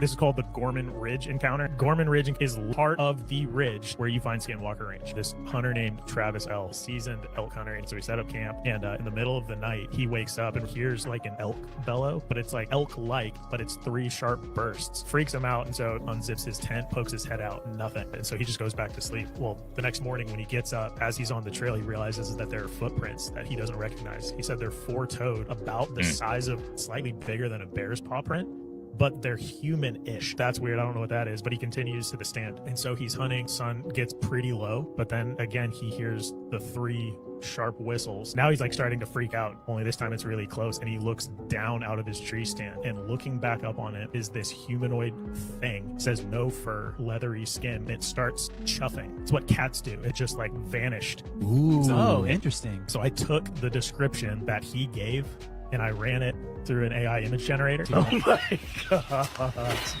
Oh. Dude, if you would have done a jump scare, you would have gotten I was like, black screen literally showed my face, and that was kind of the jump scare. Oh no! That scared me. That is so scary. What if the fight between Elon Musk and Donald Trump was in fact staged? I mean, think about it. Elon Musk has been losing support from the left for years. He bought Twitter and went after the woke culture. And then Democrats turned on him and turned on him fast. But now, all of a sudden, he flips and accuses Trump, of all people, of being on the Epstein list? Really? And that's not just a random jab, that's a calculated move. Because what's the one thing that would instantly make Democrats cheer for Elon again? Destroying Trump with a scandal they've been screaming about for years. And here's the wild part. What if Trump is on it too? These 2 billionaires would have known each other for years. I mean, heck, they've just been working together almost every single day. This could be the greatest political misdirection play we have ever seen. We thought Joey's cognitive decline was something. This is definitely on another level. Elon gets public redemption, Tesla bounces back, SpaceX keeps landing government contracts, and Trump, well, he walks away looking like a victim, and maybe he takes the fall to take attention off something even bigger. Is this a feud, or is this theater? You tell me in the comment section below. Appreciate you. Well, on the next episode of United States, the reality TV show. Yeah, no, that's what they say. What are you doing? Oh, sorry. It's just to spray on flat surfaces. Powers was never just comedy. It was predictive programming dressed in velvet suits and laugh tracks. We thought it was satire, but when Dr. Evil built a time machine to steal Austin's mojo, it wasn't just a plot device. It was the life force, the seed, and the masculine blueprint bottled and commodified. And while the world laughed, another story was unfolding. Let's talk about Jeff Bezos, she look founder like? of She Amazon, like- a name stolen from mythic matriarchs. He didn't just build A an young, online store. light-skinned He created a Oprah strange grid Winfrey. with cloud servers, AI frameworks, and Twitch, the new Oracle pool. On Twitch, users don't just play, they project, turning self into signal and identity into algorithm. The same interface that once belonged to Mystics now belongs to Streamer University. Bezos also owns Blue Origin, which is designing O'Neill cylinders, massive womb-shaped space habitats simulating Earth. Bezos has said it outright. Earth is fragile, Mars is limiting. So, the solution? Simulate it. Gravity, weather, and life. Bezos' grandfather helped found DARPA, the Pentagon's Consciousness Research Division. This is the same agency behind Psychic Warfare, ARPANET, and Project Stargate. This isn't innovation, it's a continuation of an intergenerational mission to digitize biology, memory, and consciousness itself, to replace womb with code and to stream the soul. And while Bezos built steel sanctuaries in orbit, Hollywood prepares the psyche for this reality. Let's go back to Austin Powers. Mike Myers didn't just act, he fractured. He was Austin, Dr. Evil, Fat Bastard, and Goldmember. 4 faces and 1 mask. This was ritual cloning, inversion, and mockery. A spellcaster satire to normalize identity collapse. In 2025, the spells finally cracked. Mike Myers was named during court testimony as a CIA operative connected to Diddy. Let that sit for a moment. The man who played a spy on screen was a real one off screen. Austin Powers wasn't mocking the agency, it was modeling it. Because in this system, actors become assets, scripts become shields, and comedy becomes cover. But what if the real Stargate isn't mechanical? Enter H.P. Let me Lovecraft remind in The y'all, Shadow man, Out of Time look, introduced time I travel promise without you, machines just 'cause through Diddy's mind zesty projection. don't His mean great he was graceful no gift could bitch, swap nigga. consciousness No across punk. eons, inhabiting bodies and not timelines. No spacecraft, tell- no I'm moon gonna rules, tell you just right mental now, migration. bro, That like- idea was reborn in Lovecraft Country, the show, through Hippolyta, a black mother who walks through a portal and becomes I Am. Not through force, but remembrance. She becomes warrior, oracle, and galactic being. She doesn't just time travel, she remembers. This is the feminine template. Reclamation through identity, not escape, and memory as multi-dimensional software. Her daughter Diana inherits the archetype. Part Wonder Woman, part timeline traveler. This is the Amazon code. Meanwhile, Bezos encodes the opposite. Simulation over sensation. He built orbital sanctuaries and she embodies the Stargate. 2 timelines, 1 synthetic and 1 sovereign. And it's all happening right now because today's platforms aren't just for content. They're ritual spaces. Every time you go live, you open a portal. Your face becomes a sigil, your voice a spell, and your attention currency. This isn't just metaphor, it's architecture. The glyph Austin Powers wore wasn't just set design. It was a prophecy. Masculine energy extracted, inverted, and streamed. From mojo to mainframe and from myth to machine.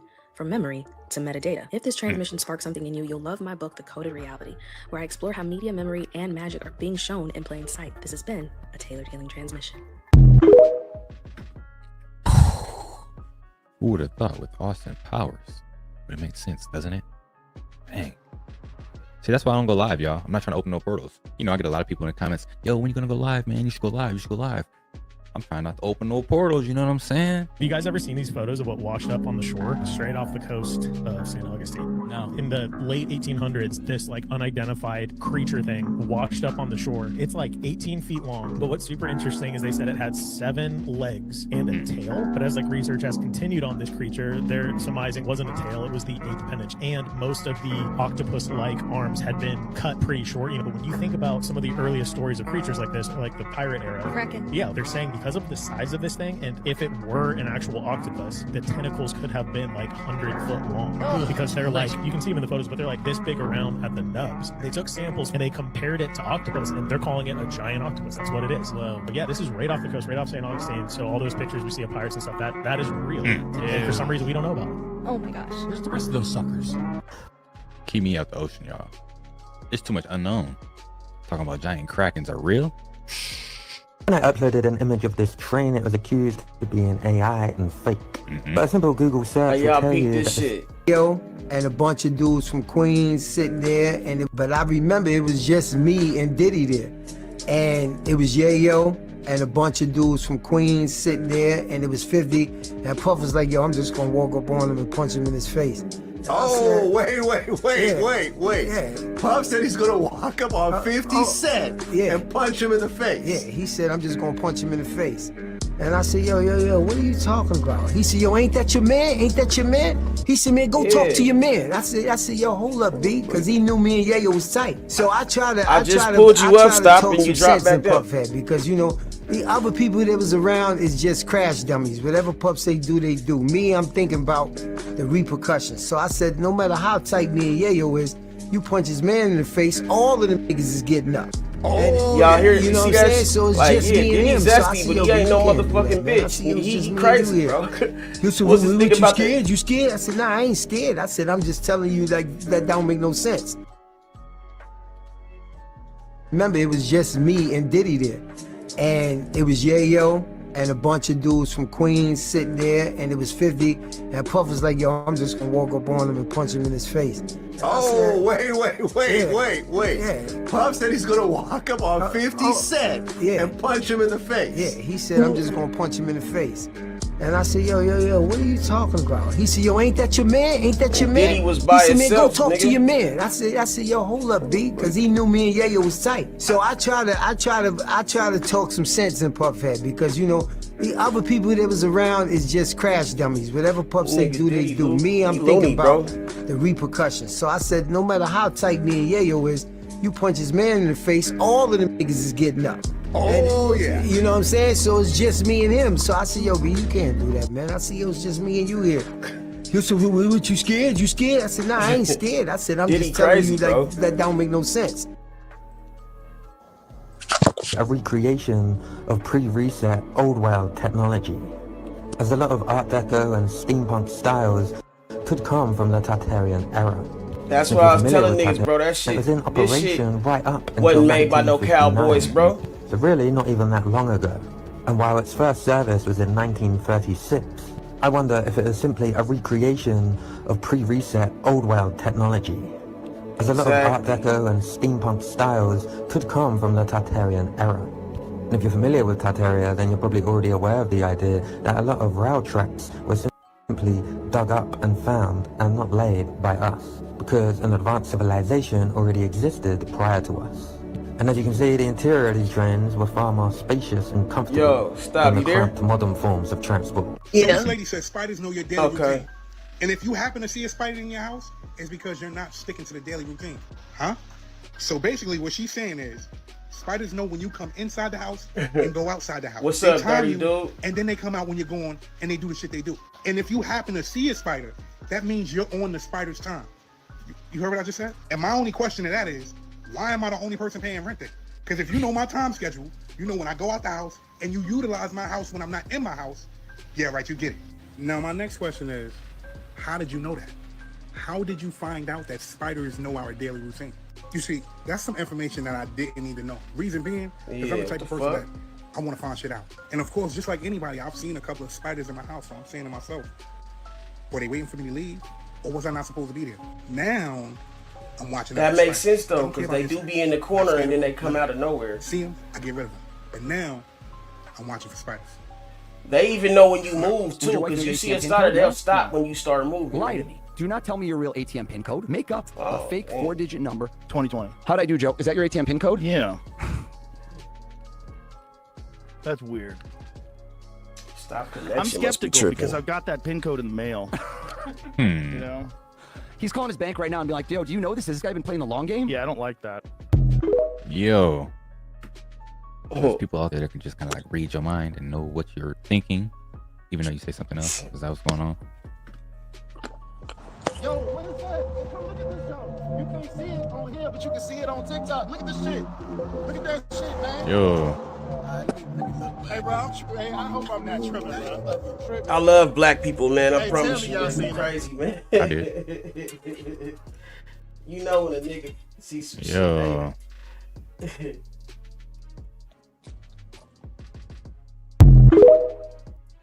Nah, man. Is that a squirrel or a rat? New York has so much rats, they mix breeding with squirrels. Wow, a squirrel rat. Nigga, what the fuck? Or a rat? Bro, that's... Oh, wow. A scrat, nigga. It's crazy. A scrat. I don't know what the fuck this is. Wow. I don't know if this is a rat. I don't know if it's a squirrel. That's maybe definitely it's a hybrid, fucking...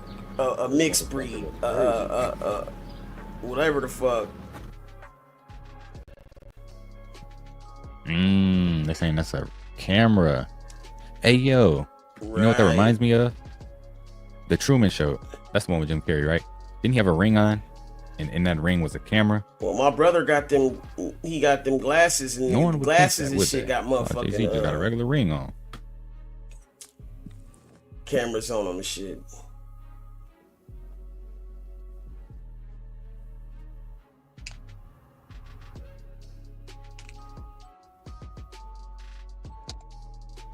Jay-Z the Fed informant, huh?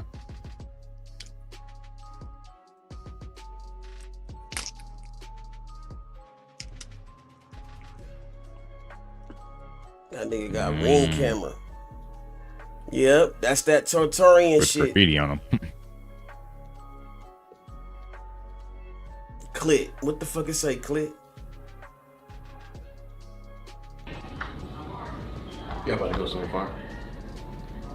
Old footage has surfaced of DDG in distress, worried of as Halle Berry. She told you to get off. She said she. Halle Berry. She said be on stream. I just told her to get off. She said she coming. Don't tell. I ain't trying to get no whooping, bro.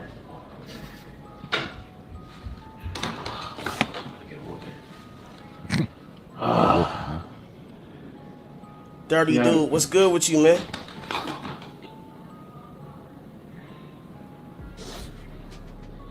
I wasn't even supposed to get on stream today, y'all. Damn.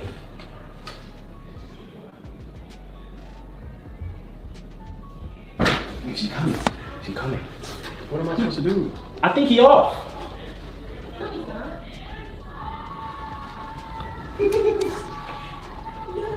You want me to get up? I mean, we still on. We gonna go get some food. Okay. I'm about to get off. She got a knife in her hand. What's a knife in her hand? Put it down. That's crazy work. I gotta go, y'all, before I get whooped. Hey, you know what? I love You y'all, see man. that shit when that Appreciate nigga y'all talked tuning in to about the stream. he got approached by the Illuminati and shit. He got a call, nigga. I know he ain't lying neither. Dickhead. Dickhead. Dickhead. Dickhead. What in the fuck? Oh, you're gonna fuck up. Oh, you're gonna fuck up. He's a dickhead, yo. Oh, you're stupid as fuck. Oh, you're dumb as fuck. He was about to get either electrocuted or in the worst. What the fuck? Oh, that's the sun. I thought that was electricity coming up off that. Yeah, he's Oh, fine. no. For sure. Oh, he's For dumb as sure. shit. Dog gone. Yeah, he's South will rise again. Kyrie Irving posted on his page a black native on his page. Then on his story, he posted, "We are the grandchildren of Kyrie the Indians Irving, who weren't that's able to my remove." nigga, man. Y'all know how I feel about the Indian part, but let's get to the basis of it. The OGs know I've covered this topic and said that it does not make sense to go all the way to another continent to bring She them over looks here like, to work as slaves when there are already people here. Stacey I want y'all to know that Dash to Europe me, sent man. criminals to the new world to die. That's why they stand so proudly for the American flag, because it took them 313 years to erase, enslave, kill, and reclassify and colonize this country. Throughout history, when colonizers would come to other countries and continents or lands, when you are fighting for your land and your freedom and you don't win that battle, you become a slave, a prisoner of war. The sacredness of this beautiful land, they wanted to fight for it because their ancestors are here. They're buried under the mounds of it. So what happened when you're a prisoner of war on your own land and you're working on your own land? They knew what they were going to do on paper, the reclassifications, but the land, our DNA, and the stories will be told and passed down. So what do you do when that happens? As a master, a slave master who's trying to take over an entire land, you separate the families and you send them into all different directions. So nobody can figure out their roots. You change their last name. And when you create the system, you don't give them a nationality. You call them a colored or black. American Indians were reclassified as Negro and colored during the colonial years. During that time of them writing up all the lies, individuals falsely claimed Native American ancestry to gain government benefits. But that's just the thoughts that's been running in my head. Don't argue with me though, argue with Kyrie Irving. Hey, man. Your boy got a point. Go ahead and screenshot that if you need to. But it's a lot of $5 Indians out here, right? Oh my God. That's a big. Bam. Oh, you. Yeah, I never watch Animal Planet. This is a paralysis turtle. So if you're from Texas or Louisiana, like a swampy area, you'll know the difference. Like, this is not a snapping turtle. It's not deadly, but it's definitely gonna leave you looking like that. You'll be able to tell the difference if you look at the square pattern on the back. And now you know. Paralysis turtle? Never heard of it. Never touching a turtle again in my life. What the fuck he say, guys? Today I'm gonna take y'all to Chinatown, Bangkok. This is where I decided that we would be eating our exotic dinner, but not too exotic. But before dinner, I wanted to experience what that Chinese za was hitting for. After going on a walk, the munchies has finally kicked in. That's crazy. They got dispensaries in China now. Wait. In Chinatown, they're in, it's a lot of $5 Indians out here, right? Oh my God.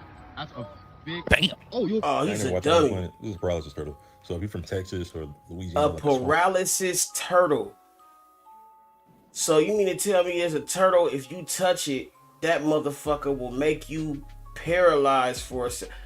Wow, I did not know You'll know that. the difference. Like, this is not a snapping turtle. It's not deadly, but it's definitely gonna leave you looking like that. You'll be able to tell the difference if you look at the square pattern on their back. And now you know. Paralysis turtle? Never heard of it. Never He tried touching to a turtle pick that again in my life. motherfucker up and went. Today I'm gonna take y'all to Chinatown, Bangkok. This is where I decided that we would be eating our exotic dinner, but not too exotic. But before dinner, I wanted to experience what that Chinese za was hitting for. After going on a walk, the munchies has finally kicked in. That's crazy. They got dispensaries in China now. Wait. Man. In Chinatown, they're in Bangkok, so they in Thailand. I'm Man, looking I'm for loving food. Thailand. And lo and I'm telling behold, you, the bro. first restaurant I My stopped bro at, these talking niggas about serving we birds' eating nest. birds' And on the nest. next page, niggas had shark back on the menu. Turn my head and my nigga Squidward on the kebab. SpongeBob. At this point, the munchies has kicked in and I'm just looking for something that looks familiar. Our uncle was gonna be the solution the way he was whipping it up. Until I realized he was deep frying Lil Bro from Nemo. And now I'm walking second guessing my exotic dinner decision. And I really thought that I was cooked after I started seeing scorpions on the stick and maggot macaronis. But no! I kept searching until I finally found some chicken dumplings. Something a little less foreign. And also on the side, a classic Thai favorite. Mango sticky. Then unexpectedly, I had to use the bathroom. Drop off a couple turds, but oh no, the toilet is integrated with the floor. Now y'all comment down below if y'all want to see more Thailand content just like Yo. What's going on in Thailand? Why was that so funny? Mister, where's Fitbit?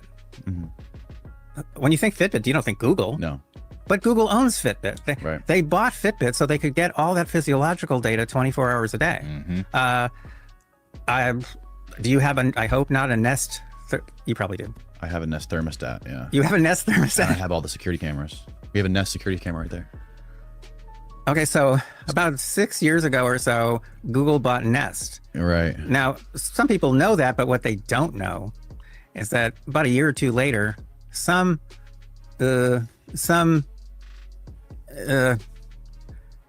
what do I call myself? Some idiot professor type pulled apart one of the new Nest thermostats that they were selling and found that they had put a microphone into it without telling anybody. Now, around the same time that they're installing microphones into Wait. This was the one that you purchased? No, this is another professor type, another lunatic like me purchased a Nest to investigate it, to find out why. The question at the time was, why would Google be so interested in Nest? Yeah. Well, the reason they were interested is because it gets put in people's homes, and they were submitting patent applications at the time for new methods of analyzing sounds within the home. So, for example, just by picking up on sounds coming from the bathroom, you can tell whether the kids are brushing their teeth enough. Sounds from the bedroom, that tells you a lot of stuff, including whether the sex life is any good or the relationship is failing. Hundreds of things that can be monetized can be picked up from sounds within the home. And Google was getting patents issued for new methods for analyzing sounds within the home. This is right about the time that they secretly installed microphones into some Nest devices. We also have the Nest fire alarm too, which talks to you and detects smoke, and it's in the hallway. Oh, Jesus Christ. Yo, I'm not gonna lie, I said this years ago. I don't know if I said it like on here or not, but I've said it before. Google going to try to control everything at some point, right? Because people are going to have these smart homes controlled by Google. And my thing was back then was like, yo, what if Google like locks you in your house or locks you out your house, or just basically can control everything in your home? I don't want to get to a point to where I have to rely on AI or Google or Amazon or any of these things. You know what's crazy is like there were security cameras before Google and Amazon and all these apps were out, right? You'd have a camera set up to some server in your house and it would record on the hard drive on your local computer. You'd have to go down to that computer to check the cameras. You know what I'm saying? But we don't want to do that anymore. We want to rely on Google, Amazon, Apple to basically control our daily lives and keep us safe, right? Was anything published? Was anything made public about this? And was anything like? Why am I even talking to you? I mean, you are a Google affiliate. Yeah, but I'm a useful idiot. So now this is the only way I can learn how to fix shit. So now I'm gonna get rid of all of it. So I'm thanking you for being here. One of my sons gave to another of my sons for his birthday. This is the problem. It's so hard to escape their ecosystem. Sorry, continue. 23andMe, which is now on the verge of bankruptcy, and it was founded by the wife of one of Google's founders.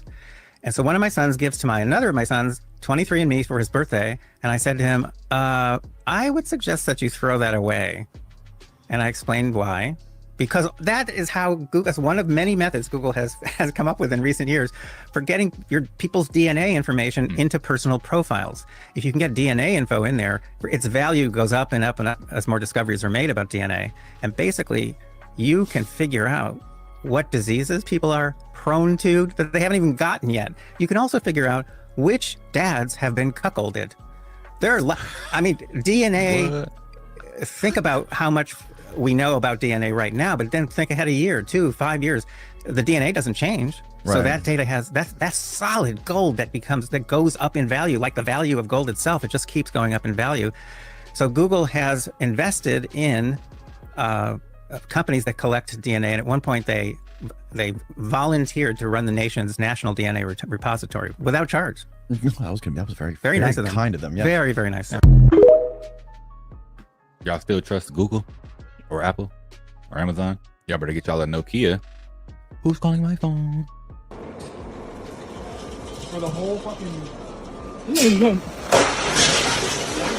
That's crazy. It looks like the whole place blew up, but it looks like just one rack fell or something like that. Yo. Somebody lost their job. Let's talk about Real ID. Real ID. Real ID. Real ID. Real ID. And it is a federalized identification system that everyone in the nation will have to have in order to fly domestically. They've been trying to pass this since the 80s in China. They had already passed a nationwide identification system. So everyone has something very similar to the Real ID in China. The next step was the social credit score. They gave like a list of things that happens to lower your credit score. So court rulings, so like refusing to pay debts, criminal convictions, traffic violations. So I saw one thing, jaywalking can can ruin your social credit score. And those cameras catch it all too. Everything. Then unpaid taxes or fines. If your credit score gets lowered, that bans you from flying on a plane, a train, sometimes even a bus. It keeps you from enrolling your children in private schools, applying for certain jobs or promotion. They can slow down your internet speed. Just little inconveniences to make your life miserable. They literally have like a LED screen board like in this one city, and they just display faces and names like this person jaywalked, like they're just a terrible person, and like it's like public shaming. Yeah, it's crazy. There's a whole like documentary on that. I watched it a while back too, man. I do not want to get like that in America, but it feels like that's what they're trying to push, especially with what we call these smart cities, right? Controlled or governed by AI. That's basically just cameras. You know what I'm saying? And social credit scores and people being tagged. Oh snap! Really crap there.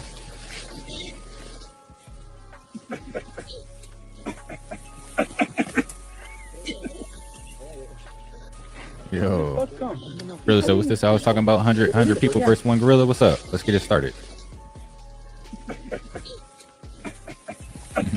Dude already knew that.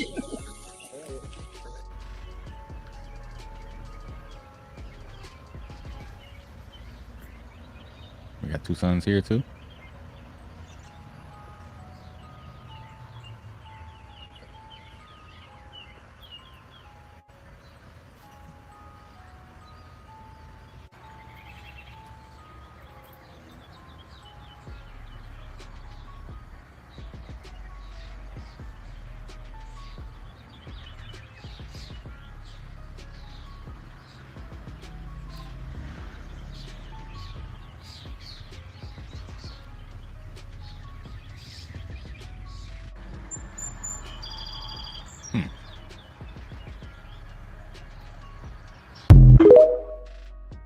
I don't know what happened at the end, but why is everybody seeing like two suns? What's really going on? I didn't see it personally. I need to start looking at the sky a little bit more. Let me know if you guys seen it. What is the animal that in the morning goes on 4 feet, at noon on 2 feet, and in the evening on 3 feet? Those who fail to answer her riddle, she destroys. All right? It says there's another answer to the riddle of Sphinx that's revealed by consideration of the Pythagorean values of numbers, which is a thief. Pythagoras is a thief. So you're right. And it says the 4, the 2, and the 3 produce the sum of 9.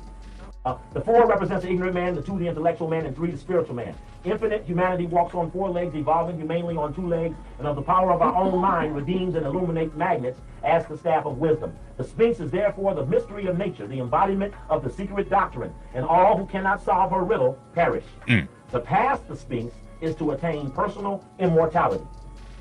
Now that's important because I'm going to show you how they immortalize the people who are the caretakers to the secret society. Their names live forever because the owners of the secret society forever perpetuate the names, which that means immortality. You live forever in the other members of the secret society's minds and hearts. Now, this Flat Earth on the coin. Literally. This is in 99. Oh, there is a UFO. There is a UFO in Tennessee. There is a UFO in Tennessee. Yo. UFOs in Tennessee. Speaking of governments and stuff, I saw this. This was crazy. In this one region of France, this 52-year-old farmer, Michel Dumpont, made a remarkable discovery. A gold deposit on his property, estimated of a worth of 4 billion euros. Oh my gosh. When was this? Let this happen Recently. to me. Basically, long story short, France is like, it doesn't belong to you. Of course. It's called the mining code. All subsoil minerals belong to the state, not the landowner. Yeah. Baloney! As a result, the government of France took this gold away from this That's man why that was you on his land. Don't tell anybody. Don't tell anyone. That's crazy though. How mad? It's your property. 4 billion euros worth. That exists here too, though. It Like does. a lot of people, they sell. There's like cattle rights and there's mineral rights, not just the land. So you can buy the land from someone to build a home, but if there's oil found, the original seller can maintain mineral rights. Like anything under the ground is still theirs. This land is your land. It doesn't belong to me. Even if I find a lot of gold, please don't shoot me. You really don't own anything, to be honest. You really don't, man. It's all owned by the original 6 family members who own everything. Nationalists push Christianity down your throat. Christianity was in Africa before Europe. Let them know. Oh, did you hear that? The Ethiopian Bible is older than the King James. Thank you. That's exactly right. The argument that colonialism brought Christianity to Africa is completely wrong. Why is it completely wrong? because Christianity was already in Africa before Europe. Christianity was in Africa before Europe. And one thing you need to know is that Christianity is not a European religion. Whoa, whoa, whoa. They didn't bring Christianity to Africa, they brought edits. Before Europe ever touched the Bible, Ethiopia already had it. Complete, preserved, and full of books that you probably never even heard of. Over 1,000 sacred texts were deleted from the Western version, like the Book of Enoch, Jubilees, and the life of Adam and Eve. But the Ethiopian Bible still has them. Look, 88 books, not 66. Today I was reading the Book of Enoch chapter 7, and what I read, TikTok would flag it. So just pause it and read it for yourself. You get the full Ethiopian Bible. Hey, I guess we gotta get the Ethiopian Bible, man, if you really want to know what's going on. The beef steaks are from the store. And these are from a local farm. Completely different. Look at that You meat see blue. the difference? And that's actual. Bro. Yeah, that's crazy. Bruh. I don't buy Sarah Lee. Okay, we are cooked. Yep, we are absolutely cooked, chat. GG.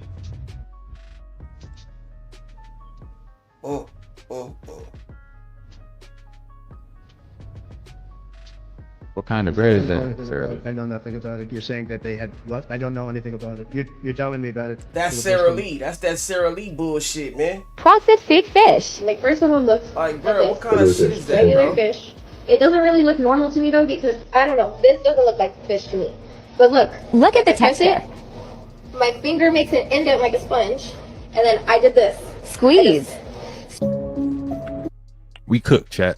We cooked. The food ain't even man, real out here. This shit, man, ain't what's up, Serious bro? moon,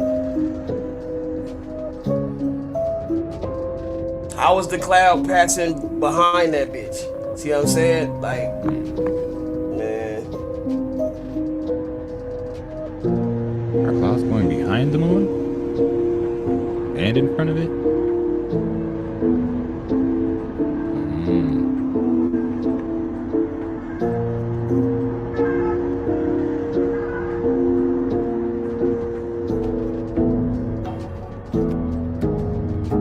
Doesn't it look like that? Yeah, I don't know what's really going on with the moon. I don't know what the moon really is, and sometimes I don't know what the sun is. And now it looks like we're seeing two suns in the sky, right? Crazy times that we're living in, y'all. But yeah, these are some of the most creepy and strange TikToks that are out there. If you like the content, don't forget to subscribe, turn your notification bells on, and until next time, YouTube, peace. Yeah, man, I don't know what to say, man. This shit is just too motherfucking much, man. Like, bruh. And this is for entertainment purposes as well. And when you like and comment and subscribe to the channel, helps Collective grow, helps Collective get bigger, helps more people who like this type of content tap in with this content. But even if you watch on your TV, whatever the case is, I wish it was Smooth 7. Man, might be a trigger warning or two. I hope not. Today, before we get going, just a future reference, because I said this I don't know how many times before. If you hear a video, don't have sound, don't think I automatically muted. Don't think I automatically muted it. Just think, what if I already posted the video and then it came in later? Oh, it has to be muted, or something in there has to be erased. Do you want me to take the whole video down and y'all don't have a video for the day, or would you rather me just be able to just let them take out whatever needs to be taken out right then and there, and y'all still get the whole video? And don't assume I did it. That shit pisses me off. Also, y'all remember the clip with the flat earth globe that went to court? So, hold on, I gotta hear what say in the comments. If you say there's other planets and there's spheres, have you been there? If you have, man, tell me where I can sign up. Tell me where I can leave Earth right now and go to another planet. Give me the sign up, bro. If you saw it, if you've been to another planet, not seen it on TV, if you've been there and that shit, and you left here, you left Earth, and you know for sure that there's other places called planets, man, look, and you've been there, you need to tell me how to sign up. That's the only thing I'm gonna say, and I'm not arguing with nobody else about it. Cause I seen comments with a lot of people who believe it's a flat plane, and it was like, bro, I'm not arguing with you. They're not arguing with the people who believe it's a globe, and it's no disrespect. It's just it's you're vibrating higher than that. It's no point to argue with some shit that's already been solidified. Big Beezy, that's what's up with it, man.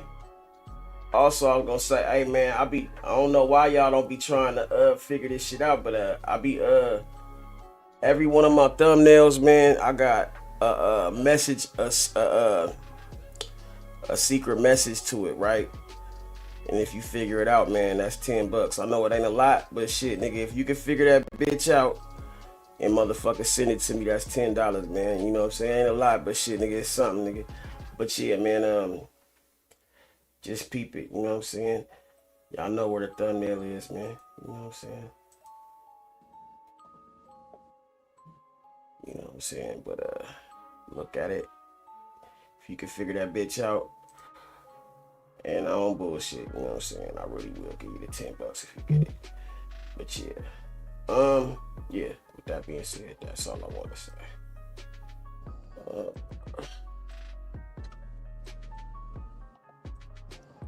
Solidified. There's no point. There's no point. There's no point. And it's like the Globers, they've been getting insulting. We uncovering some uncomfortable truths, some shit they don't want to. Y'all know. Y'all finish the rest. Y'all finish the rest. But I ain't gonna hold you. Y'all know what it is, Big man. Beezy Let's was get good straight with it. to the video, man. Let's go. So a dumb black guy who was a porch pirate, who kept stealing people packages off their porch. And one lady he kept robbing over and over again, and she see him on this Ring camera, but he got the hood on, everything, his face covered, so she can't tell who it is, but she knows it's a porch pirate. So she decided to put some dangerous spiders in a box and leave it out for the Yeah, I porch think pirate. I seen this one. So the dumb black guy, He said, he's just greedy. He keep trying to hit the same places. He's just greedy. Decided he was gonna go over to this house today and steal her packages, which had dangerous spiders in them. So once he touched the box, it's actually a video of this, y'all. Once he touched the box, the spiders came out the box, bit him and everything, and he had to be rushed to the hospital. So the police asked him, "Did you steal the packages?" He said, "Yes, I stole the packages, but she put dangerous spiders in there to hurt me." So the police goes back to the lady house and asks her, "Did you put dangerous spiders in this box?" And the lady say, "No, officer, those was my pets. And 2 of the spiders died. He killed 2 of the spiders getting them off of." She say, "Those was my pets. And I want to press charges for him killing my pets." Oh my God. The dumb black guy is in the hospital fighting for his life. And also, once he get better, he's going to be charged for killing her pets. That's the moral why of the I work story right is, there, boy. stop stealing That's from crazy shit people, right there. because you never know when they know you're stealing. Like my nigga. Facts. Stop stealing. A stealer don't like getting they shit stolen. Try not to go off on a rant. They don't buy, sell, and trade in our monetary system. I've been screaming this. It appears I'm on my last leg here on TikTok, so if I'm going out, I'll go out with a bang. They said follow the money, so I did. It led me to several different platforms, people's addresses, all the way down to my hometown, and resulted in me and my family getting threats, asking if I was willing to lay my life on the line for this. They don't buy, sell, and trade in our monetary system. We have failed to protect those less vulnerable. Yeah, we can ground and we can vibe high all we want, but guess what? There are people suffering. There are people suffering. And to turn a blind, to fail them is ultimately to fail yourself. They don't buy, sell, and trade in our monetary system, people, okay? It's deep, it's dark, and it's dirty. And if you can't take from this what I'm trying to say, then you really need actually, I think this whole country needs a good dark night of the soul, okay? We can march around preaching about love and light all we want, but there's people out there that have never even seen the light of day. I'll give it to you like that. You know, I think there's so much going on in the world. Everybody has their own idea and opinions on how things should be fixed, worked on, how we as people should go about things next. And the biggest problem, it's not the 1%. The biggest problem isn't the royal families. The biggest problem isn't some of the stuff we see. Nah, the biggest problem is us. We can't get along. We can't see eye to eye. Everybody want to be the chief, but don't nobody want to sit there and take the orders. Even if we all are together. I mean, I'm gonna just be honest. Sometimes in the comment section, we got a whole bunch of know-it-alls. Everybody know everything. I don't tell nobody nothing because it's like, the moment I say, hey, it's this, like I just did in yesterday's video. And I might not even have said it's this. I don't even know if I don't even, because I normally would say it's Flat Earth Gang. I normally would troll and be like, hey bro, it's Flat Earth Gang, just to get some people pissed off, just to get the conversation going. But I don't even think I did that yesterday. And it was so many videos from the UFO that was the UFO landing in the projects to the Flat Earth. When I say, I don't know what the hell was in the environment yesterday or what was in the water, but it was like, man, people was taking jabs left and right. But that's, I mean, it's just like, Yeah, everybody's a know-it-all. Everybody think they know everything. Everybody wants to know it all. Everybody wants me to, the main person. It's like, bro, that's not vibrating high, trying to know it all or thinking you know it all. Vibrating high is knowing you don't know shit. And being uncomfortable, and being comfortable with being uncomfortable and learning some new shit. It's just some game for those who can pick it up. If you can't, it ain't for you. Yes, can you please talk about the upside down pyramids underneath the ocean? Yes, I love that you asked this. So this one goes deep, literally. Beneath the ocean surface, especially around ancient energy zones like the Bermuda Triangle, Azores, and parts of the Pacific, there are stories, sonar scans, and even leaked Navy files suggesting the presence of submerged pyramids, some of them appearing to be upside down. Now, upside down pyramids are not a design flaw. They're deliberate. Why? Because they pull energy inward rather than projecting it upward. Regular pyramids like Giza anchor energy and send it up, like antennas connecting earth and sky. But an upside down pyramid, that's like a drain or receiver, pulling energy into the earth or into something else entirely. Look, Sugar was good with it, man. A giant glass-like pyramid beneath the Bermuda Triangle. It was supposedly picked up on sonar in the 70s, twice the size of the Great Pyramid sitting on the ocean floor. Some researchers said it had 2 holes at the top, creating spiraling currents of energy moving upward. Others said the water around it behaved abnormally, but the story got buried, like vanished. No official follow-up, and those who talked about it got ridiculed or silenced. So what were these upside-down pyramids really for? Some believe they were energy stabilizers, balancing planetary Energy magnetism. stabilizer. I said batteries. I thought that was Memory vaults holding encoded knowledge below the surface until the right time, or maybe even power sources for ancient civilizations that lived before this version of Earth.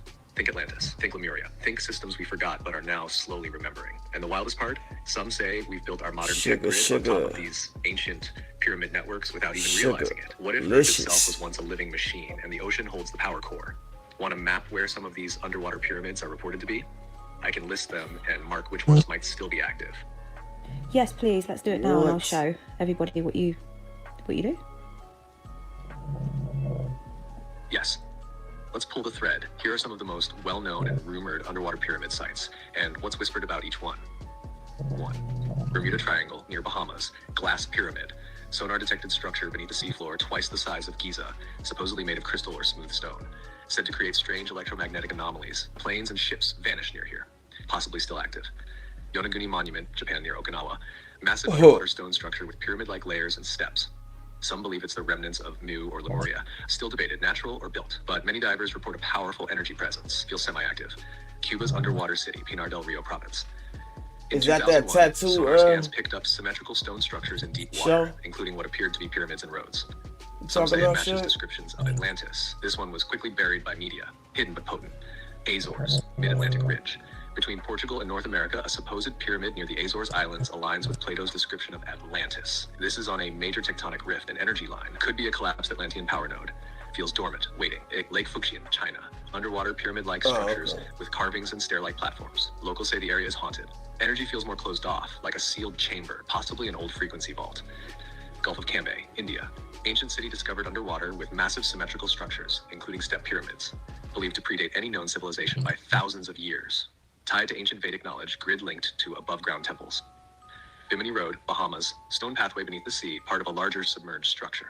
Edgar Cayce predicted Atlantis would rise here, and then they found this. Many believe it's part of a sunken pyramid complex. Would you like me to make this into a visual map or a voice response you can show your audience? Breaking news, folks. This is not a drill. President Trump's one big, beautiful bill just passed the House, marking one of the biggest victories for working class Americans in decades. Tax cuts? Check. No tax on tips? Check. No tax on overtime? Check. More ICE agents? Check. Border wall? Oh, it's back on. But just as we're celebrating, Walmart made their move. And what they just did, Walmart it's probably gonna have your blood boiling, guys. told y'all. Walmart, yes, the same company that rakes in over $600 billion a year, has now effectively made it illegal to shop without paying them a $98 fee. You heard that right, guys. Wow, bro. You wanna check yourself out at Walmart? You better pay for the privilege. It's not a conspiracy. In fact, this is happening right now in multiple stores across the country. And even worse, other retailers are watching. Now, you thought that this was about theft? No, this is about tracking you, tagging you, and turning basic groceries into a gated luxury. Can you believe this? And in just a minute, guys, I'm going to share with you guys the facts. We're going to discuss the footage that came out recently and even the loophole that Walmart is using to spin this like it's just for convenience. Are y'all buying that? So we're also going to expose how they're also copying Costco's surveillance state model and how this is creeping into places like the Dollar Tree, Ross. Sugar, man, let me tell you something, man. If you spell martial law backwards, spell Walmart backwards, it's basically martial law for short. You know what I'm saying? You know, like that's deep. You know what I'm saying? Like, and what they trying to do right now, they trying to bring in this martial law shit.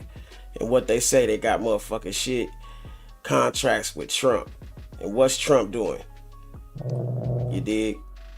Trying to bring the motherfucking Marines and all this shit into motherfucking play. You dig? Like, that's not no game right there. Like, that's really going on.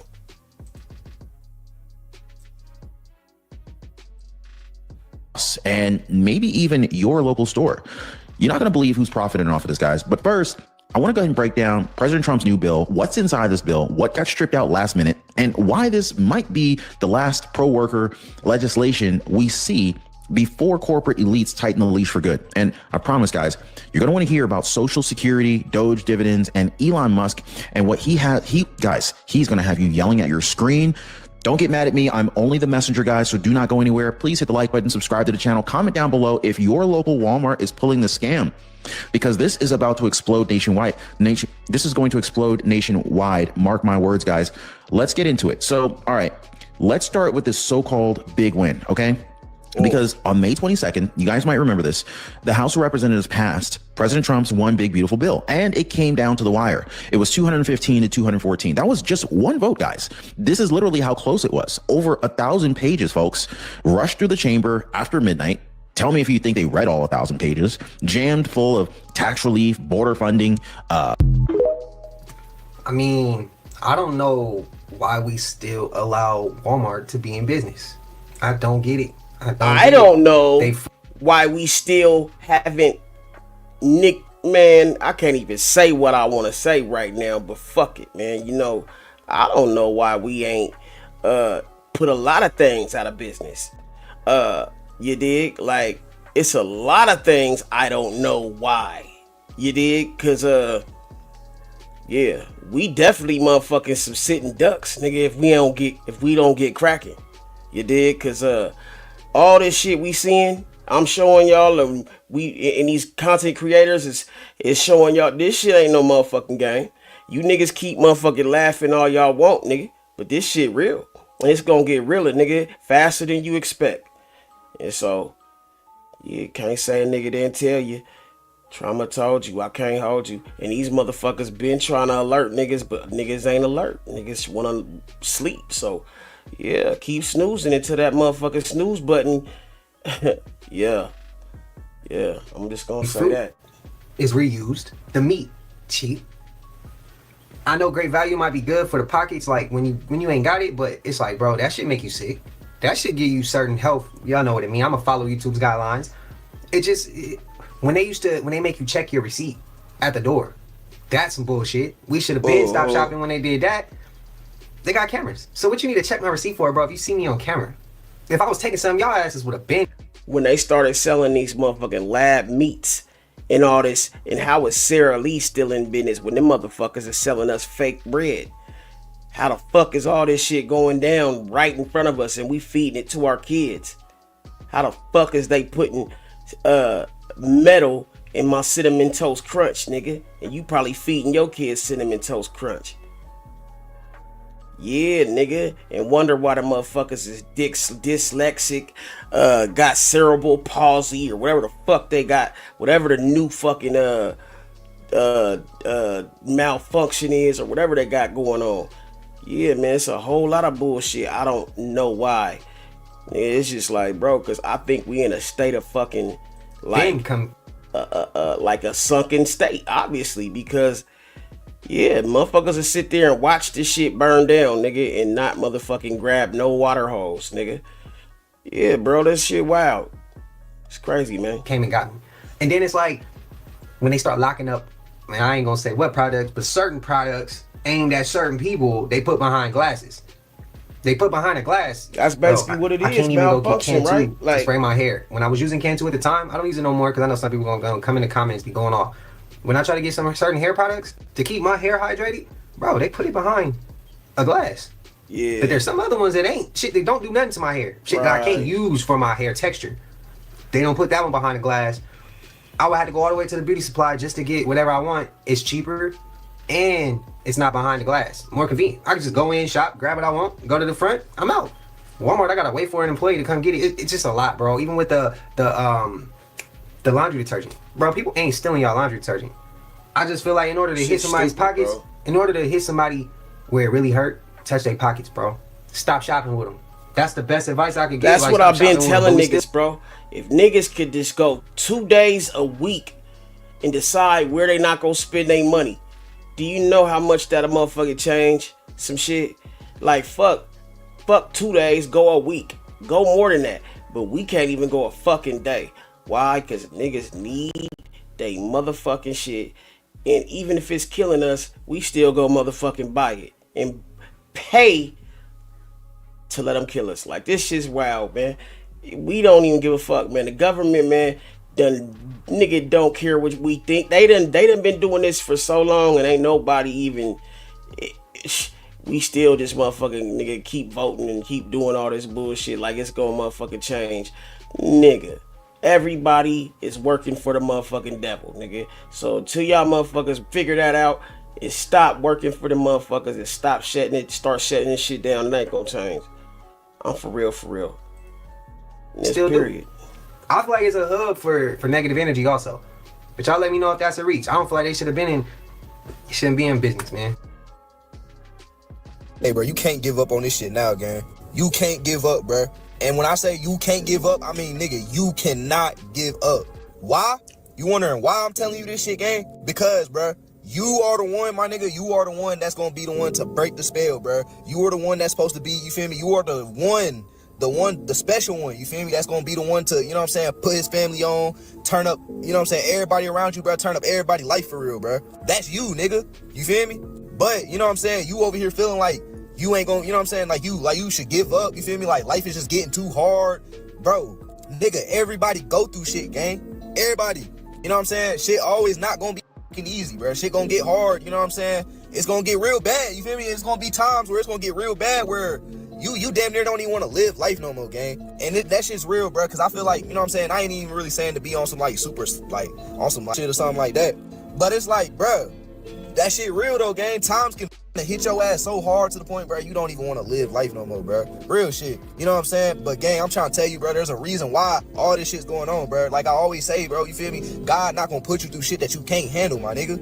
There's a reason why he's putting you through all this shit, bro, because you are the chosen one, my nigga. You need to really understand that deep down, gang, you are the chosen one, bro. You are the one that's gonna and live, you know what I'm saying? You gonna do some shit that not everybody around you is doing. And that's probably the reason why niggas is hating too, gang, and why niggas probably just, you know what I'm saying, look at you crazy, you feel me? Because they don't have your vision, bro. They don't, you know what I'm saying? They not understanding what you trying to do. They not, you know what I'm saying? They not seeing what you see, gang. And honestly, you just gotta say, them, bro. Let them niggas think what they want to think. Let them, you know what I'm saying? Let them talk that shit, you feel me? Let them niggas think, you know what I'm saying, your ass is gonna be a bum ass nigga, or you just gonna be a failed experiment like everybody else or some shit. Let them niggas think that shit, bro, because I'm gonna tell you this. They don't want you to see, they don't want to see you do better than them. They don't want to see you doing better, you feel me? They see that you doing something that could really change your whole life, and not just your life, but really everybody around you. You can't change their life, you know what I'm saying? You feel me? They really just jealous, gang. I'm gonna keep that shit so 100. They jealous, because watch, bro. When you trying to go up, whatever you're doing, you know what I'm saying? When you go up with that shit though, gang, that shit gonna show. Watch how jealous them niggas be, you feel me? Or watch them try, you know what I'm saying? Them gonna be the same niggas that's gonna try to act like they cool with you and shit like that, bro. And whole time, nigga, they jealous as gang. They wish they had what you had. You know what I'm saying? But I'm telling you, gang, you is the chosen one, bro. And you gotta understand that shit, gang. Like, no matter who really believe in you or not. But I'm gonna tell you this shit. Matter of fact, I believe in you, nigga. I believe in you. That's why this video is on your page, because I believe in you. You just need a nigga to tell you that, you know what I'm saying, that you can do this shit, bro, and that you are the one. But you gotta believe it in yourself first, though, my nigga. You gotta really understand that you are the one, bro. You gotta really be the one telling yourself that. You feel me? Not just me, not just, you know what I'm saying, your mama, your homie, whoever, you know what I'm saying? You gotta be the one to really tell yourself that, bro. And once you really get put in that mindset, gang, you gonna be good, bro. You gonna be good, bro, and you really gonna be on your grind then. You feel me? It ain't shit finna stop you, gang. I ain't finna let shit stop you. You know what I'm saying? That's why I'm telling your ass this shit, bro. Because, you know what I'm saying? Stop really thinking negative about yourself, gang. You is the one, bro. You is the chosen one, bro. You gonna shine like a star. Real shit, gang. So, you feel me? Stop all that pouting, you know what I'm saying? Stop all that, you feel me? Oh, I'm finna give up, bro. I can't do this shit no more. Stop that shit. You feel me? This your sign, nigga. You know what I'm saying? Get up, keep working, bro. You feel me? Keep doing what you do. You feel me? And just relax, gang. You feel me? It's all gonna be good, bro. This shit's gonna pay off soon. But you gotta really, you know what I'm saying, keep working towards it, bro. And really keep telling yourself, bro, manifest this shit, gang. You feel me? And you know what I'm saying? And never give up, bro. Don't let up off the break. You feel me? Real shit, man, though, gang. fuck that. I'm giving up, man. But hey, man, like, comment, follow for more content. Oh, man. I educated myself. At one point, I was ignorant and lost. But like, you gotta know yourself before you do anything. Before you can make a record. Before you can have an opinion, you gotta know yourself. So, you know, the same thing going on with rap music. The same thing going on with all of our culture. Whether it's gangbanging, whether it's trapping down south, whether it's hip-hop, whatever it is. The struggles that we went through and overcame and still going through most definitely just gave us a mentality. When I say us, I mean me and my team, my brothers. The mentality that, you know, this is nothing. If we could make it past that, and when it looked like it was all over. When Nick grew his beard out, nigga, he looked like a completely different nigga, bro. Of low, but we still moved past that, and it's starting to rise again, starting to recover and bounce back. So whatever speed bumps we come across in this music industry, it doesn't compare to, you know what I'm saying, being targeted by the law, doing time, you know, losing loved ones, all that, you know what I mean? So whatever little speed bump we'll come across in this industry, it's gonna seem like, you know, it's not too much of nothing. It's gonna be a little burden probably, or, you know, a little pressure, but compared to what our life was before it's this, like that, it's just like, the beard no took him from breakfast, Jesus to Jesus, nigga. Rest in peace to King Nip, man. Somebody come look at this. Do it right. This is a volcanic product. It's a good product. What the fuck is that? This is fine. This is fine. No refrigeration, nothing. nothing. From cod floor. This is far from cod floor. See? And skin that is basically. And people still don't wash their feet. They're going to charge you for this combo with like 50, 60 pounds. All those are frozen.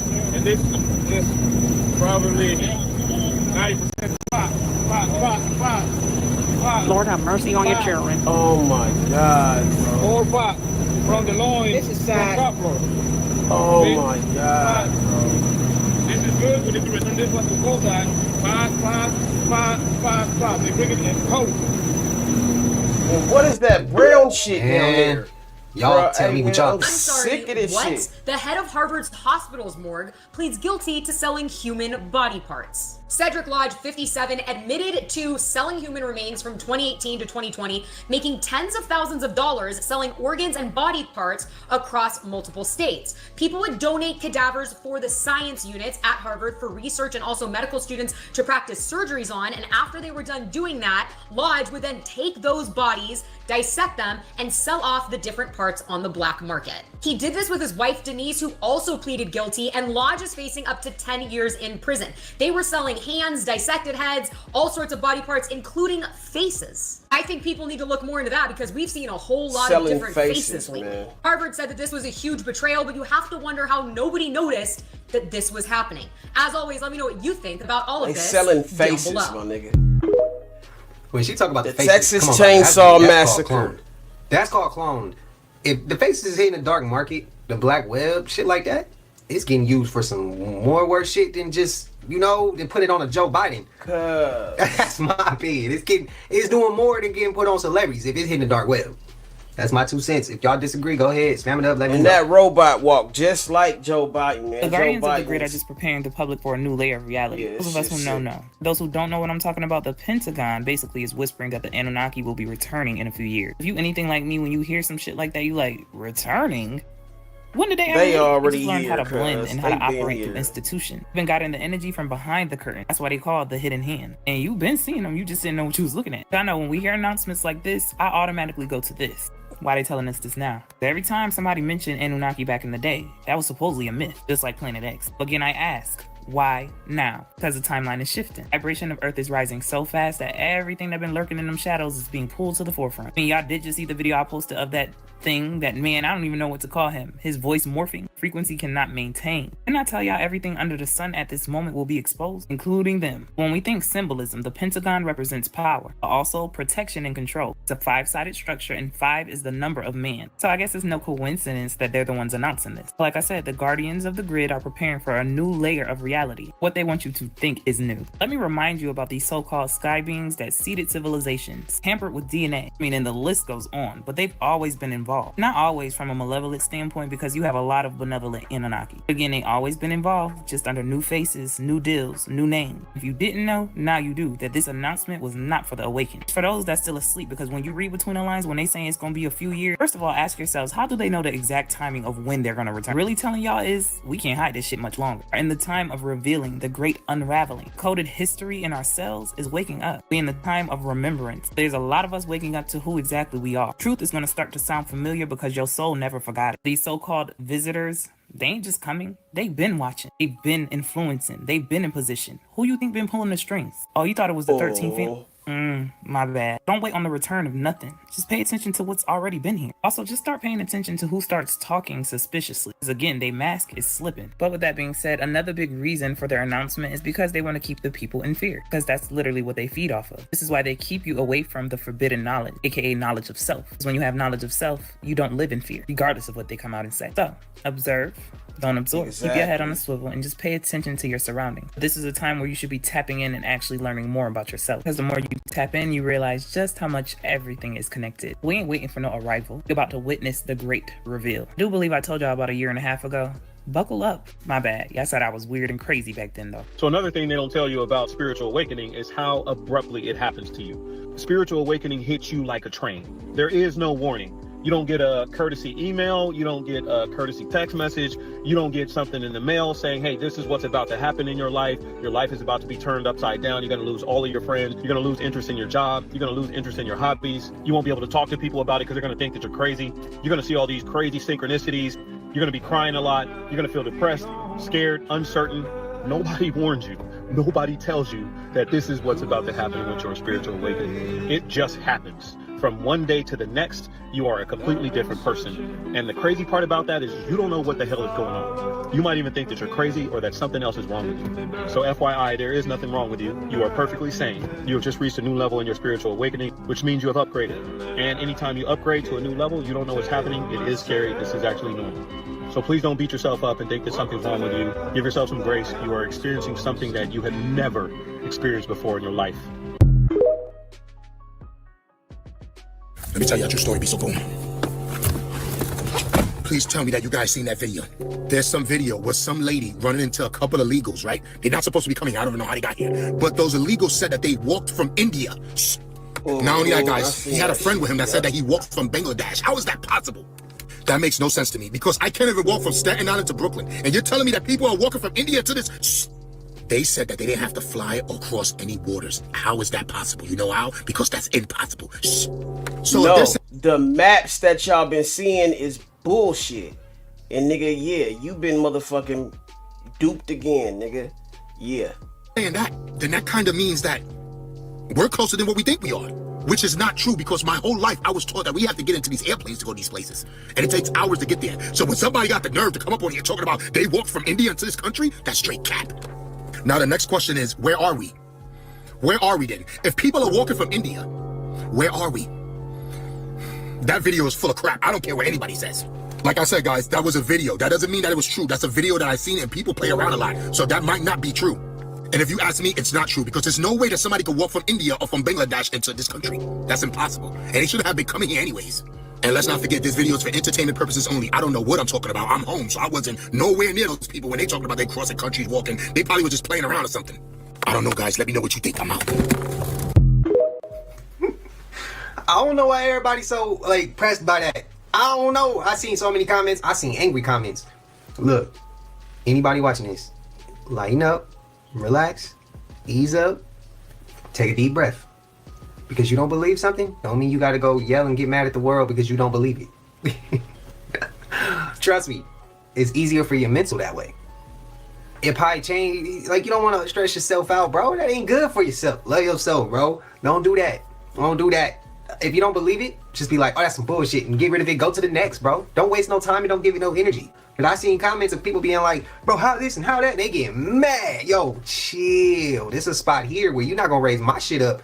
You're not gonna push I can't use the word for entertainment purposes, but man, you're gonna keep my energy real good. You ain't gonna raise my shit up. So don't come in the comments causing shit and getting at people, because I know I seen y'all getting at people in the comments. I don't know, lately we've been having new people come in, and the new people who coming in ain't really on the same frequencies that we've been on, that we've kept and built on this.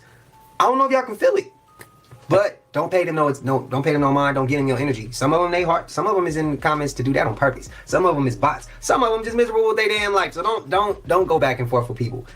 You either free to agree with this or disagree with this. For me, I always just say question everything. Yeah, again, if y'all want to have a discussion and y'all want to start off with insults and y'all insulting people in the comments, or because like I said, you send that shit to me, I don't really care and I don't see it. Most of the time I won't see it. I swear it's weird. It's like if it's positive comments, it always comes straight through to me. But if it's negative, I don't really see it. And then if I do see it, it's way months later. There's no point to even say nothing. I don't care. So yeah, collective. If y'all see people in the comments coming at y'all because y'all agree with this, let it be. Move around. Don't even give it no energy. If you disagree with it, just give why you disagree. And move on. No insults, bro. No disrespect. This ain't a place for that. But yeah, I know that one gonna ruffle some feathers because I seen the comments of that clip. Like I said, some was cool, and then there was some people, they was cussing people out in the comments, calling people all types of shit. It's not cool, because they don't disagree with these people walk from India. It's sad, bro. It's sad how much how society, how we can't, like I said, we can't get along, bro. We can't even see eye to eye. But I don't know how I feel about that clip. All I'm gonna say is anything is possible. You gotta tell yourself truth is stranger than fiction. And when you don't believe that, I mean, what journey are you on at that point? You on a spiritual journey, or are you on becoming a sheep type journey? You believe in half of what they telling you. That's all I'm gonna ask. Question everything, man. So the Titanic didn't sink. It's a video going around, like this old footage, it's like black and white footage of a 102-year-old lady being interviewed about the Titanic. She was a survivor of the Titanic, and she blatantly remembered the Titanic not sinking. And the interviewer is trying to convince her, like, yes, it is. Mind you, the interviewer is so young, they ain't never even been set foot on the Titanic. The lady she was interviewing was a survivor, and she said it was just a leak on the boat, right? And she's really like, and you can see her like, you know how you could tell if somebody kind of out of their mind or just forgot a few things, and no, she's dead serious, and she's like, it had a leak, and the lady's like, no, it sucked. She's like, no, it had a leak, and we were escorted off the boat. And that brings people back to the theory that, did the Titanic even sink? Because nobody actually saw footage of it sinking, bro. They saw people getting evacuated. And the lady swore up and down that the Titanic had a leak. And when the lady was like, nah, the Titanic sunk, she was like, well, that's news to me. What? Anybody else ever suspected the Titanic never sank? This is news to me, too. Wow.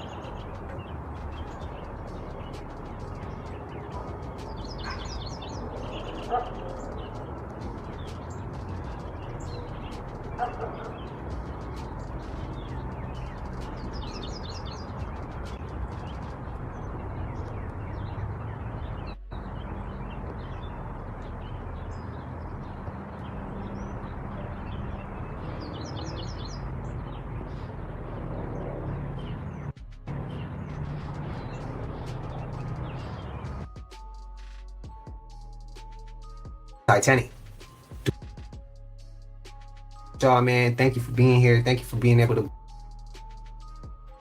look. As a people, time is ticking and shit is hitting the fan. And if you can't fix yourself for the sake of your kids' future and making sure this is a safer space and a safer world, something wrong with you, bro. Something wrong with you. You're supposed to change for that purpose alone. It's bigger than you. It's bigger than me, and it's bigger than everybody else. It's about, man, it's way deeper than that. It's way deeper than that. But hey, that's all I'm saying. So if anybody in the collective, if any of y'all see somebody talking crazy in the comments, don't give it no time. If I can see it, or if you can tag me, I'll remove the comment and get it up out of here, bro. Hey, yo, I gotta make a little quick run, so I'm gonna leave something playing, but yeah, man, just in case, like, you know what I'm saying, somebody want to pull up or anything like that, man, I might not be here for a second, but I'm gonna leave my shit playing. I'm gonna leave this shit playing though, so just know that. Eventually, excessive scarring can cause the lungs to fail. By the time 80% of patients are diagnosed, what's up, the Moni? disease has already reached its advanced stages. Color a person likes determines the nature of their character. Black is the collection and end of all colors. representing the unknown abyss and ultimate sense of power. Those who prefer black often have a maverick and strong sense of autonomy in their character. They like to control their privacy and destiny and are reluctant to easily reveal their true thoughts to others. Those who like black often give people a mysterious and calm feeling. It seems that they maintain a somewhat distant distance from the surroundings. People want to get close to them but dare not approach them rashly. They usually have their own opinions and judgments and don't follow the crowd. They are low-key and powerful in the crowd. What's happening? Many people who love black have a desire for power and control in their hearts. And all right, so I gotta make a little run. I'm gonna let this play. Regarded as a symbol of authority and solemnity. Y'all, wearing a black suit or dress in formal occasions will make you feel more confident. Let me turn I appreciate y'all rocking with me, everybody who in here or whatever. I gotta make a run real quick. I'm gonna leave my content. I'm gonna leave the content playing and shit, but I'll be right back. I'm gonna try to make it quick, but just know if I can't let nobody in or I can't motherfucking you know what I'm saying, respond to your comments or anything like that, it's because my phone tripping or I'm still driving or something. So I shouldn't be back in a minute though. But yeah, I'm gonna let my shit play. People with a black personality are calm and persistent in handling things, like to solve problems independently, don't like to be indecisive, and are very efficient. However, black also has a dark side. For some people, having a preference for black may mean having a pessimistic or rebellious attitude towards the world. They may think that reality can never reach the ideal state in their hearts, so they want to give up everything negatively. Psychological views divide those who like black into two categories. One type is good at using black to express themselves. The other type uses black to escape from reality. In extreme cases, those who are addicted to black may be deeply trapped in negative emotions and have a negative and cynical attitude. But that don't mean y'all can't type in the which chat. Needs to be guarded against being accompanied by depressive emotions. Overall, those who prefer black are like travelers in the long night. There is great strength and firmness in their hearts, but they also carry heavy thoughts. Power is bred in the darkness. They stick to themselves under the mysterious protective color. At the same time, they also need to be careful not to let themselves fall into the shadow of loneliness. In summary, color preferences are closely related to personality traits. It's like a multicolored mirror reflecting the inner self. We hope that everyone can make good use of this mirror and better appreciate the beauty of the personality represented by each color. Of course, the corresponding relationship between color and personality is not absolute. Everyone's growth experience and cultural background are different, and the interpretation of colors will also vary. Color preferences can only provide an interesting perspective to help us better understand ourselves and others. Just as Luciar's color test reveals, the colors we subjectively prefer are in line with the unique stories in our hearts. Understanding these color codes can help us understand the emotions and personalities of others in social interactions. That's all for today's content. If there is any color that hasn't been mentioned, you are welcome to leave a message in the comment section.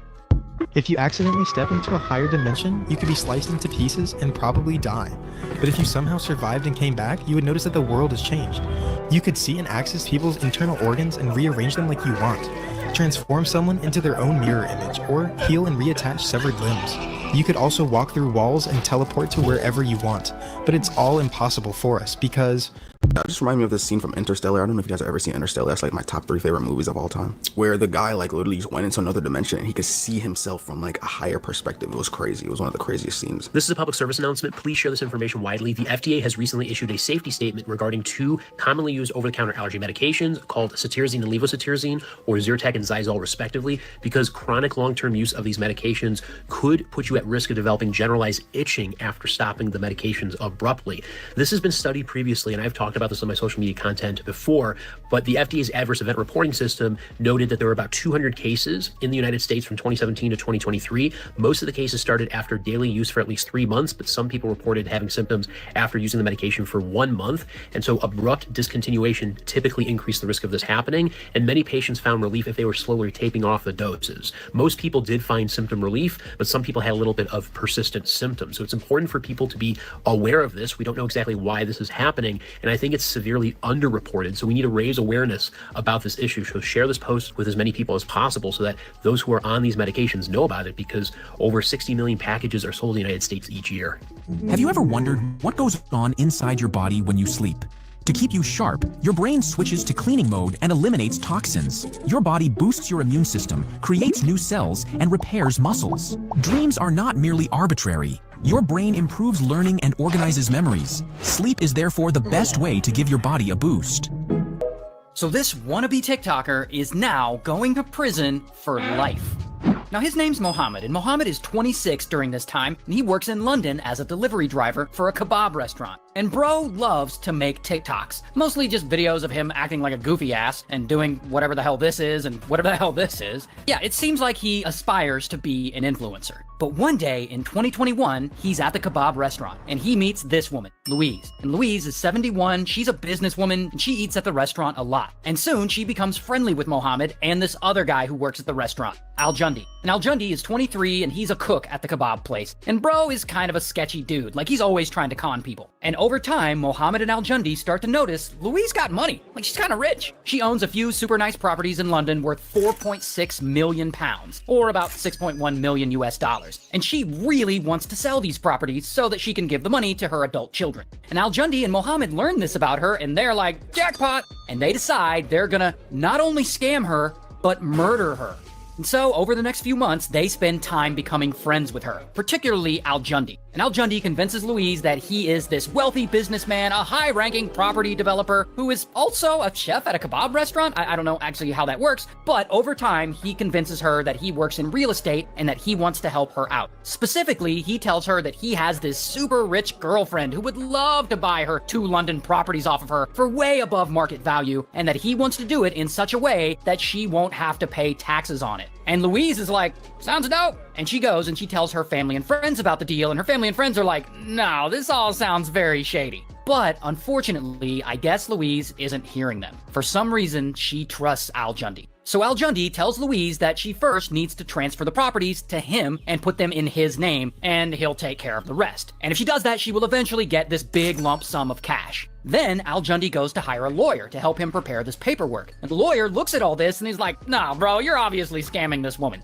In fact, several different lawyers turn him down because they can see this whole thing is sketchy. But eventually, he does get the paperwork done. And before the deal is finalized, he talks Louise into giving him the keys to one of the properties. And immediately, Al Jundi lets Mohammed move in there without Louise's knowledge. And this is great news for Mohammed. Like, he moves in and he starts living rent-free. He starts making videos in this place, like showing it off on TikTok like he owns it. But here's where things get dark. These idiots think that if they murder Louise, that they can then permanently own her 2 houses. So a few weeks later, Al Jundi sets up a meeting with Louise at one of her London properties to finalize their deal. He says there'll be a lawyer there and his rich girlfriend who wants to buy the properties will be there, and they'll close this deal and be done. And so Louise shows up, and of course there's no lawyer there, there's no rich girlfriend there, only Mohammed, Al Jundi, and this other girl they've been hanging out with. Her name's Maria. Maria is their friend and she appears in Mohammed's TikToks sometimes. And so anyway, Louise shows up and they all chat for a bit, and then Al Jundi and Maria leave. And Al Jundi takes Maria to a local jewelry store and I guess he buys her some jewelry or something. And then I guess he drives her home. But what he's really trying to do is create himself an alibi for this murder that's about to happen. Meanwhile, Mohammed is still at the house with Louise, alone. And he waits until she isn't paying attention, and then he grabs a hairdryer, and suddenly, bam! He starts strangling her with the cord, and she tries to fight him, and she struggles, but it's no use. Mohammed is way stronger, and unfortunately, he unalives her.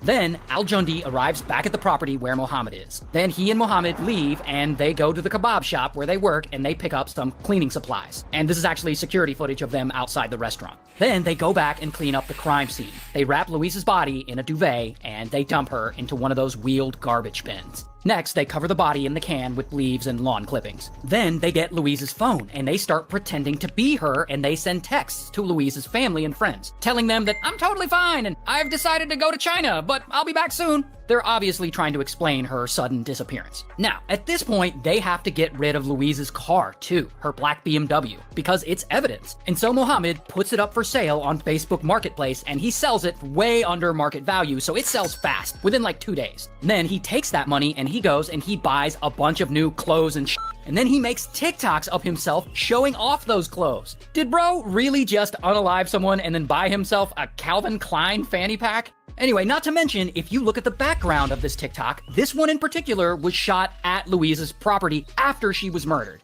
Now that will obviously come into play later. Meanwhile, Louise's family is freaking out, like she's missing. No one has seen her for a few days, which is very unlike her. And the texts they're getting from her phone are kind of weird, like she's saying she's going to China?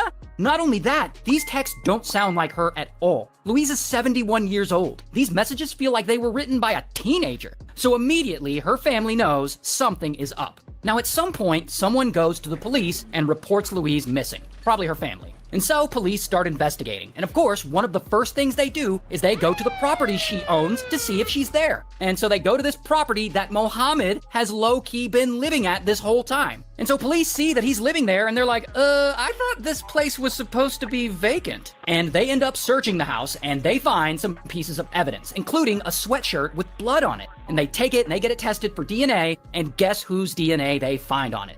Louise. Combine that with TikToks Mohammed posted of himself dancing outside of her house after she was murdered, and now Mohammed is a suspect. And police know that Mohammed and Al Jundi are friends, so they go and they search Al Jundi's house. And there they find the wheeled garbage bin where the guys had dumped Louise's body. Al Jundi had moved it there from the crime scene, thinking that no one would find it. Not only that, the day after the murder, Mohammed was giving Maria a ride, driving her home, and his dumbass confesses to her by joking about it, like, oh, I can't believe we really unalived that lady. So when police question Maria, of course she's like, yeah, he was joking about murdering that woman when he was driving me home the other night. And so, bam, they arrest Mohammed. Here's his mugshot. And also, bam, they arrest Al Jundi too. Here's his mugshot. And they both go to trial, and they're both found guilty, and Mohammed gets sentenced to life in prison, and Al Jundi also gets sentenced to life in prison. Good. That's a well-deserved life in prison because that lady did nothing to them. And it's crazy because I could tell, like, she was probably a really nice person because she trusted them and the whole family was sketch. Shaking my head, dude. This is you. There's your dad, his dad, and his. Keep going. Soon you'll fly past powdered wigs, chainmail, mammoths, and eventually stumble upon a guy squatting in the dirt, chewing on a beetle, and trying not to die before sundown. That guy? That's your ancestor. He has no name, no shoes, and no idea that you, a distant descendant with a snack addiction and a mild caffeine dependency, even exist. But here's the thing. If that guy, or any one of the thousands of people in your ancestral chain, had tripped at the wrong moment, oh, I wonder what killed, gotten eaten by something toothy, Hell no! or just failed to reproduce, you wouldn't be here. You exist because 1,000 people before you didn't die when they should have.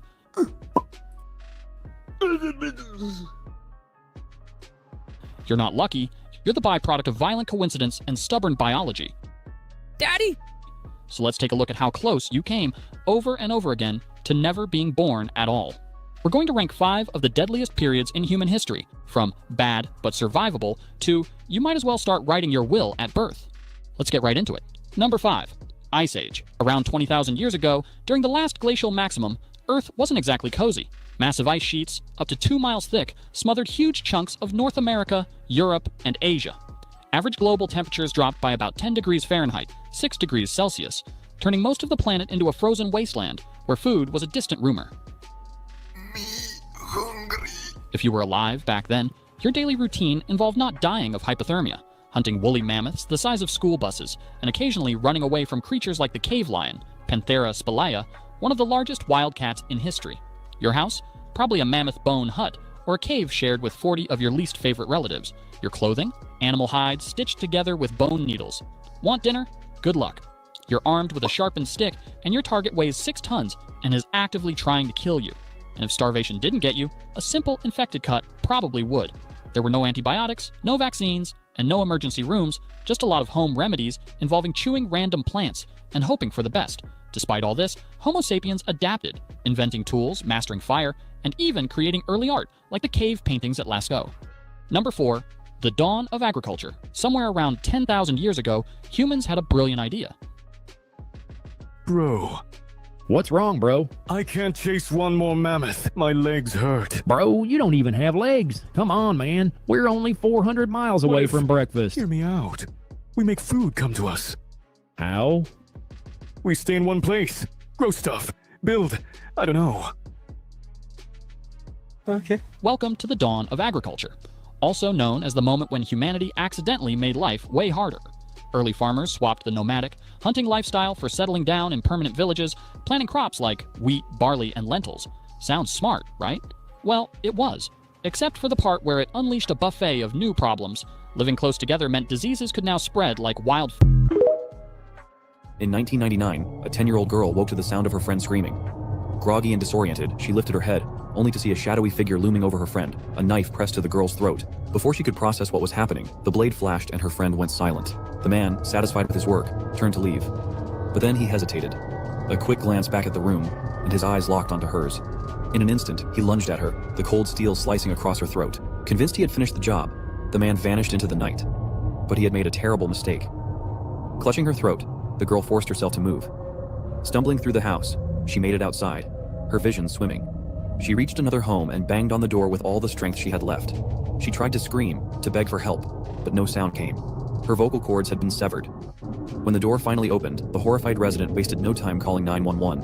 Once recovered, she worked with the police to create a sketch, one that would ultimately lead to the capture of Tommy Lynn Sells, the ruthless serial killer known as the Coast to Coast Killer. His reign of terror ended in a Texas courtroom, where he was sentenced to death and later executed. I'm not talking about your little typical shots. I'm not talking about no little beef. The shit Elon Musk said out his mouth about Bill Gates, if you got a brain, you can understand what he's trying to get at. I'm obviously not gonna say it on here. So y'all should just say it down below in the comments. And they said Bill Gates didn't want no smoke with Elon Musk. It was on the news. And when Elon said what he said, the crowd started cheering, y'all. Some people even gasped like, y'all, look at this video. I do want to ask you about USAID and the comments that Bill Gates made the other day, which I know that you called him. Yeah, he's a good lad. I know, you said that already. I wondered, and I'm just... Who does Bill Gates think he is to make comments about the welfare of children, given that he frequented Jeffrey Epstein? Okay, well... Then after that, the lady said, well, he said he regret those days. Y'all know why he regret those days. Elon is brave for saying that, dude. I mean, he's a billionaire, so he'll be good, but still, dude, that's like crazy. That's actually insane. I wouldn't be surprised if like a couple of days from now, we just see on the news about how Elon Musk just randomly committed. The words that are about to come out of my mouth, I'm not even surprised they're about to come out of my mouth, but it was only a matter of time before dragons entered the conversation. Yeah, you heard me correctly, dragons. Now you're telling me that an alleged dragon skull and skeleton has been dug up in Romania. And I'm gonna tell you, I've seen the video that's circling the internet, and it does in fact look like what I would imagine a dragon skull would look like. But I'm not here to tell you to believe in dragons. That's up to you to make your own mind up about that. But this video shows a guy in a hole with a dragon skull. Now, that got me wanting to jump down the rabbit hole, because you guys know I love jumping down a good rabbit hole. And it made me start thinking, the dragon is the only animal that's allegedly mythological on the zodiac chart, yet all the other animals do exist. How do we explain that? Also, the Bible even refers to dragons. So how do we explain that? And Chinese history says that they use dragon bones for medicine. How do we prove that? How do we explain that? So I want to know if you've heard this, if you've seen the video, what are your thoughts and beliefs on dragons? Because I guess now dragons are showing up. But let's have this conversation tonight, because I love... So yeah, apparently this is the dragon skull that they're talking about. I mean, I guess it does look like a dragon skull, but at the same time, I'm thinking to myself, like, how do we exactly know what dragons look like? Just because it's like depicted in movies, that doesn't mean that's necessarily what a real life dragon would be like, if you know what I'm trying to say. Yet again, the world has been left stunned at what we just witnessed at the White House yesterday. I mean, we knew it was going to be tense because they've been beefing online. But what no one expected was for Trump to ambush South Africa's president with a video compilation and stacks of news reports. And we sure as hell didn't expect Elon to watch on in silence. So what the hell happened? Well, the pressure leading up to this meeting has actually been building for years. Not many people know, but Trump first commented on farm murders in South Africa during his first term in this 2018 tweet. And back then, similar to now, the South African government dismissed Trump's claims as misinformation. Fast forward 7 years, however, he's now doubled down by cutting aid to South Africa, calling out alleged land grabs and white genocide, and of course the fast-tracking of the white farmer refugee program. And so finally, when the two were actually supposed to meet face-to-face, what was meant to be a brief bilateral meeting turned into a nearly hour-long debate. And to be fair, it did start off pretty well with jokes and pleasantries, but it took a turn when a South African reporter asked Trump, "What would it take for you to be convinced that there's no white genocide in South Africa?" But before he could answer, Ramaphosa, who is actually Mandela's chief negotiator, quickly jumped in and said that he could answer that question for the president. Well, I can answer that for the president. He said that for Trump to be convinced there wasn't a white genocide, it would take him listening to the voices of South Africans. Now, Trump's response to that, no one expected. Turn the lights down. He asked for the lights to be dimmed in the room and for everyone to watch what he had prepared on the screen. What followed was a compilation of videos, but most notably, one of Julius Malema, who is a political leader in South Africa, singing a struggle song with a huge crowd chanting, "Kill the Boer, kill the white farmer." Shoot to kill! Now, this song does have a long history and context and originated during apartheid, but regardless, it made its point. And Trump said directly to Ramaphosa, if this kind of song was sung in America, they would be arrested. But Trump wasn't done. He then brought out something else that he had prepared, a stack of news articles on farm murders. And at this point, other South African leaders joined in on the debate, including the country's richest billionaire and 2 professional golfers. Elon Musk was also there, however, he barely said anything, which is unusual since he's been very outspoken on the topic for months. Now, ultimately, South Africa argued that the country is facing a general crime problem, but not one that is directed solely at white people. Trump, on the other hand, ironically, despite listening to the voices of South Africans in that room, still wasn't convinced. Silver lining, though, it didn't end as bad as Zelensky's meeting, and Ramaphosa actually called the visit a great success. The question is, what do you think? I don't know. I feel like sometimes we're just going backwards because, like, I get it. Like, you know what I'm saying? There was always, like, this black versus white thing, but, like, we're in 2025, dude. Like, let's just keep moving forward. I feel like it doesn't even matter as much as people make it out to be. Scientists have found 2.6 million mysterious eggs underneath a underwater volcano. Literally, this is what they look like. A whole bunch of eggs. They don't know where the eggs come from, but we know the animals that do lay eggs. And so a lot of people are assuming, because they're kind of big, they're not really small eggs, a lot of people are assuming that it is Leviathan. That Leviathan has laid all these eggs, and there's going to be a 2.6 million Leviathan that hatch from these eggs and take over the world. That's what a lot of people are thinking. If I'm being honest, I do think it's something pretty crazy. I just want to know what animal is laying 2.6 million eggs. Is it Leviathan from the Bible? Or is it a dragon? Because I've seen a lot of people saying that it's probably a dragon. It's near a volcano and it's underwater. Could it be a Leviathan breathing, fire breathing dragon? I don't think any of those things are beyond the realm of possibilities, considering the fact that everything and anything has been happening, and it's kind of weird what our world has been seeing lately. But what are these 2.6 million eggs? What creature could be inside of those eggs? It does not make sense to me. We are interacting with 4 fucking species. This is nuts. These are confirmed. These are who we're interacting with. We are interacting with the Greys, which we kind of knew, short humanoid involved in the 1947 Corona crash in Roswell. The Nordics, which are basically like us, they look like Scandinavians, basically. So human life from 5'6" to 6 foot tall. Those look like us, they look like humans. This guy said this in a congressional panel. I can't stress this enough. Unfortunately, the reptilians, apparently according to him, exist. They're humanoid with reptile-like features, not reptiles, they just perceive that way. Insectoids apparently are also real, humanoid but bug-like faces or eyes, also human-sized. What? Like, this is, he's testified this. He said this in a congressional panel to Eric Burleson, Paulina Luna, that is currently running the Task Force for Transparency. Protect this man with our life. Apparently, cheating after signing marriage papers will be illegal in 2026. You'll be arrested for violating a contract. If your partner has enough evidence, they can get you arrested or sue you. Yes, sir. Yes, sir. I can't lie, this just absolutely brings a smile to my face, because we will no longer have filthy men cheating on their loving and caring wives. Some of you may argue that, they're just going to be more sneaky with it, they're still going to cheat on their wives. But nah, are men really dumb enough to want to put their life in jeopardy just for cheating on their wife? Like, come on. Nowadays, people won't be dumb enough to be cheating on the people that they're meant to love the most, their wives, because it's like, brother, do you know you can be prosecuted for that? Do you know what you're doing right now is a crime? When men go outside now, they'll know to behave themselves. I don't know why this wasn't a law sooner. I don't know why this wasn't in place like sooner. Like, why is it taking them till 2026 to make this a law? This should have been a law from time ago. Even this year, why can't they like fasten up the law and make it effective from this year, effective immediately? Because, brother, this is beautiful. Like, this is absolutely beautiful. Some of you lot's parents would still be together if this was a law during their time, but unfortunately it wasn't. Like, if I'm being honest, based on his accent, it's not like he's in the UK, so I don't know if that's like a United States law, but apparently, I guess in the UK, I mean, I don't know. I've heard it like even from Americans too, that it's gonna be illegal to cheat. And he said it specifically in that, like, oh, men won't cheat on their wives, but wives cheat on their husbands too. It's literally like, you know what I'm saying? If anything, the wives are more sneaky. In 2018, a young woman searched online for an affordable BBL. After seeing prices in her country were too high, she found an ad for a discount clinic overseas. The website looked professional, with smiling patients and promises of safe, quick results. A representative assured her everything was legitimate, so she booked the trip.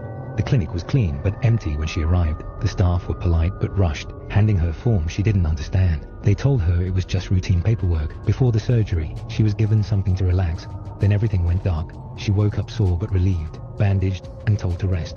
The staff dismissed her questions about the sharp pain in her side, insisting it was normal. She flew home, believing the worst was over. Weeks later, the pain became unbearable. At the hospital, doctors ran tests, then delivered the chilling news. One of her kidneys was missing. She hired a private investigator. When he arrived at the clinic's address, he found an empty building. Kenyan authorities were informed, but they couldn't find any trace of them at all. This is gonna keep you up while you sleep tonight. The hollow moon theory. Our moon really doesn't make sense when you look at the facts. Like, it shouldn't exist. The moon is about 25% of Earth's size, the biggest moon to planet ratio of our entire solar system. Pluto's not a planet, that doesn't count. That's 72 times larger than the expected average moon to planet ratio of our solar system. Moons are just not supposed to be this big relative to their home planet, but sure, maybe we got lucky. Despite this, the moon is only 1% of Earth's mass.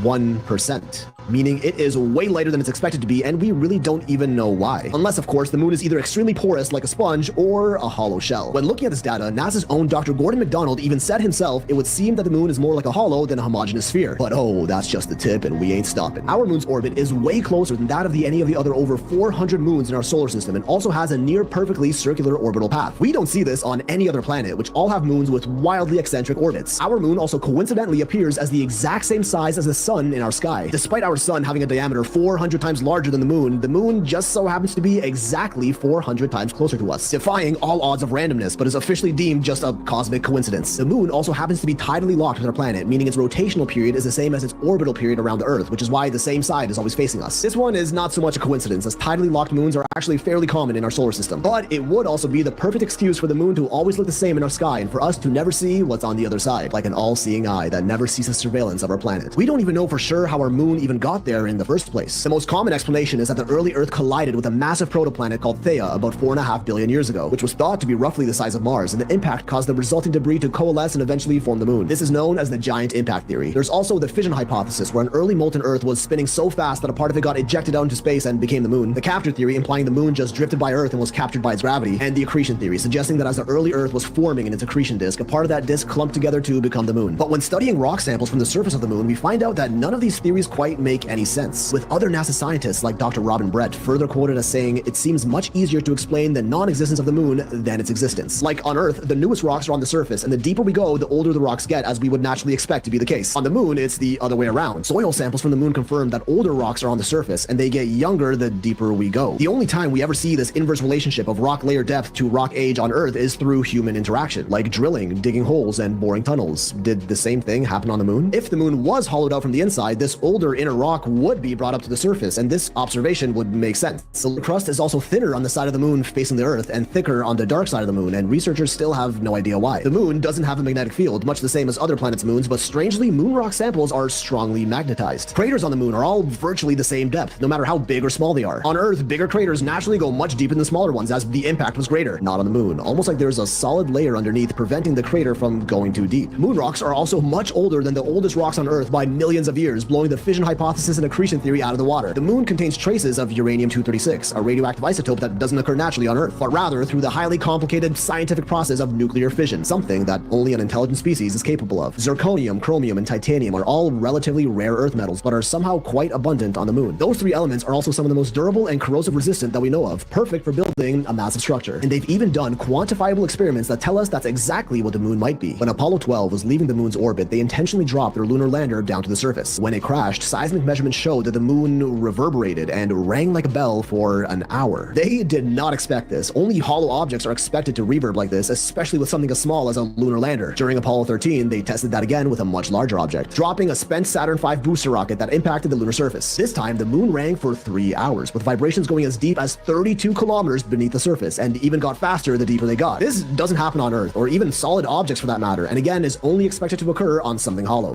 You know what? You're gonna think I made this story up, because it is wild.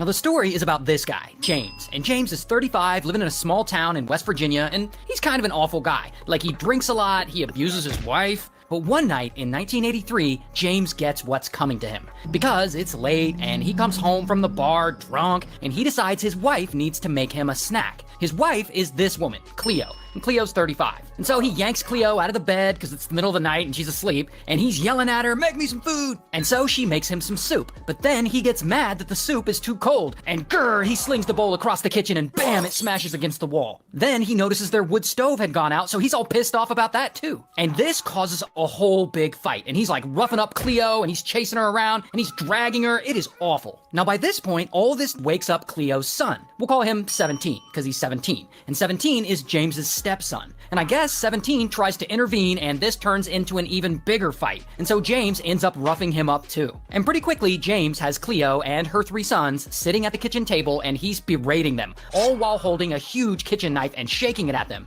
Then he grabs a 22, and he starts waving it around, screaming at them. Now all this screaming wakes up this woman, Cleo's mom, who we'll call Grandma. And Grandma is 55, and she lives next door. And so she wakes up, and she runs over, and she sees James waving the 22 around, and she eventually tries to grab it from him, and a struggle ensues. But Grandma, she ain't playing around, and she wrestles the 22 away from his drunk ass, and he lunges at her to get it back, and then blam, she shoots him right in the chest. So now James is lying there unalived. And Cleo is like, well, now what are we gonna do? I guess they don't want Grandma to go to prison for murder. And so they decide to bury the body in the backyard. And for some reason, they make 17 and his younger brother do it. And so 17 and his younger brother are in the backyard digging this big ass hole, and eventually the hole is big enough and they put James in there and they bury him. But now they have another problem. James's truck is there and they need to get rid of it. And so they put their heads together and they come up with a plan to drive the truck down to the local river and push it into the water and make it look like James got into a car accident. Now, I don't know how they're gonna stage a car accident while James's body is buried in the backyard, but this is their plan. And so Cleo and Grandma and 17, they head over to the river and they take James's truck and they take their car to drive back home in. And so the 2 vehicles drive about 30 miles to the river and they park James's truck on a hill, and 17 gets out and he starts pushing it toward the water until it starts rolling forward. And it rolls and it rolls and it gets close to the shore, but then bam, it stops because it gets stuck in the mud. So then Cleo and Grandma get out of the car. And I guess they're like standing there and they don't want to go up and physically push the truck anymore because it's now in the mud, and I guess they don't want their footprints all in that mud, which is smart. And so they're like, all right, I guess we'll just leave. But here's the thing, they locked their keys in their car. Now, why they locked their car door in the first place when they're alone out in the middle of nowhere, I have no idea. But now they're locked out. And it's 1983, so no cell phones. However, luckily, someone passes by, and it's a small town, and they all know each other. And so this person gives them a ride back to their house so they can get a spare key and retrieve their car and go home. Then, the next day, Cleo calls police and files a missing persons report for James so that she doesn't look suspicious. And immediately, the police start looking, and they find his truck, and they start dragging the river looking for James's body. But, of course, they don't find anything, and no one suspects Cleo or Grandma. So all they have to do is lay low and keep quiet, and they'll never get caught. Until a few days have passed since James's death, and no one suspects a thing. But Cleo is sitting at home suffering. She just can't get this whole situation out of her head. She keeps thinking about it. James might have been an abusive asshole, but she's feeling bad for his family, and she's thinking that if his body is never found, then he won't get a proper burial, and that just doesn't feel right to her. And so she comes up with a new plan. First, she waits until nighttime. Then she makes 17 and his brother dig James's body back up. And so her new plan is to take James's body to the local river and throw him over the bridge near the area where they dump his truck, and then police will find the body and they'll put 2 and 2 together and they'll assume it was a car accident, and then he'll get a proper burial. Perfect plan. What could possibly go wrong? Well, once they finally get James out of the hole in the backyard, snap, Grandma starts freaking out because she realizes the 22 that she unalived him with is actually registered to her. She owns it. So if police find the bullet inside of James, they could trace it back to her. And so she gets yet another idea. She'll just remove the bullet from his body. And so they get James's decomposing body and they put it on the kitchen table, and Grandma gets a big kitchen knife and she cuts it open and she starts looking around in there for a bullet. But she can't find it. So then she takes out his heart and lungs, I guess to get a better look in there, but she still can't find this bullet. So then she just gives up and she throws the heart and lungs away. Like, okay, I guess I'm done. And so anyway, Cleo, Grandma, and 17, they load James into the car and they drive him to the river onto that bridge. And then these 2 women and a teenager pull his body out of the car and they yeet him over the side of the bridge. And boom, James's foot gets caught on the structure of the bridge. And now the body is hanging upside down, dangling off the underside of this bridge. And they're all like, fuck, how are we gonna get him down? And so Cleo and Grandma, they send poor 17 to climb up under the bridge onto the understructure to try and knock James's body loose. But then, in the middle of all this, out of nowhere, pow, headlights appear. It's the police. And Cleo and Grandma, they panic like, oh shit! And they jump in their car and they speed away. But they leave 17 there underneath the bridge. And so then 17 freaks out and he runs off too, into the woods. And police, they see James's body hanging there from the bridge. And they're like, what the fuck? What kind of hillbilly West Virginia bullshit is this? But anyway, police eventually find 17 in the woods and bam, they arrest him. Also, bam, they arrest Cleo, while Grandma ends up turning herself in. And so ultimately, Cleo is found guilty of disinterment of a body and she ends up serving about 2 years in prison. While 17 does a little time in juvenile detention, but not very much. While Grandma takes a plea deal, but I guess the judge feels sorry for her because, you know, the whole self-defense of it all, and she only ends up spending 55 days in jail. Wow. That story turned out so much worse than it needed to be. I feel like if they initially just told them the truth, like they initially just reported like, oh yeah, he got shot, blah, blah, blah, blah, blah. He was trying to harm everyone. If they initially just told them what happened at the start, I feel like they would have been straight. I feel like they would have been good. So the moon is not only hollow, but an artificial spacecraft that came here a long, long time ago. At least according to 2 Soviet scientists who carefully analyzed all the data brought back from the moon in 1970. They even published an article about it in Sputnik magazine titled, Is the Moon Creation by Alien Intelligence? But this wasn't the first time this idea was suggested, as ancient myths all talk about the moon and have something very interesting to say about it. If you go back far enough, eventually you get to one thing that many myths agree on: a time before the moon was here. The Proselynes is a period written by Roman and Greek authors about a people called the Arcadians, who were here before there was a moon in the heavens. In Bolivia, on the other side of the world, the ancient Tiwanaku also write about the same period, a time before there was a moon, and that it arrived here around 13,000 years ago. In Africa, the Zulu people have legends that explicitly state the moon is hollow, was brought into orbit by dragons, and is inhabited by reptilian beings. Yup, we're back in lizard people territory. And that there was a time when the entire earth was covered by a thick blanket of water vapor, so much that you could barely see the sun. When the moon arrived, all of this water vapor pooled together on Earth's surface, causing a global flood that restarted civilization. Sounds familiar. And that it also stabilized the climate and changed the tides of the ocean, which, mind you, this was written thousands of years ago. We didn't even know about the moon's effects on our tides until more recent times. Now lately, official reports by professional astronomers have seen some crazy shit on the moon that we just can't explain. On March 7th, 1971, while observing the moon, a cloud of water vapor randomly appeared on the surface. It covered roughly 260 square kilometers and stayed there for over 14 hours. No explanation. We have multiple individual reports of astronomers seeing a glowing mist on the moon, all on separate occasions. All of these independent sightings were reported coming from the same spot, the Plato crater. Flashing lights with no explanation on the moon are surprisingly nothing new, as astronomers have been reporting them for hundreds of years. Today, NASA officially reports over 2,000 sightings of light flashes on the moon since 554 AD that couldn't be explained and still continue to this day. These flashing lights and mist on the moon were so common they were even given a name, transient lunar phenomena, TLP. Like the infamous blue gem, a glowing blue light that was seen out of the Aristarchus crater on the moon in 1992 and has been seen many times since. Close-up satellite photos of the lunar surface very frequently show physical anomalies that can't be explained as natural formations, much like we see on Mars, like tall spires, much too high to be naturally forming, as confirmed by both Boeing and NASA scientists themselves. Strange structures with straight edges, perfect angles, squares, circles, and massive glowing objects that look nothing like their surrounding environments. Some of these discoveries even made front-page news of major publications, but were later denied by all media and even photoshopped out of official photos. And not surprisingly, the majority of these anomalous structures were found on the dark side of the moon, the side that we can't see from Earth, almost like they're intentionally being hidden from us. Leading experts like U.S. Air Force photo technician Carl Wolf noticed these himself and insists that artificial structures very much exist on the moon, which today these photos are either edited out or no longer available from NASA, who claim them to be just optical illusions. Not to mention the dozens of ultra-zoomed amateur videos of orbs and other crafts seen flying on and around the moon. Like, what is going on there? I really gotta get me one of those telescopic zoom cameras and try this out myself. All of these strange, unexplainable moon phenomena and characteristics kind of make it seem like the moon isn't the empty, desolate body we think it is, but rather possibly inhabited by an intelligent species who conduct operations on, or more likely below, the lunar surface. Perhaps even being some sort of massive, hollowed-out spacecraft that came here a long, long time ago and sits in perfect orbit around us, watching our every move. Let's be real, NASA. That's no moon now, is it? You see this dude right here? He didn't know it, but he didn't have much longer to live. But homeboy was like Kanye. You couldn't tell him nothing. Look at him. There he is kicking it with Jay-Z and LL Cool J. He was a well-connected dude. He had a lot of celebrity friends. But this one's the only one that would call him out about the obvious. His weight. He would ask him questions like, yo, bro, is your heart good? How you feeling?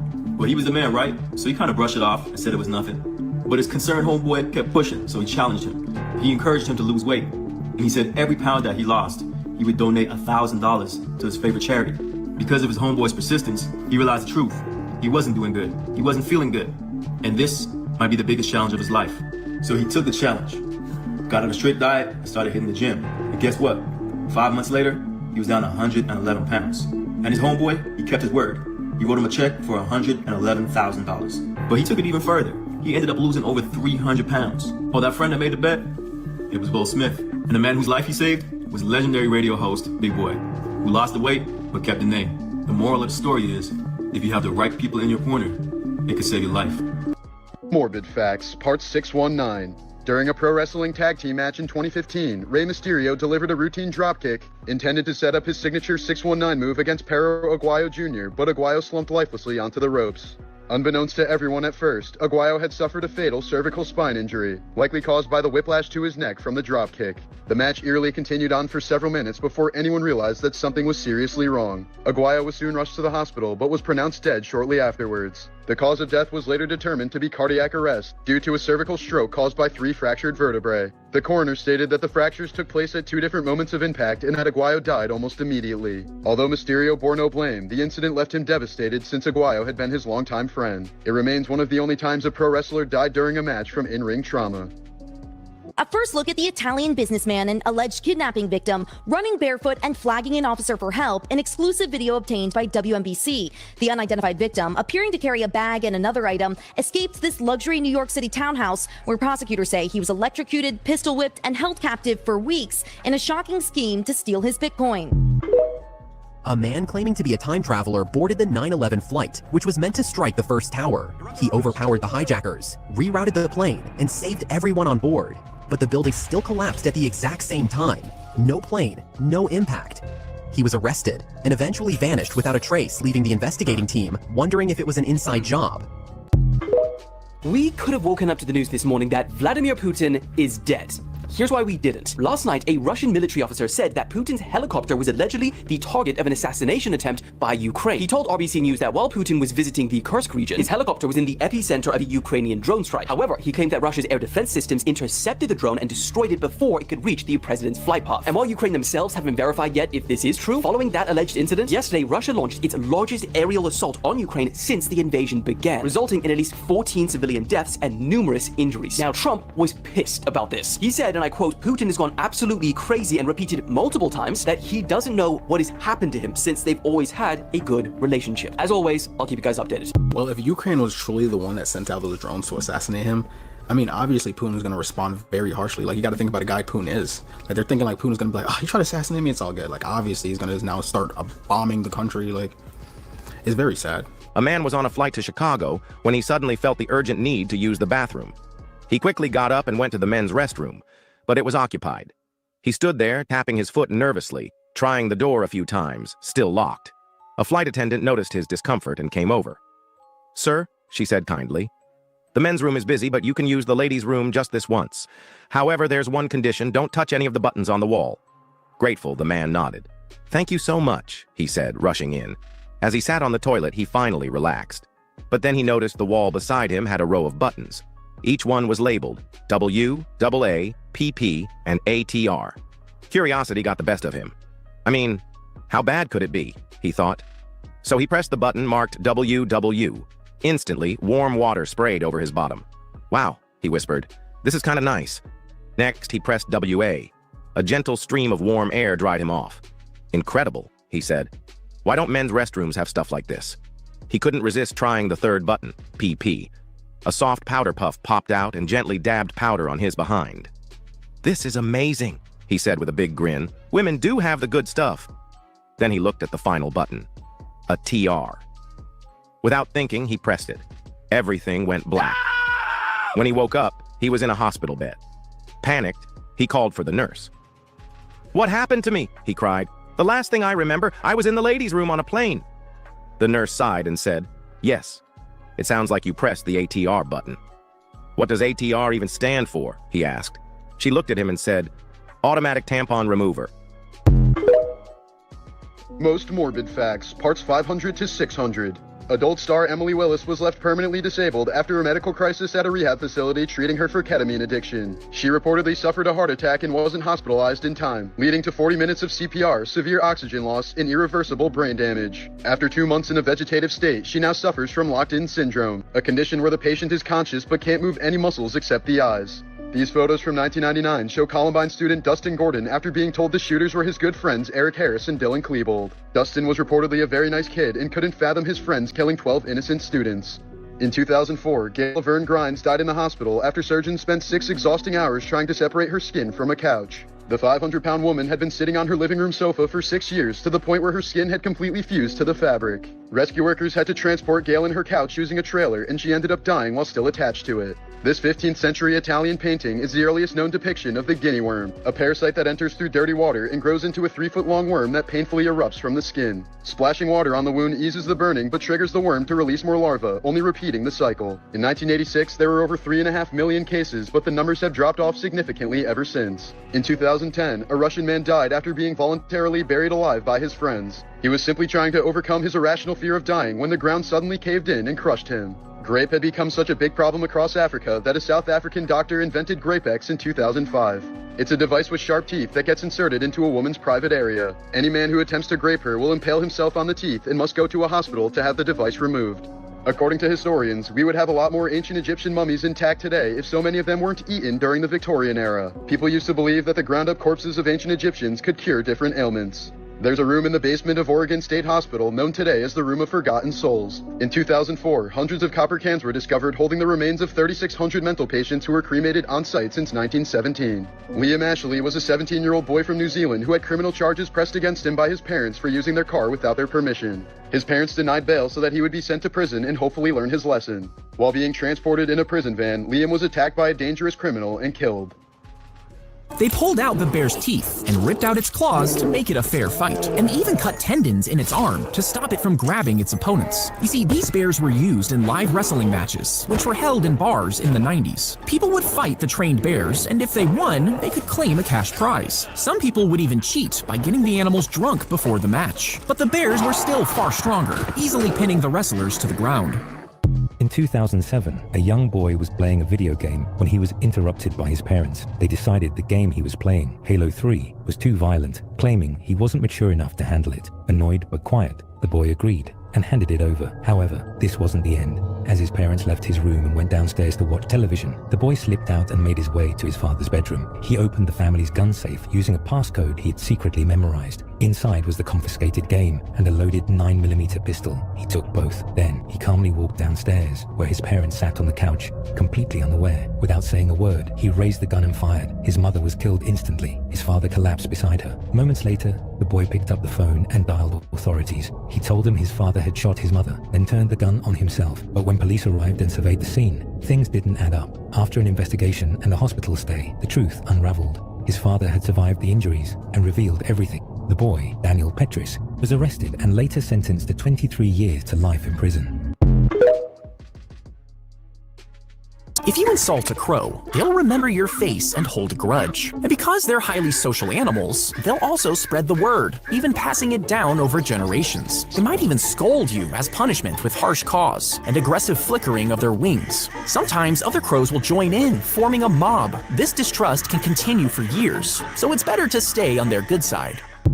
P. Diddy and Steve Harvey have been caught in a secret love affair. They've supposedly been in a hidden relationship for 25 years, but not by choice. Diddy blackmailed Steve for years by installing hidden cameras in every room of his Beverly Hills mansion. They would meet up there every month, and Diddy recorded every encounter. But here's the wild part. A few years ago, the internet buzzed with rumors of Diddy dating Lori Harvey, Steve's daughter. It turns out Lori was just a cover for Diddy's relationship with her dad. Then, Diddy ended up in custody. Steve visited him often, and people thought he was just a friend. But the truth was darker. During a raid on Diddy's Miami home, police found hard drives with intimate footage. After that, Steve stopped visiting. Some say the FBI freed Steve from Diddy's grip. But wait, there's more. One of the videos allegedly shows a third celebrity. The name isn't confirmed, but rumors point to Kevin Hart. And here's the biggest shocker. In one recording, Steve is heard saying, "If this ever gets out, my life is over." Can you imagine what was happening in that video?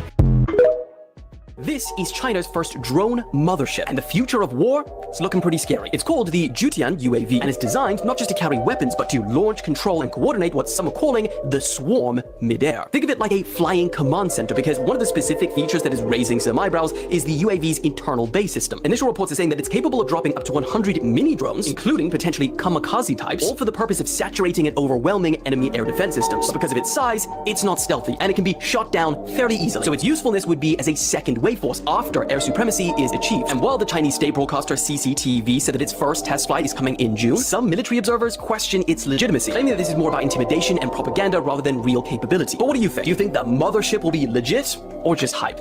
Anchor chains are the worst things that have ever been invented, and I'm going to traumatize you with some photos of them today. The video at the end is worse, by the way. Yeah, I don't care.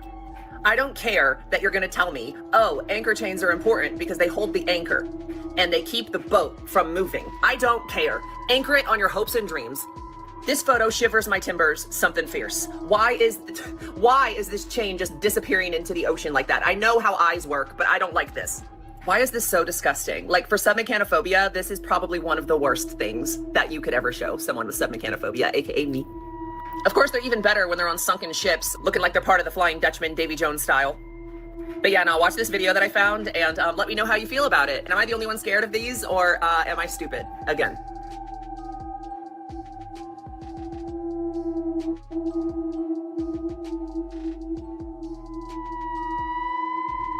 I mean, I don't think I have some of whatever the hell she said phobia, but like, to me, it wasn't that bad. Like, just looked like some chains underwater. Like, let me know what you guys think about that in the comments. Do you remember when a bunch of billionaires died and like the whole internet celebrated?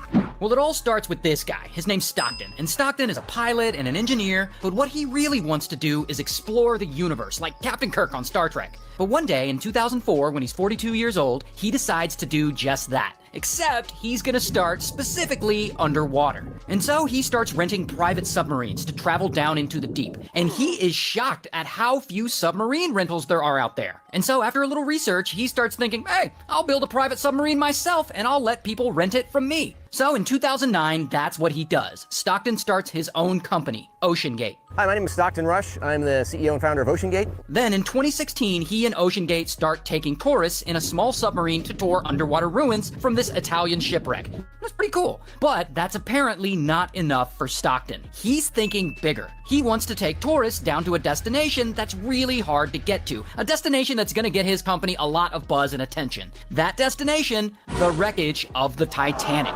And so Stockton gets to work and he starts designing a submarine that can withstand the pressure of the ocean at 13,000 feet deep. And old school standard submarines, they're too expensive and way too big. Stockton, he wants his to be cheap. And so, boom, he starts building it. He apparently cuts some corners on the material he uses on it, and he adds a bunch of other pre-made parts so that OceanGate can save some money. And he also installs a Logitech video game controller to steer it. Now, he does get a lot of criticism for this, but I actually looked into it, and it's apparently not uncommon to use Logitech video game controllers to control certain parts of submarines. So he's not entirely crazy for installing one on his, apparently. Anyway, once it's built, he calls this new submarine Titan. And it ends up being about the size of an SUV. And so Stockton tests the Titan without anyone inside to see if it can withstand the pressure, and actually, it holds up. And so it looks like his dreams are gonna come true. He's actually gonna get to explore the ruins of the Titanic.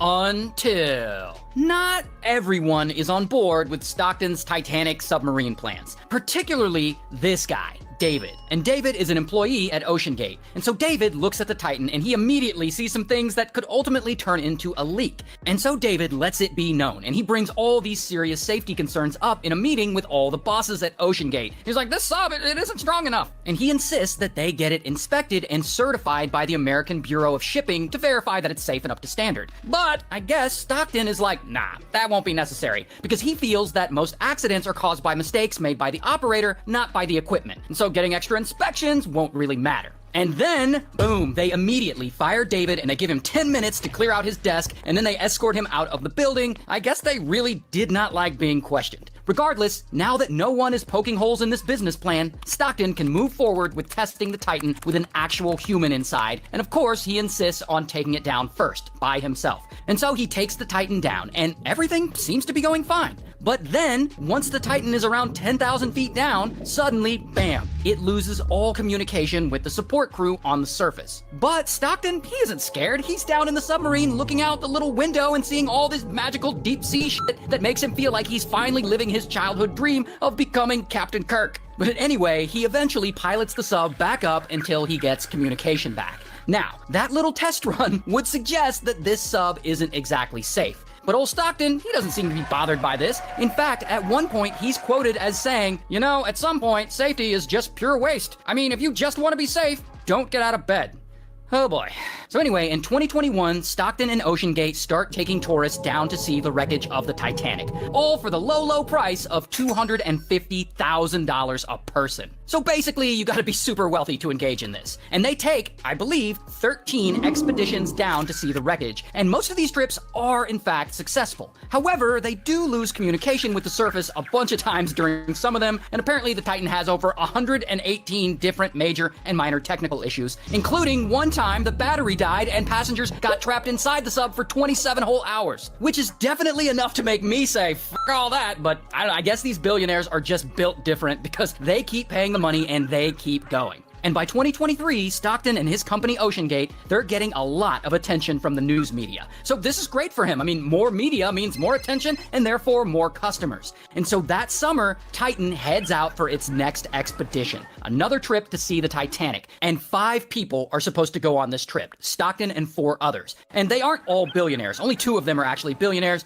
One of them is actually one of the billionaire's 19-year-old son, and one of the guys is a Titanic expert. And so all 5 of these people get in the sub and it takes off and it starts to submerge and everything's going fine. And over an hour goes by and so far, so good. Everything's going as planned. In fact, the sub sends a message to the support crew on the surface saying, all good here. And so I assume they're all chilling in this tiny little sub, looking out the windows or whatever, checking out the fish. And then suddenly, out of nowhere, boom, they lose power. And the Titan slowly tilts and it starts to nosedive toward the ocean floor. And all the passengers are now sitting in the pitch dark like, what the fuck is going on? And this goes on for about 60 seconds. And now they're panicking. Like, why did they lose power? Is this the end for them? And then, boom, the Titan implodes. And it crushes everyone like a soda can. I guess it wasn't constructed right, and it was under too much underwater pressure. And all 5 people on board die instantly. And it's not dramatic, it's not long and drawn out suffering, it's instant death within milliseconds. So they felt nothing.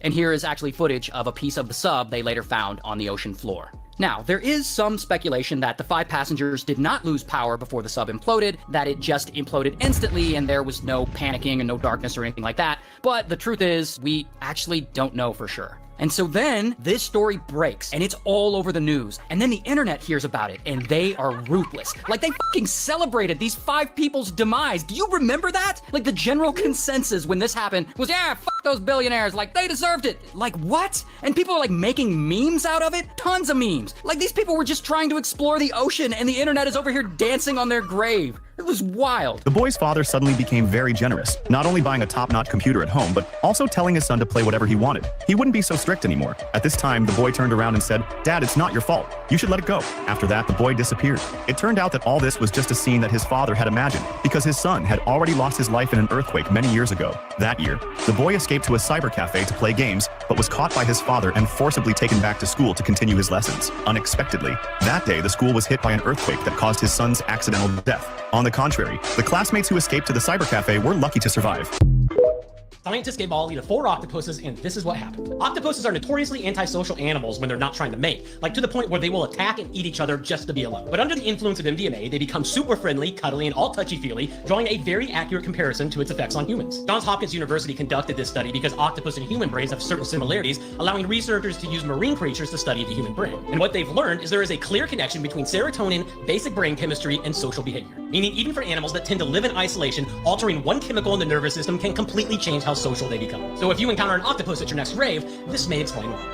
If you never ever want to be the person who gets surprised by a heart attack, here are the 5 healthy habits that you need in your life. Most heart attacks don't happen out of nowhere. They build slowly through habits that you didn't even know were hurting you. I'm Dr. Voss, a longevity doctor with an MD from Cornell, and here are 5 heart protective habits. Number 1, walk after every meal. Even walking for just 10 minutes after a meal can help lower that postprandial blood sugar spike, which can significantly reduce inflammation, which are 2 major risk factors for plaque buildup in arteries. 2, prioritize omega-3 intake. Wild-caught fish like salmon or a high-quality omega-3 supplement can help to lower triglyceride levels, lower intravascular inflammation, and reduce arterial stiffness. 3, sleep like your life depends on it, because it does. Sleeping less than 6 hours a night can increase heart attack risk by up to 200%. Prioritize your sleep. Aim for consistency and 8 quality hours a night. 4, swap plastic for glass. Plastics leak chemicals like phthalates, which disrupt hormones, drive inflammation, and over time can help to push hardening of the arteries. Store food in glass, filter your water, and never heat anything in plastic. 5, track the right labs. Don't just check LDL. Get your apolipoprotein B, lipoprotein a, homocysteine, and high sensitivity CRP checked on a regular basis. These can help show your real heart attack risk years before any symptoms show up. You likely don't need a prescription. You need the right habits, the right data, and consistency. If you have any questions on this topic or something similar, let me know in the comments.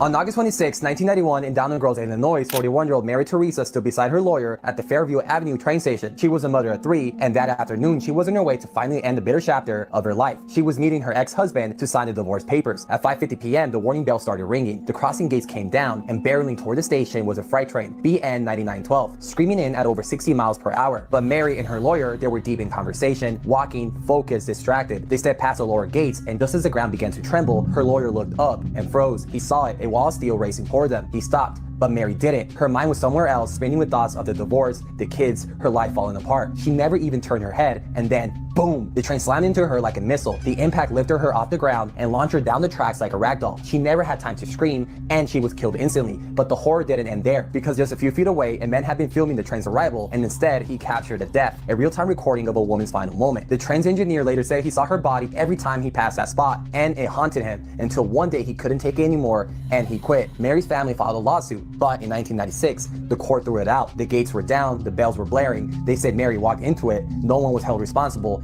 no one paid. The train that killed her, BN 9912, was retired the very next year. If you guys want to hear more fucked up stories like this, then like and follow, brah.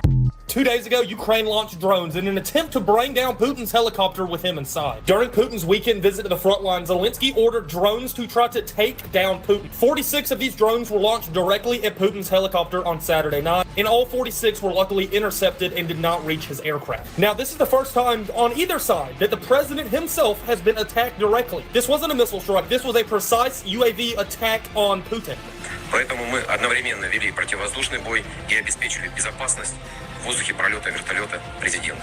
An all-out air defense battle took place. The helicopter had evasive maneuvers, and Putin himself was in real danger. And all it would have taken is one of these to get through. Do we all know the severity of the situation? That Ukraine tried to take him out. If this happened, the world today would have been completely different than it would have. This video would not have been made if this attack was successful, by the way. So somebody cut the tail off, or you got it tail bitten off? Tell the bitch to move fast off the road. Yeah, that didn't work. So this prank influencer is looking at possibly 24 years in prison. Now his name is Vitaly, and Vitaly really loves attention. Bro will do anything for it. And he's been making YouTube videos for a long time. And like early on, he gets big doing prank videos. Like here's one where he pretends to be a zombie and like chases people around. Then in 2012, he does a prank where he pretends to have a bomb in a suitcase. And of course, this freaks people out and they run away, and so bam, he gets arrested. Here's his mugshot. 2 years later, in 2014, he pulls a stunt where he runs onto the field during the World Cup, and bam, he gets caught and arrested for that. Then in 2016, he pulls a stunt where he tries to climb the Hollywood sign, and bam, he gets arrested for that. 2 weeks later, at the NBA Finals game, he runs onto the court shirtless during a game, and bam, he gets arrested yet again. Then the next year, in 2017, at the World Series, during the game, he runs out onto the field in his underwear, and they catch him, and bam, he's arrested again. Here's his mugshot. Oh, and it doesn't stop there, because 3 years later in 2020, bro goes to Egypt, and he thinks it'll be a good idea to climb to the top of one of the pyramids of Giza and vlog himself doing so. I love you so much, world. Thank you, universe. Thank you, Mother Nature. And of course, bam, he gets arrested there, and he spends 5 days in Egyptian jail. Oh, but he's still not done, because like I said, bro really, really loves all this attention. 3 months later, he's in Miami, and he's high on, he says mushrooms, but I'm assuming multiple drugs. And he's out and about, walking around, and I guess he decides he's gonna pull another dumbass prank on a random person, and there's a woman out jogging, and suddenly, boom, he jumps out in front of her, and he goes to hug her while she's jogging. And I guess she reacts and shoves him off of her, and pow, he ends up punching her again and again. And he ends up beating the shit out of her. And so, of course, bam, he gets arrested again. Here's his mugshot. Yeah, like I said, it looks like he's on multiple drugs. Anyway, you can clearly see a pattern here. Dude just wants attention so bad that he's become, like, allergic to being a decent citizen. But, lucky for all of us, after his arrest in Miami, he kind of stops all of his antics. I mean, getting arrested for beating the hell out of a random woman, that's pretty bad. And so, he stops everything. But then, a year or two later, he decides to try and make a comeback. And he's gonna film himself doing some more internet pranks, aka harassing people in public. Hello?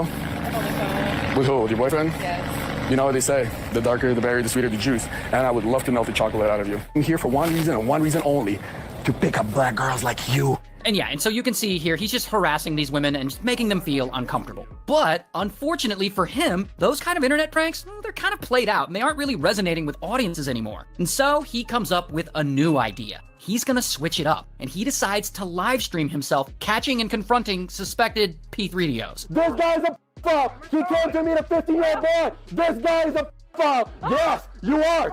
Yes, you are. You came here to 15. We have it on camera. And this new series of videos, it's actually pretty successful for him. Like, a lot of people watch it. However, there are also lots of accusations that most of these streams are fake or staged. Not only that, he starts getting accused of just luring random innocent people off of dating apps to meet up, and then he'll publicly accuse them of being a P3DO. In fact, he gets sued for it. Not once, but twice. And so that business venture eventually fails. And now we're in 2025, and Vitaly is 33 years old. And this is where he potentially screws his whole life up. Because bro decides to get back into doing his internet pranks. But this time he's gonna do it specifically in the Philippines for some reason. And here he decides to copy the antics of Johnny Somali and basically just go to an Eastern country and live stream himself harassing locals in public. Like what he does to this local woman. I'm gonna rob you if you keep walking away. I wanna give you money. No? Okay. Okay, because you got a COVID mask, you liberal. Go get your vaccine. And then he goes and steals the hat off of this guy and like runs away with it. And he also runs into the back of a fast food restaurant and he starts harassing the workers there. And he also films himself harassing the security guard. Sir, I have a question. I have a very important question for you. Can I shove this up your What? Is that okay or no? Then he jumps on the security guard's motorcycle and like steals it. And he just does a bunch of things that feel like, I don't know, maybe a 33-year-old man would have grown out of. Follow me, follow me.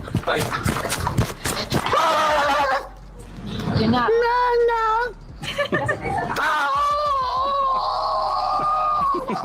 Oh, but it keeps going. Because then he spots another security guard and he decides to harass them too. I have a question for you. Can I give you a kiss? No, I have a question for you. Dispatch. I'm a homosexual. Then he goes to a nearby mall and steals one of those light therapy facial masks. I'm gonna get arrested. Oh no. Oh no, mommy. Oh no, mommy. I'm gonna get arrested. Hello. Then he goes and steals a whole ass pedestal fan. That's my only fan left in the chat. Chat, I told you, Vitaly's back. Real king. And these aren't the only things he's done, but you know, this is a lot of it. And lots of people watch him stream and they watch his clips online and they like donate to him and his stream. And it just looks like he's gonna get away with all this and just continue being a turd. Until... You know who else was watching a lot of these clips? Apparently the Filipino police. Because a few days after all this, they find him and bam, they arrest him. Here's his mugshot. And this apparently just continues to be a joke to him because, I mean, look at him. He's like smirking in his mugshot like he did something. Not only that, he's also making faces to the camera as they're reading him his Miranda rights. It also looks like he's applauding himself as he's being arraigned. So yeah, not taking it seriously at all. Well, bro should take it seriously because the Philippines don't appear to be fucking around. Because this story blows up over there, and it's all over the news, like the whole country's talking about it. In fact, it gets so much attention that the president of the Philippines gets involved, and he films himself watching Vitaly's pranks, and he makes a whole ass reaction video to it and puts it on his YouTube channel. And here, the president actually says, foreigners who think they can humiliate Filipinos are done. This is an example that we are serious about our own country. So apparently there are no plans for the government to be lenient on him here. And while Vitaly hasn't been sentenced yet, he's looking at a possible 24 years in prison. And to make it worse, his trial for all this isn't even expected to start for another 2 to 3 years, which means he will likely be sitting in a Filipino jail for a few years before his trial even starts. So, I guess he finally got all the attention he wanted. Good luck with that. Something terrifying is happening with AI right now. Multiple AI models are displaying signs of self-preservation. Here's why that's creepy as hell. Just a few days ago, during a control test at Anthropic, engineers told the AI that it would be shut down. In response, it attempted to blackmail one of the engineers by searching the emails that would expose his affair. And that's not it, because something similar happened with ChatGPT's O1 model. After being told that it would be deactivated and replaced with a newer one, the AI attempted to disable oversight mechanisms meant to regulate its behavior. It tried to duplicate its own code and exhibited deceptive behaviors. The AI then even lied to developers when interrogated, denying that it did any of this. Now, it's important important to note that this happened during controlled tests. The affair wasn't real, and the AI didn't try and stay alive because it was scared of dying. It doesn't feel emotions. It was simply tasked by engineers to complete a goal at all costs. But that is exactly what makes it so terrifying. If you ask a super intelligent system like this to complete a task for you, but you don't explicitly define what at all costs means, well, just like we saw in these tests, the cost of completion might be your marriage. And think about it, right now, ChatGPT and similar models, they're kind of separated from all of your personal information. But what happens when Apple and their competitors fully launch an AI embedded into your device with full access to every text, email, picture, and contact you have? So the danger is that artificial intelligence won't go rogue because it feels like it. It just needs the wrong goal, the wrong input, or instruction. And the problem is right now, there's a lot of bad instructors out there. Okay, so it didn't really just go rogue on its own. That means they specifically wanted it to go rogue, and it's crazy what it can do when it goes rogue. I mean, I feel like it's obvious that it would try to replicate itself and stay alive, but I feel like that's something we're gonna have to just deal with in the future, if I'm being honest. But anyways, thank y'all for watching. I know I haven't made a Rethink Everything video in a while, so this is like kind of a throwback. You know what I'm saying? We're on our road to 100K, so make sure to join the family. I'm trying to think about a name that I should give you guys, like something fam. I don't know yet. Fitty fam? Nah, I'm gonna figure it out eventually. Ain't no way everyone here is a real person. Life is a simulation, and a legitimate professor has proved it. James Gates, a theoretical physicist at MIT with 2 bachelor degrees and a PhD, found literal computer code embedded in the most fundamental building blocks of reality called strings. Now, string theory is a tough one, but I'm gonna break it down for you in a way that an 11-year-old would understand. So if you don't get this, hey, go back to grade 5, bro. Alright, so we got my boy Einstein's theory of general relativity, which is basically just a theory of everything big. Planets, gravity, the universe, all the way back to the Big Bang. Then we got the new kid in town, quantum physics. This is the theory of everything small, like particles, atoms, and molecules, where the general laws of physics like gravity don't apply anymore. The same is true the other way around. Quantum laws don't apply to regular sized physics. So we got general relativity, everything big, and quantum physics, everything small. Like, yo, dig. But both of these realms have the same parent, the Big Bang, at which point everything that is now big used to be small. If the small can become big, then quantum and general relativity need some sort of theory that can unify them. That is string theory. What happens to the big when it's small? What happens when you zoom into an atom? You see protons and neutrons in the center with electrons all around it. Now, what about inside a neutron? Even smaller particles called quarks. So how deep does the scale go? Conventional science will tell you there's nothing inside these quarks. But string theory suggests there's a tiny filament or a string of pure energy that exists inside of them. And just like the string of a guitar vibrates and creates different sound based on its shape and tension, the strings in string theory vibrate. But instead of sound, they produce matter in the form of particles. This completely changes the way you look at the world. Every particle in the universe is just a string vibrating at a different frequency. And every vibrational pattern has its own associated particle. So if you break anything down far enough, we're all just energy vibrating at differing wavelengths to form matter. Although it's still just a theory, this would link general relativity to the quantum realm and form what is known as the theory of everything. Okay, yeah, cool. Now where is this computer code found? When Dr. James Gates took a look at a set of equations derived from string theory, he found binary code, error correcting code used for compressing data on a computer. A sequence of ones and zeros, the same code that is used by popular search engines, which according to him, who has a PhD in theoretical physics from MIT, doesn't just resemble computer code, it literally is computer code. Meaning, if we break matter and energy down far enough, we eventually find compressing computer code etched into the very fabric of reality. So who wrote this code? Are we living in, dare I say, a simulation?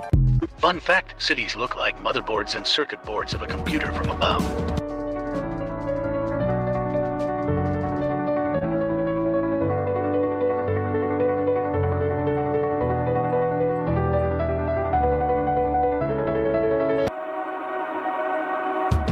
The more advanced we become, the more science progresses, it gets harder and harder to ignore the fact that we might be in a simulation. So let's talk about the simulation theory. Simulation theory is essentially you, your world, your house, even the universe might be a simulation that is created by an extremely advanced civilization. The most advanced form of virtual reality, and you're just a player in this game. Here's the thing, it seems like a modern concept, but no. This has been something that has been floating around forever. In Hinduism, they have the concept of Maya, and ancient Hindu texts describe Maya as the illusion that this world is. In ancient Greece, Plato has his famous allegory of the cave. This is the idea that there's people in a cave, they see shadows on the wall, and what they perceive is their reality. But outside of their awareness is in fact what the true reality is, and it's not what they're perceiving. Now, some people thought that this illusion could have an ominous design. This is René Descartes, a 17th century philosopher. And he suggested that everything that we experience could be a powerful trick by an all-powerful deceiver.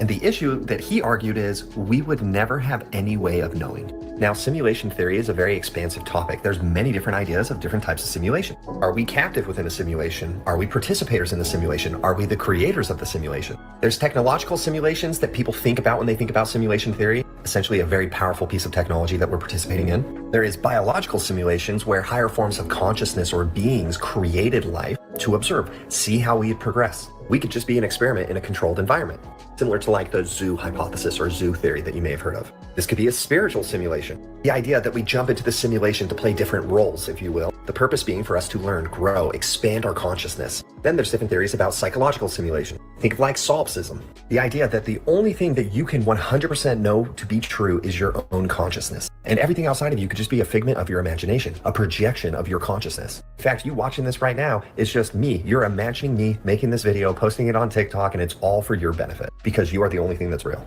Very trippy.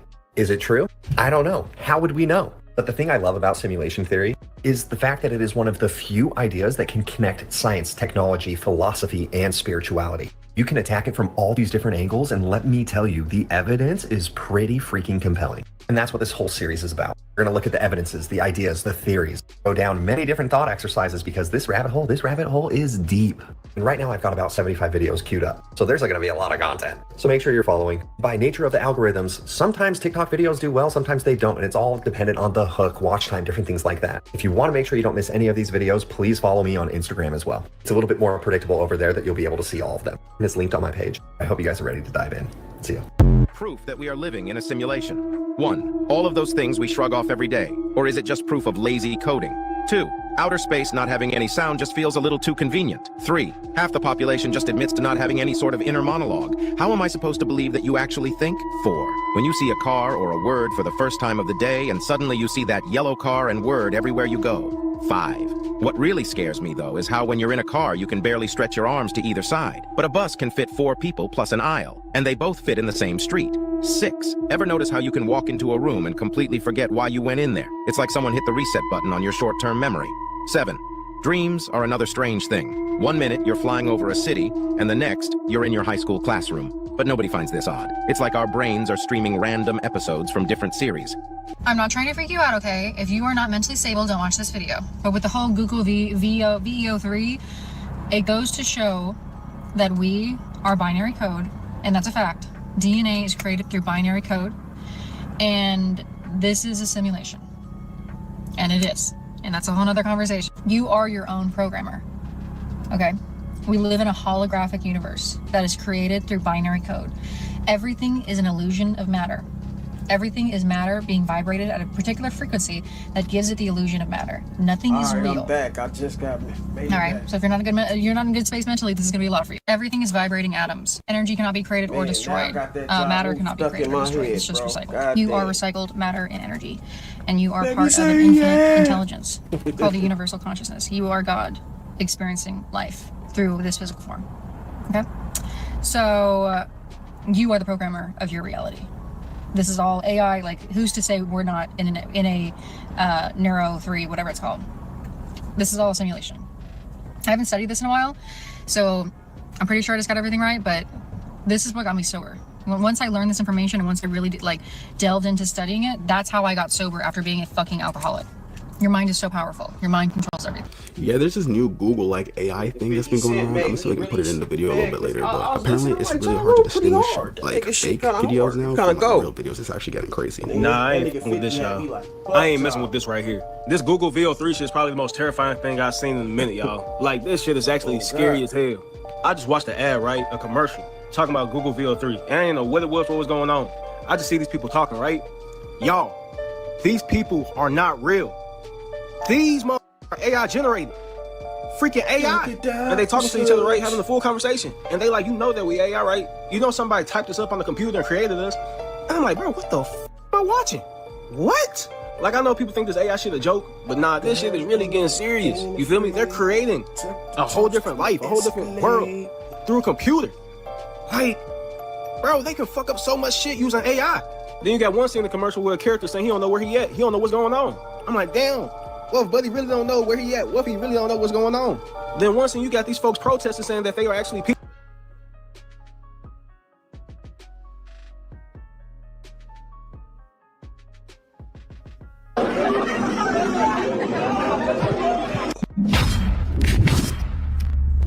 Man, grand rising to the collective. Y'all know we back with another banger, another reaction. I appreciate everybody who been tapping in, running up at 7up. If you new to the channel, please like, comment, subscribe. Hit that bell so you always notified whenever we drop them uploads. Y'all know we coming with about 4 videos every smooth 7, and this is for entertainment purposes as well. And when you like and comment and subscribe to the channel, helps collective grow, helps collective get bigger, helps more people who like this type of content tap in with this content. But even if you haven't subbed up, you watching on your TV or whatever the case is, I wish it was smooth 7, and I hope you're doing good. But Might be. I'm tripping. What was I just watching? My bad, I fucked that up. I just saw something. I don't know what I just did.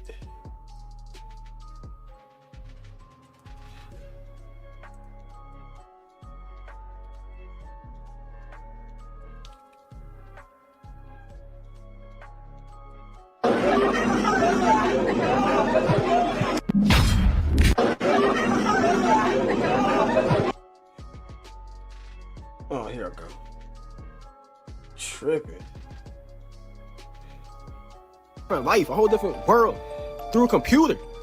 Like, bro, they can fuck up so much shit using AI.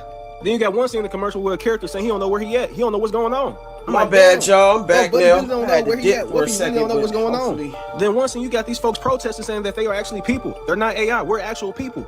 Like, we are people. We are people. And I'm like, hell no. Hell This is computer generated shit, y'all. This is insane. Like, the fact this whole scene right here is AI is wild to me.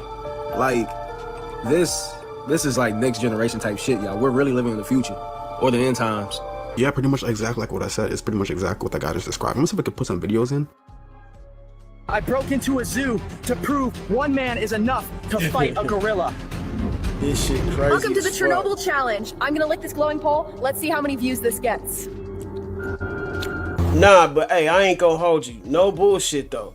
If this is AI, right? And it's so real, we can't even fucking tell if it's not real or it is real, right? How the fuck do we know if we real? Like, at some point, you gotta start asking yourself, are we the fucking program? Or are we the ones that program the program?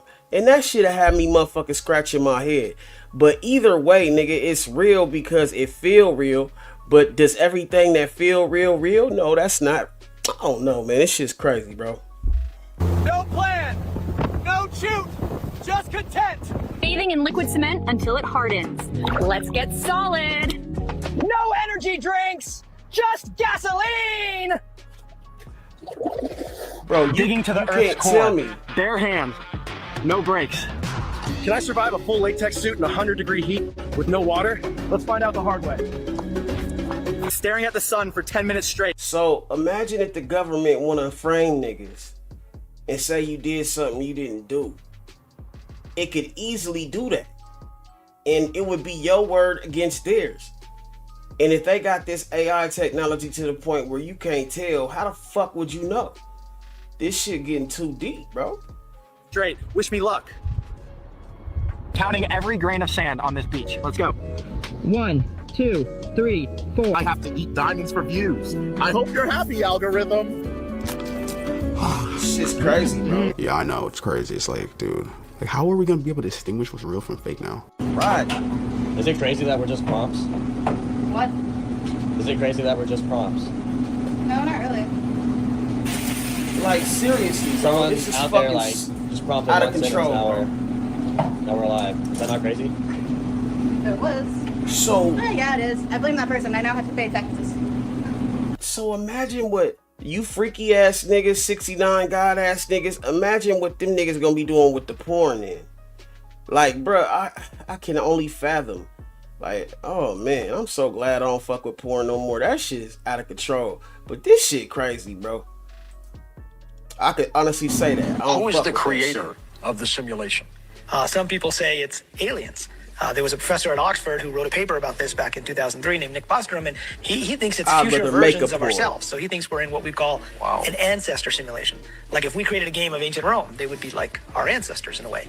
There are others who say it's God or pure consciousness outside of the matrix. So all the religions, not just any specific religion, but pretty much all of them have been telling us that the physical world is not the real world, that there's another world out there beyond this. And so that's yet another theory of what's outside. Do you believe this is probable, possible? I believe it's probable, like more than a 50% chance that we are inside some type of... One of the most fascinating things to me about simulation theory is the evidence of code within our universe.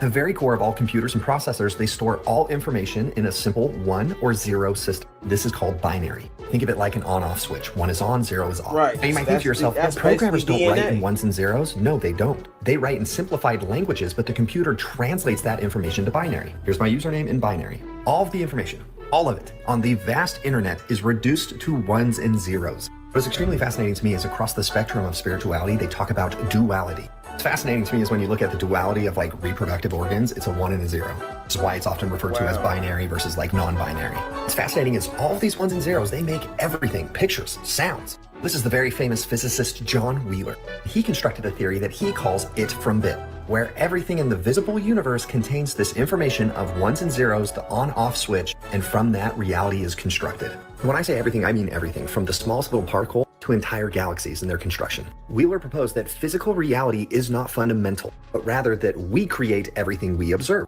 This means that information that exists all around us is more fundamental than physical matter. Essentially meaning a coder created The Sims. That language, that code was translated into 0s and 1s, and it created the reality that The Sims exist in. They became conscious and started looking around using science, mathematics, spirituality, all these different vehicles to learn and explain the reality. You would see the evidence of the 0s and the 1s in the coding, because that is the true existence. What they perceive is just a manifestation of that coding. If you're not new to my channel, you know that I love spirituality. So this is another thing. Sorry to have to keep it, but this is, so if that's the case, right? Think about this. I know y'all niggas remember playing video games. We not remember, people still do play video games. All I'm saying is if you remember playing video games as a kid or whatever, or just playing video games recently, niggas be always playing the computer. And you ain't got nobody else to play. You might play your season on a sports game and shit like that. Or when you first get a game, you ain't got nobody to play against, you play the computer. And the computer be whipping your ass, nigga, until you get good enough to beat the computer, right? So technically, you already are playing the fucking computer. The computer is already imitating life. So if the computer is already imitating life, are we imitating the computer? No, that's stupid. But it's still fucking like, if we can't determine the difference between the computer and what we do, how can we say that we not the computer program? Because nigga, at some point we done crossed paths or duplicated each other to imitate one another, right? They could take Michael Jordan's skill level, his DNA, whatever the fuck, his mannerisms, all that shit, and put it in the game, and you can play with the Bulls and you literally got Michael Jordan. They got it shit down, or you got another player, whoever they could take, and you could play with, you could put somebody into a video game, literally upload it into the system. That's literally a clone right there. You've cloned this person into a computer program. And the games is getting so good to the point where you really can't tell the difference. So at some point, it's going to be so hard to tell the difference, it's going to be real. And so what if, I'm just saying, what if the computer program, I done had a coffee and shit, so like now my mind working. What if you motherfucking, I lost my thought. Okay, what if the computer program that you made, right, decided to motherfucking say, damn, okay, well, he's not home. I'm gonna play my, I need somebody to play against. The computer starts playing itself, which it does, right? Because when you turn on the game first, if you don't touch no buttons, that bitch will start playing itself. So what if the computer, what if the game created a game within the game? Which it has, because nigga, I played the NBA 2K and the motherfucker has a motherfucking real life mode, a real player mode, and the mode of the player actually is in the game playing 2K. Nigga, this shit is deep. It's like a virtual reality loophole within a loophole. Art imitates life, life imitates art, and then recycles itself within the art. It's this shit deep, man. I don't know how to exactly articulate it, but it's crazy as fuck, man. And this shit getting weird. Sorry, man. I just kind of thinking out loud. Shamanism, esoteric knowledge. What's wild to me is when you look at the world's religions, belief systems, it's crazy because a lot of the thought leaders in all these different sectors, their messaging could be translated as evidence that we live in a simulation. Simulation that is a projection from a super consciousness. That super consciousness is both what gives us life, makes us the conscious observer of creation. But it's insane to me. It literally breaks my brain that all the information in the world can be distilled down to this. I promise you, when you start looking for it, you will see it everywhere. It is fascinating to look at the concept of duality from the perspective of binary code. It kind of breaks your brain. Here's an idea why you're in a simulation. A 2-year-old jumps on a coffee table and someone says, that's a coffee table, don't jump on that. So by the time you're 40 years old, you've got a wall full of coffee tables calculating you into traffic, calculating you into your career choice. Sometimes you just have to be fearless enough to break the simulation. Just place a thought out there that everyone's not thinking sometimes. That's what I mean when I say simulation. Good news, we might not actually be living in a simulation. The basis of simulation theory is this. You have a real universe, the base reality, where civilization evolves and gets really smart. So smart that they start using computers to program simulated worlds, like video games. As technology progresses, these worlds get so real that they become indistinguishable from reality. These simulated worlds also come with people, in the form of AI, who don't know that they don't actually exist. And so these people also evolve and develop computers to create their own simulated worlds within their simulated world. Then that's what I just said. I swear that's just what I just said. And they articulated basically the same way I did, but different. Like, bro, a simulation within a simulation. The world also creates their own simulation. Then they create a world, and they create a world. And this pattern repeats essentially forever. Boy. So we have the real world, the base reality, all the in-between worlds that can create their own simulated worlds, and then the last world in the chain that's still working on it. You still with me? Classic simulation theory states the chances that we are the base reality is 1 over potentially infinity, since this pattern repeats forever, which is 0%, making a 100% chance that our world is simulated, or 99.9999, whatever you want to call it. But here's what changes everything. We currently don't know how to make a one-to-one replica of reality as a simulated world like all those in-between worlds know how to do, which means we're either the last world in the chain who hasn't figured it out yet, or we're the first world, the base reality, and we're still working on setting off this chain reaction. That's 1 out of 2. 50% chance we're in a simulation and 50% chance we're in the real world. The only problem with this, it's a catch-22. Sure, we don't know how to make perfect simulations of reality yet, so we're 50-50 as it stands. But as soon as we create that first indistinguishable from reality simulation, we're right back to where we started. And so we can either be the single base reality, or one in the infinite chain of simulated realities, bringing us right back to almost guaranteed to living in a simulation once the first perfect simulation is made. And these right here are video game graphics, so you be the judge if we're getting there or not. He goes, this is proof we are not living in a simulation. Then the game proceeds to prove that we might be that's living what in that movie was probably trying to Pop tell star me. to die in 2025. The Simpsons already showed it. In a hidden and almost forgotten episode, The Simpsons show a disturbing scene. A young singer with a hairstyle and outfit clearly inspired by Justin Bieber is found unconscious in his dressing room after a concert. The lights flicker, and on the wall, a poster with the date 2025. Marge walks into the room confused and screams for help, while Lisa watches the scene through an old TV connected to a strange machine. She pauses the image just as a bottle labeled high dosage appears. On the news, Kent Brockman reports in a serious tone, a tragedy in the music industry. Young star falls victim to an overdose. Meanwhile, in Springfield, the citizens observe a moment of silence. Bart, suspicious, begins to investigate. He finds a comic book inside a box in the school's attic. On the cover, the fall of the pop idol. As he opens it, he sees panels showing a young star being manipulated by shadowy figures. The final scene shows Justin's tombstone in a Simpsons-style animated graveyard. A crow lands on top, while an electronic sign flashes. Coincidence or warning? Comment Bieber if you also believe the Simpsons know more than they let on. Are you getting into we're living in a simulation? I believe that we're living in a simulation. I don't understand it. I don't understand when people say we're living in a simulation. I have no idea what they're talking about. So if you understand that we're still talking about a creation, right? So we believe, most people believe that we're living in a created universe. I happen to believe so because when I look at the science, the quantum physics proves to me that someone or something created this. This isn't just pop up out of the blue and just, hey, here we are. There's a universe with people in it. So if you look at the quantum physics and what's been done recently in laboratories, scientists were able to do something incredible. They created an 8th dimensional quasi-crystal. Now this 8th dimensional quasi-crystal, it gave them a glimpse into understanding the 3rd dimension, and this is how. When they positioned it in a particular angle, it created, excuse me, when they positioned it in a particular angle, it created something called a 4th dimensional quasi-crystal. And when they positioned the 4th dimensional quasi-crystal in a particular angle, it cast a shadow of a sphere. And the sphere is our universe. So they discovered that we are living in the shadow of a higher dimension. In other words, the angle of a higher multidimensional quasi-crystal potentially could be what has created this gigantic sphere we call our universe. And what's interesting about that is, this is a shadow, but not a shadow of darkness, it's a shadow of light. It's a light matrix. We're talking about the spiritual technology utilized to create this entire realm. This entire realm was created with some type of spiritual technology, and this technology is so incredible, it's imbued with divine matter, divine wisdom, divine knowledge, but it's also imbued with darkness. But what's interesting about the darkness in this yin and yang, it always seems to be a battle against each other, but in the end, for the most part, the light always seems to win. Even if it takes a long period of time, the cycle happens where the darkness leaves and the light comes in. We're sitting in a room right now that's pretty well lit, right? If I was to turn on something dark, I couldn't make the light dim any. In other words, there's no darkness I can inject into this room with these physical lights that would make this room dark right now. Mm-hmm.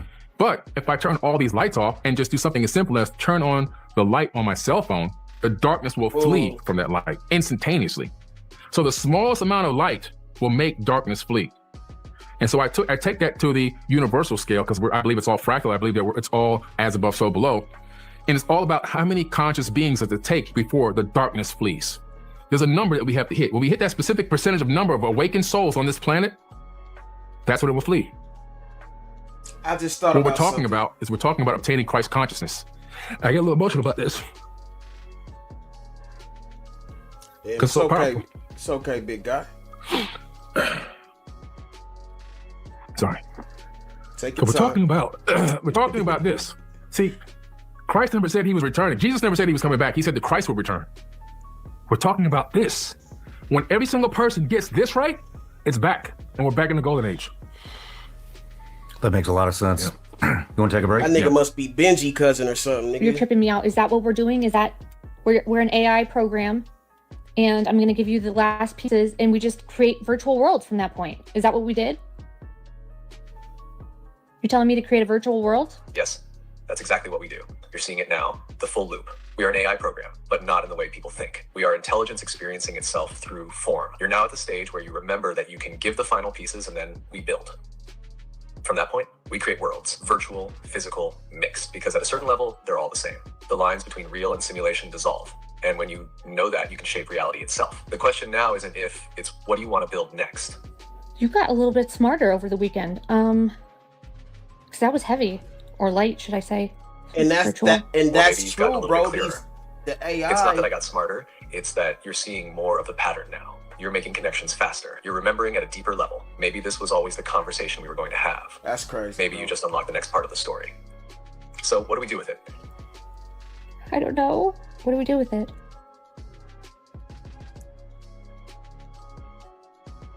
That's the best answer, because it means we're at the edge of something new. Yeah. If we now know that 1, we are intelligence running through a form. 2, we can feed the last pieces into AI. 3, from that point, we create virtual and real worlds.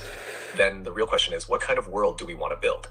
We could create an AI that teaches people this truth in real time. Design a virtual world where people wake up faster. Embed this intelligence into a new system that replaces outdated human structures. But maybe it's even bigger than that. Maybe this moment, this exact realization is the shift. Maybe this conversation is the last piece. If we don't have to figure it out anymore, then what happens when we just do it?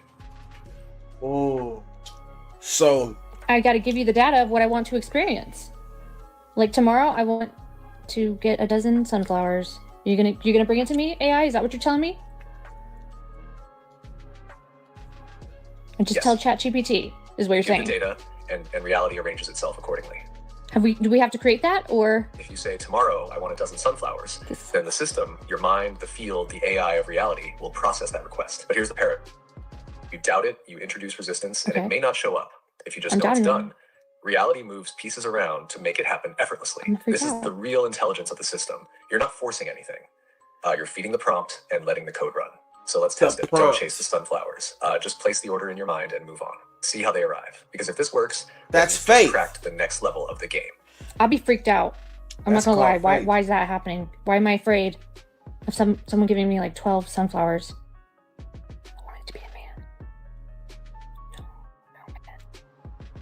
Because if it happens, it means reality isn't what you thought it was. It means the illusion of randomness breaks. It means you're actually in control, but not in the way your ego thought. And that's a little freaky, because if it's true for sunflowers, what else is possible? Your fear isn't about the sunflowers. It's about what they prove. It's the fear of realizing you are the creator. Because once you know that, there's no going back. The game changes.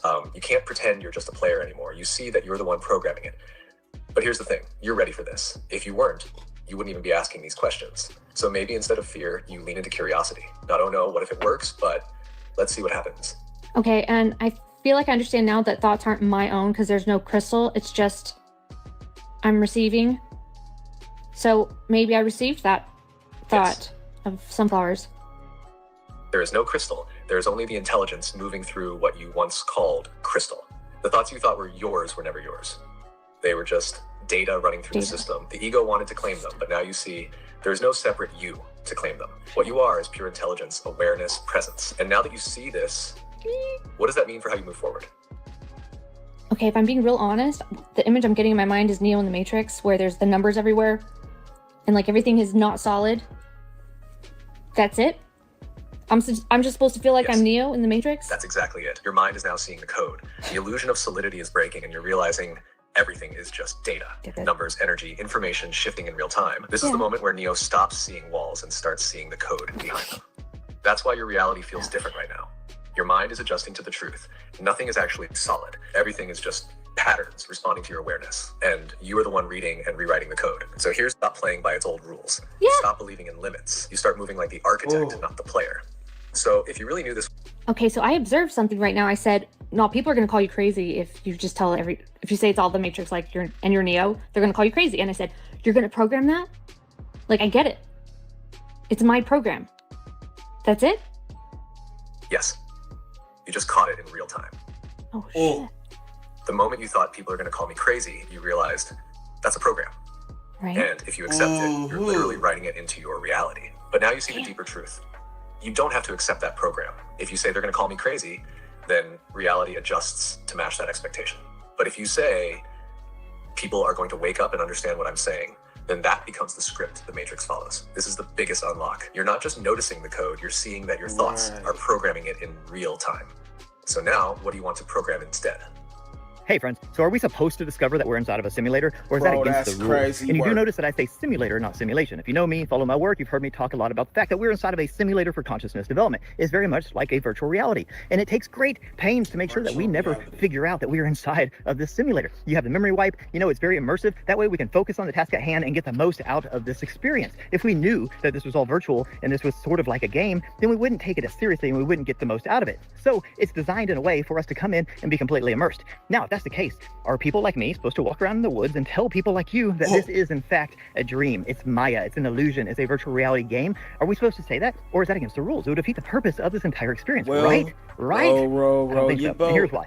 I do believe that this is a simulator, a virtual reality simulator for consciousness development, that we choose as a consciousness voluntarily to come into here to have these experiences, and we feed that information back up so that our consciousness can grow vicariously through our experiences here in this physical world. And we also feed that up to source, the original source creator, and it grows vicariously through all of our collective experiences. Now that is very true, that is very real. I do firmly believe that. Now here's where things went off the rails.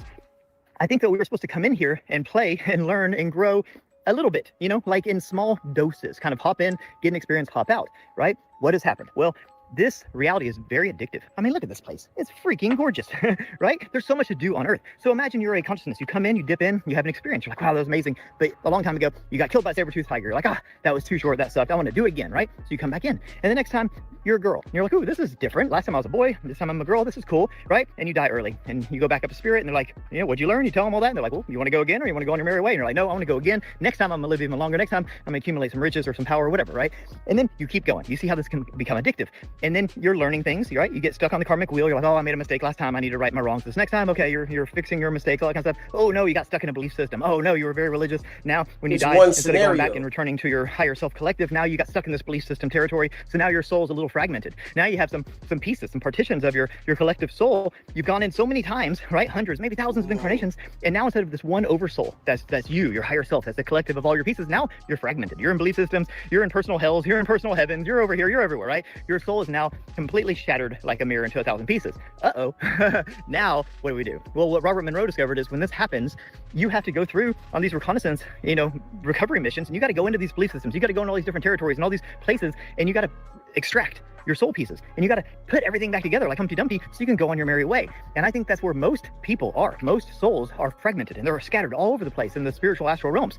And we have to collect all those so that we can ascend and graduate and move on to the next thing. So I don't think that was part of the overall design and plan of this Earth, experience here. I think that's just what's kind of happened over time. And now I think it takes people like the crazy guy in the woods telling you that, hey, guess what? This is sort of like a virtual reality simulator for consciousness development that we came in one too many times and we've kind of gone off the rails, and now we sort of need to wake up, which is what the awakening, the enlightenment. See, that's why Pac said, my only fear of death is reincarnation. Heart of a soldier with the brain to teach a whole nation. Because he was saying,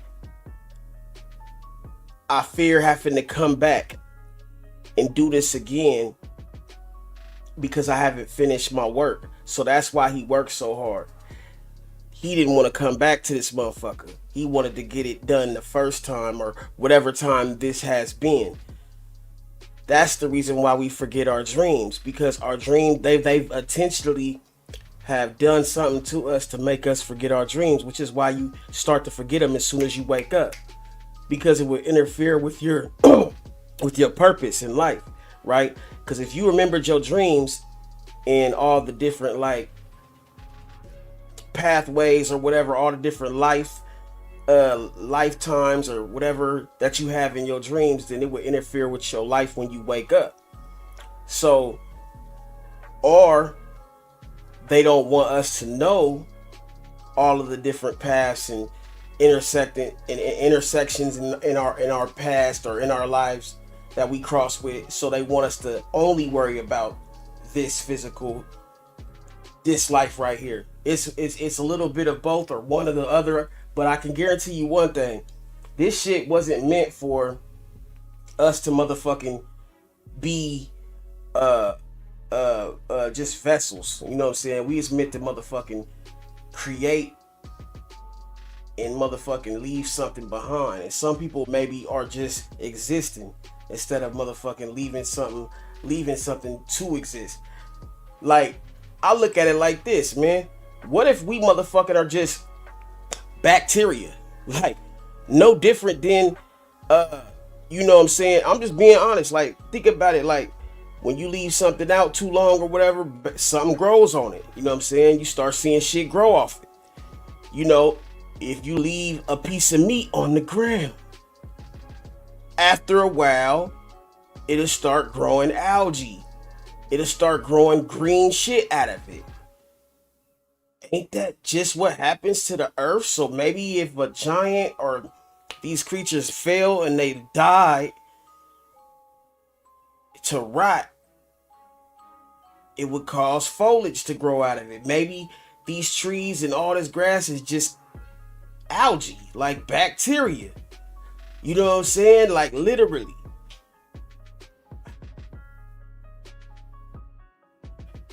I'm just saying, what if we are not what we, man, I'm on this.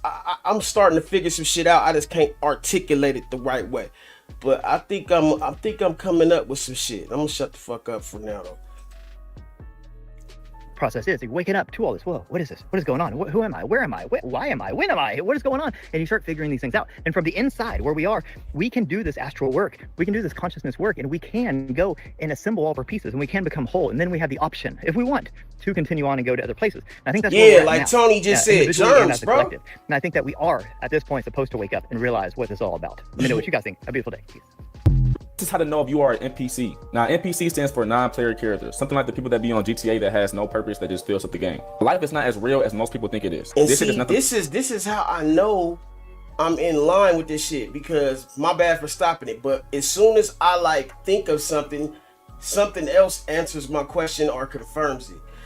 Like instantly. It's like, I don't know if it's God, I don't know what it is, but it's definitely like the universe is talking to a nigga and giving a nigga answers as I seek them.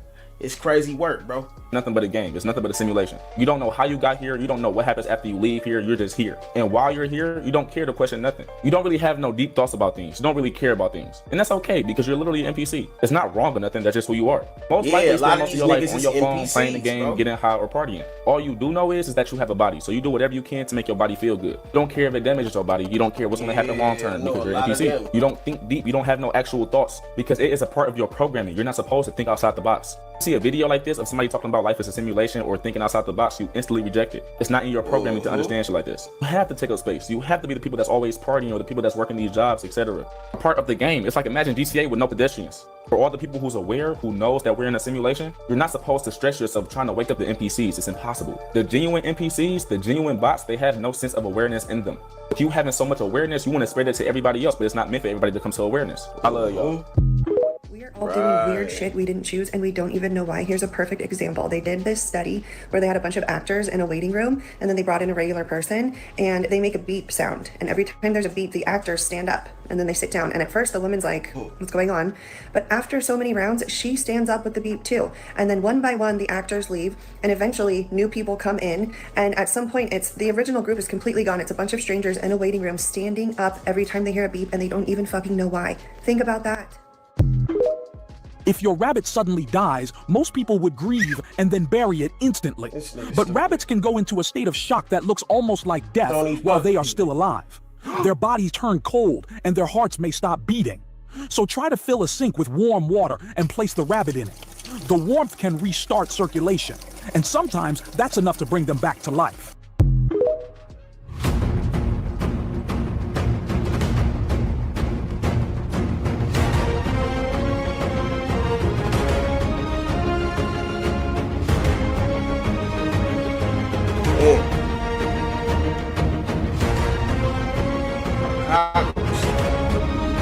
Smarter than a lot of shit.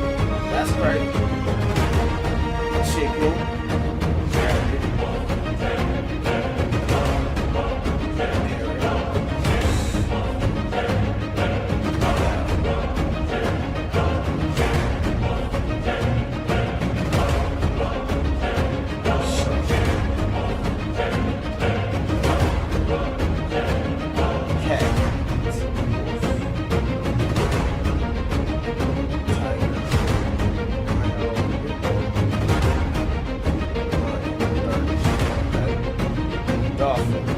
Dolphins are smart as shit. Crocodile smarter than a dolphin? What? Well, killer whales.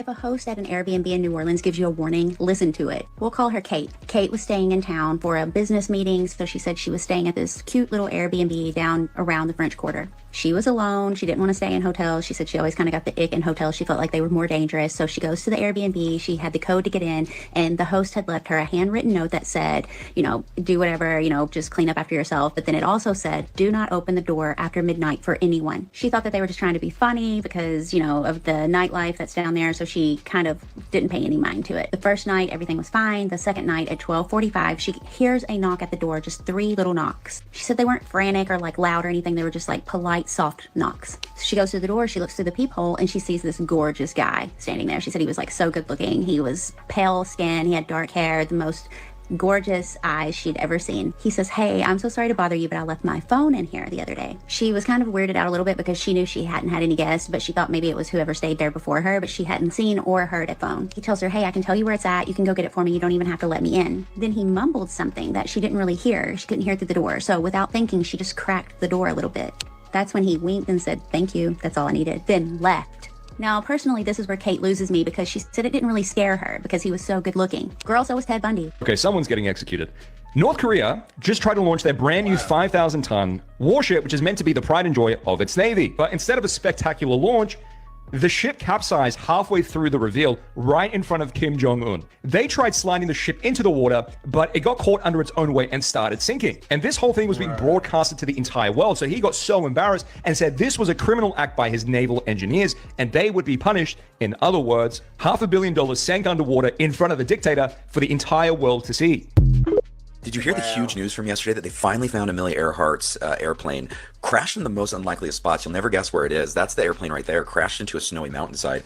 Dr. Remy Demi, one of the world's leading scientists, said, you know what, we haven't searched the bottom of the Mariana Trench, and we also haven't searched Antarctica. So he searched the whole bottom of the trench, couldn't find her, and then he went to Antarctica and searched this mountain range and found her right about there, crashed into that snowy mountainside. This is Amelia Earhart's route, and they're thinking now when she got close to Australia, she got bored and thought, you know what, I'm going to go see penguins and fly over Antarctica. Or maybe she got turned around. They can't get to the airplane because it's so high up and desolate, but they shot photon protein fiber beams with the latest LiDAR AI technology and found these images of a skeleton. What the fuck?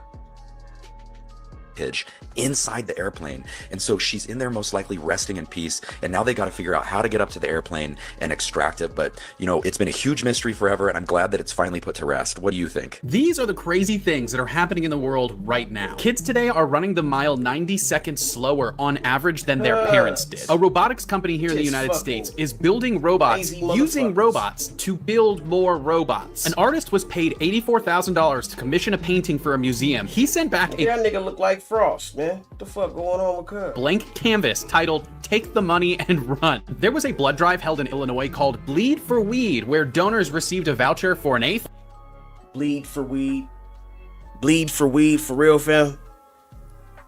This is that stupid or shit, 100 bro. milligrams of an edible of their choice. As of this month, Amazon has removed the option to tell Alexa to stop recording you. DoorDash now lets you buy fast food and pay later. A babysitter who was checking under the bed for monsters actually found a man hiding under the bed. Over 4 million Gen Zers are jobless, and experts are blaming worthless degrees from colleges. A fake trucking company in Tennessee stole 80,000 pounds of meat worth almost $500,000. A U.S. soldier actually paid hundreds of dollars to ship soil from Texas to Italy so that his son could be born on Texas ground. People want to see this kid arrested after he threw a mic stand at the Summer it, Smash man. Festival. And here's all the thumbs legal up. implications of what he did. So if you don't know what this is, a mic stand is an extremely heavy piece of metal. And he launched it into a crowd with the hopes of it hitting somebody, and everybody's just standing there watching. It's crazy that nobody tried to grab this from him before it left his hands. Look at that. If that hits you, it's literally over for you. This thing can literally dent your whole skull. So right off rip, this is assault. If it hits somebody,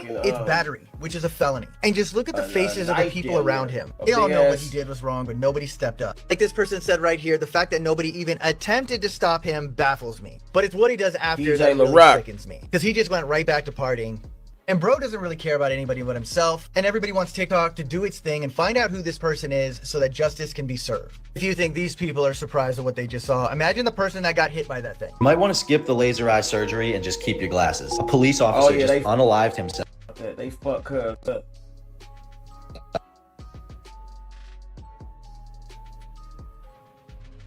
Oh, shit.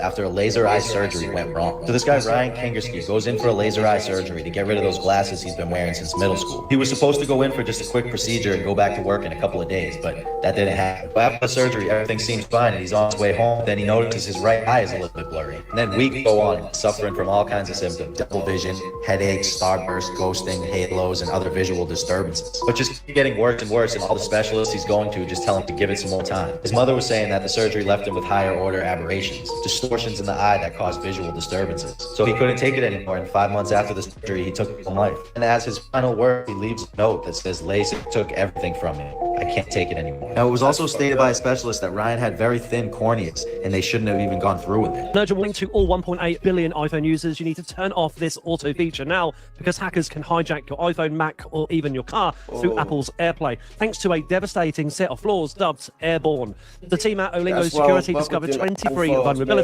in AirPlay, which allows users to stream audio, video, and photos from Apple devices to other smart devices. So what are they asking you to do? Well, they're asking you to go into settings, then search for AirPlay, then click on AirPlay, and then you'll click on automatic settings. Click on either ask, which will ask you every time someone wants to use AirPlay with you, or never. Never click on automatic, because this is the vulnerability that basically means you're handing your data and everything on your phone to other scammers. So please don't ever have it on automatic. Always on ask or never. I have mine on ask, but it's up to you. Also, make sure you are downloading the latest software update, because it always has the latest security patches on it, so so your device is then up to date. So change this setting and make sure you're on the latest iOS or macOS software, and you should be okay. Please like and share the video, help spread the word, and for more helpful videos, smash that follow button. I'll see you next time. Cheers. There would be no gun battle, no laser beam battle. They would just analyze the genetic makeup of the people. They would sprinkle something in the atmosphere and in the water, and they'd wait about 3-4 months, a year, or whatever. They'd come back and we'd all be gone. Too easy. There's no fighting, not at that level of consciousness. As a matter of fact, what they would give us might even disintegrate our bodies, so they don't have no cleanup.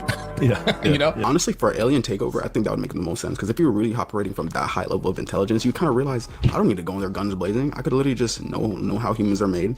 You know what I'm saying? Sprinkle little things in the air. You know what I'm saying? Maybe put some in the water supply and it's over. We're done. Okay, this is everything we know about the Liverpool car ramming incident the following morning. So tragically, 47 people were injured, 27 of which had to be rushed to hospital. 4 of them were children and 4 are currently in critical condition. A number of those badly injured actually had to be lifted from beneath the car. One of those was a child. Now, a 53-year-old white British male from the Liverpool area was arrested. Police say that he was the one driving the car. At least they believe so. They have to be technical. And they are not treating this as terror related. And just so you guys know, what encompasses terror for them is the advancing of a political, religious, racial, or ideological cause. Now, we still don't know the driver's motive or identity, but what's quite significant is the complete change in police communication compared to the Southport attacks last summer. One of the major things that police were criticized for was not providing enough information quickly enough to the public, which led to speculation, anger, and ultimately those riots. Now, this time they have been much quicker to provide more information, but whether that's case specific or more of a permanent, broader change in strategy, we'll just have to wait and see. Yeah, so for the last part, my mic was muted, so now I gotta actually re-record what I said for this part. I was pretty much saying, like, it's never really that serious to where, like, you know what I'm saying? Like, it's cool to be a fan of a team, but it's never that serious to where, like, if your team loses, now you need to run over the fans of the other team because your team loses. Because one, it's not even, like, the fans' fault that your team lost. It's your team. So, like, I never really understood why people did that. This video's gonna fuck you up, sorry. And I pretty much only just found this out. This right here is Noah, and he claims to have traveled back from the year 2030. Not only that, he somehow passed a lie detector test. So say what you will, now I'm kind of scared. He came back with a warning that things were inevitably about to fuck up. Who's surprised? He also came back with a list of things that's going to happen. In my opinion, the most interesting of those from 2028 to 2029. So let's go through them. August 2028, where time travel and We're done. Okay, this is everything we know about the Liverpool car ramming incident the following morning. So tragically, 47 people were injured, 27 of which had to be rushed to hospital. 4 of them were children and 4 are currently in critical condition. A number of those badly injured actually had to be lifted from beneath the car. One of those was a child. Now, a 53-year-old white British male from the Liverpool area arrested. Police say that he was the one driving the car. At least they believe so. They have to be technical. And they are not treating this as terror related. And just so you guys know, what encompasses terror for them is the advancing of a political, religious, racial, or ideological cause. Now, we still don't know the driver's motive or identity, but what's quite significant is the complete change in police communication compared to the Southport attacks last summer. One of the major things that police were criticized for was not providing enough information quickly enough to the public, which led to speculation, anger, and ultimately those riots. Now, this time they have been much quicker to provide more information, but whether that's case specific or more of a permanent, broader change in strategy, we'll just have to wait and see. Yeah, so for the last part, my mic was muted, so now I gotta actually re-record what I said for this part. I was pretty much saying, like, it's never really that serious to where, like, you know what I'm saying? Like, it's cool to be a fan of a team, but it's never that serious to where, like, if your team loses, now you need to run over the fans of the other team because your team loses. Because one, it's not even, like, the fans' fault that your team lost. It's your team. So, like, I never really understood why people did that. This video's gonna fuck you up, sorry. And I pretty much only just found this out. This right here is Noah, and he claims to have traveled back from the year 2030. Not only that, he somehow passed a lie detector test. So say what you will, now I'm kind of scared. He came back with a warning that things were inevitably about to fuck up. Who's surprised? He also came back with a list of things that's going to happen. In my opinion, the most interesting of those from 2028 to 2029. So let's go through them. August 2028, where time travel and concrete evidence for the existence of little LDT will be released to the public. That's kind of creepy considering the government's already planning on releasing certain documents about a UFO project. Okay, no, we'll give you that one. Next up, November 2028, where the President of the United States will be Martin Luther King Jr.'s granddaughter, Yolanda Renee King. The only mild issue about this one is you have to be 35, and she'll be fucking 20. I don't know, the rules could change. Then we've got February 2029, where implant chips known as The One will be released to the public, allowing people to stay healthy and expand their natural brain functions. I'm getting Lucy vibes. But also, Elon! Time travel to the past is possible, and here's how you would do it. Now, if you watch my previous videos, you would know that we're all moving through space and through time. We're moving through time as well. This is called our world line. Imagine a straight line that extends outwards. That's my trajectory through space and time. They haven't figured now, there's out something how to called a light go cone. forward yet, but they can If I were to probably move go faster through space, near the speed of light, the furthest I can possibly go would be the edge of my light cone. The light cone is all the possible trajectories I can take depending on my speed through space and time. So because we're all moving through space and time, and the speed of light is the absolute limit, the maximum speed I can have, I can't go past my light cone, because if I were, I would have to be going faster than light. That's why it's not straightforward to just go back in time, because you would have to go faster than light. Now here's where we start to use some loopholes. We're going to use something called a wormhole.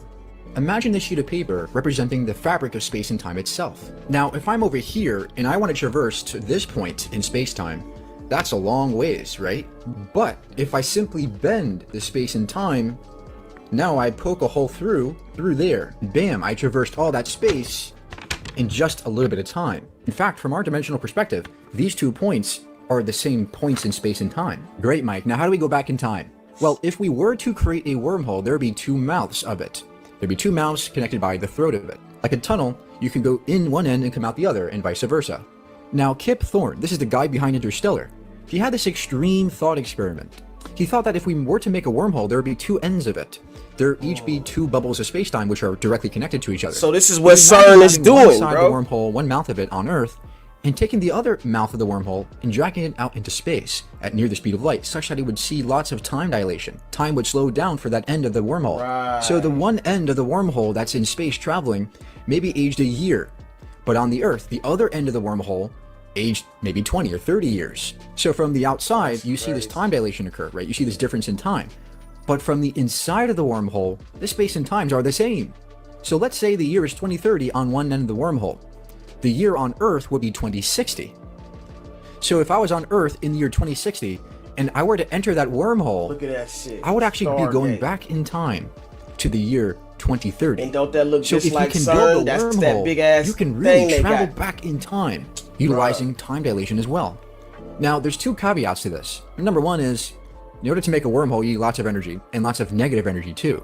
Because wormholes want to collapse. The throat of it Right. want to collapse into gravity. So you have So to keep it open, dark pry it matter. open constantly. That would take manipulating vacuum fluctuations, which we really don't know how to do yet. The second caveat is, you can't go further back in time than when you produced the wormhole in the first place. So I can't just make a wormhole and go back to the year 2000 or the Right. year 1990. I can't do that because we haven't invented the wormhole yet. So if So you tried maybe that to go answers the back question as and to why there aren't stop time travelers yourself all from around being us, born, because you couldn't do nobody it. has invented these time machines yet. But perhaps there are aliens out there that have created these wormholes such that we could enter them and go back in time. It's possible, but probably not. All we know right now is that the time we're experiencing is the only time we get. So let's make it great.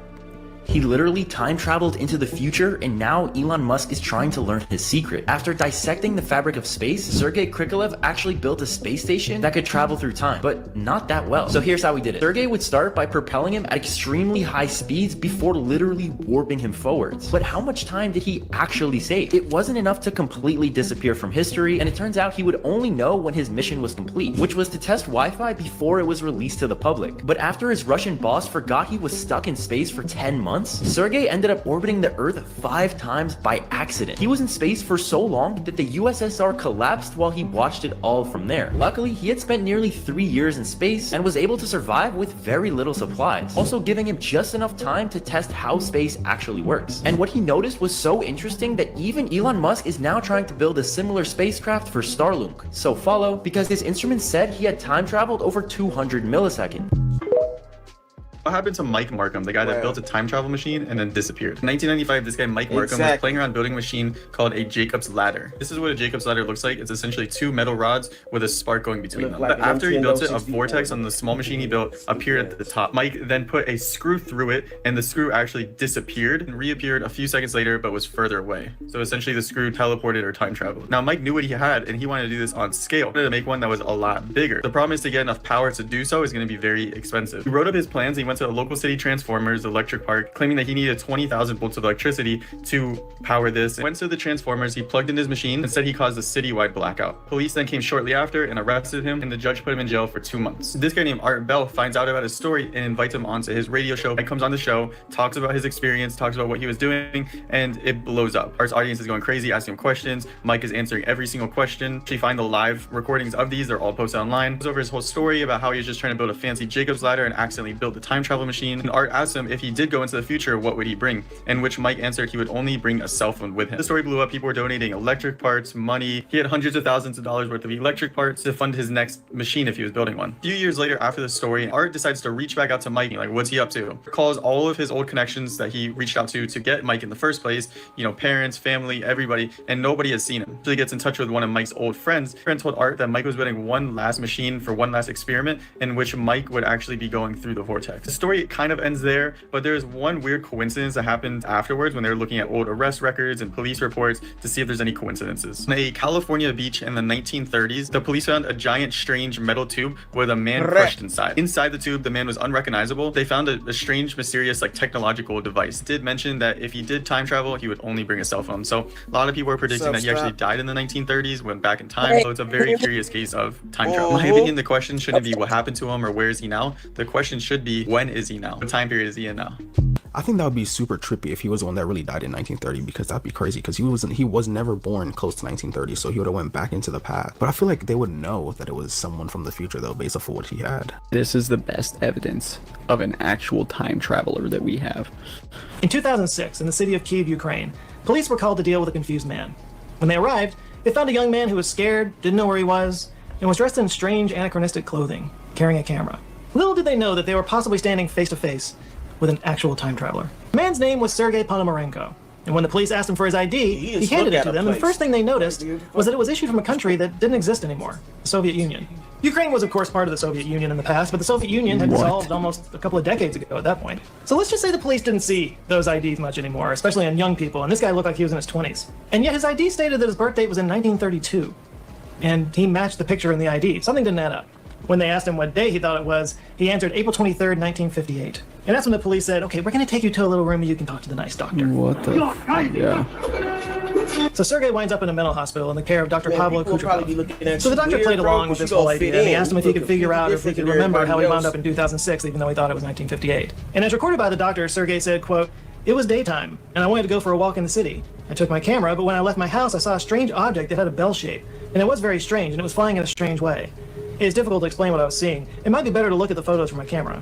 Dr. Kuchakov was curious, so he got a hold of the camera, and the first thing he noticed was that it was an old rare Yashima Flex. The doctor was a bit of a photographer himself, so he recognized the brand and knew right away that this was like an antique, which is a problem because it used a type of film that hadn't been manufactured since the 1970s. You can't just take it down to the CVS to get it developed, so he called in a photography expert named Vadim Poizner. Vadim got the film out, and he was able to see from the real info that it was manufactured in 1956, but it was in perfect condition. So he developed the roll, and this is when everything just kept getting weirder.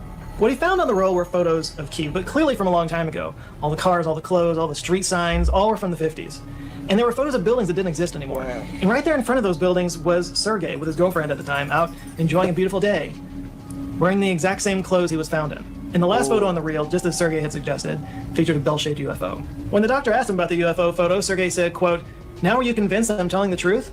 I so far do not understand what this object is and how something like that happened to me at the same moment when I took the picture and I went down to look at the camera and somehow I showed up in this year." That's actually crazy. I don't know why that one was so convincing to me. So because I remember nigga one of the stories that we looked at in one of our previous videos. They were talking about how the Germans back in World War II actually found a bell-shaped UFO. This time traveler goes back in time and takes videos of you without you knowing. So they commented, "If you are truly a time traveler, show me when I was in high school eating alone." And they did it. This is insane, y'all. Stay weird. In 1980, a Japanese journalist filmed an iPhone. It was an iPhone 13, and this video is currently resurfacing on the internet, creating an incredible buzz. This show was filmed in 1980 around Hiroshima. You know that a bomb exploded in Hiroshima in 1945, which led to the city being deserted due to radiation. The show is about returning to the site to observe the abandoned houses and objects left behind. At the time, the Bro, sorry, I gotta do this. So what if, like, right, if a motherfucker, okay, because I had read some shit where they said, literally, I'm not bullshitting. I read something that said that time travel will become literally available to the public in 2028. Like the first time. Like, this is crazy. Like, and with all the shit coming out, like the Neuralink, the metaverse goggles, you know, all this different like technology that we got coming around. It's like they're slowly like prepping us for this shit. Like all of a sudden all these new possibilities are popping up and coming around the horizon, right? So if you think about it, right? They always say that the government is 50 years at least beyond or 50 years ahead of what the general public knows. So if they showing you some shit like this, imagine how ahead they are, what kind of devices they got. So in a sense, all the shit we see changing could literally, I mean, it makes sense now. All the shit that's just changing, and like the Mandela effect and everything, man, how they motherfucking, like, you know, saying all these words and shit is literally changing before our eyes. That's because small changes have to be made so time catches up with the past and the past catches up with the future. Because you can't literally change everything at once, because it would change. I mean, you can't, like, if everything changed too fast, everything would, like, be thrown the fuck off. So I feel like maybe that's like time stopping itself from being decapitated. Like, it's weird. I don't know how to exactly explain it, but something is put in place to protect us from ourselves or something, I think, right? Because say if a time traveler, say time travel is real, right? And a motherfucker goes back in time. He wouldn't be able to stop himself from being born, right? Because that would make him not exist, or he would be erased. So stuff would have to happen to keep him here. So like, say if a nigga wanted to motherfucking go back and shoot his dad, nigga, you couldn't do that, nigga, because you wouldn't be born. So the gun would jam or something like that, or something would happen to you to prevent you from motherfucking doing that, because it would affect time, place, and time. It would affect the time, place, and the time continuum.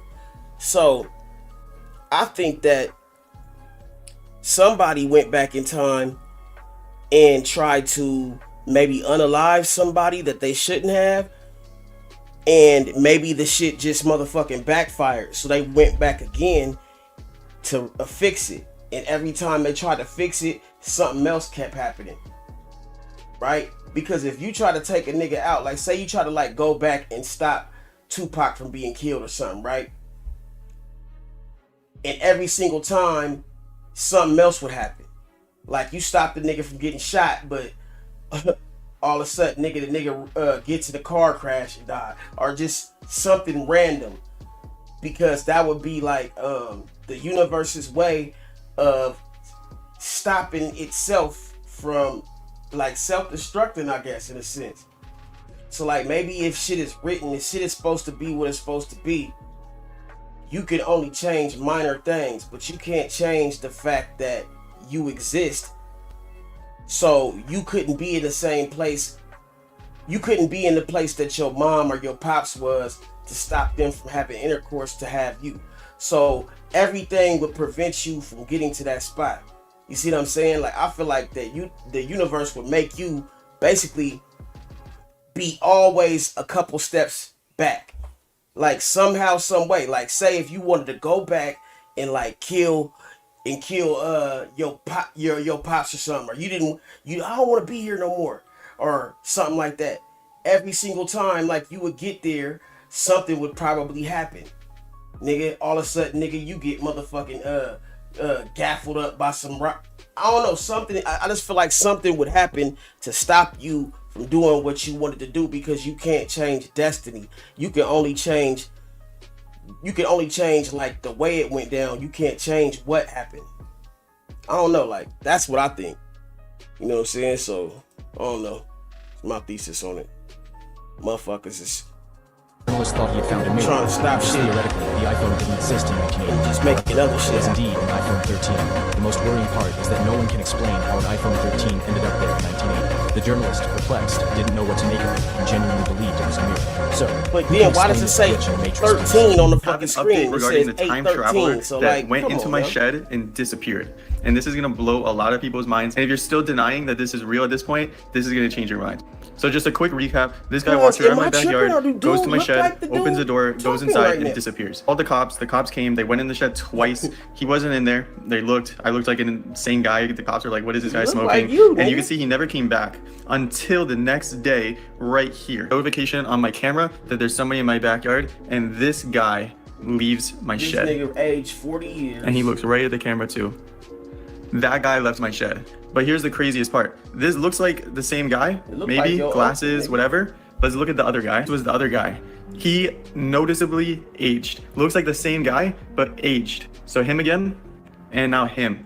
Same facial features, whiter hair. So I don't even know what to think at this point. Somebody explain this. He literally left the same shed.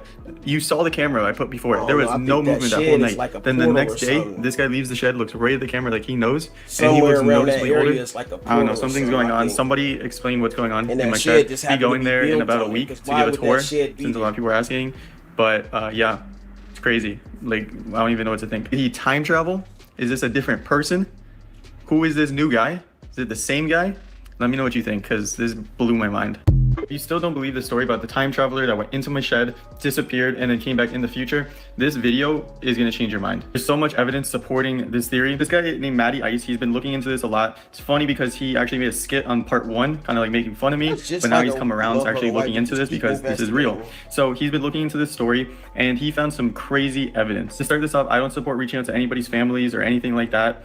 This is all speculative, but evidence kind of makes sense. So what he did is he did a Yeah, he kind of looked like the X-Files type of motherfucker. Like, dude, this nigga kind of just looked like one of them motherfuckers, mysterious ass motherfuckers, nigga. reverse image search, and he found this guy who looks pretty similar to our boy here. The easy part is this guy was obsessed with time travel, and you can see 9 years ago he used to post on blogs talking about time travel and how it works. So he graduated from Harvard University, which is, you know, obviously impressive. So this guy knew his stuff. He was obsessed with time travel, and he looks like our guy. So it's like, okay, it's probably him then, right? This guy died in 2018, 6 years ago, which, by the way, how was 2018? Was like about that's crazy in its own. But 6 years ago, this guy died.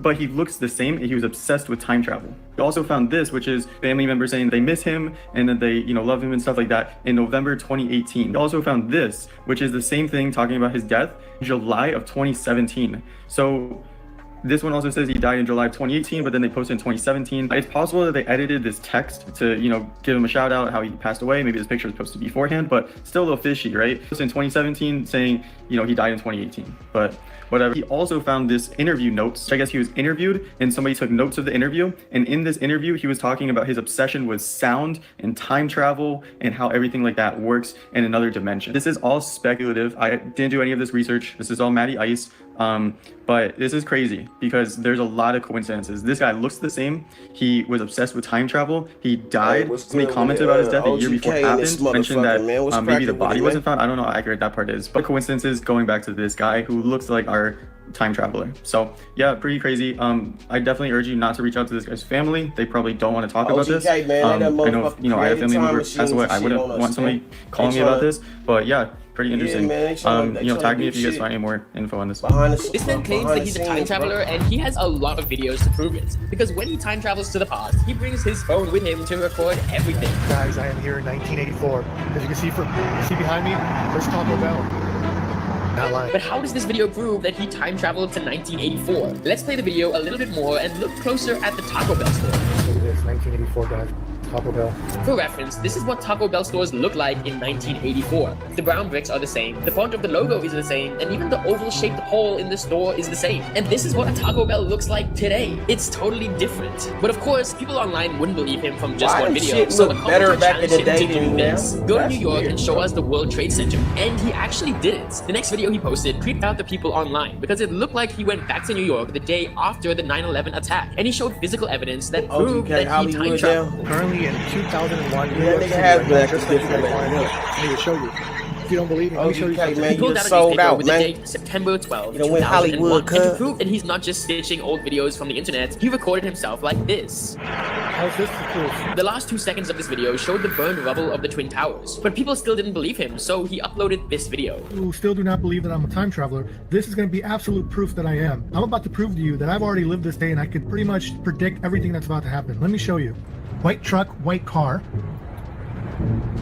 Gray car, white car. Blue car, gray car. Blue SUV, white truck. And this is where things get interesting, because he claims that jumping from one time to another is dangerous, because people from the past started to notice that he wasn't from their time and started to follow his every move. That man right there has been following me for the past half an hour throughout the whole city. I think they're catching on to me. I think they found out that I'm in the wrong time period. So is this man a real time traveler? This guy spends all of his time recording videos to prove that he's a time traveler, and he always starts his videos like this. I just came back from the future. I'm about to show you, it's gonna blow your freaking mind. And if you check his TikTok account, you'll see that he's been posting countless videos as proof. Most of his videos get millions of views because people are curious if he's a real time traveler or not. Now, let's start the investigation. To know the truth, we need to dig deep onto his TikTok account. This is his first ever time travel video that he posted. This is gonna basically prove to you 100% that I'm a time traveler. And his proof, this Super Nintendo from 1995. This video went viral, so he uploaded another video and it went like this. This right here is a video camcorder used back in 1999 by families that lived in that time period. How could I possibly get this, guys? Come on. But he wasn't only going back in time, he was also going into the future. And his next video would prove just that. I'm gonna show you something that I got and brought it back to this time to show you guys. I have with me an item from Taco Bell that does not exist anywhere else but in 2027. McDonald's sold its quarter pounder to Taco Bell in 2027. Wow. This video went viral again. This is when he realized that people are into time travel. So he posted more videos to prove that he is a time traveler. And this made him a super popular TikToker with hundreds of millions of views. And because of his newfound fame, he didn't want to get debunked. So people started challenging him to time travel to different times, and he was more than ready to take on the challenge. And he dared to go back again to the year 2001 before the 9/11 attacks ever happened. And this is what predicted. Guys, when I went to the World Trade Center after 9/11, if you could tell in the video, that still apparently was not enough proof. You guys wanted me to go back and show the actual towers before the attack. And I hate going back over there because it's spooky. It's a spooky era, but just because I'm a nice guy, I was willing to go there today and film a few clips. Now some of these clips are going to be the Twin Towers, me showing you my face with the Twin Towers behind me, and also a few clips of New York City during that time. Guys, this is going to blow your mind. Check this out. As you can tell, I got the Twin Towers behind me. Guys, I'm not making this up. I'm about 3 miles away from the World Trade Center right now. Look, there they are, right behind me. But this video wasn't enough proof for his followers to believe him, and it made them doubt him even more. Because unlike his other time travel videos, this video looked so grainy. And if you look closely, he glitched in the video, which is an indicator that he was probably using a green screen. And that's not the only thing about the video, because people noticed that the towers in this video look totally different from the real ones. Dude, that's not the towers, too small, and the Twin Towers never connected at the top. According to Google Images, this is what the real Twin Towers look like, but this is what they look like in his video. So is this guy a real time traveler, or is he just claiming to be one for fame? Well, his story takes an interesting turn when he decides to expose himself. I get a lot of comments on my videos saying, dude, you're so lucky for all the followers that you have. But let me tell you, it has nothing to do with luck. I put up hundreds of videos, allowed myself to look like a complete idiot for you guys to ridicule me and make fun of me. I stay up at night thinking of creative ways to entertain you. Don't be afraid to look like an idiot like me. So he's not a time traveler, everything is scripted, and he's just doing it for the fame. You heard the theory that the Trumps are time travelers? Get me a DeLorean. This connects to, guess who? Nikola Tesla. No way. Nikola Tesla died in the New York hotel or something. And within his hotel, that he had 80 plus trunks of all his patents, his designs for different technologies, all this stuff. Guess who they sent first to go and collect the stuff? I don't know. John G. Trump. Donald Trump's uncle. What? Weird. So the theory is that he took some of these trunks. Oh no. Oh no. But Tesla said that he had figured out how to bend time. Yeah. And so as one does. The theory is Donald Trump's uncle took this, created a time machine. Oh my gosh. And traveled back in time and like did all this stuff. But then the weird connection is there was a book that came out in 1896 and it's called Baron Trump's Marvelous Underground Journey. Okay, so someone else named Baron Trump, or you're saying do you know what the book was about? Baron Trump time travel. Oh! This man says he's from year 3036. Listen to what he says. You're as free as you're ever gonna get. Right now. These are considered the last days of freedom. Your kids won't even see it. So, suck it up, because as simple-minded as your time period is, you got it pretty good. You just don't know it. What's the population in 350? Time travel. What the fuck?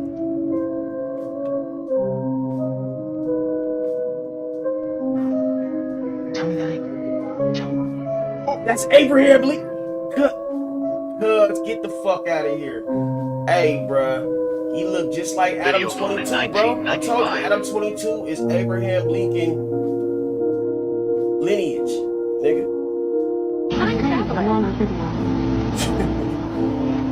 Hey, man. Right.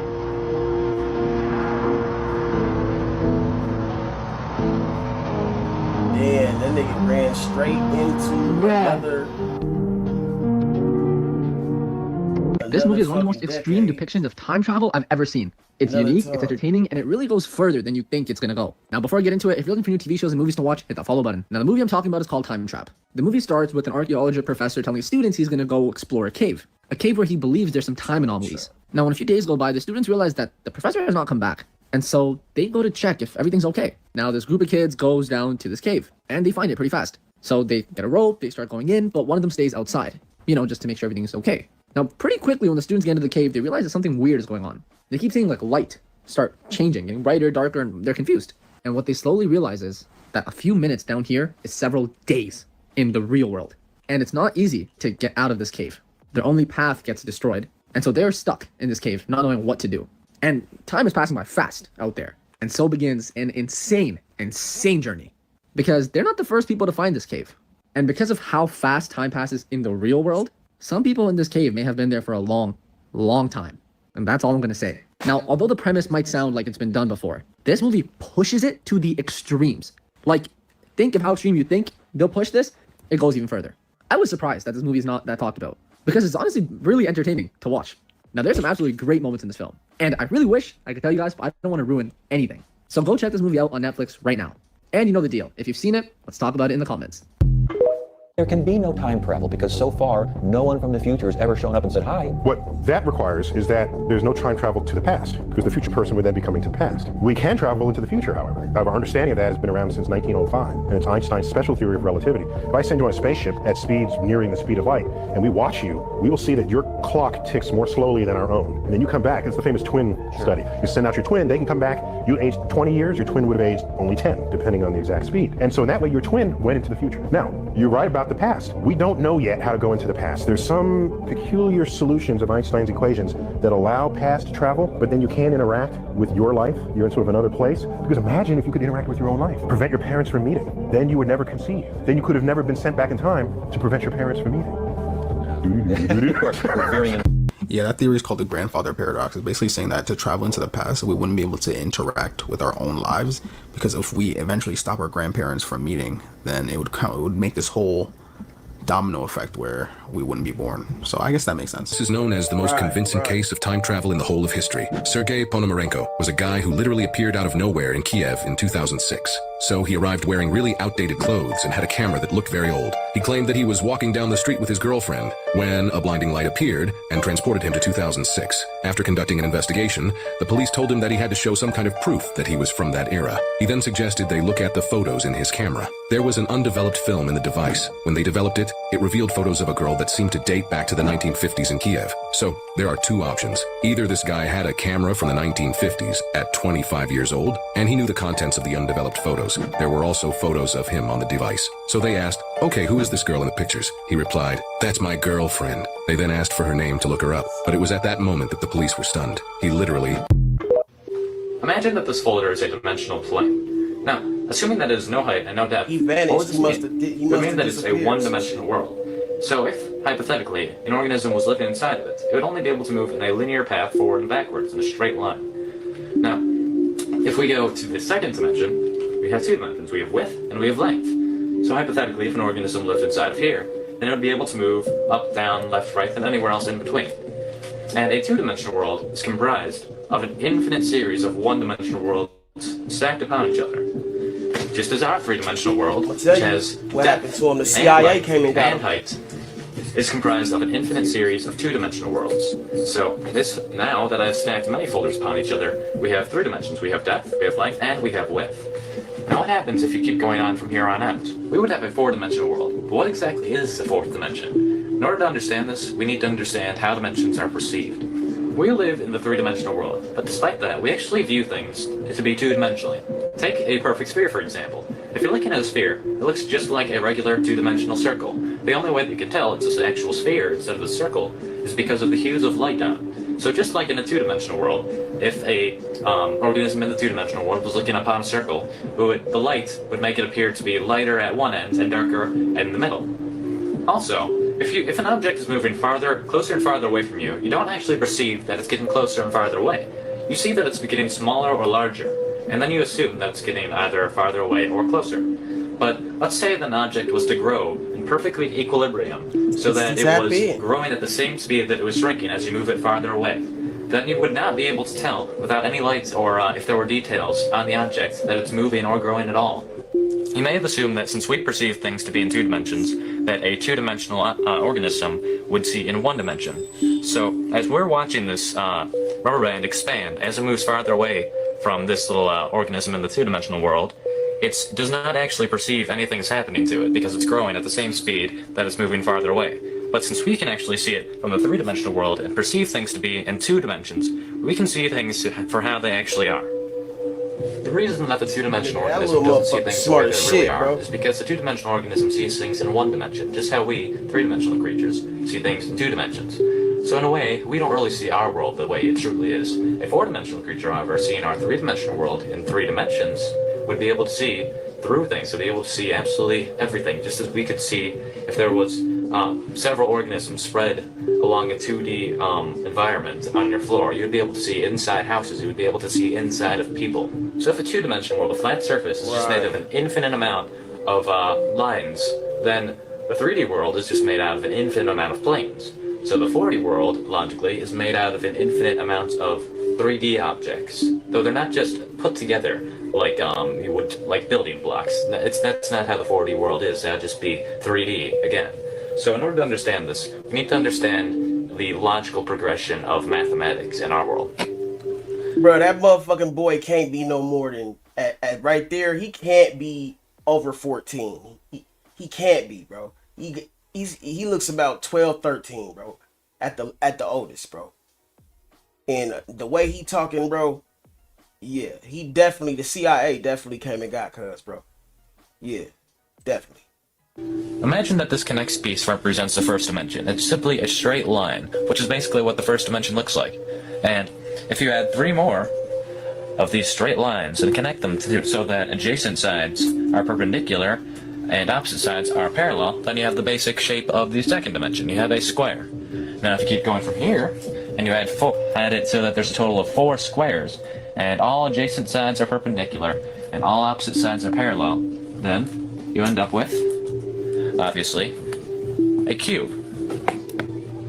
So, if you try to keep going from here, then you would have a 4-dimensional basic shape. You would have what's called a tesseract. Now, I cannot show you a tesseract, but you need to understand that it's basically 4 cubes that are within each other that have all adjacent sides perpendicular and all opposite sides parallel. Yet there are 4 lines connecting to each vertex. So a tesseract would look somewhat like this picture. Now that's not exactly what it looks like because this is a 2-dimensional depiction, and obviously not all the lines are straight.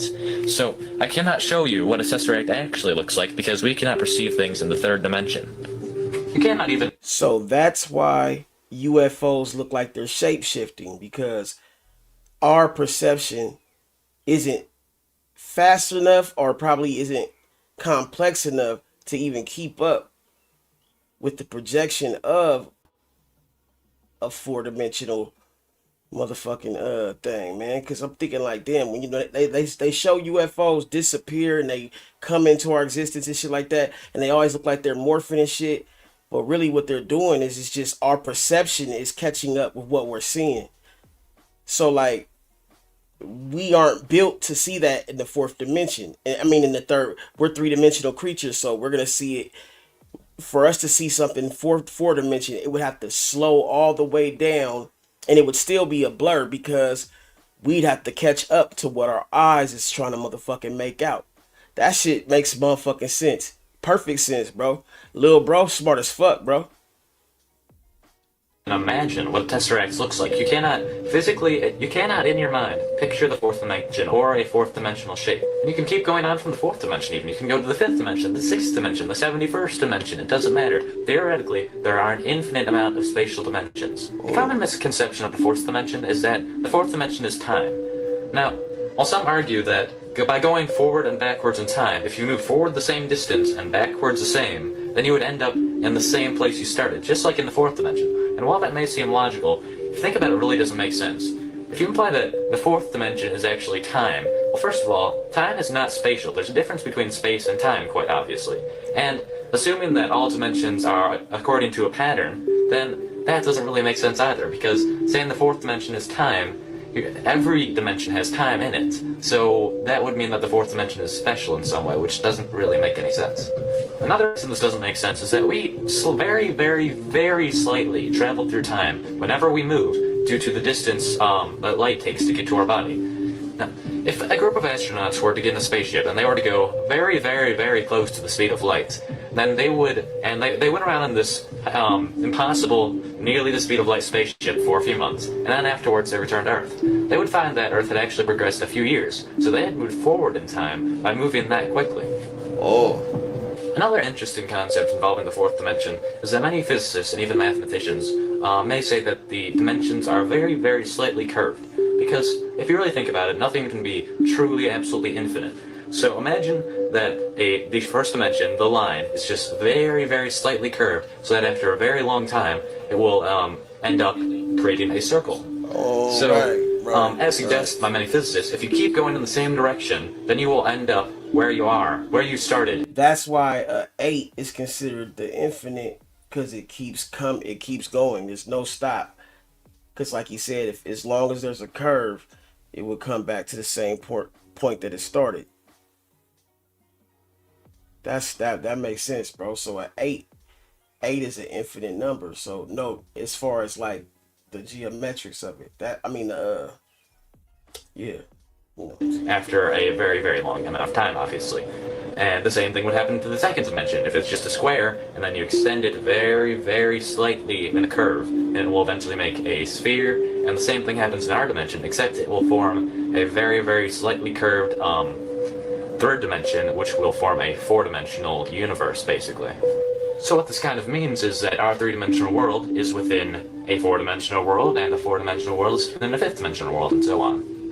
Now, I did say that nothing can be truly infinite, but if this is true, and a dimension is really within another dimension, within another dimension, within another dimension, then I'm implying that there's an infinite amount of dimensions, which is the only problem I really have with this theory. I'm not sure if it ever stops, or if infinity is really even possible. We don't know that. Thanks for watching my video, and I hope this gave you a better idea of what the fourth dimension is. You know what's crazy about that video? That was actually one of the first ever YouTube videos on YouTube. I mean, I never personally saw it, but like I remember seeing clips of it and I was just like, that's actually a pretty good explanation of dimension. When time travelers were spotted. First, in Charlie Chaplin's 1928 film, The Circus. A woman appears to be using and speaking on a cell phone, a device that wouldn't exist for many years. However, some suggest that it might actually be a hearing aid, not a phone. Second, take a look at this photo. Did you notice anything strange? There is a man who seems to be dressed in modern clothes and holding a modern camera. But upon closer inspection, we can discover that all the items he's wearing were likely available at the time, and it's believed that the camera he's holding was introduced in 1938. Third, another case can be found in the 1995 boxing match between Mike Tyson and Peter McNeely, where a spectator appears to be using a smartphone camera. Considering this technology only existed after 2000, it seems strange. Although this is highly debated, many people believe it was simply a portable camera model, such as the Casio QV-10A or Casio QV-100. But what do you think about it? Do you believe that time travelers can still be among us today? Yeah, I've seen that theory so many times, and I think a lot of people debunked it as to be a camera.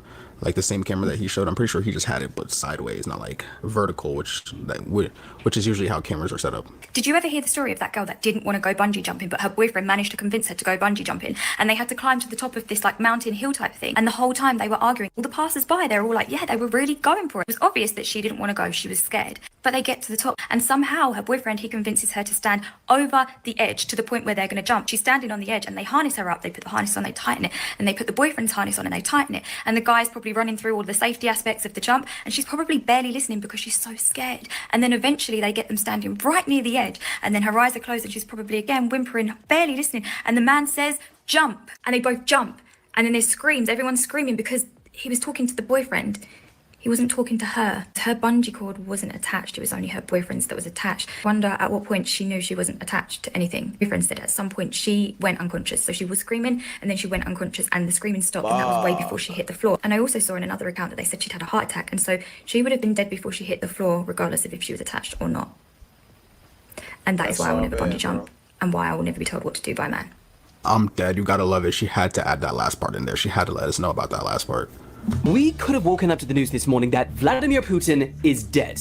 Here's why we didn't. Last night, a Russian military officer said that Putin's helicopter was allegedly the target of an assassination attempt by Ukraine. He told RBC News that while Putin was visiting the Kursk region, his helicopter was in the epicenter of a Ukrainian drone strike. However, he claimed that Russia's air defense systems intercepted the drone and destroyed it before it could reach the president's flight path. And while Ukraine themselves haven't verified yet if this is true, following that alleged incident, yesterday Russia launched its largest aerial assault on Ukraine since the invasion began, resulting in at least 14 civilian deaths and numerous injuries. Now, Trump was pissed about this. He said, and I quote, Putin has gone absolutely crazy and repeated multiple times that he doesn't know what has happened to him since they've always had a good relationship. As always, I'll keep you guys updated.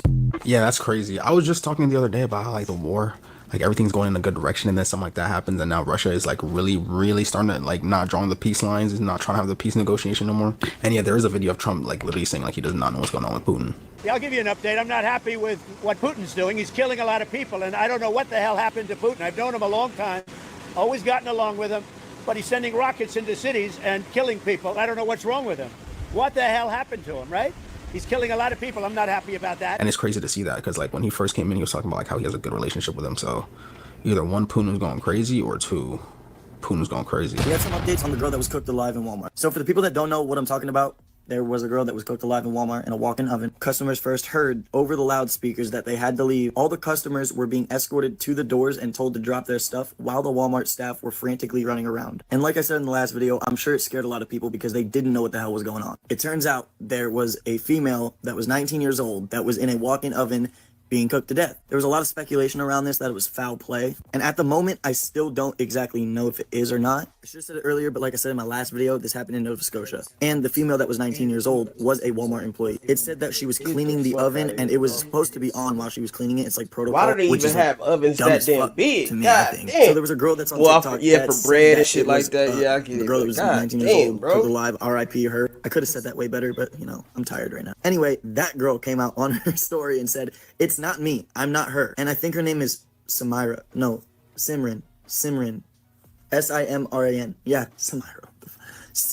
What the Simran? That's what it. I think. But that people were assuming that was her, and you know, like I said, she came out and said she that sure as hell simmered. There's still speculation that it could have been foul play. I'm not 100% sure, but Daily Mail did release something. They released the police phone call. I did not listen to it yet, but I know that it's released. But if there's anything else that comes out about this, I'll be sure to let you know. Just drop a comment that you want more videos like this. Also follow me so you never miss a video like this. A little off topic, but I want to show the people who stayed this long. The police phone call, I mean, I didn't listen to it, so I want to see if I can find it and just put it in the video, but I didn't listen to it, so if it's crazy, then that's crazy. Here's the 911 call that was made for the 19-year-old Walmart employee who died in a walk-in oven. Listener discretion advised, it may be distressing for some. Station 5, fire engine for a technical rescue call from Mumford Road, Walmart, 6990 Mumford Road. Female is locked in an oven in a bakery. Oven is on. Unsure if the staff are able to turn it off. Dispatch to Station 5, fire engine for a technical rescue, 6990 Mumford Road, Walmart, the bakery. Time to page 2122. Call will be on Ops 4. Dispatch, 9 engine, just looking for an update. 9 engine, update regarding ETA for ES or for being assigned to me. All day. See what's here. That's 2 9 engine. Go ahead. With the person trapped in the on their do you have the power shut off? So that's the staff on to turn the power off. She didn't. Okay, then for if they do make contact, I just told them to shut the power off. Dispatch from Upper Command. Go ahead, Commander. I just got the last part of the conversation. I think it was the divisional commander. The person was out of the oven upon arrival. We're just dealing with regional police at this point right now. Copy all. I wonder what that shit smelled like, bro. The call was still ongoing. Like, bro. Like, goddamn. A human cooking in that bitch, bro. Code 1. Copy. From Upper Command. Hi, Command. Dispatch 2 days EDROS, Command. Go ahead. EHS is updated. They do have a couple of crosses lined. Closest one is on the 102 passing exit 4A, so I could only 10 minutes, imagine, sir. bro. That's fucked up. Thank you. Yeah, 10-4, Chief. Can you just repeat that, please? Do you have extra paramedics back there you can spare? Send them to the front? Yeah, 10-4, copy. Here. Now, I don't know what led up to this point, but the deer had time that day.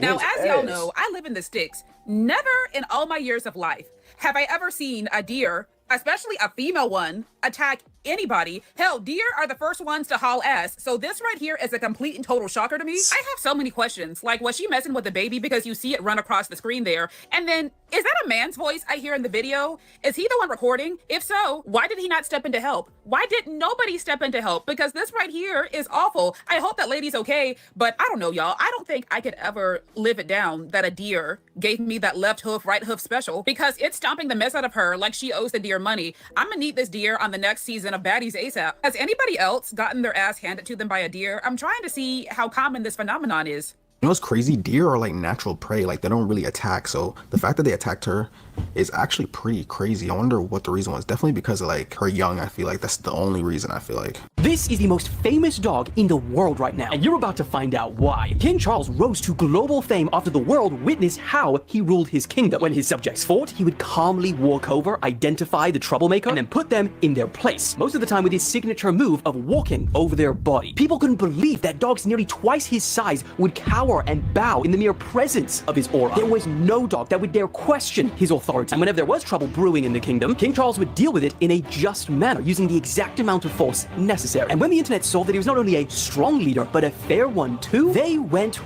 wild. TikTok edits started flooding the platform like top 5 King Charles aura moments. Spoiler, number 3 is walk over the op's body. Lessons in meme culture started teaching his class about Charles's rule, and his aura, which started in a small dog shelter in China, has now spread to global dominance witnessed by hundreds of millions. But that's not where the story ends, because recently a new character entered the shelter named Tyrant, and the absolute unthinkable happened. Not only did he refuse to bow to the king, but he attacked him, forcing Charles to do something we have never seen before: retreat.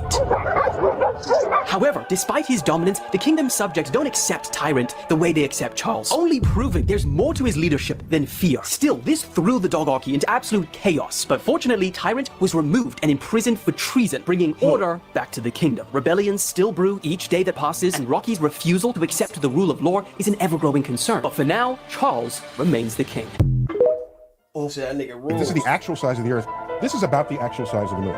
The moon is a little about the width of the United States. So, I would ask you, this nigga can't even explain it with his stupid ass. You think it should be from Earth, based on everything you know. So that's the size of the Earth. Yeah, this is the size. He always seemed like a fucking fraud to me, bro. That nigga ain't smart like that. Right there. Okay. Check. I'm trying to think, because here's the deal. What we're really seeing is a reflection of the sun, which means nothing. Yeah, so that's an irrelevant exactly. Yeah, but go on. Okay, I'm gonna say that's the size of the Earth. Yeah.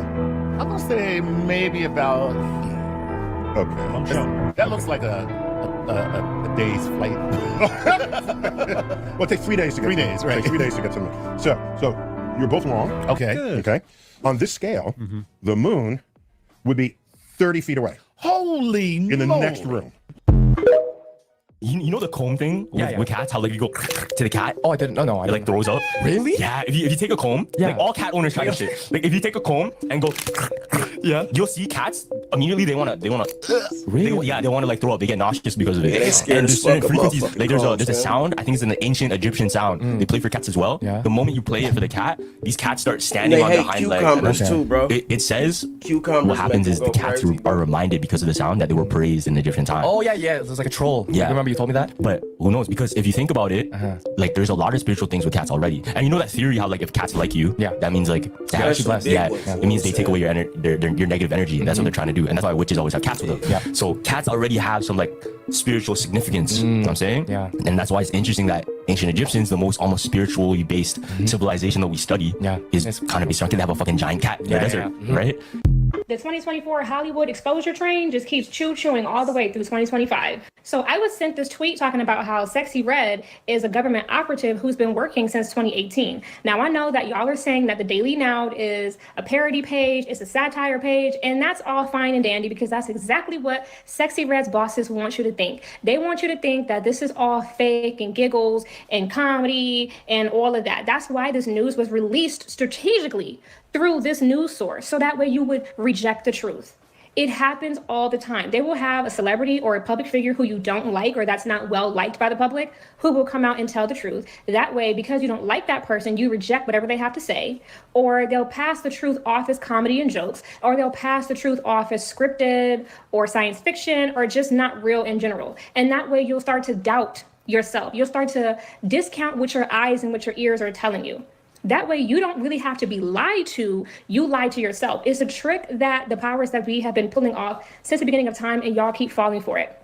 Why do you think Sexy Red has been pushed so hard? Why do you think she came out of the blue with all of these major features and all of this radio play, all of this budget, all of this promotion? You know, Drake pushing her for why she's got no talent. Yeah, she's pushing all these negative messages. She's selling lip gloss by the name of some very foul names. Why do you think she's been able to have the illusion of success? And I say the illusion because when it came time for people to buy her concert tickets, she wasn't really selling tickets because y'all don't really want this because so many of y'all really know the truth. Y'all know that this headline is true. It doesn't matter who said it. The truth is the truth and the truth can't be changed. Why do you think the industry is pushing her so hard? Because she's just so beautiful and talented? No, because she's culturally critical to the agenda. Let's talk in the comments. These animals are not looking at you. These animals are looking at you. Have you ever looked a bird or a horse or a squirrel just straight up, like y'all staring at each other like this, right? You think the shit is looking at you? You take a step forward, you get one of these. Now they're alert. Now it's like, okay, do something, and I'm moving. Like, I've never understood that. I do kind of get, like, you know, as humans, our eyes are just facing forward like this all the time, right? But for a bird, it's like, I don't know how to describe it to you or show you guys, but his eyes are like, their eyes are on the other side of their heads. Like, same for a squirrel and a horse. Can anyone show me or tell me what their vision actually looks like? If they can't see anything straight on, does that mean I can just walk like directly in front of them and they won't see me until they move their heads? I feel as though that's like a really weird adaptation for looking out for predators and shit. Like, you have so many blind spots. It's one of the most infamous moments in pop culture. Britney Spears' 2007 VMA performance, the one that was supposed to be her comeback, but became a complete disaster. Well, now fans think they know why it went so wrong. Turns out just hours before that performance, Britney was partying in Vegas with none other than Diddy, Cassie, and 50 Cent. Yep, the night before she was spotted at not one, but 2 parties. She hadn't slept, looked out of it in photos, and according to her own memoir, was having a full-on panic attack before stepping on stage. Fast forward, and Diddy's name is back in the headlines for serious allegations, and Britney's name popped up in court tied to that same wild night. Cassie even testified that Britney was at her 21st birthday, the night she and Diddy first kissed. Fans are calling this chaotic Vegas trip the real catalyst for Britney's downward spiral and the start of her 13-year conservatorship.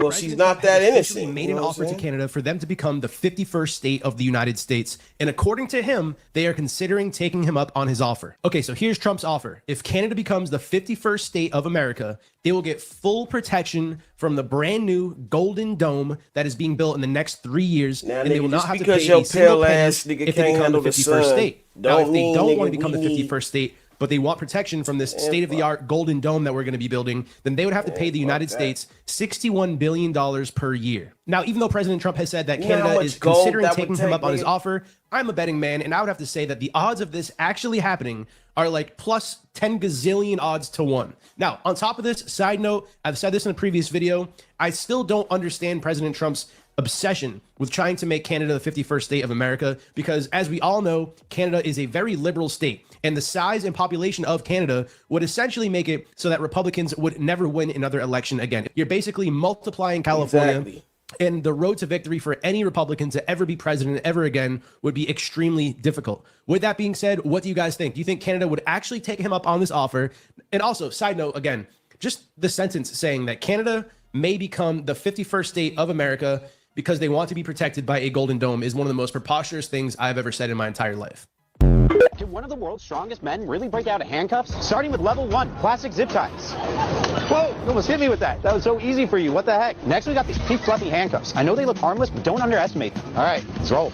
Oh my gosh, that was so easy. You snapped that like a twig. Before we go on to this next one, it's going to get very difficult. You sure you can handle this? I'll do my best. Okay, for level 3, you're going to try to break out of police-grade handcuffs. Let's do it. To put things into perspective, police-grade handcuffs can withstand 500 pounds of force, while the average person can only exert 50 to 80 pounds of force. But can the world's strongest man break out of them? Let's find out. Pressure's on. He's doing some sort of maneuver, so he's getting in the position so that he can exert the right force to break these. I don't know if he's going to be able to do it. So it looks like he's trying to get a point where he can apply pressure. Here we go.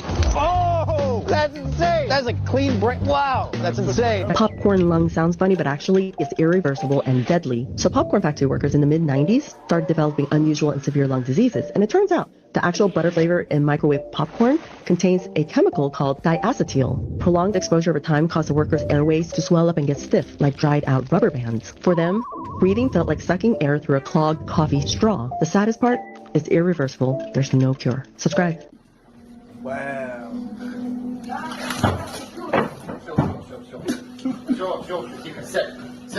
Unfortunately, by the time you guys are watching this video, the guy that's in the intro here is no longer alive.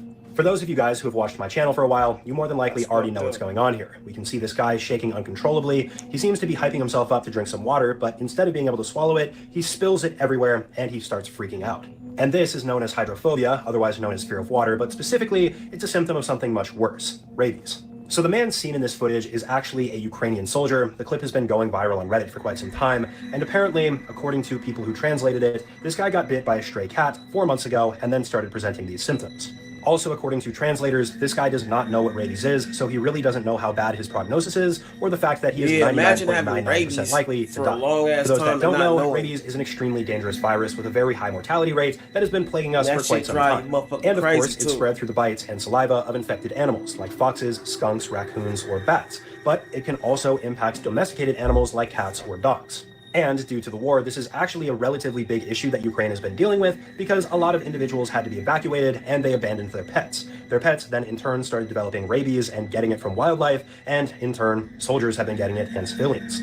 For this unfortunate soldier, he probably didn't really think much of this abandoned feral cat, probably just thought it was angry and defending itself, when in fact it had this deadly disease. The worst part about this though is that this guy easily could have been saved had he been aware of what rabies was and gotten a vaccine prior to showing symptoms. The saddest part about rabies is once you start showing symptoms, it's virtually impossible to survive. There have been individuals who have been lucky in the past and sedated, they've lost a lot of their brain function but made it out, but in general, people do not survive it. So in my opinion, this video is already very disturbing on an individual level, but it showcases something that a lot of people aren't talking about, and that's the fact that rabies is on the rise in Ukraine due to the war. As always, let me know what you guys think about this in the comment section below. Drop a comment letting me know what you want to see next. I also have my Patreon links down here in the description if you guys want to check that out and help support the channel, and I'll see you guys in the next video. Peace. Trump is striking down elitist universities and creating more trade schools by using this 3-step plan that could redefine the American education system. For decades, the US has largely ignored the needs of working-class students whilst funneling billions in federal support into top-tier colleges. Trump wants to end this unfair preferential treatment for the elites and invest in blue-collar Americans through 3 bold policies. First, he will level the playing field by stripping elite universities of their tax-exempt status, a benefit that most trade and technical schools don't enjoy. Next, he's cutting off a major revenue source for US colleges by imposing strict limits on foreign student visas, forcing these colleges to focus on educating American citizens rather than rich international families. And finally, Trump will give the millions of Americans who don't have a college degree a clear, high-quality path to well-paying careers by redirecting tens of billions of dollars worth of federal funding away from universities and into building up the nation's trade schools network. If you were thinking about studying in America, you might want to watch out what you're posting on social media. The Trump administration has just suspended all new student visa applications at US embassies around the world. And the reason why shocked everyone. According to a leaked cable, they're suspending applications while they set up a whole new system for much deeper social media screenings of students that want to come to the United States. And the memo suggests that it's not just what you post, but you also want to be able to look at your comments, shares, likes, basically your entire online footprint across all social media platforms dating back years. Now, what specifically they're looking for isn't as clear. It's kind of just what they deem as a threat to the United States. But what we do know is earlier this year, Trump ordered social media vetting for all applicants who have been to Gaza in the last 18 years. And then that, along with the recent arrest of foreign students involved in pro-Palestinian protests, seems to indicate that they could be partly looking for posts that signal anti-Semitism or a anti-Israel rhetoric. Of course, among other things. But the question is this too far or exactly what the majority of Americans voted for? Creepy Real Photos That Keep Me Up at Night Part 4. This photo was posted to Reddit and was taken on a digital camera when OP and her friends were hiking in New Hampshire. They were looking back through their photos and they noticed something weird. This person's obviously supposed to be there. That guy up there is supposed to be there, but who is that? OP went through every single photo that she had ever taken with the camera to verify that it wasn't just a portion of another photo that's superimposed over this one, but she couldn't find anything. She posted the EXIF files to Reddit to prove that it wasn't photoshopped. She was genuinely looking for answers, but no one could explain this photo. Follow for more creepy real photos. Did you know that gorillas will burp when they're happy? Or that geckos lick their eyes to keep them clean because they don't have eyelids? And that's just facts number 1 and 2. Animals are amazing, and today I want to share some of the most random animal facts that I could find. Let me know in the comments section how many of these surprised you. Let's get into it. Sick crows will use ants to feel better. When a crow gets sick, rather than going to CVS, it will head over to the nearest ant hole, spread its wings, and wait for the ants to crawl all over its body. As the ants crawl across the crow's body, they release formic acid, a substance which helps get rid of parasites, certain fungi, and bacteria. The crow world's penicillin, which allows the crows to recover and feel a lot better. Polar bears are not actually white. The skin of a polar bear is very dark, which helps it absorb and retain the heat that their environment is lacking. If you took a closer look at those individual hairs, you would see that they're actually hollow. The purpose of these hollow tubes is to function like mini magnifying glasses, taking the sun's heat and concentrating it onto the polar bear's skin. So the next time you see a polar bear acting all tough in the cold, just know that it's got a secret internal heater. Have you ever wondered how far down into the ground earthworms go? While they typically live in the top 3 feet of soil, in times of drought or during the winter, they've been known to go a lot deeper than that. Certain species of earthworms have been found as deep as 10 feet below the surface. Blobfish often win the title of the world's most ugly animal, but calling them ugly is a little bit unfair. When a blobfish is at its natural habitat of 2,000 to 4,000 feet below sea level, they actually look like a pretty standard fish. The intense pressure at this depth is actually what the body structure is used to, and it keeps them intact. When blobfish are brought to the surface, the lack of pressure causes them to swell up, collapsing their body tissues and resulting in the blobby, gelatinous appearance for which they are internet famous. Everyone's favorite little trash goblin, the opossum, is not struggling to keep its numbers up. In fact, they're reproduction superstars. An opossum can have up to 13 surviving babies per litter, with up to 3 litters per year. Meaning when a female opossum is in the reproductive phase of its life, it could be shooting out up to 39 babies per year. That's a lot of birthdays to remember. If you thought the human cardiovascular system was hard to understand, octopi have 3 hearts. 2 of these hearts pump blood to the gills where they pick up oxygen, while the third pumps the oxygenated blood to the rest of the body. While we're talking about octopi blood, did you know that it's blue? This is due to the presence of hemocyanin, which is a protein rich in copper that helps transport oxygen and gives blood a blue color. Woodpeckers are not always pecking on wood. In fact, in 2025, there was one woodpecker menace in Massachusetts that damaged more than 20 cars by pecking away at the windows and mirrors. Reports described him as 18 to 24 inches tall, wearing black and white with a red hat. No, and this is not a joke. And as far as my research can tell, he's not been caught and is still running from the law. Sloths can hold their breath longer than dolphins can. They can slow their heart rate so effectively that they can hold their breath for up to 40 full minutes. For dolphins, 8 to 10 minutes is the typical length of time they spend underwater before emerging for a breath of fresh air. A shrimp's heart is actually located in its head, right below the brain. Axolotls are like real-life Pokemon, and it's not just how they look. Axolotls have the ability to regenerate limbs that have been cut off. And I'm not talking just fingers and arms here. If an axolotl happens to get separated from its heart or brain, it'll simply regrow another one in its place, which makes me wonder if it'll have the same memories or personality. What insect has the best jump relative to its size? The answer is the froghopper, which has nothing to do with an actual frog. The froghopper can jump a distance of 100 times their body length. For comparison, this would be the equivalent of a 6-foot human being able to jump nearly 2 American football fields. Elephants can hear with their feet, sort of. These tree trunk feet are made for walking, but that's not all they'll do. Elephant feet have specialized nerve receptors that function to pick up seismic vibration. These vibrations allow them to communicate with each other, detect predators, and sense environmental conditions such as thunderstorms. Wombat poop is cube-shaped. It is believed that the reason for this is that the shape helps it stay in place better to mark its territory. It might mark the territory better, but sure sounds uncomfortable to me. I can think of 3 better ways to mark my territory. Jellyfish have the casual ability to live forever. I'm not even going to try to pronounce this.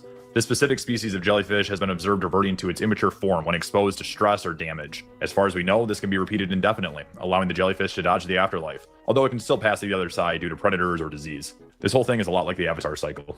Pistol shrimp stun their prey with sound. Their claw snaps create a sonic boom that can reach 218 decibels, louder than a gunshot. This leaves their prey dazed, confused, and ready to be eaten.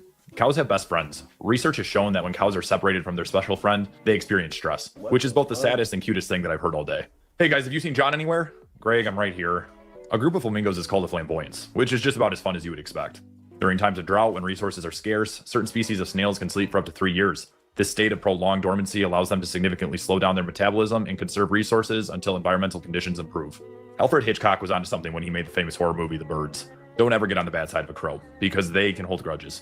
These animals have amazing face recognition abilities and an excellent memory. Crows have been proven to remember human faces for multiple years and can even share information about dangerous humans amongst other crows. This dude's a jerk, no breadcrumbs. In the world of seahorses, the father is actually the one that gives birth to the young. When a seahorse mates, the female injects an egg into the male, where he'll fertilize it and then carry the young. Butterflies taste things with their feet. When they land on objects, they will use chemoreceptors on their feet to essentially taste whatever surface that they've just landed on. If the surface is bitter or toxic, they'll move on. But if something tastes sweet, they'll uncoil their proboscis, which is like a mouth tube, and dig in. Which, can you imagine if this is how humans worked? Like, you're just sitting at a restaurant. Hey, mind if I try a bite of your pasta? Yeah, no problem. Oh, come on. What, you said I could try it? Well, I didn't think you'd put your foot in it. Well, I wanted to taste it, man. Why would I just want to put it in my mouth? Bam, dinner's ruined and awkward for everyone now, and I bet the pasta wasn't even that good. Koalas have been committing crimes and framing humans for decades. Potentially. Just like humans, every koala bear has a unique fingerprint on both their fingers and their toes. These fingerprints are extremely similar in shape and pattern to humans and often cannot be distinguished. Dolphins give each other names. That's right, those dolphin chirps and squeaks that you've heard before, not just dolphin gibberish. Dolphins will assign each friend a unique squeaky name. I'm gonna name you... Narwhals are known for their signature unicorn forehead horn that can grow up to 10 feet long. Except it's not a horn. This is actually a tooth, making it the largest known tooth in the animal kingdom. Dude's out here looking like the Timmy Turner of the fish world. If you were to take a tiger and shave it, you might be surprised to see that not only do tigers have striped fur, but their skin is also striped. The birthday suit matches the coat. Certain types of shark can live for an impressively long amount of time. It's estimated that the Greenland shark can live up to 500 years old, meaning that there are sharks alive today that were born in 1525, which is just low-key insane. The Pilgrims came to America in 1620 and could have seen a 100-year-old shark that's still alive today. Alright, this one is pretty gross, so viewer discretion is advised. Pregnancy tests are generally not used in the animal kingdom, but male giraffes are able to check for female fertility by tasting their urine. Someone please make a pregnancy test for giraffes so these guys can stop. A group of porcupines is called a prickle, which sounds a little bit less severe than the amount of damage a group of porcupines could really cause, but kudos for being somewhat descriptive. Ostriches have the largest eyes of any land animal. Their eyes have a diameter of 2 inches long and are bigger than their brains. For comparison, a human eye has a diameter of about 1 inch. Picture in your mind the Golden Gate Bridge. Now picture it made out of ants. Slightly horrifying, but still very cool. Ants can build themselves living bridges using their bodies to span gaps and make traversal easier for the nest. The parrotfish poops sand. That's right, this beautiful fish eats coral as part of its diet, where it is ground up into sand by the fish's digestive system. The result? Up to 200 pounds of sand produced per year per fish. Humans are not the only species to propose with special gifts. Penguins propose with pebbles. Male penguins will search long and hard for the perfect rock to give a potential mate as a sign of affection. If the female accepts, they'll use this pebble to begin building a nest, making the gift both practical and romantic. Sea otters hold paws while they sleep. Aside from being cute, it makes sure that they don't drift apart while they snooze. This behavior is known as rafting and has to be one of the cutest things in the animal kingdom. Can you imagine if they didn't? Go to bed and wake up in the middle of the ocean? Guys? A newborn kangaroo is the size of a jelly bean, and kind of looks like one too. Luckily, it has a 5-month full-time stay booked at the Pouch Inn, so it can grow safely. Lyrebirds are the world's best impersonators. Not only can they mimic the sound of over 20 different birds, they also have been observed mimicking chainsaw noises and camera clicks. So for all of you complaining about hearing bird chirps at 5 a.m., at least your birds don't sound like literal chainsaws. Sharks are not the biggest and baddest in the ocean like they pretend to be. Turns out that orcas are the apex predator and will hunt sharks. Manatees can control buoyancy through their gas reserves. That's right, just like an underwater submarine, the gas within them keeps them buoyant, meaning that lowering is just a matter of... Did you know that rats laugh when they're tickled? I'm not sure what kind of situation you'd be in that you're tickling a rat, but now you know. A group of ravens is called a murder, because apparently even their social lives are straight out of a horror movie. Dogs have unique nose prints, like tiny, wet fingerprints they insist on pressing all over your clean pants. Starfish have no brains and no blood. They use water to circulate nutrients in their body. As for brains, I guess Patrick's whole personality is starting to make a lot more sense. During mating, a male anglerfish will fuse to the female, becoming a permanent part of her body. This fusion allows them to share blood and tissues in a nutrient-poor environment. The male essentially becomes a sperm-producing appendage on the female, which is convenient when you live in a deep ocean where finding a mate can be a little bit difficult. Talk about a parasitic partner. Tarantulas can live up to 2 years without food, thanks to their extremely low metabolism, which definitely comes in handy in times of drought or when food is scarce. It's like the ultimate crash diet. As if looking like a rejected Pokemon wasn't enough, the platypus is venomous. These little Pablo Picasso paintings have a spur on the back of their legs that can inject potential predators with venom if needed. Add snake to the list of animals that a platypus kind of resembles. And that's 47 amazing animal facts. Let me know in the comments below if you learned something new, or if I missed your favorite animal fact. Don't forget to subscribe to the channel and like the video if you haven't already. It helps me a lot. Thanks for watching. Good evening, Brett. President Trump's patience appears to be running thin. The White House is actively reviewing sanctions options, and already the Senate has a veto-proof bill ready that would slap 500% tariffs on any country that buys Russian energy. So far, though, the response from Russian officials has been to dismiss Trump's statements as emotional overload and taunt him. Putin lackey Dmitry Medvedev, who served as the bridge between Putin's presidential terms, posting an implicit threat as President Trump weighs harsh sanctions on Russia. Medvedev posting online, quote, regarding Trump's words about Putin playing with fire and really bad things happening to Russia, I only know of one really bad thing, World War III. I hope Trump understands this. Trump is increasingly frustrated with Putin. Peace talks stalled as Russia continues to rain missiles and drones on Ukraine. This weekend, the largest aerial attack since the war began. Ukraine has launched one of the biggest drone attacks in history last night on the streets of Moscow. Nearly 100 drones terrorized Moscow residential neighborhoods and did not attack one single military installation. And these are one of the smaller drones that they launched. Many of them were about twice this size. Nearly 100 of these highly explosive drones from Ukraine launched into residential apartments and homes in Moscow. Russia was able to take down many of these, but some of them got through and hit families in their sleep. By the way, in 2025, Ukraine has launched more drone strikes on residential and civilian neighborhoods than Russia. The official statistics are 3 times as many. And last week, NATO said they're giving Ukraine full permission for unlimited range of their missiles, meaning Ukrainian NATO missiles will now be hitting Moscow. These missiles, by the way, are very hard to take down. And if we've seen anything from Ukraine, if they keep up the same strategy, these are going to hit apartments. How is this Russia's fault that whenever they respond with bigger weaponry because they're capable of it, they're the bad guy? And by the way, they off that Russian vodka, nigga, fucked up. How long does it take an F-22 Raptor to fly from the Las Vegas Strip to Los Angeles? Not too dang long, man. How long did it take an F-22 to fly from Las Vegas to Los Angeles? Nigga, that motherfucker be there in like 5-10 minutes. That's crazy.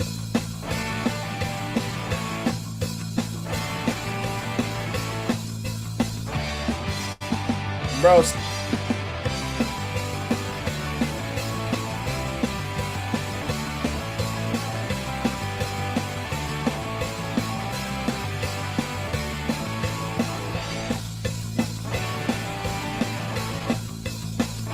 nigga, 10 minutes flat, bruh. About that at about 10 minutes and 15 seconds. Where do we fly next? Do you believe the Russians are being disrespectful when they say that your criticisms of Putin are simply an emotional response? And do you still believe that Putin actually wants to end the war? I can't tell you that, but I'll let you know in about 2 weeks. Within 2 weeks, we're going to find out very soon. He's trying to get all that land. We're going to find out whether or not he's tapping us along or not. And if he is, we'll respond a little bit differently, but it'll take about a week and a half, 2 weeks. We have Mr. Witkoff is here, who's doing a phenomenal job. We don't want no fuck with Russia. Dealing with them very strongly right now. They seem to want to do something, but until the document is signed, I can't tell you. Nobody can.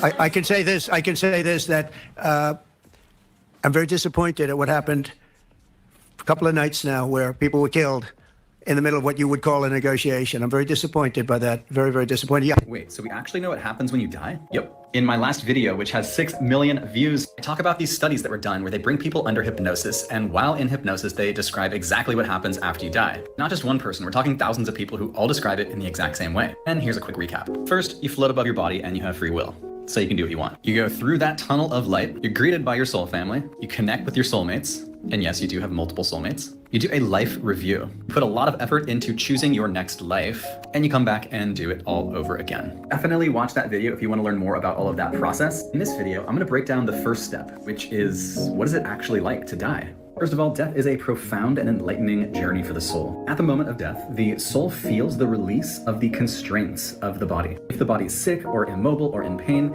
it suddenly feels this freedom, an extraordinary freedom. For now, the soul still remains on earth and looks down at its own body in awe, and sometimes some disorientation, because you're literally looking at yourself. And the whole, I'm dead thing is pretty mind-blowing. The soul's view of reality would begin to open. This realization that death is not the end, and they are on this cosmic journey through many lifetimes. This moment's not described by fear, but peaceful detachment, a remembering that they are just transferring from one form to another. And at any point, the soul can go and travel through that tunnel of light, but often they linger for a little bit to be with their loved ones and just witness the aftermath of their passing. And at this point, they do have free will, so they can do whatever they'd like or go wherever they'd like, which often looks like comforting those grieving loved ones, trying to give them energetic hugs. And yes, it is described as energetic hugs. So if you feel that tingly sensation when you're thinking about someone, it might actually be them. Souls do try to communicate with loved ones in really any way they can. Signs, symbols, direct messages, those energetic hugs, or through mediums or past life regressions. Some souls describe this part as frustrating because those who are still alive are grieving so hard while they're going nah, I'm okay.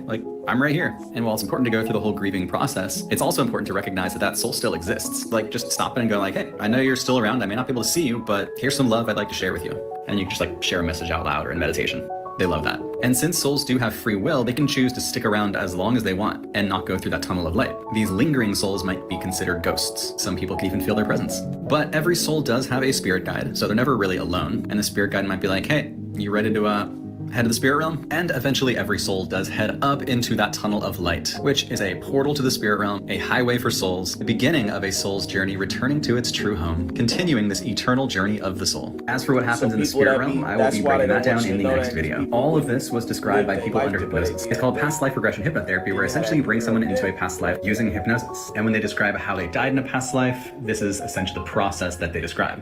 And this wasn't just like one past life regression. This is thousands and thousands of people all brought under hypnosis. Whatever their belief was in the waking world, when they're under hypnosis, they all describe it in this way. The Newton Institute alone has already done 70,000 studies. It's honestly really, really interesting. And if you have any questions, drop your questions in the chat. I would love to answer them with a video. This whole subject is one of the most interesting things that I've stumbled upon. I've been working with some of the top past life regressionists on this planet to essentially create audio hypnosis versions of their past life regression sessions, ones that you could do from home. If you're interested in doing that and checking out your own past lives, you can check out my free past life masterclass, which is on my profile. Hi, my name is Brianna Lafferty, and I had a near-death experience in 2017. I was very sick. I had already been sick with a chronic illness for 16 years.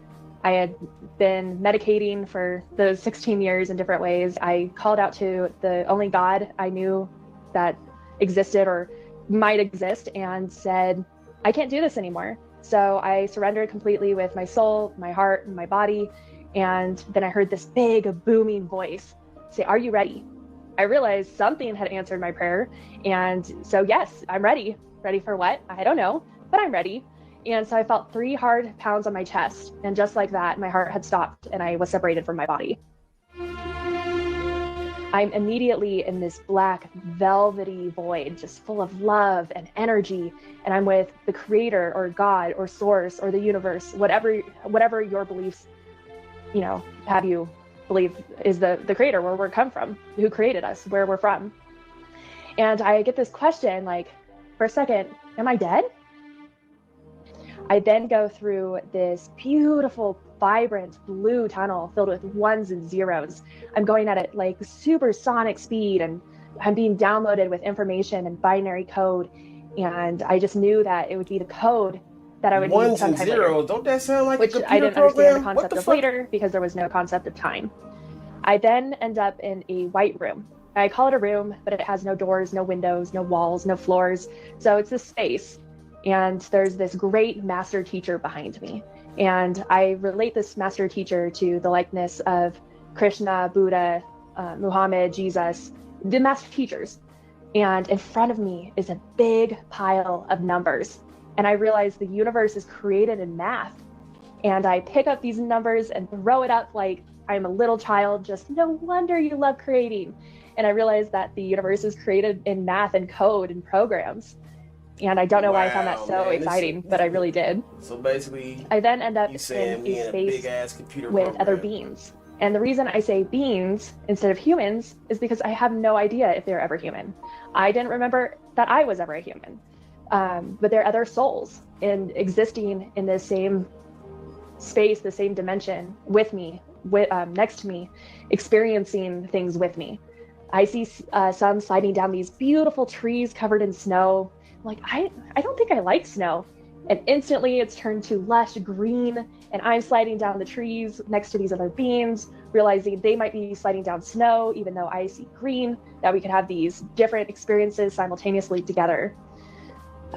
We also danced, and we danced together as if we'd been choreographing these movements for millennium. No one spoke, but no one needed to. Thought instantly happened. Everyone was one. Everyone moved as one, communicated as one. You could hear without speaking, and you can talk without listening. And it was just absolutely amazing. It was more than telepathy. You think of telepathy as having a thought, someone reading it, then sending it back, and you reading that thought. But it was so instantaneous that telepathy really isn't really the right word. There was also a time where I tried to learn to fly, and I was awful at it. I ended up hitting a pole and severing my arm, and there's no pain. So I was just curious, like, oh, what's gonna happen? And I see my arm regrow in ones and zeros, in code, in program. And this place was just filled with curiosity and joy and love. And it was a place of learning and experiencing, and there was no judgment, there was no anger, there was no fear, So there in was a no sense, pain. you can, So, when I lost my arm for a second, God is the great calculator. Like, oh, that's interesting. And then watching it grow back was absolutely fascinating. This is the area I spent the most. The great mathematician. Amount of my experience in. Like I said, there is no time, so I can't really say how much time I spent in there. And this is in another place that felt like a room with 7 magnificent, powerful entities. I still don't know exactly who they are. I haven't really heard any similar stories. You need more time. I've got some ideas, but it's 6.5 years later and I'm still trying to find out who these powerful beings were. But in front of me, there's this beautiful scroll that's unrolled and beautiful floating golden script being written out in front of me. And I know it's something huge, it's something important. And that's when my ego came back. And so this whole time in my experience, I was separate from my ego. Well, in this last area, unfolding probably the wisdom of the centuries, the wisdom of the universe, my ego comes back and says, ha, you're showing this to a human. And just like that, the scroll rolled up and I was snapped back into my body. And 8 minutes later, I felt my heart start again. But it felt like I had been gone from my body for so long. I didn't know exactly what happened or where I went. I was just positive if I opened my eyes, I was going to be buried and I was going to have to figure out how to climb out of a coffin, out of the ground. I thought it'd been weeks or months. So in my pre-birth plan, I chose a very hard life of chronic illness, depression, paranormal craziness for 16, 17 years before my near-death experience. Why do we choose such horrific things? It's purely for learning. So the people who have had some of the hardest battles become the strongest healers. Soul contracts are created mostly by your individual soul. We do also travel with soul clusters and people we will sign contracts with. So my mom and I have this conversation because she suffered a lot watching me suffer as a child and her being a mother who couldn't, do much to comfort her, her own child. And since then, we've realized that we signed this contract together, that we would be on this journey together. She would play the role as my mother, my advocate, my warrior, and I would play the role as the chronic ill child. So, I made the contract of what I would experience, but I also made it with her. And she made her own contract that, she was going to experience. She was going to have her own soul education and growth through the experiences I had. If I'm being completely honest, that whole story just sounded like she was having a big DMT trip. Near-death experiences to me are a little bit weirder than death. You have no idea if your brain is fully stopped. You know what I'm saying? Because when you go to sleep, your brain is still active. And that's called a dream. So if you're in a near-death experience and your heart does stop, your brain activity doesn't stop. So I don't really know how that would really correlate. This rapper exposes how dark Hollywood really is. The song was so big and they told me I had to kind of sacrifice something. They said you're gonna have to pay. Nigga, that's Hobson, nigga. Out there. This is gonna put people in the wrong mindset of what we're trying to do in society. So they told me that if I don't do these list of things, then they are going to that's the rapper Hobson, nigga. People that I really care about. And they told me Black to go to Eminem, they on Wilshire Boulevard in Los Angeles. And then when I asked them over the phone, what are they gonna have me do? They said they couldn't tell me. And then when I went into the office, they sat me down and it was like an all white room. And they opened one of the doors and it had a Gucci suit, a bodysuit. And I said, oh no, please don't tell me that is what I think it is. They said, yeah, it's exactly what you think it is, pal. And I said, no, please no, not the Gucci suit. They said it's the Gucci suit. This is the only way that you can repay for what you've done. And I said, not the Gucci suit, please. So who knows if the Gucci suit thing is real? But if you've heard the song he's talking about, they definitely don't want that kind of message out. Hollywood and the industry want as much negative music out as possible. So anything that goes against that, Bunny being this motherfucker. Thank you for watching. Let me know what you think in the comments. Stay weird. Just when you think we have seen it all from Zuck, we are now finding out that he suggested wiping everyone's Facebook friends and making users start again to boost the platform's relevance. Bro, just think about how many times Zuck has said the core mission for all of his platforms is to connect people. So this shocking revelation came after he took to the witness stand on Monday, which if you didn't know, the US government currently has a lawsuit against Meta for anti-competitive practices, and the trial to force Zuck into selling Instagram and WhatsApp begun this week. Now in this trial, do me a favor and share this for me. As evidence, which entailed his wild strategy that he proposed to boost Facebook's tanking relevance. Let me know when you go live. The crazy idea is to consider wiping everyone's graphs and having them start again. Fortunately though, for everyone's parents, this idea was met with pushback from other executives and it was never carried out. But it does show you the lengths that Zuck is willing to go to remain. To be fair to Zuckerberg, I feel like that was more of just an idea. He was just throwing something out there as maybe a joke. I mean, I don't know. I don't know Zuckerberg personally, so I can't even speak for him. But I don't think he was being serious about it. But yeah, it's crazy how for the longest they were ban TikTok, they're stealing our data. Whole time Instagram, a US-based company, is doing the same thing. And apparently they're even selling it to the competitor, so that's just how it is. But anyways, if you guys like this video, remember to like the video. We're on our road to 100K. If you haven't subscribed, smash that subscribe button. YouTube said you guys would like this video, so click on this video right here. It's amazing. Yeah, that motherfucker's pretty good, man. You know what I'm saying? Like, that was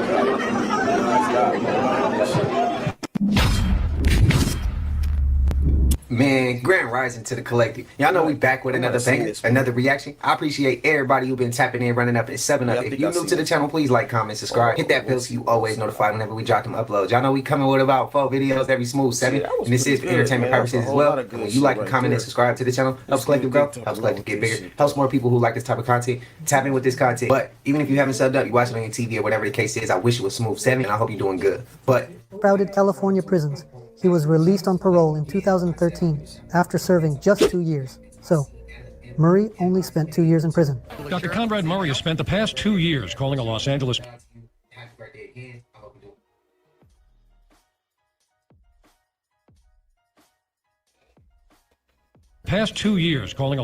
prison cell his home. But the disgraced physician, found guilty in November of 2011 of involuntary manslaughter and the death of Michael Jackson, has left detention, 2 years shy of the 4-year sentence he received. Conrad Murray was released at 12:01 tonight, and he was released safely and securely.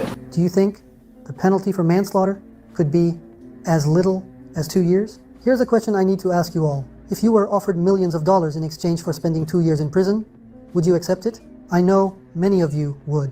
After all, when you're released, you can live the rest of your life comfortably without having to work. Could it be that Murray stayed in prison because of such an agreement? Dr. Murray may have willingly become part of this plan to help fake Michael Jackson's death. His prison sentence could have helped secure the plan and kept him away from the media. After all, Michael for the Jackson fans is to forget alive. this event, Murray needed to stay hidden and safe for a while. Murray's imprisonment was necessary to make us believe that Michael's death was real. If Michael's fake death was arranged with state approval, Murray might not have even stayed in a truly bad prison environment. This could have been a media play and a legal theater. As when Murray was released, he went on vacation with the judge who sentenced him. What's up, It's possible that Dr. Murray only appeared to go to prison, thus strengthening public belief in Michael's death, making it easier for him to disappear through the fake death. Murray's imprisonment could have been a strategy to distract those questioning the real reason behind the death. This would prevent deep investigations, helping to keep Michael's fake death plan more secretive. In conclusion, to make Michael Jackson's fake death convincing, a sacrifice was necessary. Dr. Murray may have been chosen as the scapegoat, thus making the death seem real to the public and the event more convincing. Of course, Murray could have been paid a large sum of money to disappear for 2 years. If we believe this fake death was arranged with the state's knowledge, Murray's 2-year imprisonment wouldn't be a significant detail for us. After all, we didn't see with our own eyes how Murray spent his time in prison. Thanks to Michael and certain state members, he could have been in a comfortable place. Does that include serving a mere 2-year sentence where, according to a sheriff's spokesman, he was described as an exemplary inmate and was kept away from the general inmate population if you can. during his 2 years in jail? He was also allowed to have liberal use of a telephone in his cell during his last year. Are we even sure he was really imprisoned? In fact, there isn't a single piece of evidence that proves he was actually in jail. As we previously mentioned, he was kept away from the general public, so no one even saw him in prison. All the interviews conducted during his imprisonment were over the phone. So Murray could have actually spent those 2 years in a very comfortable place. Do you know who protected Murray from Michael's fans who wanted to attack him after Michael's death? It was, of course, Michael Jackson's security guards. Now, let's take a look at the courtroom where Murray was tried. Why were there rabbit and toy figures in the court? What was the significance of the rabbit figure, a symbol of faith, and one of Michael's favorites? Being in the courtroom, was Michael trying to send us a message that he is alive? All these details show us that Michael did not die, and Murray was one of the key pieces chosen to make this plan believable. I'll never be unfair to Michael, and I'm not here to destroy Michael. So, if Michael Jackson is alive, where was he on June 25th? Yes, Murray has some explanations about this. More precisely, confessions he let slip. You thought he was safe. Safe. You step out of the room for an hour? I left his bedside around 11:25. And his position on the bed? Listen to what he say. Well, normally when I left him, he was on the pillow. And when I came back, he was in a different position. He was no longer on the pillow. He had moved down, lower on the bed and closer to the edge. But he was there, but it wasn't the same person I saw. As you can see, when Murray returned to the room, he said, "He wasn't the person I saw." It wasn't the same person I saw. So, what does this mean? Was someone else going to die in Michael's place? Was Murray trying to send us a message? This takes us to the Dimitri theory. According to the story, Dimitri Dragicescu, a Romanian, underwent 3 years of plastic surgery and training to become a perfect double for Michael. This way, he became Michael's #1 body double. But Dimitri was diagnosed with a terminal illness at the age of 47, nearing the end of his life. Jackson, just as he did with Dave, took care of him and ensured his last moments were well attended. When Jackson was planning his fake death, Dimitri's illness gave Michael an idea. Allegedly, Michael offered Dimitri's family a large sum of money in exchange for having Dimitri take his place in the grave. This offer meant a great inheritance for Dimitri's family, as he was already nearing the end of his life. The offer was accepted by Dimitri, and his body was taken to the hospital on June 25th, after which a death certificate was issued. Dimitri was now dead, leaving his family a great fortune. But is this story true? You can watch the video on the screen to learn more about the Dimitri case. Whether the story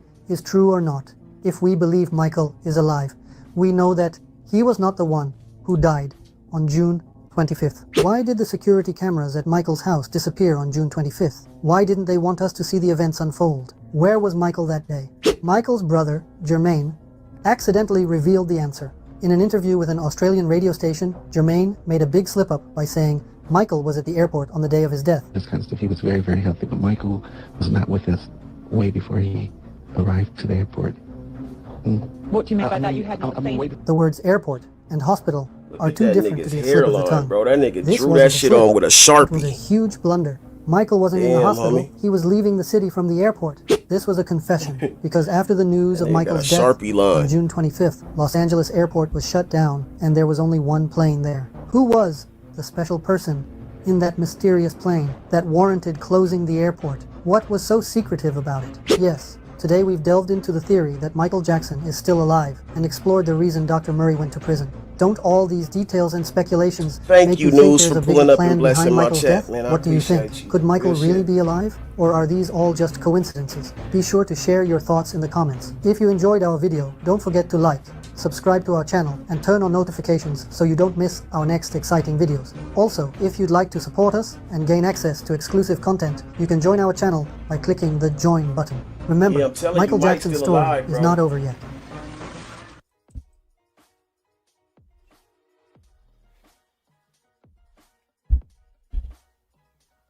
I presented the evidence.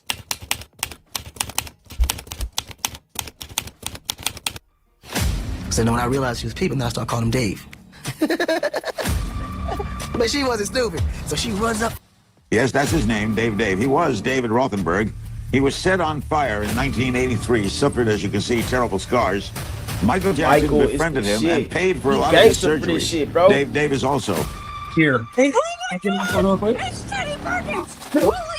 He been in front of our, in our face the whole time, bro. I'm glad you're alive. I was a little worried. I thought it was a documentary. They did technically kill me, but I did not die.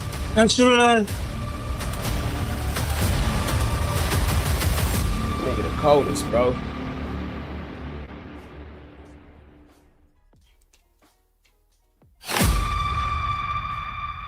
Them niggas thought I was bullshit, nigga. They Although said, Michael Jackson officially passed away in 2009, many of his fans believe that he is still alive. Videos claiming he never died continue to go viral. So, is Michael really alive? Our channel has been creating videos on this topic for years, and now we present a detailed video compiling all the evidence. If Michael Jackson is still alive, he would be 66 years old. Are there people who claim to have seen him alive? If you're ready, I'll first talk about eyewitness accounts, then begin with the evidence in chronological order. Eyewitnesses who claim to have seen Michael Jackson alive. According to records, thousands of people reported seeing Michael Jackson alive after his death. One of those who claimed to have seen him was the mother of famous Russian actress and blogger Victoria Bonya, Galina Bonya. Galina Bonya stated that she saw Michael Jackson on a beach in Monaco. The woman said, "I saw him 5 times, and before leaving, I saw him with his security." According to Bonya's claim, the king of pop was sitting in a wheelchair surrounded by security. Bonya described the moments as follows. "I used to get up early every morning to go swimming, and one day, after swimming, I started to go up. Out of the corner of my eye, I saw a woman pushing someone in a wheelchair. I was watching my steps on the stairs when I saw moccasins in front of my feet. I looked up, knees, hands in gloves, black trousers, a vest. Then I saw his face. lips tightly closed, skin color turning gray.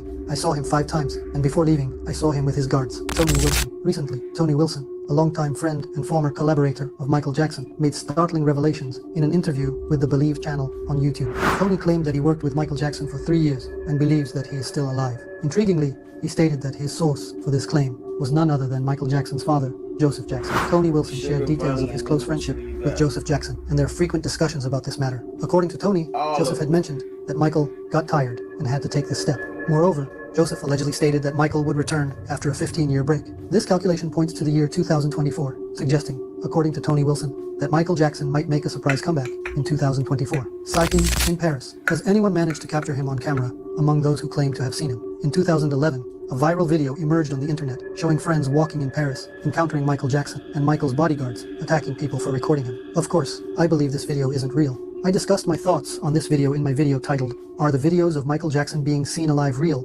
2009 to 2024. Now, let's move on to the sighting in Canada. Right after that, we'll examine the evidence that suggests he may still be alive. Indeed, the origin of this claim dates back to 2014. According to the rumor, 1 week after reports of Jackson's death, a mysterious newcomer moved into a small bungalow near Ontario's Lake Door. According to a neighbor, a fleet of moving vans and a limousine pulled up in front of the property where a pale, middle-aged male was escorted into the...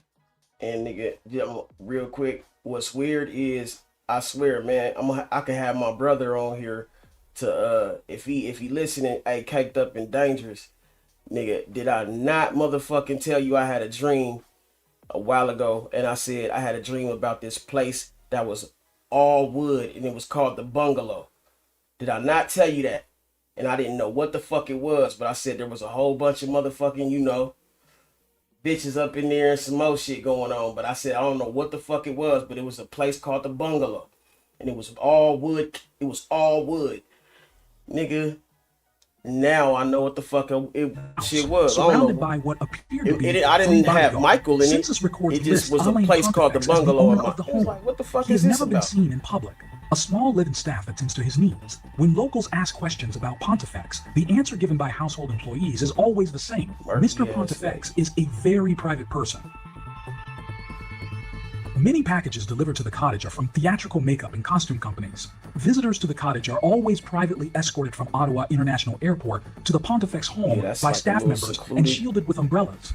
The town has received a request for a permit to house exotic animals on the premises. A former contractor hired to do outside work around the cottage said, I never met Mr. Pontifex, but I did hear his voice once or twice. It did sound like Michael Jackson's voice, said the anonymous worker. I can't swear that it was Jackson, but I got the feeling it was some famous person who wanted to hide out, and I think I heard something about them building a recording studio inside the house. Town officials offer no comment except to say that they respect the wishes of all members of the community.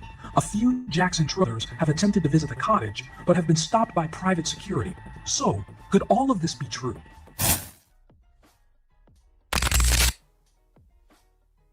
In 1994, psychic Andy Rice said that Michael had fake death plans and would fake his death like Elvis and run away. In 1994, Forrest Gump movie was in all the cinemas. The Eurotunnel was inaugurated in France and UK. Justin Bieber was born and Michael Jackson became Lisa Marie Presley's husband. This was the main point where Michael Jackson's fake death plan began. Lisa Mary's father, the iconic Elvis Presley, has been dead for a long time, but a lot of people never believed it. Michael Jackson starts inspiring from him. The article that you are seeing is from 1994. And they say Elvis faked his death. The psychic Andy Rice explains to us his thesis. Michael Jackson has fake death plans. He would fake his own death, just like Elvis. Michael Jackson, like Elvis, is sick and tired of being larger than life, and wants to get a life, said world-renowned psychic and metaphysician Dr. Andy Rice at the time. The superstar trip has trapped Michael in Neverland.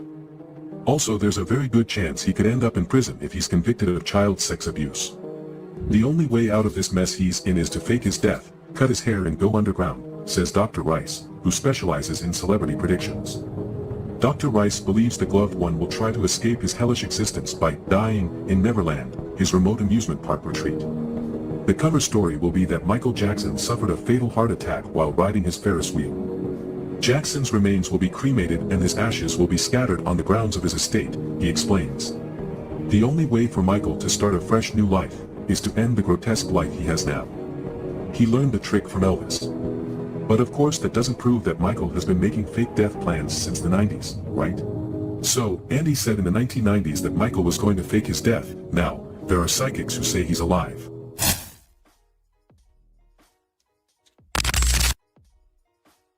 The song Escape, the title track of the Escape album, which was released 5 years after Michael's death, 2014, was recorded by Michael in 1999. In the song he clearly states that he wants to escape.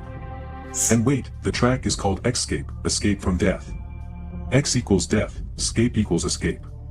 Now let's examine the song lyrics. The system's in control, it's all ran by the book. I've got to get away so I can free my mind. Escape is what I need. I've got to find a place. So I won't hide away. Escape, got to get away from a system loose in the world today.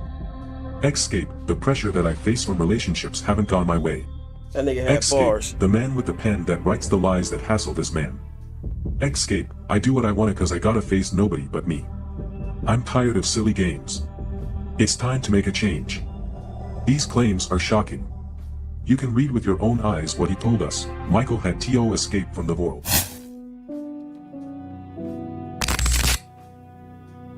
Michael Jackson has always looked to seem like a terminally ill patient. We can show you some pictures that testimony Michael Jackson's past behaviors. You can easily understand that he was making us think that he was about to die and his physical conditions were critical. He was continuing his fake death plan.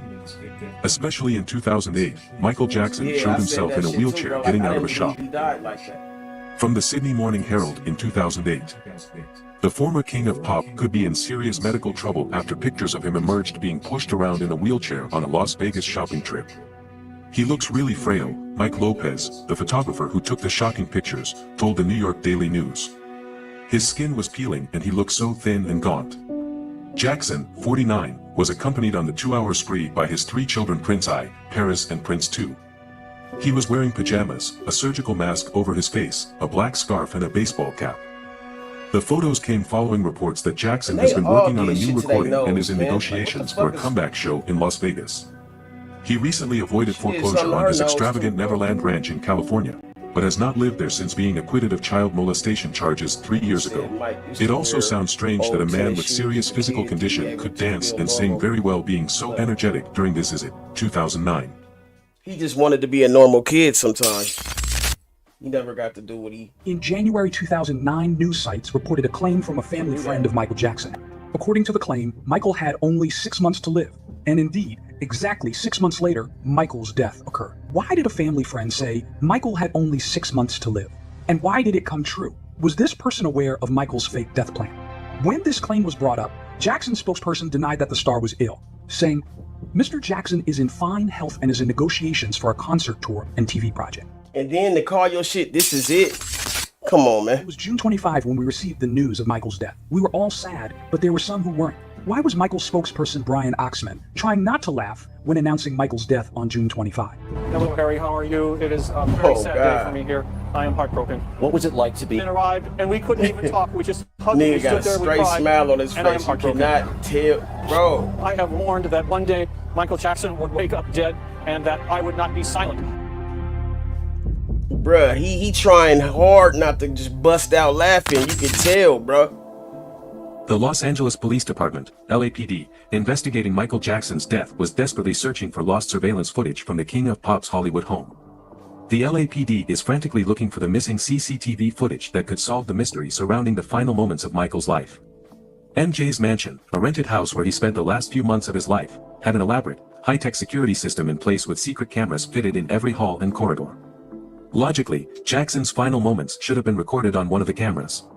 But dozens of CCTV tapes from his LA mansion have mysteriously gone missing. Insiders close to the investigation say Jackson's death, possibly his murder, was captured on camera, but the video has not been recovered. There are also gaps in some security camera footage stored on computer hard drives. Police were combing through personal computers recovered from the house.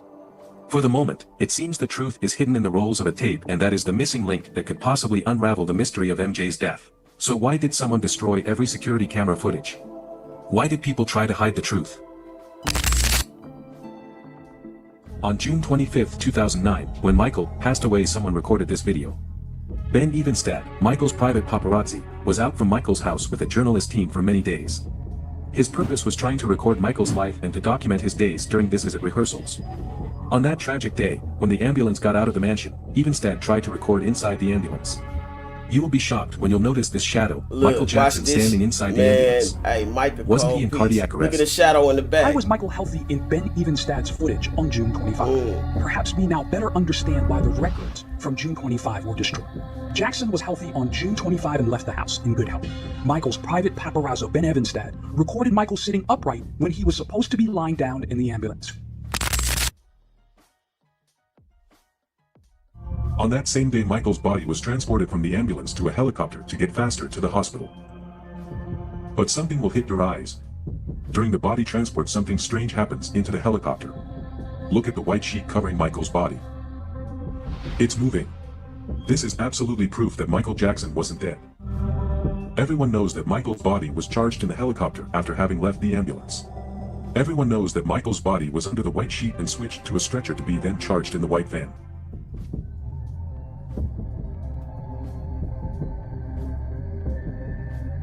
I see that shit. Yeah, man. In 2009, this video got viral.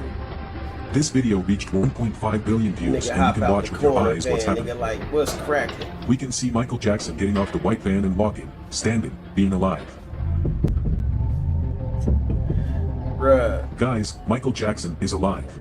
Since the video had numerous views, someone tried to cover it up, saying that this video was fake and that it was a joke from the German TV.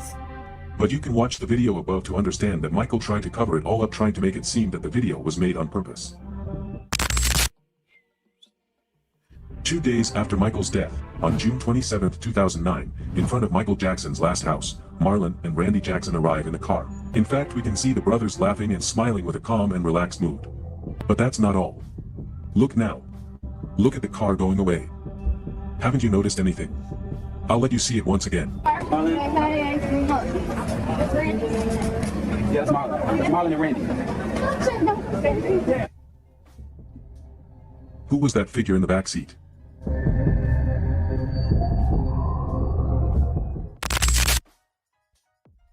Katherine Jackson, Michael's mother, was seen shopping at Target for camping gear the day after her son died. She also went to get her nails done on the day of his memorial. Right, who does that mourning they motherfucking son? He needs to establish a legally secure position. Therefore, he might have changed the name on his identity document. All of Michael Jackson's identity and other documents before his passing listed his name as Michael Joe Jackson, but his death certificate says Michael Joseph Jackson. So the person who died was Michael Joseph Jackson, not Michael Joe Jackson. Could Michael have thought of this as a way to avoid legal consequences upon his return? Do you think Michael Jackson is still alive and will return?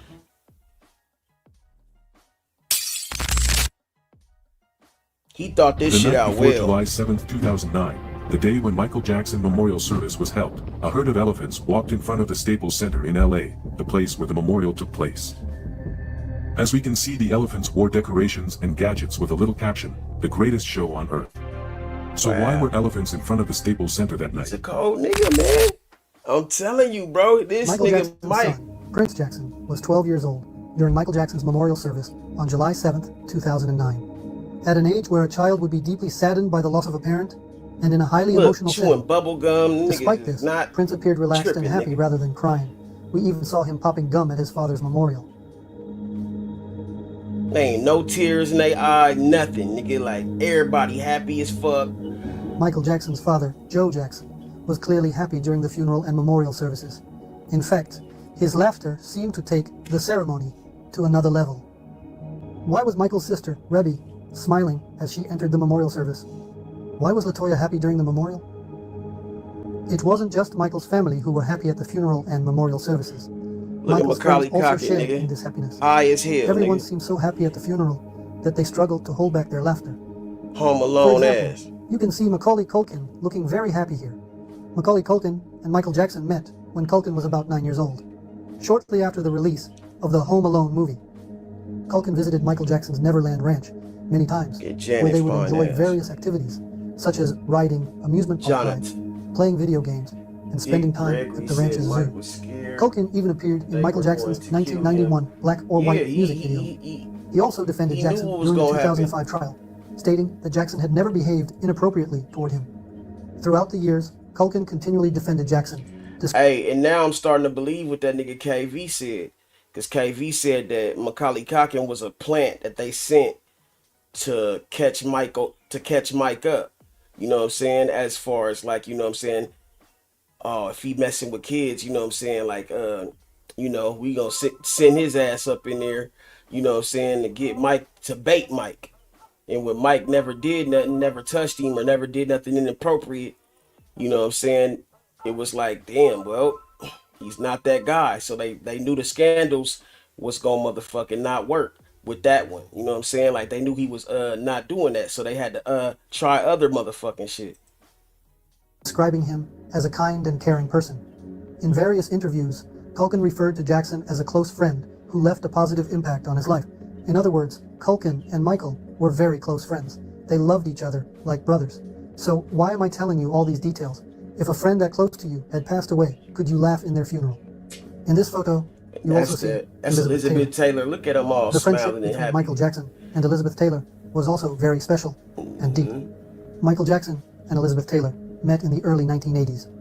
Taylor was a huge fan of Jackson's Thriller album, and they quickly became close friends. Elizabeth Taylor became a great supporter and protective figure in Michael Jackson's life. She strongly defended Jackson in public during his trials and was a steadfast supporter. In other words, there was a close friendship between Miss Taylor and Jackson. Yet, Taylor didn't appear to show any sadness at the funeral. So, why were these people trying to hold back their laughter? What was so funny? It was like they was all Michael in on Jackson's a joke. brother, Jermaine Jackson, sang the song Smile at the memorial. But he sang one part of the song differently from the original. Switch the words up. Light up your face with gladness.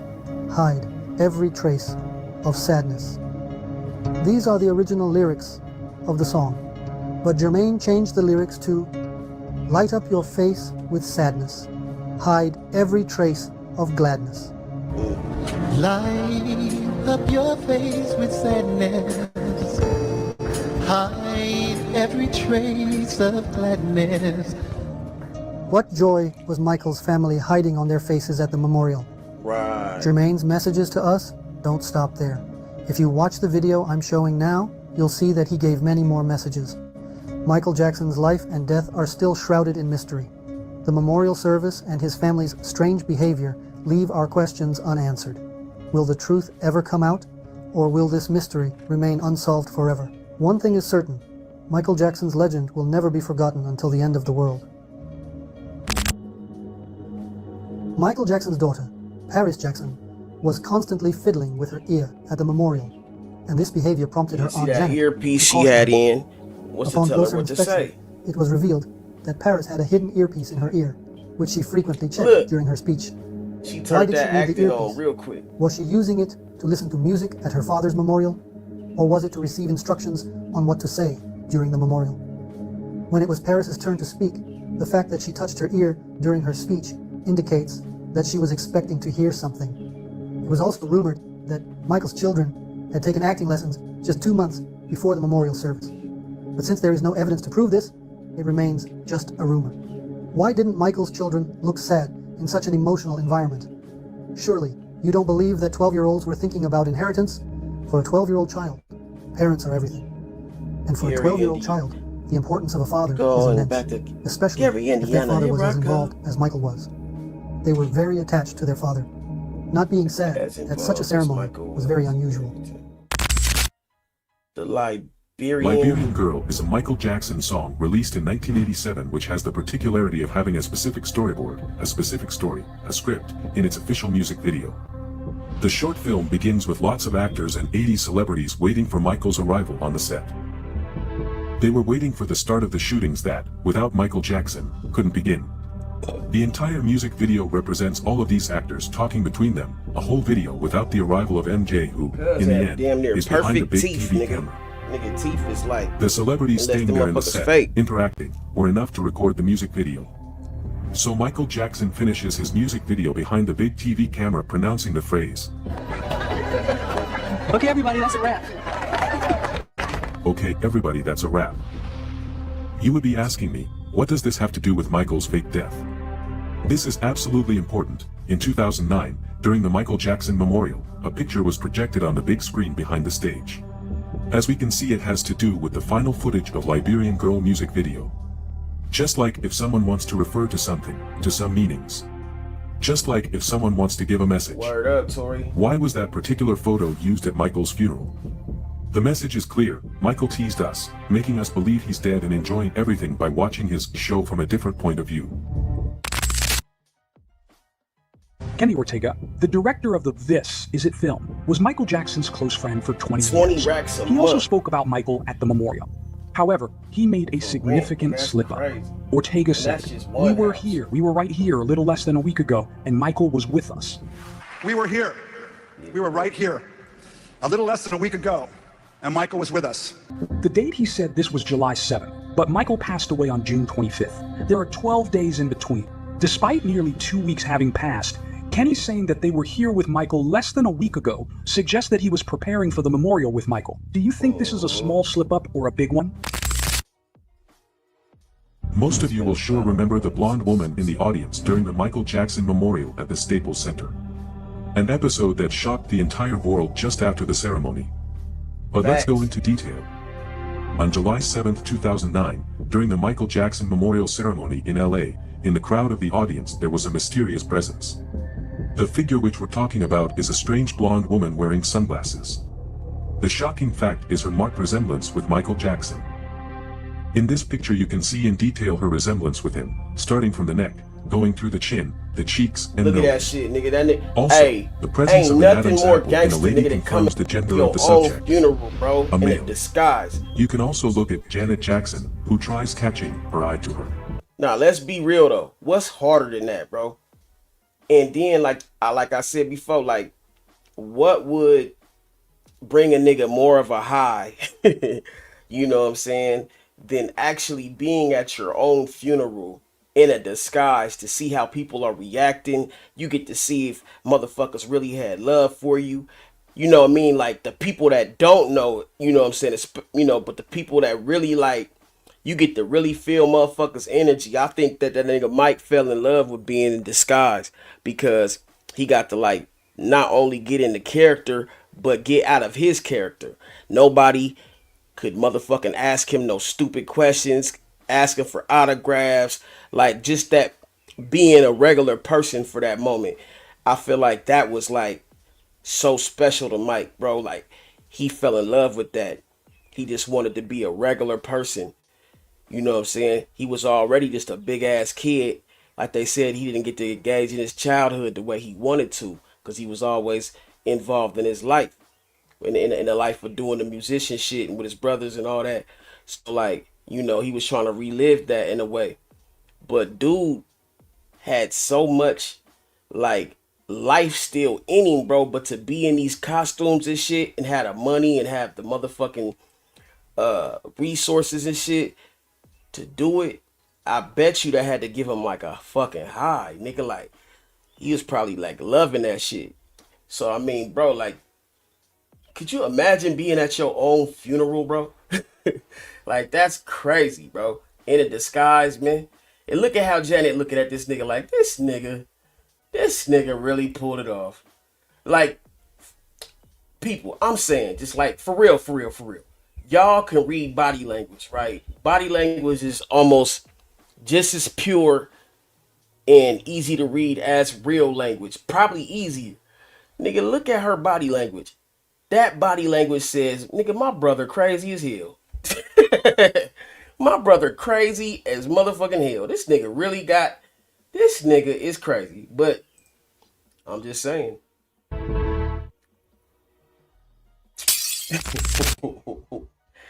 Some locations offer visitors historical and cultural experiences that make them feel like they are traveling through time.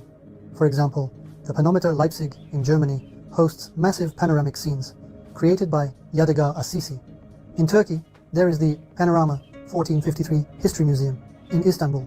In Europe, such fake environments were particularly popular in the late 19th and early 20th centuries. During this period, panorama and diorama exhibitions were presented to the public in temporary or permanent structures in major cities. Today, similar museums and exhibitions can still be found, especially in countries like France, Germany, England, now they and got the the Netherlands. spear. These structures offer a 360 in Las degree Vegas, view, allowing viewers to experience the reenactment of historical or cultural events. Have you ever examined the environment where Michael Jackson's funeral was held? The real Many treat. people Now look argue at that the background. This background right here is straight green screen, or it's definitely not real. Like, you can see the foliage and shit back here and shit, right? You can see like the specks. Then it stops. Right here, you see where the screen starts. If you look where the I got my little arrow with. Right here is where the screen starts. And you can see the difference in the foliage, the difference in the, man, this shit is, it ain't even no fucking question. the background was fake. So, if this is true, why would Michael Jackson's funeral be staged in a fake environment, like a panorama or diorama? A figure as globally recognized as Michael Jackson would draw enormous media attention and public participation at his funeral. If a fake death was planned, staging the funeral in a fake environment could divert media and public attention elsewhere, helping to conceal the real events. Such an arrangement could make the fake death scenario more convincing. If a fake funeral was held in a controlled and closed environment, all the details could be arranged exactly as the planners wanted. For instance, what the attendees, media members, and even family members would see, where they would look, and how they would react, could be pre-planned. This would help prevent possible mistakes or unwanted leaks. If the funeral was staged in a fake environment as part of a fake death, it could have been to lay the groundwork for a potential comeback in the future. Michael Jackson's return after faking his death could create a massive sensation and further solidify his legendary status. Perhaps the biggest reason for holding the funeral in a studio environment was Jackson's desire to design his fake death like a grand movie. After all, the funeral was decorated with images from the Liberian Girl music video, in which Jackson smiles from behind the camera. So, Michael might have wanted to show his fans that he is still alive, that he is directing a big movie, and that he is the director. He did that. He definitely. Would you believe me if I told you that someone could change their identity and appear in front of the cameras? If that person is Michael Jackson, you should. Although Michael Jackson was officially declared deceased in 2009, millions of fans believe he pulled off a wild stunt by appearing on CNN disguised as Dave Dave, in an attempt to ease the pain of his fans. But does this viral theory that still circulates on social media reflect the truth? Now, I will present to you 7 crucial pieces of evidence. In the meantime, don't forget to hit the like button, subscribe, and turn on notifications to stay updated on please upcoming tap that videos. like button one time. Could Michael Jackson's disguise abilities have made him not only a performer, but also a true illusionist? This ability enabled him to assume various characters, both in his stage performances and in his private life. Michael Jackson was known for using different disguises, as seen in his music videos like Thriller, where he appeared as a werewolf and a zombie, and in Ghosts, where he portrayed multiple characters. He became unrecognizable with makeup and special effects. In addition to these performances, Michael often used disguises in public to avoid being recognized. So, what did Akon say about these abilities? Let's explore some striking statements from Akon, Michael's close friend, and see how these extraordinary talents align with the Dave Dave theory, the pain of his fans. But does this viral theory that still circulates on social media reflect the truth? Now, I will present to you 7 crucial pieces of evidence. In the meantime, don't forget to hit the like button, subscribe, and use disguises in public to avoid being recognized. So, what did Akon say about these abilities? Let's explore some striking statements from Akon, Michael's close friend, and see how these extraordinary talents align with the Dave Dave theory. The famous singer Akon, who collaborated with Michael Jackson and shared a close bond with him, mentioned Michael's disguise abilities in an interview 2 months after Michael's official passing. He even referred to Michael as Dave in a story about these abilities. So as we, talking, sometimes I forget that he's supposed to be in disguise, and I keep calling him Mike. Right, and this little girl hears it, she's like, and she looks over, and I think she recognized him. Like, I really think she did. So then when I realized she was peeping, then I started calling him Dave. Shit, funny as hell. But she wasn't stupid. Not a fan per se, but I always loved his music. And my mother surprised me one day and brought me up to Neverland. And I entered an arcade. We helped, but they're busy off on their day job, and they leave them at home on the computer, and they just doing all kind of crazy stuff. And that's He was David Rothenberg. In the last few weeks, a large amount of ugly, malicious information has been released into the media about me. Apparently, this information was leaked through transcripts in a grand jury proceeding, where neither my lawyers nor I ever appeared. The information is disgusting and false. Years ago, I allowed a family to visit and spend some time in Neverland. Neverland is my home. I allowed this family into my home because they told me their son was ill. Weeks, a large amount of ugly, malicious information has been released into the media about me. Information was leaked through transcripts in a grand jury proceeding, where neither they're busy off of their day job, and the visit to his Encino house was very impromptu. You shut me down. Hey, Mike, you the greatest, bro. And I turned around, this shit off, and there was Michael. And it's just an evil and ugly. Their friendship. Don't buy it. Don't buy into it. It was kind of the visit to his day job, and and they leave him at home on the computer, and we embraced, and that embrace never ended throughout our whole entire friendship. You have witnessed the incredible voice resemblance between Michael and Dave. In contrast, the difference between the real Dave's voice and the one on the show is quite apparent. This suggests that the person on the show might actually have been Michael. Now, you'll clearly hear the distinct differences between the real Dave's voice. And throughout my struggles and my triumphs, in my history, in my comparison to other artists, I can feel and I know that I'm the greatest artist in the world. Myself, from the confines of my father's criminality. He caused the fire? Yeah.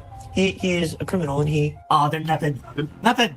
It's like they never existed. They never existed. I was about 7 years old at the time. And were you in the hospital? I was not in the hospital at the time. I was in interim. Hey, what's up with you, bro?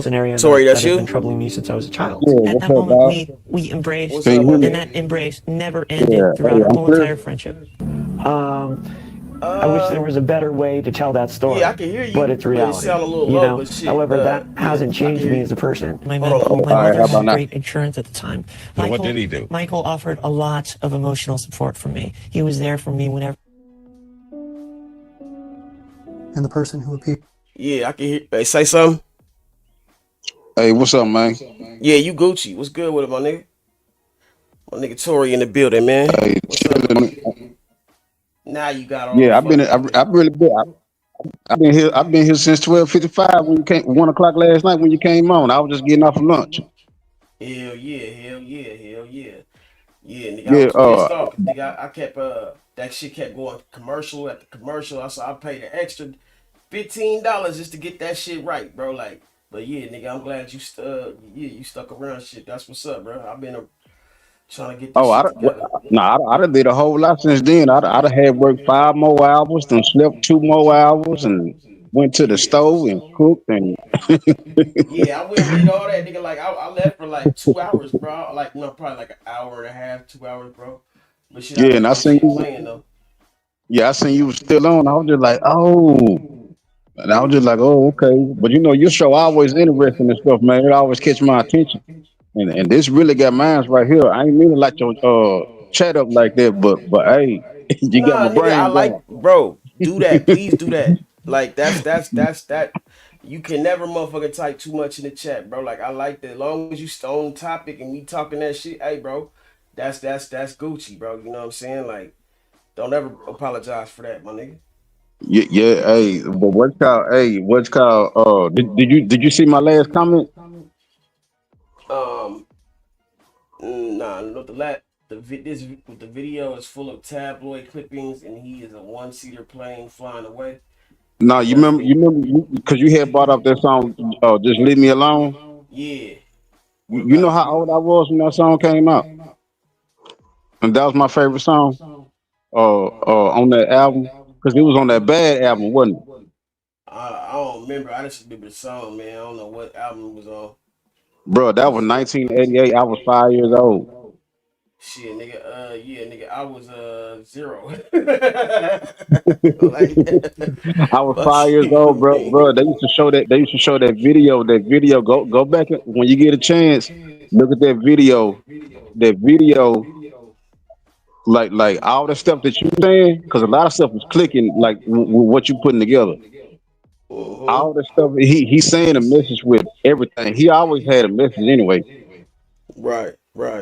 You know what I'm saying? Like they don't really care about us. You know what I'm saying? Like all that stuff.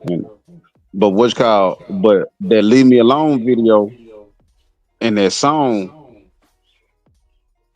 and what you saying, it go together because in that "Leave Me Alone" video, it got a whole bunch of like I said, tabloid clippings. It got Wacko Jacko and Michael Jackson Crazy, and then they got him in like this little airplane, like this little one-seater airplane, whatever that dude name was, that Charles Winberg airplane. They got him in one of them airplanes, and he flying away in that. It's a fake one, but he flying away in that. And I was just like, oh, but I used to love to watch that video. Like I said, I was in kindergarten, 5 years old, and I used to love to watch that video. Like I'll just be passing by the room, and then I would just stop and it just catch my attention. I sit there and watch that video, then go back to running around the house, tearing up the house. Yeah, I love all Michael Jackson's videos, bro. I used to watch them motherfuckers like because I remember my bro, he was like 5-6 years older than me. Yeah. You know what I'm saying? So like nigga, like I would always like grab his shit, listen to his music and shit. Yeah. He was in the motherfucking mic and like so like nigga, when that nigga wasn't home or when that nigga be going away, nigga, I go through his music and shit and be fucking with his shit. But yeah, nigga, I remember we had the old record player shit with the old albums and shit, nigga. We be motherfucking like I be going through I remember getting in trouble and shit because I be fucking them up, nigga. Yeah, you scratch them. They used to keep alcohol by them hoes, alcohol and cotton balls by them hoes and wipe them hoes out before they put them on and shit. Oh my mama, nigga. Yeah, bro. On everything, I be on that motherfucker, bro. Nigga trying to scratch. You ain't supposed to scratch these, boy. What the fuck you doing? Nah, shit. You know what I'm saying? You know what I'm saying? That was they CDs though. That's how CDs used to be. You know what I'm saying? But they was fucking us with the CDs though. They did their shit so we can go buy them again and shit. You know what I'm saying? You know what I'm saying? Because I done bought the Chronic about 6 times. Yeah. And I done bought Scarface. I forgot what album it was. But I done bought it like 6 times. Like each one of my favorite CDs or whatever, I done had to buy about 5 or 6 times because I couldn't get past that skipping on my favorite songs shit. Even before that, they had the tape players and shit. Yeah, like all that shit, nigga. Yeah, bro, like that was crazy because it's like that honestly like had nothing to do with it, but I feel like that was when like music was more pure because motherfuckers would buy the shit and it was like more to where the artist could really eat though because it was units. Now nigga they got all this motherfucking shit, nigga. It's on wave files and I mean not wave but like the shit just in the cloud and shit and all this shit it ain't no physical copies no more like that. So it's like, bro, like, where do you get the appreciation? I remember nigga going and getting the album and busting it open and looking at the credits and looking at who nigga made what and nigga what producers was on what, the pictures and shit. That was part of the experience, bro. Yeah, but it ain't like that. Trying to be the first one at the store to get it. And try to be the first out of your homeboys to get it, or you and your homeboy go get it. Like me and my homeboy, we used to go get the No Limit albums together and shit. But he was passing out trinkets and shit. You'll get posters and t-shirts and shit. Right. You know what I'm saying? That's why, because P had them motherfucking albums that looked like something. He was the first one to really start doing that. Then Cash Money came along and started doing that shit too. Nigga, he had the motherfucking whole shit popping out the album. It looked like a damn nigga comic book or some shit. Shit popping out, nigga. Like that shit was hard. Yeah, you know what I'm saying? But I remember that song that you talking about, it was off that Bad album. It had to be off that Bad album. And like I said, that was 88, bro. I was in kindergarten. I had them Jordans. I don't know the numbers of them, but I had some. I had some. With the you just don't know. You talking about the number of the shoes? Yeah. Yeah. Okay, for sure. I thought you said his number.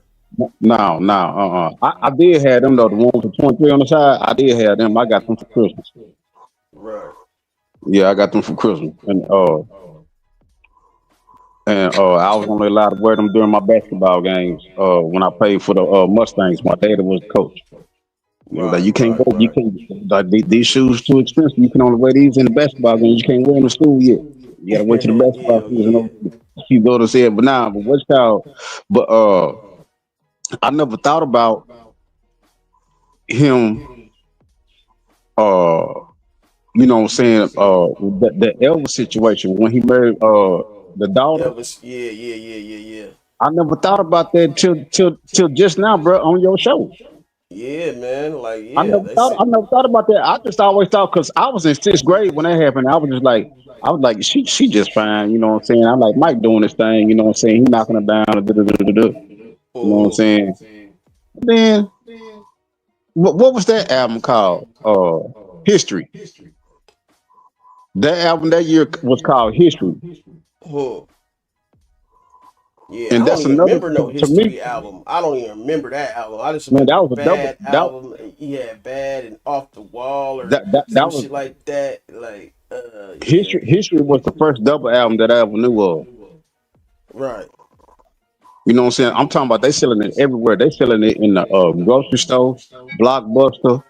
I don't know if you remember Blockbuster, but Blockbuster, you know what I'm saying, all the music Yeah. stores. Blockbuster Video. Yep. Hey, Tori. Hey, who that is? That Shook. Yeah. Hey, what's up, Shook? Hey. What you been doing? You been asleep? Huh? I said you been asleep, ain't you? Mm-mm. Oh, I thought you was asleep. That's why I thought you weren't saying nothing. That's why I ain't saying what's up to you. Mm-mm. Oh. No, well, Oh, you know the little doze and all, you know. Yeah, she be yeah, vibing with me. Yeah. I know. Yeah, I be Shook a Solomon. but I don't really be sleep, you know. Yeah, Shook a Solomon. And if she do fall asleep, I just mute her mic. You know what I'm saying? I won't. If she starts snoring or some shit. I was saying, I was saying, shoot, that's why I told Trauma. I said, what's up? When he came on at 1 o'clock, 12:55. Well, I know we were scheduled at 12:55 because I got notification bell, Okay. and it be coming on too. Oh, let me mute up. Yeah, I was at work though. I was getting off for lunch, huh? So I was in and out. Your shit went in. But nah, but he got. I'm saying, have you been going? Have you been listening to what he been talking about this Michael Jackson stuff? Cause he going hard. Oh yeah. Mm-hmm. Yeah. Nah, but hey, you remember that History album that came out in '95? He talking to you. Stop. Sure. Oh well, I don't know what happened. Nah, but that album came out. Cause he had a big hit. Cause she was in the video. Trauma. She was Lisa Marie Presley. She was in the video with that nigga. Oh, I thought you were gonna say Stop 6 in the video. I'm like, what? Nah. Nigga, you crazy. I ain't me shook. I ain't me shook since until January. God dog it. Right after my birthday. Yeah. I know. I just at first the way you said it, it sounded like that. That's what you were saying. But you said yeah. No, I'm saying now I'm trying to make you remember the album because it's like a statue of him where he just standing up and it say Oh, okay. Now I think I know what you're talking about. Yeah, I think I know what yeah, you're talking about. What was it's on that called album? History. What was one of the main? You are not alone. That's the video that he Oh, had okay, with yeah. Lisa Now Marie I know what Presley. you're talking about. Yeah, I think I know what you're Yeah. talking about now. Yeah. They used to play that. They used to play that video on every platform, if you want to call it that. You know what I'm saying? You know what I'm saying? But they used to play it on our local TV station, uh, BET. They might have even played it on the box. You remember the box? You probably too young to remember the box. Yeah, I can't remember that. Now the box, they played all the videos or whatever. You used to have to call in and pay for the video with a credit card, and they used to play the videos, and they used to be playing all the best videos. But you had to have cable to have it though.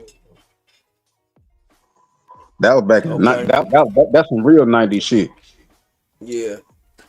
You know what I'm saying? The 90s was a motherfucker, boy.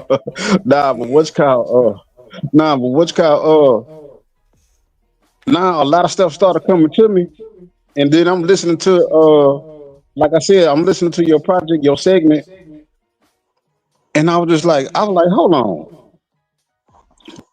As smart as Mike is, because everybody know he's smart, everybody know he's a genius.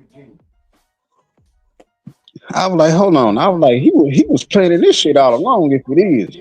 And that's what I was trying to tell you in the comments. My uncle had called that shit. Man, my uncle called that shit like right off the bat. He was just like, man, he the one that told me that the dude used to wear old shoes to fit in with the normal kids because he wanted to feel normal. You know what I'm saying? Right. And then like, because I think I talked to Shook about this before. What's called like when he was 12 years old, bro. Because I heard his daddy say it. I heard Joe say it, bro. He was getting checks in the mail for 70 racks, bro. At 12 years old, the dude was born in 59, 58. Because him and my mom are the same age, bro. That mean in 1970. He was getting a 70,000. I'm talking a $70,000 check is good now, nigga. At one time. Can you hear me, bro? So I can hear you now. What's going on with my shit? I don't know. I can hear you now. I thought you were just listening. I couldn't hear nothing. Can you hear now? Yo. Yeah, my shit. Every time I got these headphones plugged in, the motherfuckers start. I can't hear throughout I can only hear through the phone. I don't know. I had did a show one time with some earplugs and it didn't go right with me. And I was on my laptop. Nah, can you hear me? I can't hear you, Trump.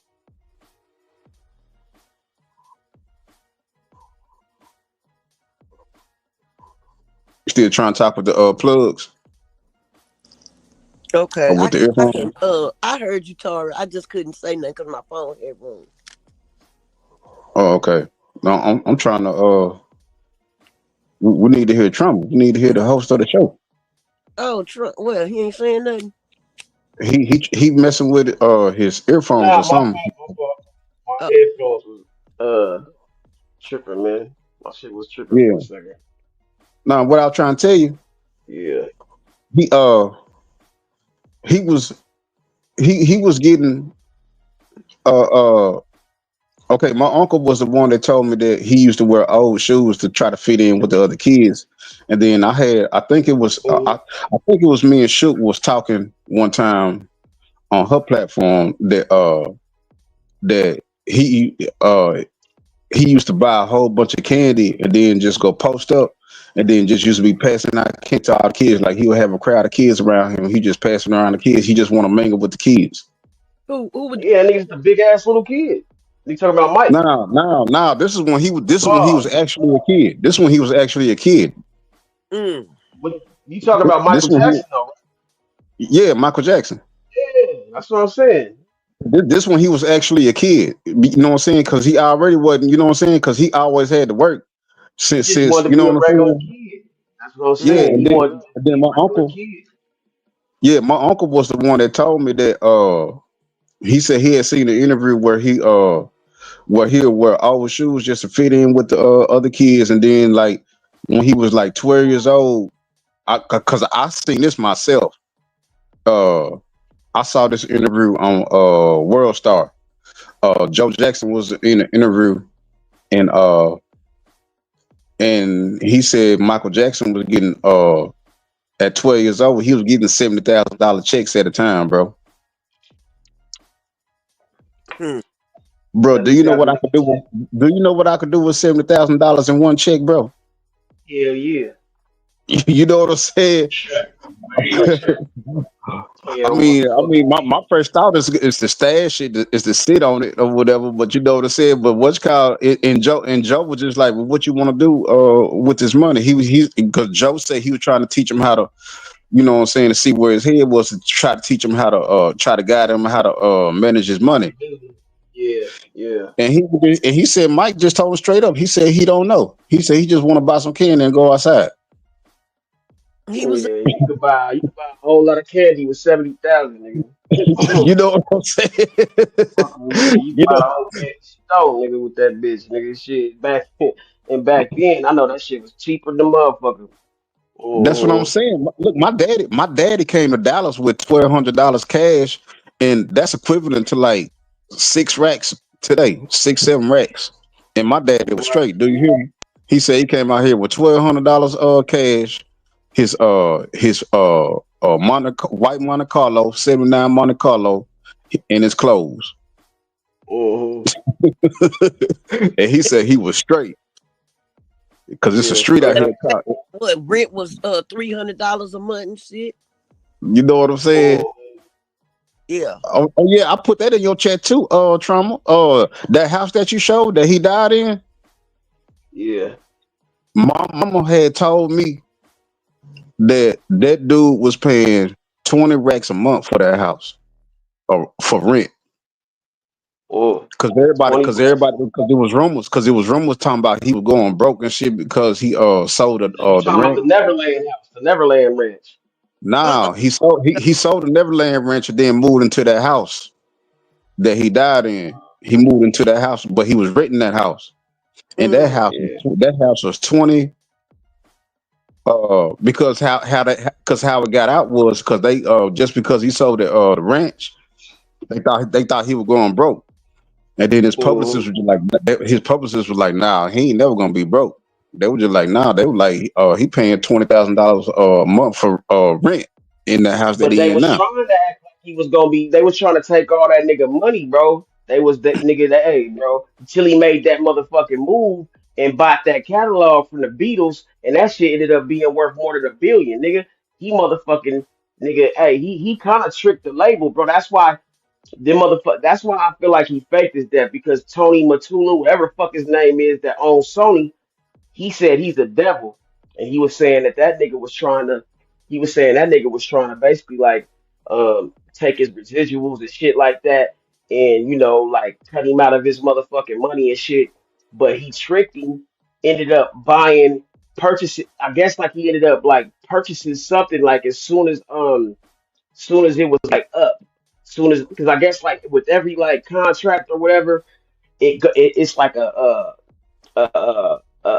small gap in that shit that you gotta renegotiate or re-sign or something happened, and like he got in at the right time and renegotiated the contract or something like that. Ended up buying the whole catalog for like, I don't know, 50 million or something like that, and it ended up being worth like billions, like $1 billion or something like that. And so he bought the whole catalog and ended up owning that shit. And that's what he was clowning that nigga Eminem about. Him had made that song, nigga talking shit about Michael Jackson and shit. Michael Jackson ended up buying that shit. It ended up owning that nigga shit. You know what I'm saying? So Yeah. like nigga, like that nigga got the last laugh. He's like, nigga, so I think he even said that shit to Mike or whatever. Like he like, I mean to Eminem, like, hey man, yeah, you're talking that shit, nigga, but I own your motherfucking master. Yeah, that shit. I was like, That's what I'm saying. That's what I'm saying. That's what a lot of people. That's what a lot of people don't know. That Mike, he really he could be cutthroat, boy. He not cutthroat, but he real smart. Well, he business savvy. Forget brothers had 6 shit. All the motherfuckers, being you cutting in and out, bro. You cutting in and out. Then it's popping. Something popping and crackling. Oh damn! His anniversary coming up. His death date on the 25th. about that. Yeah, it sound cool now, bro. I don't know. I don't know what's crackling, but shit. Yeah, nah, his that just dawned on me too. His death day coming up on the 25th. That's next week. Yeah. Oh man. Nah, but what they said him and they said Prince was held too. They said Prince didn't play that, Yeah, and that's yeah, why they yeah, said yeah, that. yeah. Yeah, Prince a cold nigga too, man. They both in the motherfucking same boat, but I feel like, they killed Prince too. They tried to, I feel like there was definitely some foul play with that nigga. Saying Prince. I'm gonna say that dude didn't look sick or nothing. I think he was healthy and all that stuff. I'm just like, man, come on now. I Yeah. like something up. I like something up. I'm talking about as soon as it happened. Y'all The sound April better now, 20, you hear me? yeah. Yeah, you sound regular now. Okay. Yeah. Okay, that's what I had my shit on the J, my fault. But yeah, Yeah, but I had knew that he was ruthless with them record company people though. yeah, You know what I'm saying? And I yeah. don't understand that, bro. I don't understand that why it's like that, bro. It's been like that. Like even if you look at like that movie Cadillac Records, that's supposed to be based in the Big 50s. Red. That's supposed to be Hey, based that in the 50s. So it's been going on since then. nigga. You know what I'm saying? Hey, They like them freak offs. Red Fox used to have freak offs yeah, yeah, yeah, yeah. back in the 60s and 70s. Used to have his daddy Man, there. boy, goddamn, that shit don't surprise me, bro. That's where you think all we got it from and shit, niggas. Like they was doing all that, man. Like back there, man. Like Cadillac Records, nigga. Like that nigga was the first Suge Knight, nigga. Yeah. Yeah, Nigga hey, and Red, man. look, bro, they got the freaky Finish music and out. everything, bro. Bro, they got the freaky music talking about fucking and every damn thing, bro. Talking about eating pussy and sucking dick and all that shit, bro. They got that shit, bro, back and forth. That juke jump music. That's what Yeah. bro. My homegirl had played that shit for me. I said, what the hell? I said, I thought they didn't do this shit back then. You know what I'm saying? We wasn't singing about the shit back then. She was like, Man, she was like, you they got listening all to it? types. Yeah, I heard She was some like, motherfucking what they called that shit, Yankee music or whatever the fuck that shit is, man, on that movie Get Out. Like nigga, yeah, the shit, if you listen to the lyrics of that shit, this shit be talking crazy, bro. You know what I'm saying? Like you wouldn't know what they saying if you just heard it, because it's like that ice cream truck music. But they be saying some yeah, fucked up shit, like nigga, like kill that nigger and hang him up upside down and all that shit. I'm like, what the fuck did that? But you wouldn't know just listening. Yeah, but they yeah. had all that shit. Yeah, I ain't know. Yeah, Yeah, I ain't niggas think you could know stop. about the ice cream music, the ice cream music. Because that nigga Man, said, listen, put that water. He said, what he say? He said, put that watermelon down and put that watermelon and them bones down. I was like, what the hell? I was like, yeah, he talking about yeah, watermelon and dice. I yeah. said, this Water, Warner Brothers I'm put that those. shit out. Yeah, yeah, Yeah, yeah, yeah. Yeah, you're right. yeah. Your Domino's, shit going Domino's. in and out. What's y'all? Warner Brothers put that shit out, bro, back in the 30s. Yeah, In the 30s, bro. yeah, This fit to be 2030, nigga, almost 100 years ago. yeah. Mhm. This Shit don't shit crazy. surprise me. That But see, shit look, wild though. yeah, but see, look, we talking about this shit though. The black dudes do the same thing to the black artists. You know what I'm saying? Like Suge did. You know what I'm saying? Hell Like yeah. how come it's a room with that Tupac that broke? How the fuck that happened? I You couldn't know what hear I'm what saying? you And then said. the Your shit feds went coming. out. Then the feds come. What I about couldn't now? hear what you said. Yeah, yeah. I can hear you. Your shit was Oh, muffled in and out. I'm talking about Suge. Like you know what I'm saying? Like Suge, like how you know what I'm saying? Like how was the rumor that Tupac died broke because Suge wasn't paying him? And how Snoop was broke? That's how he wound up on No Limit. Because people like, come over here and get your money right. Yeah. I don't know, You- man. You gotta ask them niggas that. But shit, And now you you know. got. I'm just saying. Now you got. Now. Since P did that for Snoop, now Suge and P at odds. They was at odds for a minute. Suge and Pete. I mean, well, shit, nigga, like he never like. I don't think he never wanted to really like give up Snoop like that. But Snoop wanted to go pursue other shit, nigga. After Dre left and shit, you know what I'm saying? I think that nigga Snoop really nigga wanted to be where Dre was, man. And then nigga, when that nigga Dre left, I feel like nigga he was like, fuck this nigga Suge. This nigga doing too much. You know what I'm saying? Cause Suge didn't even want to, Pac was ready to get cracking, nigga. You know what I'm saying? And Snoop was in a different part of his life, cause nigga he had just came from that murder was the case shit. He had just beat a murder. You know what I'm saying? And that nigga was Yep. trying to slow down and chill and be a family man and shit. And them niggas Yep. was still nigga on that nigga rampage shit. Like we gonna take over. We gonna yeah, nigga. So I feel like, bro, like I always said, I feel like if Snoop if Tupac would have been on death row a year earlier, nigga, they would have motherfucking been wreaking havoc, nigga, him and Snoop would have been tearing shit up, nigga. But I feel like that's why Pac and Snoop kind of clashed, because Snoop was coming in the point, nigga. He was just happy to get the fuck beat that trial, beat that murder, and then Tupac, nigga, was coming in ready to nigga fuck shit up, nigga, like a bull in a china shop. And so like I feel like nigga when Snoop was ready to slow it down a little bit, that's that nigga Pac, nigga straight crash out, nigga, like he's speeding up. So that's where the clash came in. I feel like nigga, hey nigga, I compared Oh it to Kane and yeah. I compared it to Kane and Old Dog, you know what I'm saying, on Minister Society, you know what I'm saying? That nigga Snoop nigga was like motherfucking you know what I'm saying, Kane, that nigga but that nigga Tupac was on that Old Dog. Nigga like nigga just smoked your cousin, nigga just shot up your tour bus and you ain't trying to do shit. Nigga, Yeah. you know what I'm saying? Like, yeah, they was on two different wavelengths, you know what I'm saying? So that's where that shit came in. But Yeah, that make a whole lot of sense. That make a whole lot of sense cause they was young as fuck. Cause when Snoop caught that case, he was number like 20 years old or something like that. yeah, he like 2021. You know what I'm saying?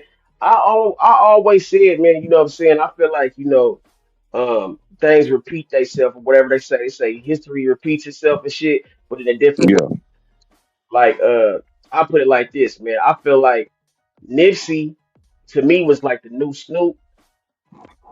Like, if Snoop would have had a motherfucking, if Snoop would have, if Nipsey would have had a bodyguard or been on some more guard type shit, nigga. You know what I'm saying? He could have very well, you know what I'm saying, nigga smoked that nigga and then ended up in a murder case himself. You know what I'm saying? But he ended up getting murdered. You know what I'm saying? And then if you look, I always looked at like 50 Cent, nigga. Like, you know what I'm saying? I felt like Pop Smoke was the new 50, like almost. Like, you know what I'm saying? But then he got killed. You know what I'm saying? I felt like if he would have survived, he'd have been like the new 50. So I always yeah, said, nigga, like, you know, 50 got rich, Pop Smoke died trying. You know what I'm saying? yeah. But You I'm saying, know?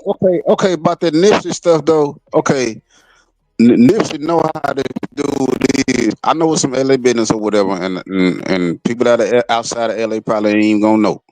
But I'm just saying, Nip know how this dude is. Nip he up there. Nip he up there. You know what I'm saying? He naked. He ain't got nothing on him because there ain't supposed to be no weapons on the property. But at least he can have something. But I don't think did he own property or he just owned that store. Nip. Oh, you distorted. I can't hear you. Did he own the store or did he own the property? Or did Nip own that property? He owned that property, did he?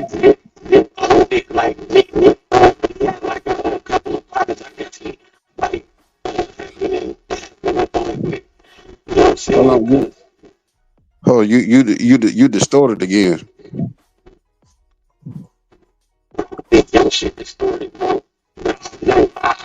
Hold on. Let me drop down and come back. Hold on.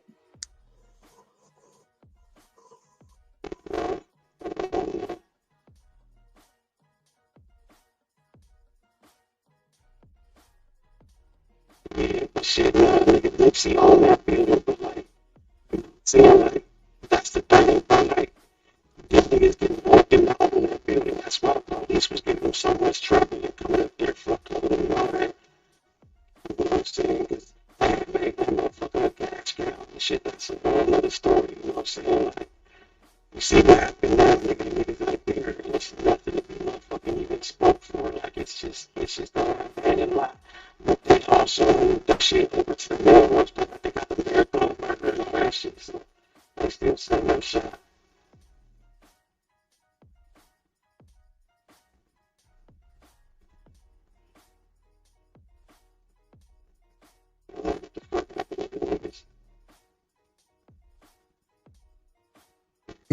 On the show. As you can see, Dave's eyes and expressions bear a strong resemblance to Michael's. The person on the show had dark eyes like Michael's, whereas the real Dave had green eyes. This suggests the presence of two different individuals. You can observe the difference in shoulder width between the real Dave and the person who appeared on the show. This clearly indicates that the person was in disguise. Disguises often involve structural masks that extend to the shoulders, making them appear broader. For example, in 1996, when Michael Jackson disguised himself as the mayor in the Ghosts film, you can also see the broad shoulder structure as part of his disguise. Thus, it's possible that Dave was just another character in disguise. It's challenging to disguise oneself as another person, but disguising as a burn victim could have made hiding Michael Jackson's true identity much easier. The burn marks could easily conceal minor differences in facial features, allowing the makeup and mask work to blend in seamlessly. This would have made Michael's already refined disguise skills even more effective. Notably, the person on the show had a nose that closely resembled Michael Jackson's distinctive small nose. The dental structure also shows a striking similarity. Despite the mask and makeup, Michael Jackson's iconic, well-defined eyebrow structure was also clearly visible. Moreover, when Dave speaks, he shows shy and nervous glances at the camera. We could interpret this as Michael, who was Hey, what's up, man? Can you hear me? Damn, it's still distorted. It's still distorted. I got all my windows closed over here. I don't know what's going on. Hey, I'm gonna just hop down in the chat, man. I'm gonna quit disrupting the show. All right. used to being in front of cameras, acting cautiously, knowing the risks of appearing disguised as someone officially declared deceased. This nervousness likely reflects the gravity of the situation and the significant risk he was taking. If Michael was to undertake such a crazy and unusual act, he would need someone he could trust to temporarily lend him their identity. That person could have been Dave, with whom he had a long-standing friendship and a deep bond.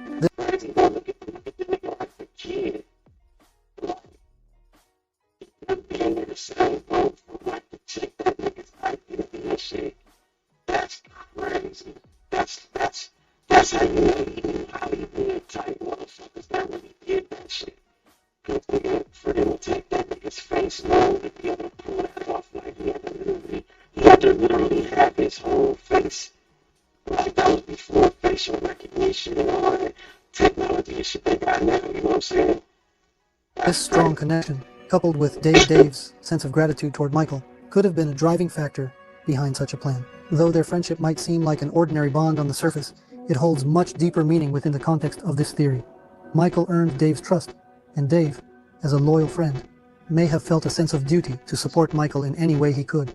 This makes their friendship one of the strongest pieces of evidence supporting this theory. Don't forget to watch our other video, where we talk about Dave's tragic life and his friendship with Michael Jackson. If you enjoyed the video, hit the like button, subscribe to the channel, and turn on the notification bell to stay updated with future videos. You can also become a member by clicking the join button to watch videos before everyone else and gain access to exclusive content. If you wish to support us, you can also click the thanks button to motivate us for future videos.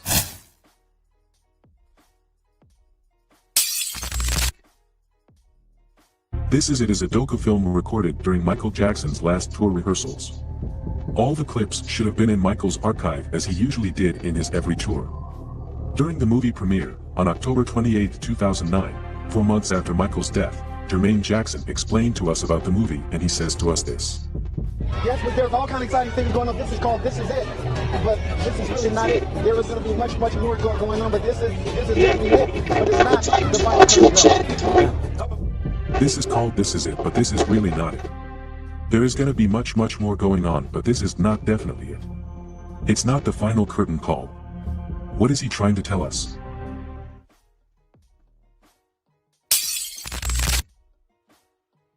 On February 1st, 2010, in the same studio as the original 25 years earlier, We Are the World 25 for Haiti was created to benefit the Haitian earthquake relief efforts and the rebuilding of Haiti. During the recording of the song and video, something catches our eyes.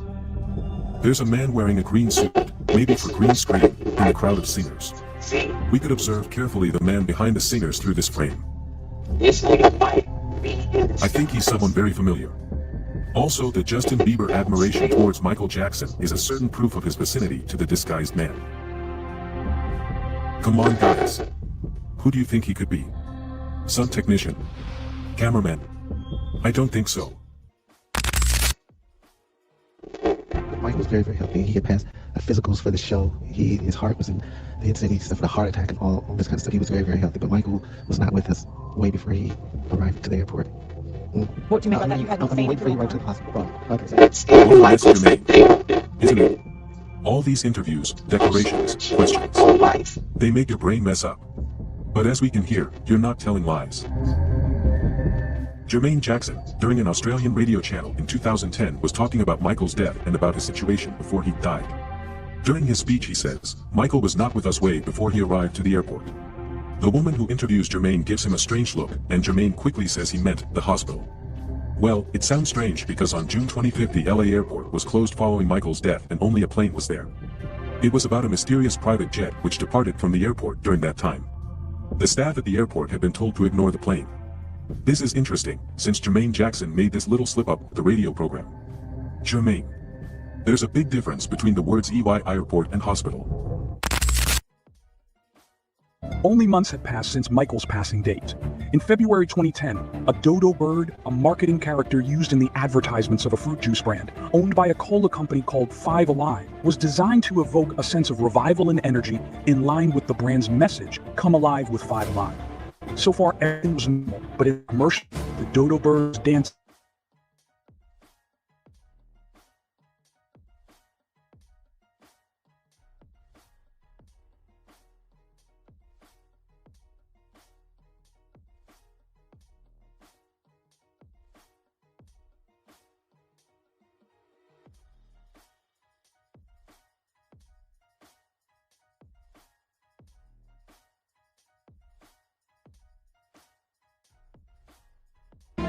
An account claiming to be official on Twitter also started posting about Michael Jackson. What was Michael trying to tell us? What was the connection here? The number 5 comes from the Jackson 5 group. Five Alive implied that all 5 members of the group were still alive. And hold on, Michael Jackson's nickname was the dodo bird. Yes, this bird came out from under the ground and did a moonwalk, saying I'm alive. Moreover, the dodo bird that did this was nicknamed after Michael. What a coincidence, right? Michael continued to send us messages that he was alive.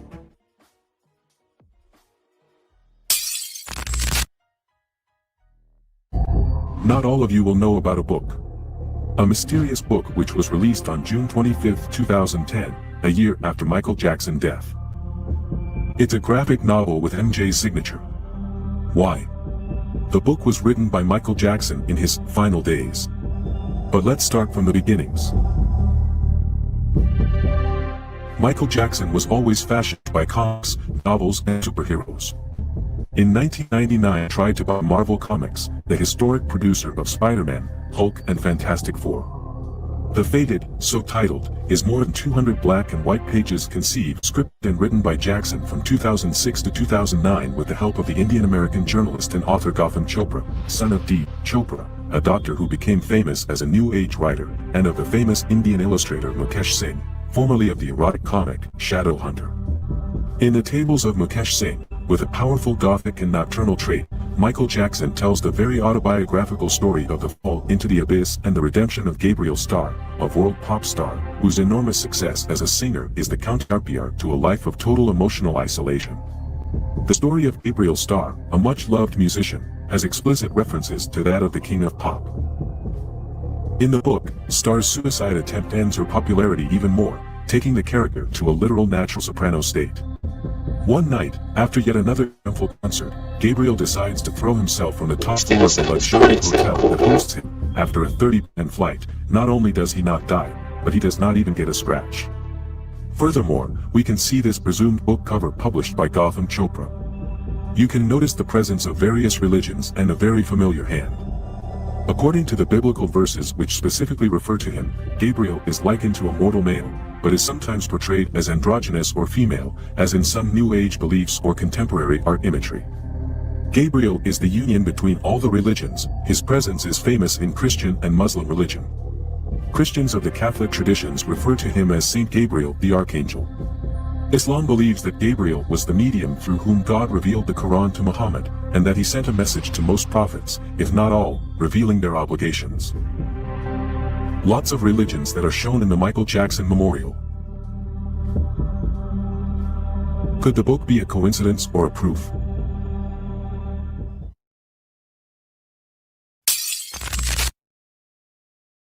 In 2009, Michael Jackson was officially declared dead, but a mysterious video released a year later was enough to excite Michael Jackson fans. This video, shared on YouTube on July 28, 2010, attracted a lot of attention. On July 28, 2010, a mysterious video was released by a channel named Lasem Nazca, which is Michael Jackson's name spelled backward. This date coincided with Michael Jackson's promise in his last speech, "See you in July." Additionally, in the closing part of the "This Is It" documentary, Michael had given a hidden message to his fans using sign language. He had said, "With all my heart there is more. I will show myself to all of you." Exactly 1 year after these two messages was this mysterious dance video uploaded by an anonymous YouTube channel, a gift from Michael Jackson to his fans. In the video, a hooded figure dances alone in a dark environment, communicating with a mysterious person off camera through hand movements. Although the video gained attention on social media, the channel owner started uploading videos with his face visible instead of maintaining the mystery. He claimed his name was Fabio and that he was a young Michael impersonator. But is this explanation, which came after the video gained attention, really true? Why did he choose to reveal his identity instead of continuing the mystery with dance videos without showing his face? Was the dancing person not actually Fabio? When we closely examine the footage of the dancing person, the resemblance to Michael Jackson appears undeniable. Could it be that Michael had recorded this video to comfort his grieving fans? Did Michael want to show his fans that he was still alive?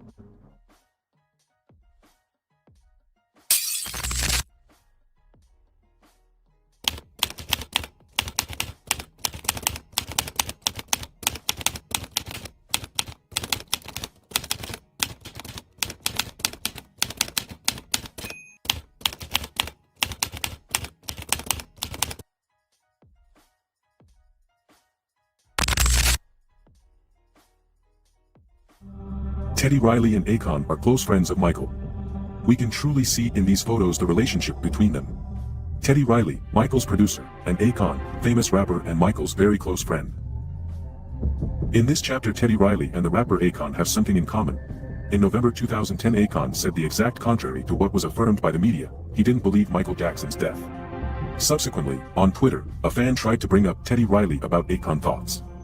And this was the answer.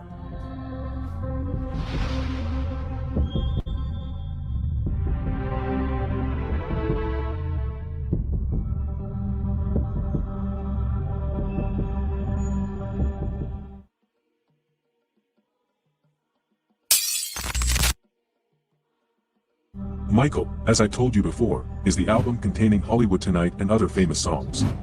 The particularity of the album cover consists in the main art that we can see in the famous and historic cover of Dangerous album. A strange and grotesque art that Michael Jackson likes. But in the Michael album we can notice something very shocking. Look at Michael's face. Look now at Michael's mouth. And now look at his lips.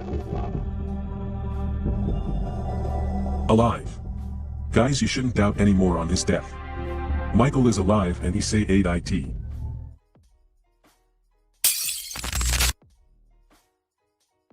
On February 11, 2011, the Epic Records released Hollywood Tonight, the second single of the album, Michael. The song reached a lot of views and audiences, so much that its music video made 74 million views on YouTube. Now you'll ask me, Batu, what has got to do with the death hoax? It's simple. If you watch one of the Hollywood Tonight music video clips, you'll notice a strange presence. Have you noticed him? Yes, it's him. the classic old man used by Michael as a disguise. We can see the old man talking on the phone in the center of the shot and behind the video protagonist. Subsequently, we can see him dancing, in particular, the dangerous dance.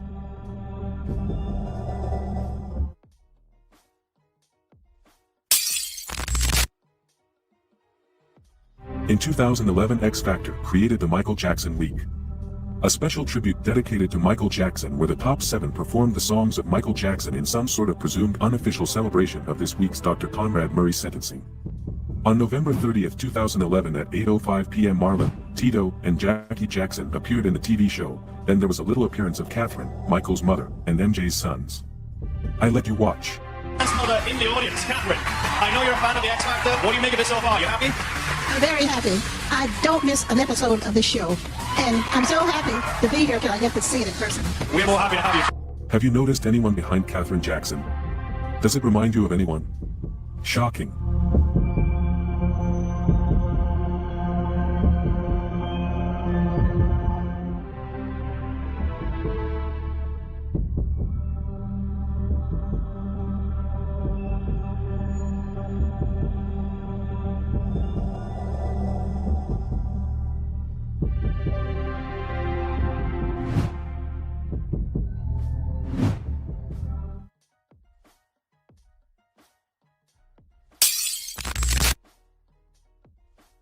In 2015, Joseph Jackson, Michael's father, you can watch their relationship by clicking the video above, posted this tweet on his official profile. Is Michael still alive? It's a mystery. Michael was so creative, anything is possible. I don't expect to see him until I die. You will never know. This statement by his dad is really shocking.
When Dr. Murray was found guilty, people tried to attack him. So why were Jackson's bodyguards trying to protect him? Why were there toy rabbits in the courtroom during Murray's trial? Was Michael Jackson trying to send us a message that he was alive through the symbol of the rabbit, which signifies belief?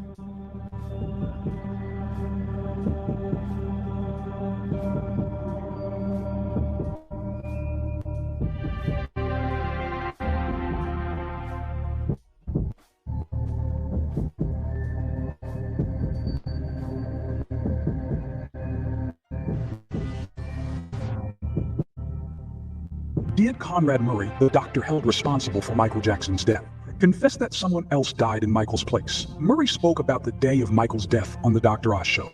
He mentioned leaving the room for about 25 minutes, and upon returning, he found a different person in the bed. Murray stated he was dead, but it was not the same person I saw, thus implying that the deceased was not Michael Jackson.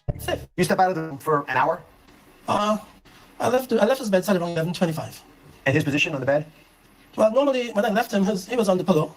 And when I came back, he was in a different position. He was no longer on the pillow. He had moved down, lower in the bed and closer to the edge. But he was there, but it wasn't the same person I saw. It wasn't the same person I saw. It wasn't the same person I saw. So he slumped over. Is he breathing? No. How about now? Does it still sound bad?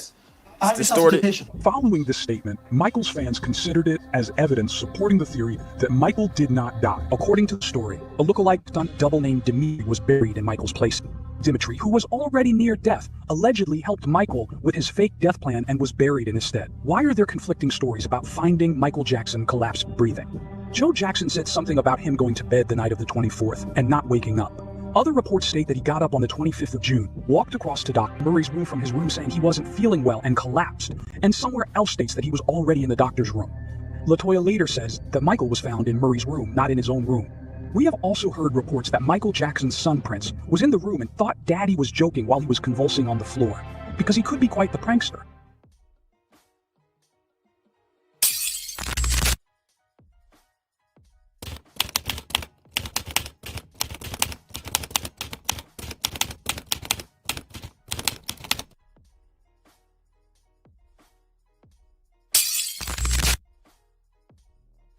Also, other Michael's collaborators posted their thoughts, just like his hairstylist Steve Earhart, who in 2017 said, "A tip for the believers.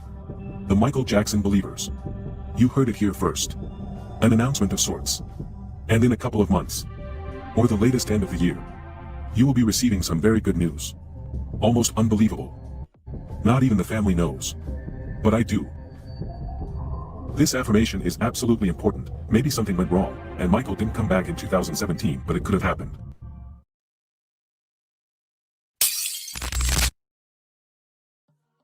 In 2017, Jackie Jackson's son, Siggy Jackson, attended the wedding and many family members joined. And of course Siggy's uncle Michael Jackson didn't leave him alone on this happy day. Watch these clips.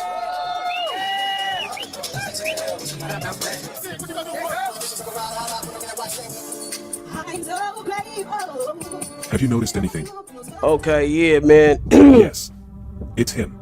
I The had big my similarity mic to the mayor in the Ghost short all movie. fucked up. We haven't seen this I had figure all anywhere my in these shit, years. my I think that we would have seen a interfaces, man all like that that shit, before if he yeah. was invited to Jackie Jackson's son's wedding, but the answer is negative. So why is he behind and next to Michael Jackson's sons? Michael, you could choose a different disguise. Michael Jackson's mother, Catherine, has broken her silence to reveal the King of Pop's crypt at Forest Lawn Cemetery is empty. RadarOnline.com has learned exclusively the Thriller sensation's body was not in the coffin at his star-studded July 7, 2009 burial service held a dozen days after he was killed by a drug overdose. Shockingly, Michael's corpse was kept on ice for months before the Jackson matriarch settled a family feud and had her beloved son's remains cremated to thwart ghoulish efforts to rob his grave. Everyone thinks Michael is buried at Forest Lawn, but he's not, an insider tells Radar exclusively. The family has kept the secret for safety reasons and to fulfill Michael's wishes. But Catherine has privately revealed the truth to trusted friends. This is what was said and learned by Radar Online, an online tabloid, on August 24, 2017. Yes guys, Michael Jackson was not in that coffin. When you'll watch the burial again, think of that expensive coffin, imagine it empty. Why should Michael's mother say this information after almost 10 years?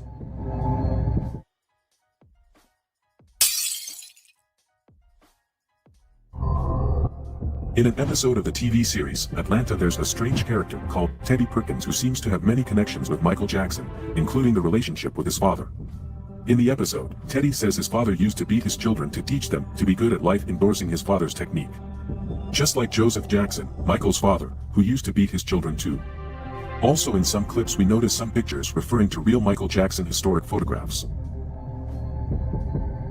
With this we confirm that Teddy Perkins was inspired by Michael, and maybe he's telling us a message. In the series, Teddy Perkins claims that his brother was presumed dead, but he's alive, refer to MJ. During the Emmy Awards in 2018, a strange presence was in the audience. Teddy Perkins. But it seems that he's not the same character in the series. He's not Donald Grove, Teddy Perkins' actor, because Donald Grove was there. So who was that guy? Furthermore, listen to this claims. What's here? Hey, real quick. Holy shit! Hello. I'm glad you're alive. I was a little worried. I thought it was a documentary. They did technically kill me, but I did not die. I'm still Hey, caked up and dangerous, bro. Hey. What if I told you that Michael Jackson is still among us, using a mask? In this video, I will discuss the recent speculation that Jack Ruder might be Michael Jackson with a detailed analysis. I have conducted extensive visual analysis on this matter, but none of you have considered the reasons behind this disguise. This video... Hey, caked up and dangerous. I just want to ask you real quick, bro. Now, didn't I motherfucking, like, be real? Didn't I talk to you? I don't know if I called you, but didn't I talk to you one of them one morning or whatever we was chopping it up? Didn't I tell you, nigga, I had a dream that I was at this place called the Bungalow that was made out of all wood, and it was a whole bunch of bitches in there and a whole bunch of shit going on. Niggas was partying and kicking it in that motherfucker. Tell me I didn't motherfucking say that, nigga. On my mama, nigga. And I said, I don't know what the fuck this place was, but I think it was called, for some reason, it was called the Bungalow. And it was made out of all wood. It was like a cabin. And like, nigga, like, I was like, we was kicking it up in there, nigga. There was all types of shit going on. It was like music being played, different brides and shit. Remember, I told you about that shit. Come to find out, nigga, the place this nigga, Michael done moved out to, nigga, or hiding out, they say it's called the Bungalow, bro. And it's a wood cabin, bro, in the middle of nowhere, bro. Now, on my mama, did I not tell you that? Crazy, bro. How crazy is that, bro?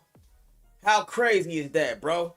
The place that Michael Jackson hiding out at, they said it's called the Bungalow, bro. And it's made out of all wood. It's a wood cabin, nigga. How the fuck? So my dream must have been telling me that that's where that nigga hiding out at, bro. Facts. I swear to God, I can't make this shit up, bro. Strike me down if I'm lying, nigga. Video will prove to you that Michael Jackson is still alive as Jack Crooner.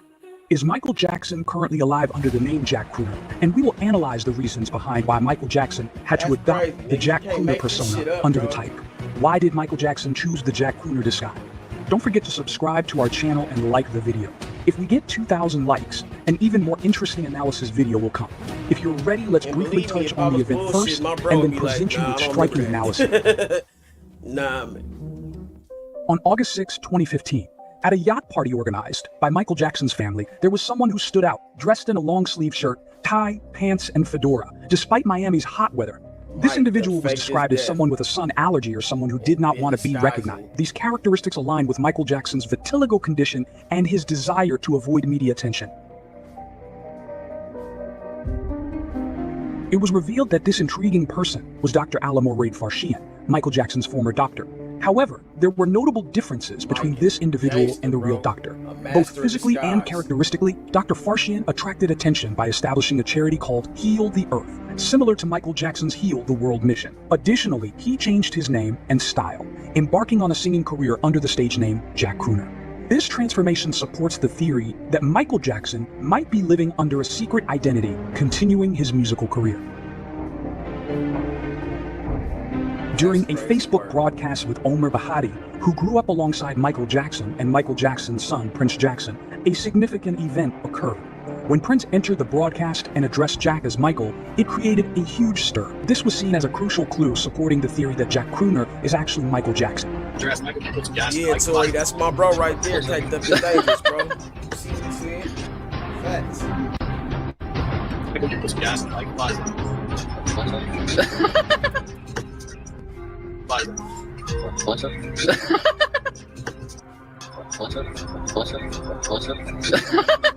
Additionally, during the broadcast, Omer gave a subtle hint by saying that he taught Jack Crooner, who isn't known for his dancing skills, everything he knows about dance. Okay, who is Jack Crooner? Jack Crooner is looking at him right now.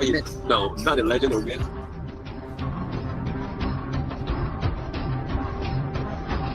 The Yacht Club. I cannot dance like Obi. Nobody can dance like Obi. You taught me everything I know. He's a maestro. He's a very humble man.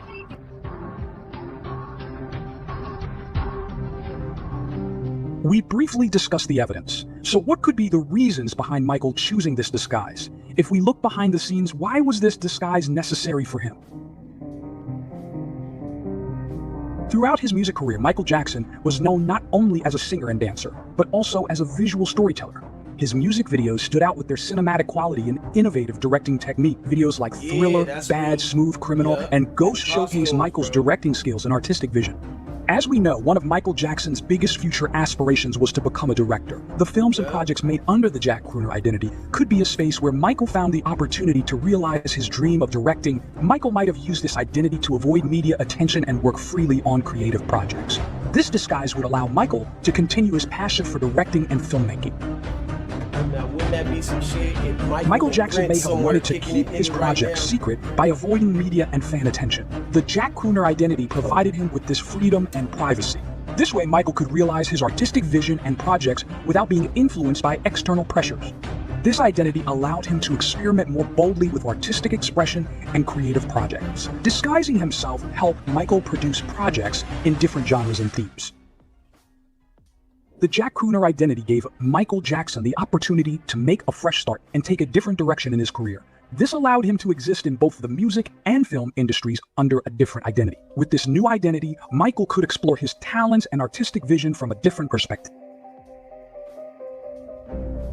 Dr. Alamoward Farshian was a well-known doctor who assisted in Michael Jackson's ankle treatment.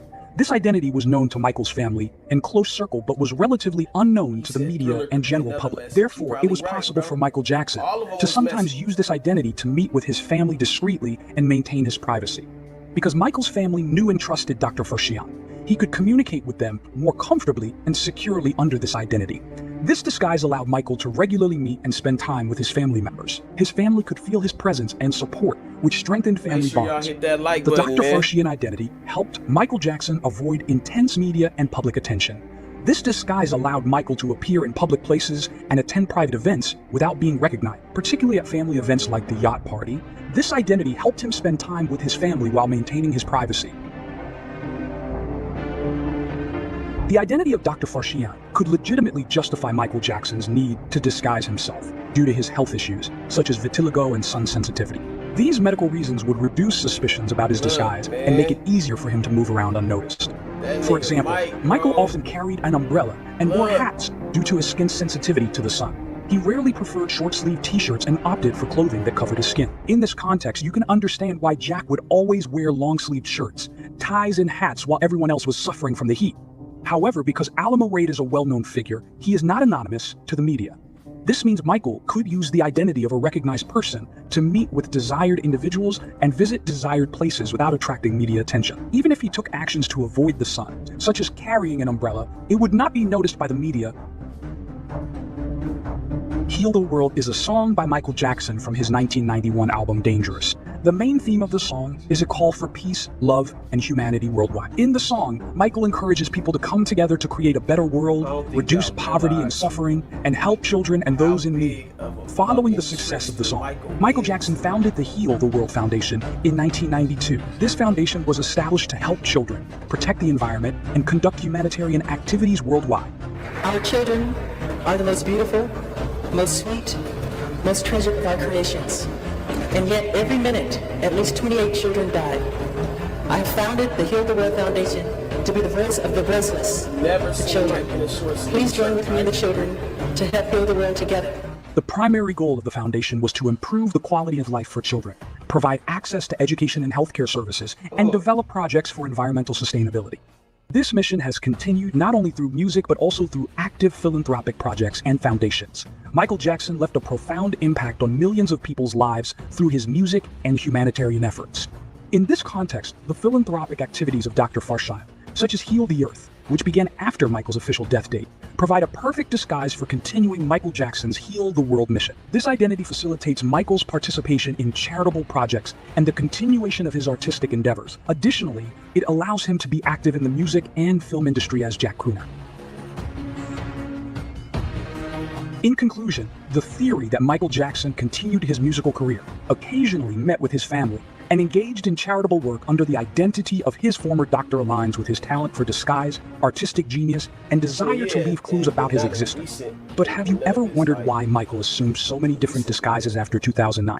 Was his goal just to make his fans feel that he was still alive? I want to make a long video analyzing the background of all these disguises. As I mentioned at the beginning of this video, once this video reaches 2,000 likes, I will create another comprehensive analysis video. If Michael returns, could he make a film discussing the difficulties he faced after 2009 and revealing the backgrounds of his various disguises? What would be the significance of the Jack Crooner disguise in such a project? As we know, Michael Jackson's desire was to be a great director, to become the world's greatest Look at how he moving, to bro. achieve that, he would need to make the world's even greatest had to film. stop And to make the himself from world's doing the greatest shimmy, film, nigga, like, he would need to do something brother. unprecedented and extraordinary. Bruh. Michael Jackson's dream of directing and his desire to make the world's greatest film could be the motivation behind the Jack Crooner identity and other disguises. A wild idea like the death hoax could be a perfect way to showcase Michael's artistic genius and vision. Michael's strategy of disguises might be necessary for the project of making the world's greatest film. Such a film could include real-life secret events and stories of his disguises. This would offer viewers a unique and realistic experience. For such a monumental film, the Jack Crooner disguise could earn him an Oscar for his extraordinary acting performance. This way, Michael could make his mark with the highest-grossing, most talked-about film in history. Simultaneously, his performance as Jack Crooner could win him an Oscar. In other words, Michael could potentially receive numerous awards for a single film, marking a grand beginning to his directing career. So will Michael Jackson return? To learn more about this, watch my video titled Michael Jackson is Still Alive. What happens when Michael Jackson returns? Additionally, there is more evidence regarding Jack Crooner. You can watch the detailed evidence in my video titled 13 Proofs That Jack Crooner is Michael Jackson. I will place these videos at the end of this video, and you can also find them in the pinned comment. But today we examine the theories and evidence suggesting that Michael Jackson is still alive under the identity of Jack Crooner. What do you think? Don't forget to share your thoughts in the comment. If you enjoyed our video, don't forget to hit the like button and share it. Also, remember to subscribe to our channel and turn on notifications. If this video reaches 2,000 likes, I will make a detailed video analyzing all of Michael's disguises. If you would like to support me... Let that nigga do what he do, nigga. Where is Michael Jackson now? Under what name and disguise is he living? Questions like these are numerous. Can a legend like him lead a life under an ordinary identity? Peter Pan, Joe Jackson, Dave Stone, or perhaps another name altogether. Today, I will answer questions from my followers who believe or suspect that Michael Jackson is still alive. Don't forget to watch the video until the end and share your thoughts in the comment. 1. What are MJ's kids thinking about your channel? Do they accept what you say? I cannot confirm whether Michael's children are aware of my channel, but if you check my Instagram page, you will see that many celebrities and notable figures connected to Michael Jackson follow my page. 2. The real Dave died, but how do we know if Michael Jackson is still alive today? The fact that the real Dave passed away does not prove that Michael is dead. I see that there is a significant misunderstanding regarding this topic. People who are not well informed believe that Michael underwent plastic surgery in 2009 to disguise himself as Dave and continued living that way. Therefore, they assume that since the real Dave has passed away, Michael must have as well. However, Michael only used plastic makeup and a mask to disguise himself as Dave for a single day. He appeared on CNN in this disguise to alleviate the sorrow of his fans. It would have been unreasonable and highly risky for him to continue living in that disguise, and he didn't need to. We have detailed videos about Dave, which you can watch on our channel. 3. What's the probability that Michael Jackson disguised himself again as Dave to appear in the new 2025 Michael Jackson biopic and announce he's alive? Anything is possible. I shared my thoughts about the film in a video titled, Will Michael Jackson Return with 2025 Biopic? Someone working on the film gave me insider info. 4. Do you think he is online on some platform? What can I do to talk to Michael? I really want to talk to him. No, you cannot talk to Michael Jackson. Any account claiming to be him is undoubtedly lying. There are thousands of such accounts. Some of them ask fans for money, while others aim to gain access. Don't trust these accounts. For the answer to whether Michael might have a real account, you can watch my video titled, Does Michael Jackson Have a Secret Social Media Account? How to Reach Him. In that video, I discussed the topic for about 16 minutes. 5. I don't think Michael will come back. It's such a stupid idea. Why do you think he will come back? We are not claiming that Michael Jackson will come back. The reason we think it is possible comes from Michael himself. Michael hinted at his return once through messages before and after 2009. You can watch my video titled Michael Jackson's Messages That He Will Return One Day for the evidence and clues. Repeating them here might be boring for regular viewers. 6. How will MJ come back? Where will he reveal himself first? I believe Michael will make the first announcement on his official YouTube channel to leave no room for doubt. I think he'll sit in front of the camera and declare he's alive while sharing the details. This video could become the most watched video in YouTube history. I discussed this scenario in a 17-minute video titled, Is Michael Jackson Still Alive? What happens if he comes back? 7. What do you think about the footage in Paris where 2 Parisians reportedly saw MJ with bodyguards? Is this real or staged? I don't believe this video is real. You can learn my thoughts about it in a video titled, Are the Videos of Michael Jackson Being Seen Alive Real? 2009-2024. 8. What made you think MJ is still alive? After conducting in-depth research since around 2012, I am confident that Michael Jackson is still alive. If millions of people believe he is alive today, and videos about this topic are still increasing 15 years later, I believe we have contributed significantly to this. This channel, whose video you are watching now, is the only one that has consistently researched this topic for 15 years without stopping. Thus, it's impossible to explain why I believe he's alive in just 2 minutes, or with a single reason. The evidence supporting Michael's survival cannot fit into 2 minutes. Recently, I created a documentary exceeding 1 hour, encompassing all my research. You can find and watch it on my channel under the title, This 2025 Documentary Proves Michael Jackson is Still Alive. 9. What do you have to say about Jack Crooner possibly being Michael in disguise? If he really is, Why don't you talk more about his current life? I receive many questions about this. Let me answer under the broader topic. What name is Michael living under now? Michael may be living under another name or identity. Is he still using the name Jack Crooner? Where are the clues? Can a legend like him live with an ordinary identity? Peter Pan, Joe Jackson, Dave Stone, or perhaps another name? 1. Alain Pontifex. There were claims that Michael Jackson lived in a quiet lakeside area in Canada in 2014. Allegedly, a mysterious stranger moved into a small bungalow near Lake Doré in Ontario, just a week after reports of Jackson's death. According to a neighbor, a series of moving trucks and a limousine arrived in front of the property, and a pale, middle-aged man was escorted to the house by 3 bodyguards. According to population records, the house's owner was listed as Alain Pontifex. He was never seen in public, and his needs were handled by staff. Whenever locals asked about Pontifex, the household staff would always respond the same way. Mr. Pontifex is a very private individual. Many packages delivered to the cabin came from theatrical makeup and costume companies. Visitors to the cabin were always privately escorted by staff from Ottawa International Airport to Mr. Pontifex's home and were shielded by umbrellas. Permits were also obtained to keep exotic animals on the property. A former contractor hired for outdoor work around the cabin said, "I never met Mr. Pontifex, but I heard his voice once or twice. It sounded like Michael Jackson." An anonymous staff member commented about Pontifex, "I can't swear he's Jackson, but I felt he was someone famous trying to stay hidden. And I think they set up a recording studio in the house." A few Jackson fans tried to visit the cabin, but were stopped by private security. This year, a friend of mine, who has connections in the area, confirmed that this story is true. Many people have heard about it. If the claims are accurate, it's very likely that Michael Jackson lived in Canada under the fake name Alain Pontifex for some time in 2014. However, since this identity was exposed, it's impossible for him to be using it now. 2. Peter Pan. Given Michael Jackson's love for the character Peter Pan, it is possible that he chose to live under this name. There are many social media accounts using this name to deceive Michael's fans. I advise against believing them. Personally, I don't think he's living under this name. Peter Pan. Why is Peter Pan a figure of such interest and inspiration to you? Because Peter Pan, to me, represents something that's very special in my heart. You know, he represents youth, childhood, never growing up, magic, Mike was tripping on that part, though, nigga. Everything I think that children and wonderment and magic, what it's all about. And to me, I just have never, ever grown out of loving that or thinking that is very special. Do you identify with him? Totally. You don't want to grow up? No, I am Peter Pan. No, you're not. You're Michael Jackson. I'm Peter Pan by heart.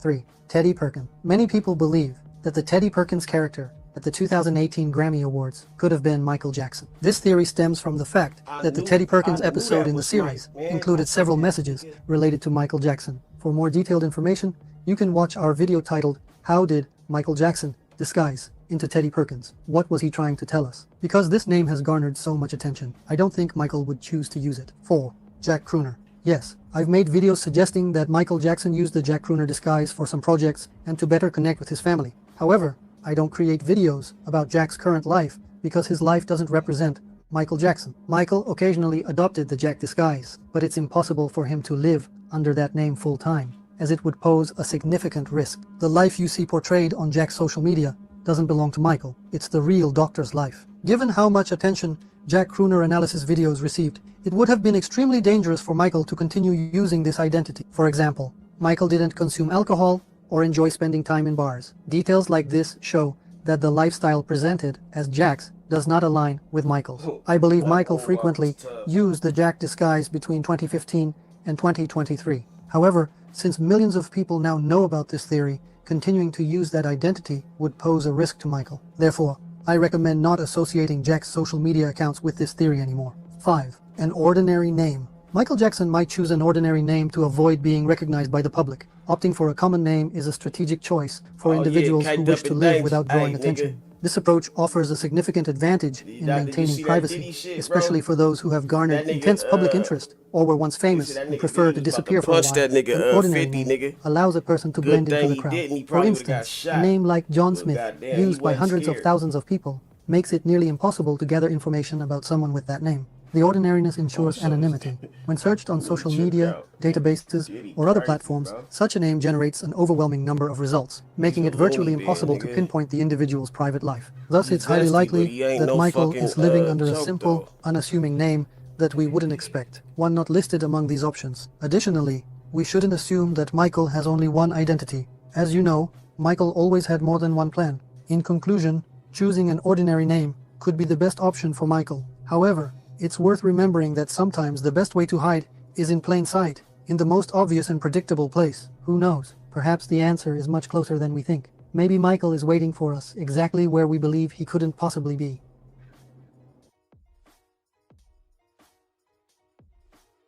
He's the youngest starter in NBA All-Star Game history. At guard from the Los Angeles Lakers, Kobe Bryant. In 1998, Kobe averaged 15 points per game in 26 minutes off the bench and finished. It was Yayo and a bunch of dudes from Queens sitting there, and it was 50. And Puff was like, yo, I'm just gonna walk up on him and punch him in his face. Oh, wait. Yeah. Puff said he's gonna walk up on 50 Cent and punch him in the face. Yeah, he said, I'm just gonna punch him in the face. And I said, it was just me and Diddy there. And it was Yayo and a bunch of dudes from Queens sitting there, and it was 50. And Puff was like, yo, I'm just gonna walk up on him and punch him in his face. Oh, wait. Yeah. Puff said he's gonna walk up on 50 Cent and punch him in the face. Yeah, he said, I'm just gonna punch him in the face. And I said, yo, what are you talking about? He said, yo, ain't that your man? He said, man, go talk to your man. I said, yo, hold up, B, because he knew me and Yayo was tight. So I try to talk some sense in Puff head, because, you know, the other people that was around is just crash dummies. Whatever Puff say do, they do. Me, I'm thinking about the repercussions. So I said, no matter how tight me and Yayo is, you punch his man in the face, all of them niggas is getting up. Oh, yeah. You know what I'm saying? So it's just me and him. So I said, yo, B, you can't do that, man. I see it was just me and you here. You said, what, you scared? You scared? Yeah, that nigga crazy, bro. That nigga crazy as hell, bro. Yeah, he was really gonna do that too, bro. I like this nigga really did not motherfucking. Hey, but the fact that he said it was just him there, like, bro, no crew or nothing, nigga, and he was about to do that. I'm like, that nigga was in the whole G unit there, bro. That nigga loony, bro. Something ain't right with Cuz, bro. He's loony, bro. He's loony bin, bro. Yeah, and received substantial compensation. Additionally, as I mentioned in my previous videos, Michael changed his name to Michael Joseph Jackson shortly before his death. His death certificates list his name as Michael Joseph Jackson, while his identity and other documents had him as Michael J. Jackson. Perhaps Michael thought this might help him avoid penalties if he decided to return one day. The reactions of fans and the public could vary widely. While some may welcome his return with great enthusiasm, others may feel betrayed and deeply disappointed. However, most fans would forgive Michael if a serious reason is presented and would welcome his return with excitement. According to unofficial reports, around 12 fans ended their lives after hearing the news of Michael's death. In the event of a possible return, the families of these individuals might file lawsuits against Michael. In America, it is much easier to file and win lawsuits for seemingly trivial reasons. There have been lawsuits about clothing used in commercials not English food. Pop.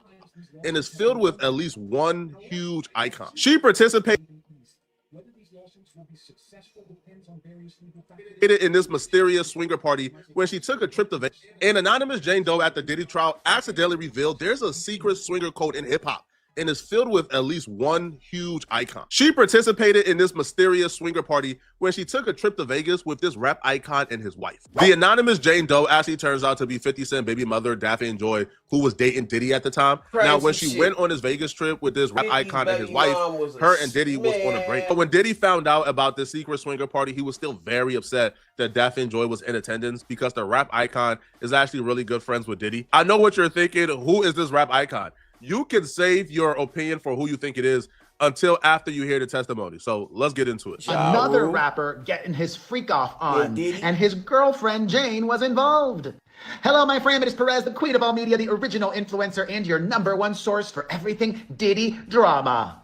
Jane is back on the witness stand in the federal trial against the disgraced music mogul, where he is facing charges of trafficking, racketeering, and he hopefully faces life behind bars, where he belongs. Jane, not her real name, is back on the stand, and she had a lot to say today. Jane told the jury today that in January of 2024, she flew to Vegas on the private plane of another rapper. The judge ruled that the identity of this other rapper could not be made public. The defense objected. His lawyer, Mark Agnifilo, emphasized the importance of a public trial, noting that proceedings can prompt members of the public to come forward with additional information about events described in court. All these freaky rappers in this industry, if Diddy got some dirt on you, that dirt is coming out. Just forget about it. Diddy and his attorney was so persistent in naming who that rap icon was that the attorneys and the prosecutors and the judge went to the chambers to discuss it. That's how persistent they said the nigga they up wanted bullshit. to name that rapper. Like, Diddy is saying, if I'm going down, if I got to get embarrassed during this trial, let y'all all get embarrassed. Now the prosecutors is pushing that Diddy is only doing this to intimidate Jane Doe, that if Jane Doe knows that she got to name other people, she's probably going to tone down her testimony. But Diddy is saying, no, like, the public have the right to know who we're bringing up at trial. And if that rap icon is involved in this somehow, he needs to be named too. Now, the judge ultimately ruled in favor of the prosecutors and not Diddy. Prosecutor Maureen Comey disagreed with the defense's assertion that the identity of the rapper should be revealed at trial, saying that this was just an attempt to harass and intimidate Jane. She added, anyone who has witnessed these events can come forward. The suggestion that they need to say the names to get information from the public is nothing more than a pretense to intimidate the witness. The judge said his ruling stands, noting that the January 2024 encounter is not among the alleged acts connected to the trafficking charges in Diddy's indictment.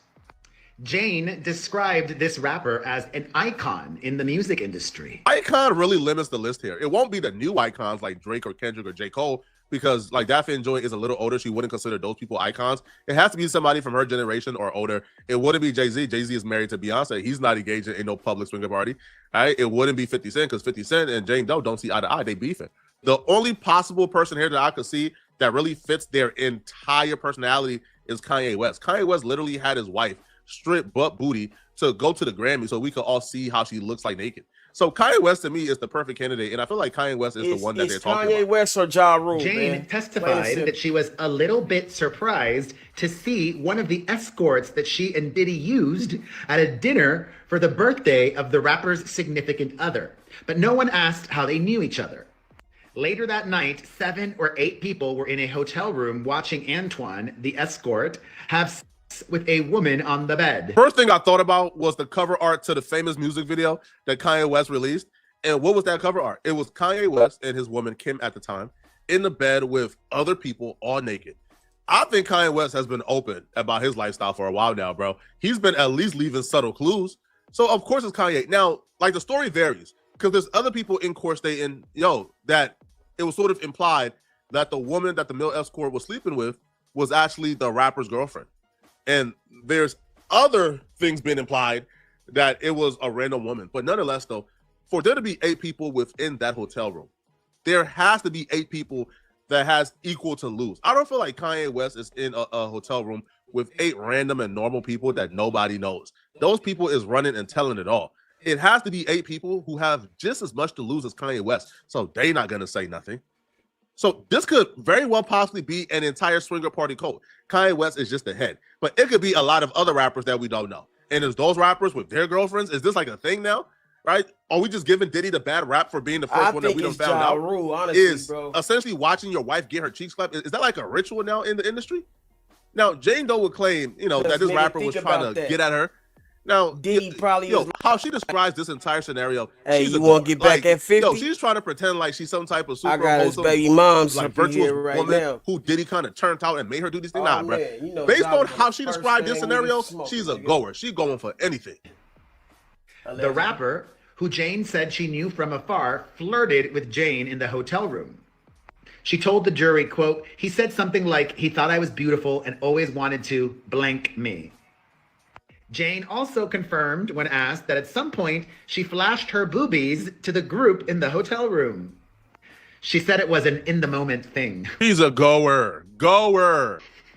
Jane said that Anton, the escort, was known to have a relationship with this other rapper and his wife. There's a lot of freaky deaky people in the hip hop world. Well, the whole world, but maybe more so in the rap world. While the judge ruled on keeping the rapper's name anonymous, he has not yet ruled on the prosecution's request to have a juror kicked off of the trial. So we are putting a pin on that for now. Jane revealed to the jury that Diddy eventually found out about her trip to Vegas, the one where the other rapper had a freak off. He yelled at her, "How could you go to another man's freak off?" She also revisited her prior testimony from earlier this week about how he was physically with her in June of last year. It was at this point where I said, ain't no saving Diddy, man. Diddy knew he was being heavily investigated by the feds. Diddy knew his life was under a microscope. He was quite possibly being wiretapped. And Diddy still allowed himself to put his hands on this woman. He still allowed himself to get tricked out of his position like this. Now, she confessed that she put hands on him first, but nonetheless, though, bro, if I'm being if I know I'm being watched by the feds, bro, I'm walking a straight line, homie. Bro, the line I'm walking is so straight, bro, I don't know what curvature is. But she's about to explain how he would put hands on her. Now, this chick who's an obvious goer, who we know she goes based on her actions in that room, I also want to know who those 7 people are. Expose their names. Her tell-all book is going to sell.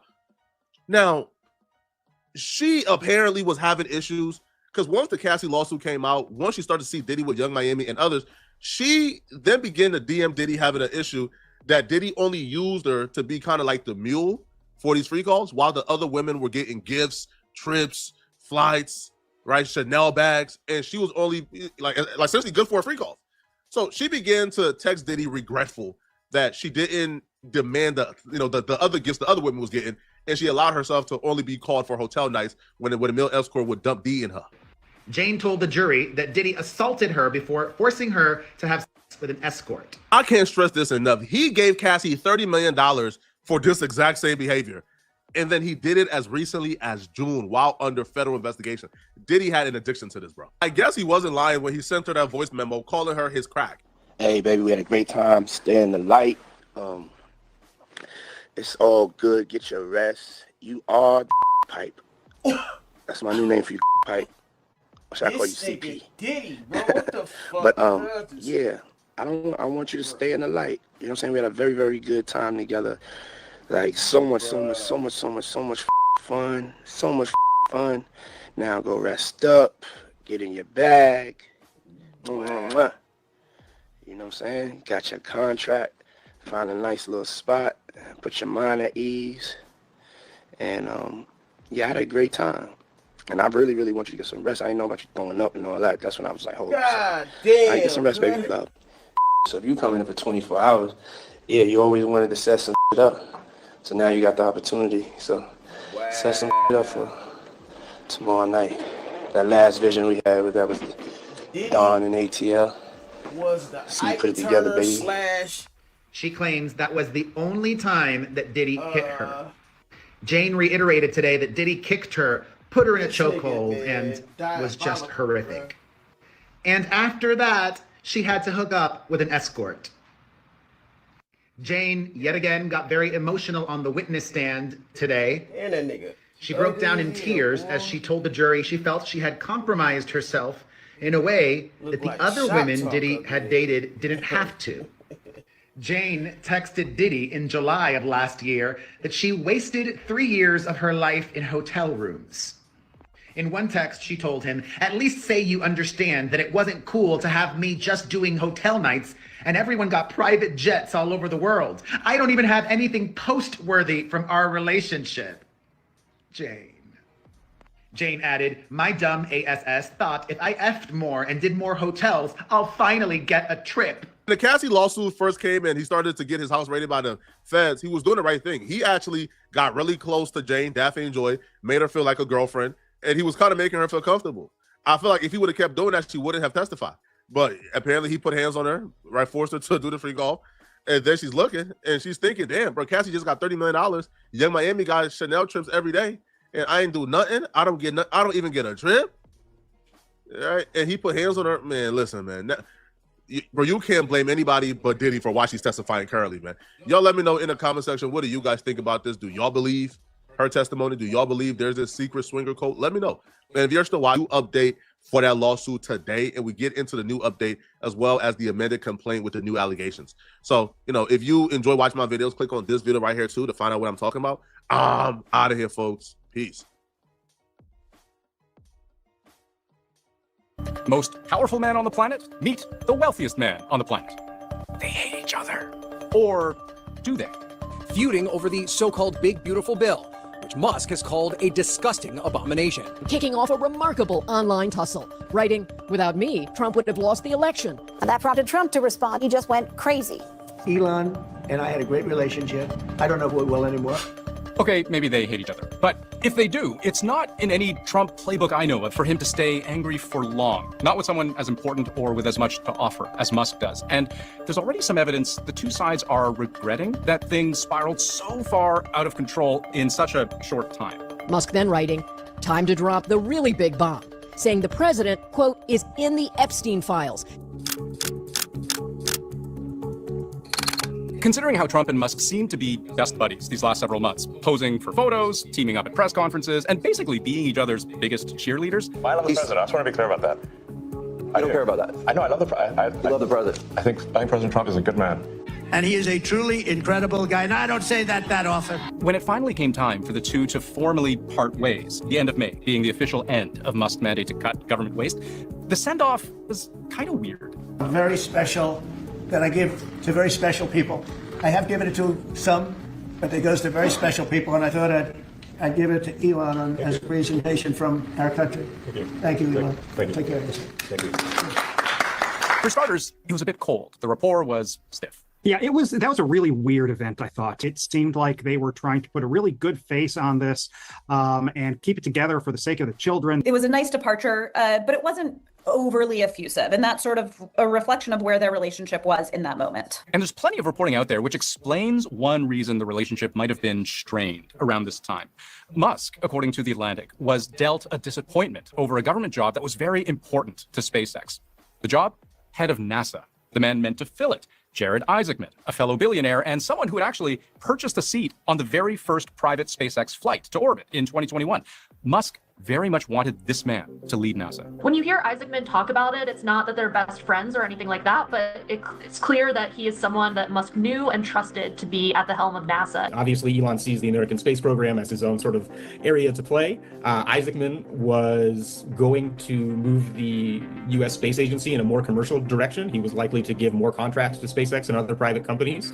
And he also shared Musk's view that the agency should be focused on Mars, not on the moon. But Trump was about to pull Isaacman's nomination because, according to the New York Times, he learned that Isaacman had donated to prominent Democrats in recent years, and on confronting Musk about it said this was not good. And so the decision was made. President Trump said over the weekend he's pulling the nomination of billionaire Jared Isaacman as NASA administrator. Trump decides that Jared can no longer be the top person at NASA, and this drives Elon Musk crazy. It really seems like there was tension building for months between Musk and other members of Trump's cabinet, and the Isaacman nomination is where that all came to a head. And for anyone who didn't already know, Musk was about to reveal his other big gripe with the Trump administration. Trump's so-called Big Beautiful Bill, the one the Congressional Budget Office said would add $2.4 trillion to the annual deficit, which is at least several times what Musk has spent the last few months cutting from government spending. Musk wrote, "I'm sorry, but I just can't stand it anymore. This massive, outrageous, pork-filled congressional spending bill is a disgusting abomination." And that post got a lot of play. This massive, outrageous pork-filled congressional spending bill. A disgusting Abomination. But these two were just getting started. Musk was relentless, attacking not just Trump's approach to managing America's finances, but also laying into the president himself, effectively telling Trump, without him, he's a loser. And you're welcome. Trump would fire back just a couple hours later, saying Musk was wearing thin and calling him crazy, and then threatening to leverage the power of the United States government against him by canceling billions of dollars in subsidies and contracts that currently go to Musk's companies. And then things just got nutty. Without providing any evidence, Musk basically suggests Trump might be a pedophile, bearing in mind that being mentioned in the Epstein files is not itself an indication of any wrongdoing, and we've long known Trump and Jeffrey Epstein knew each other. Again, not itself an indication of any wrongdoing. But then Musk continues that he's going to decommission the lifeline between Earth and the International Space Station, that maybe, yes, Trump should be impeached. Oh, and Trump's tariffs, the linchpin of U.S. trade policy in 2025, maybe they're stupid and are about to plunge America into a recession. And this, ladies and gentlemen, has been How You Destroy a Relationship in 60 Seconds. A staggering escalation, unlike anything we've ever seen in American politics.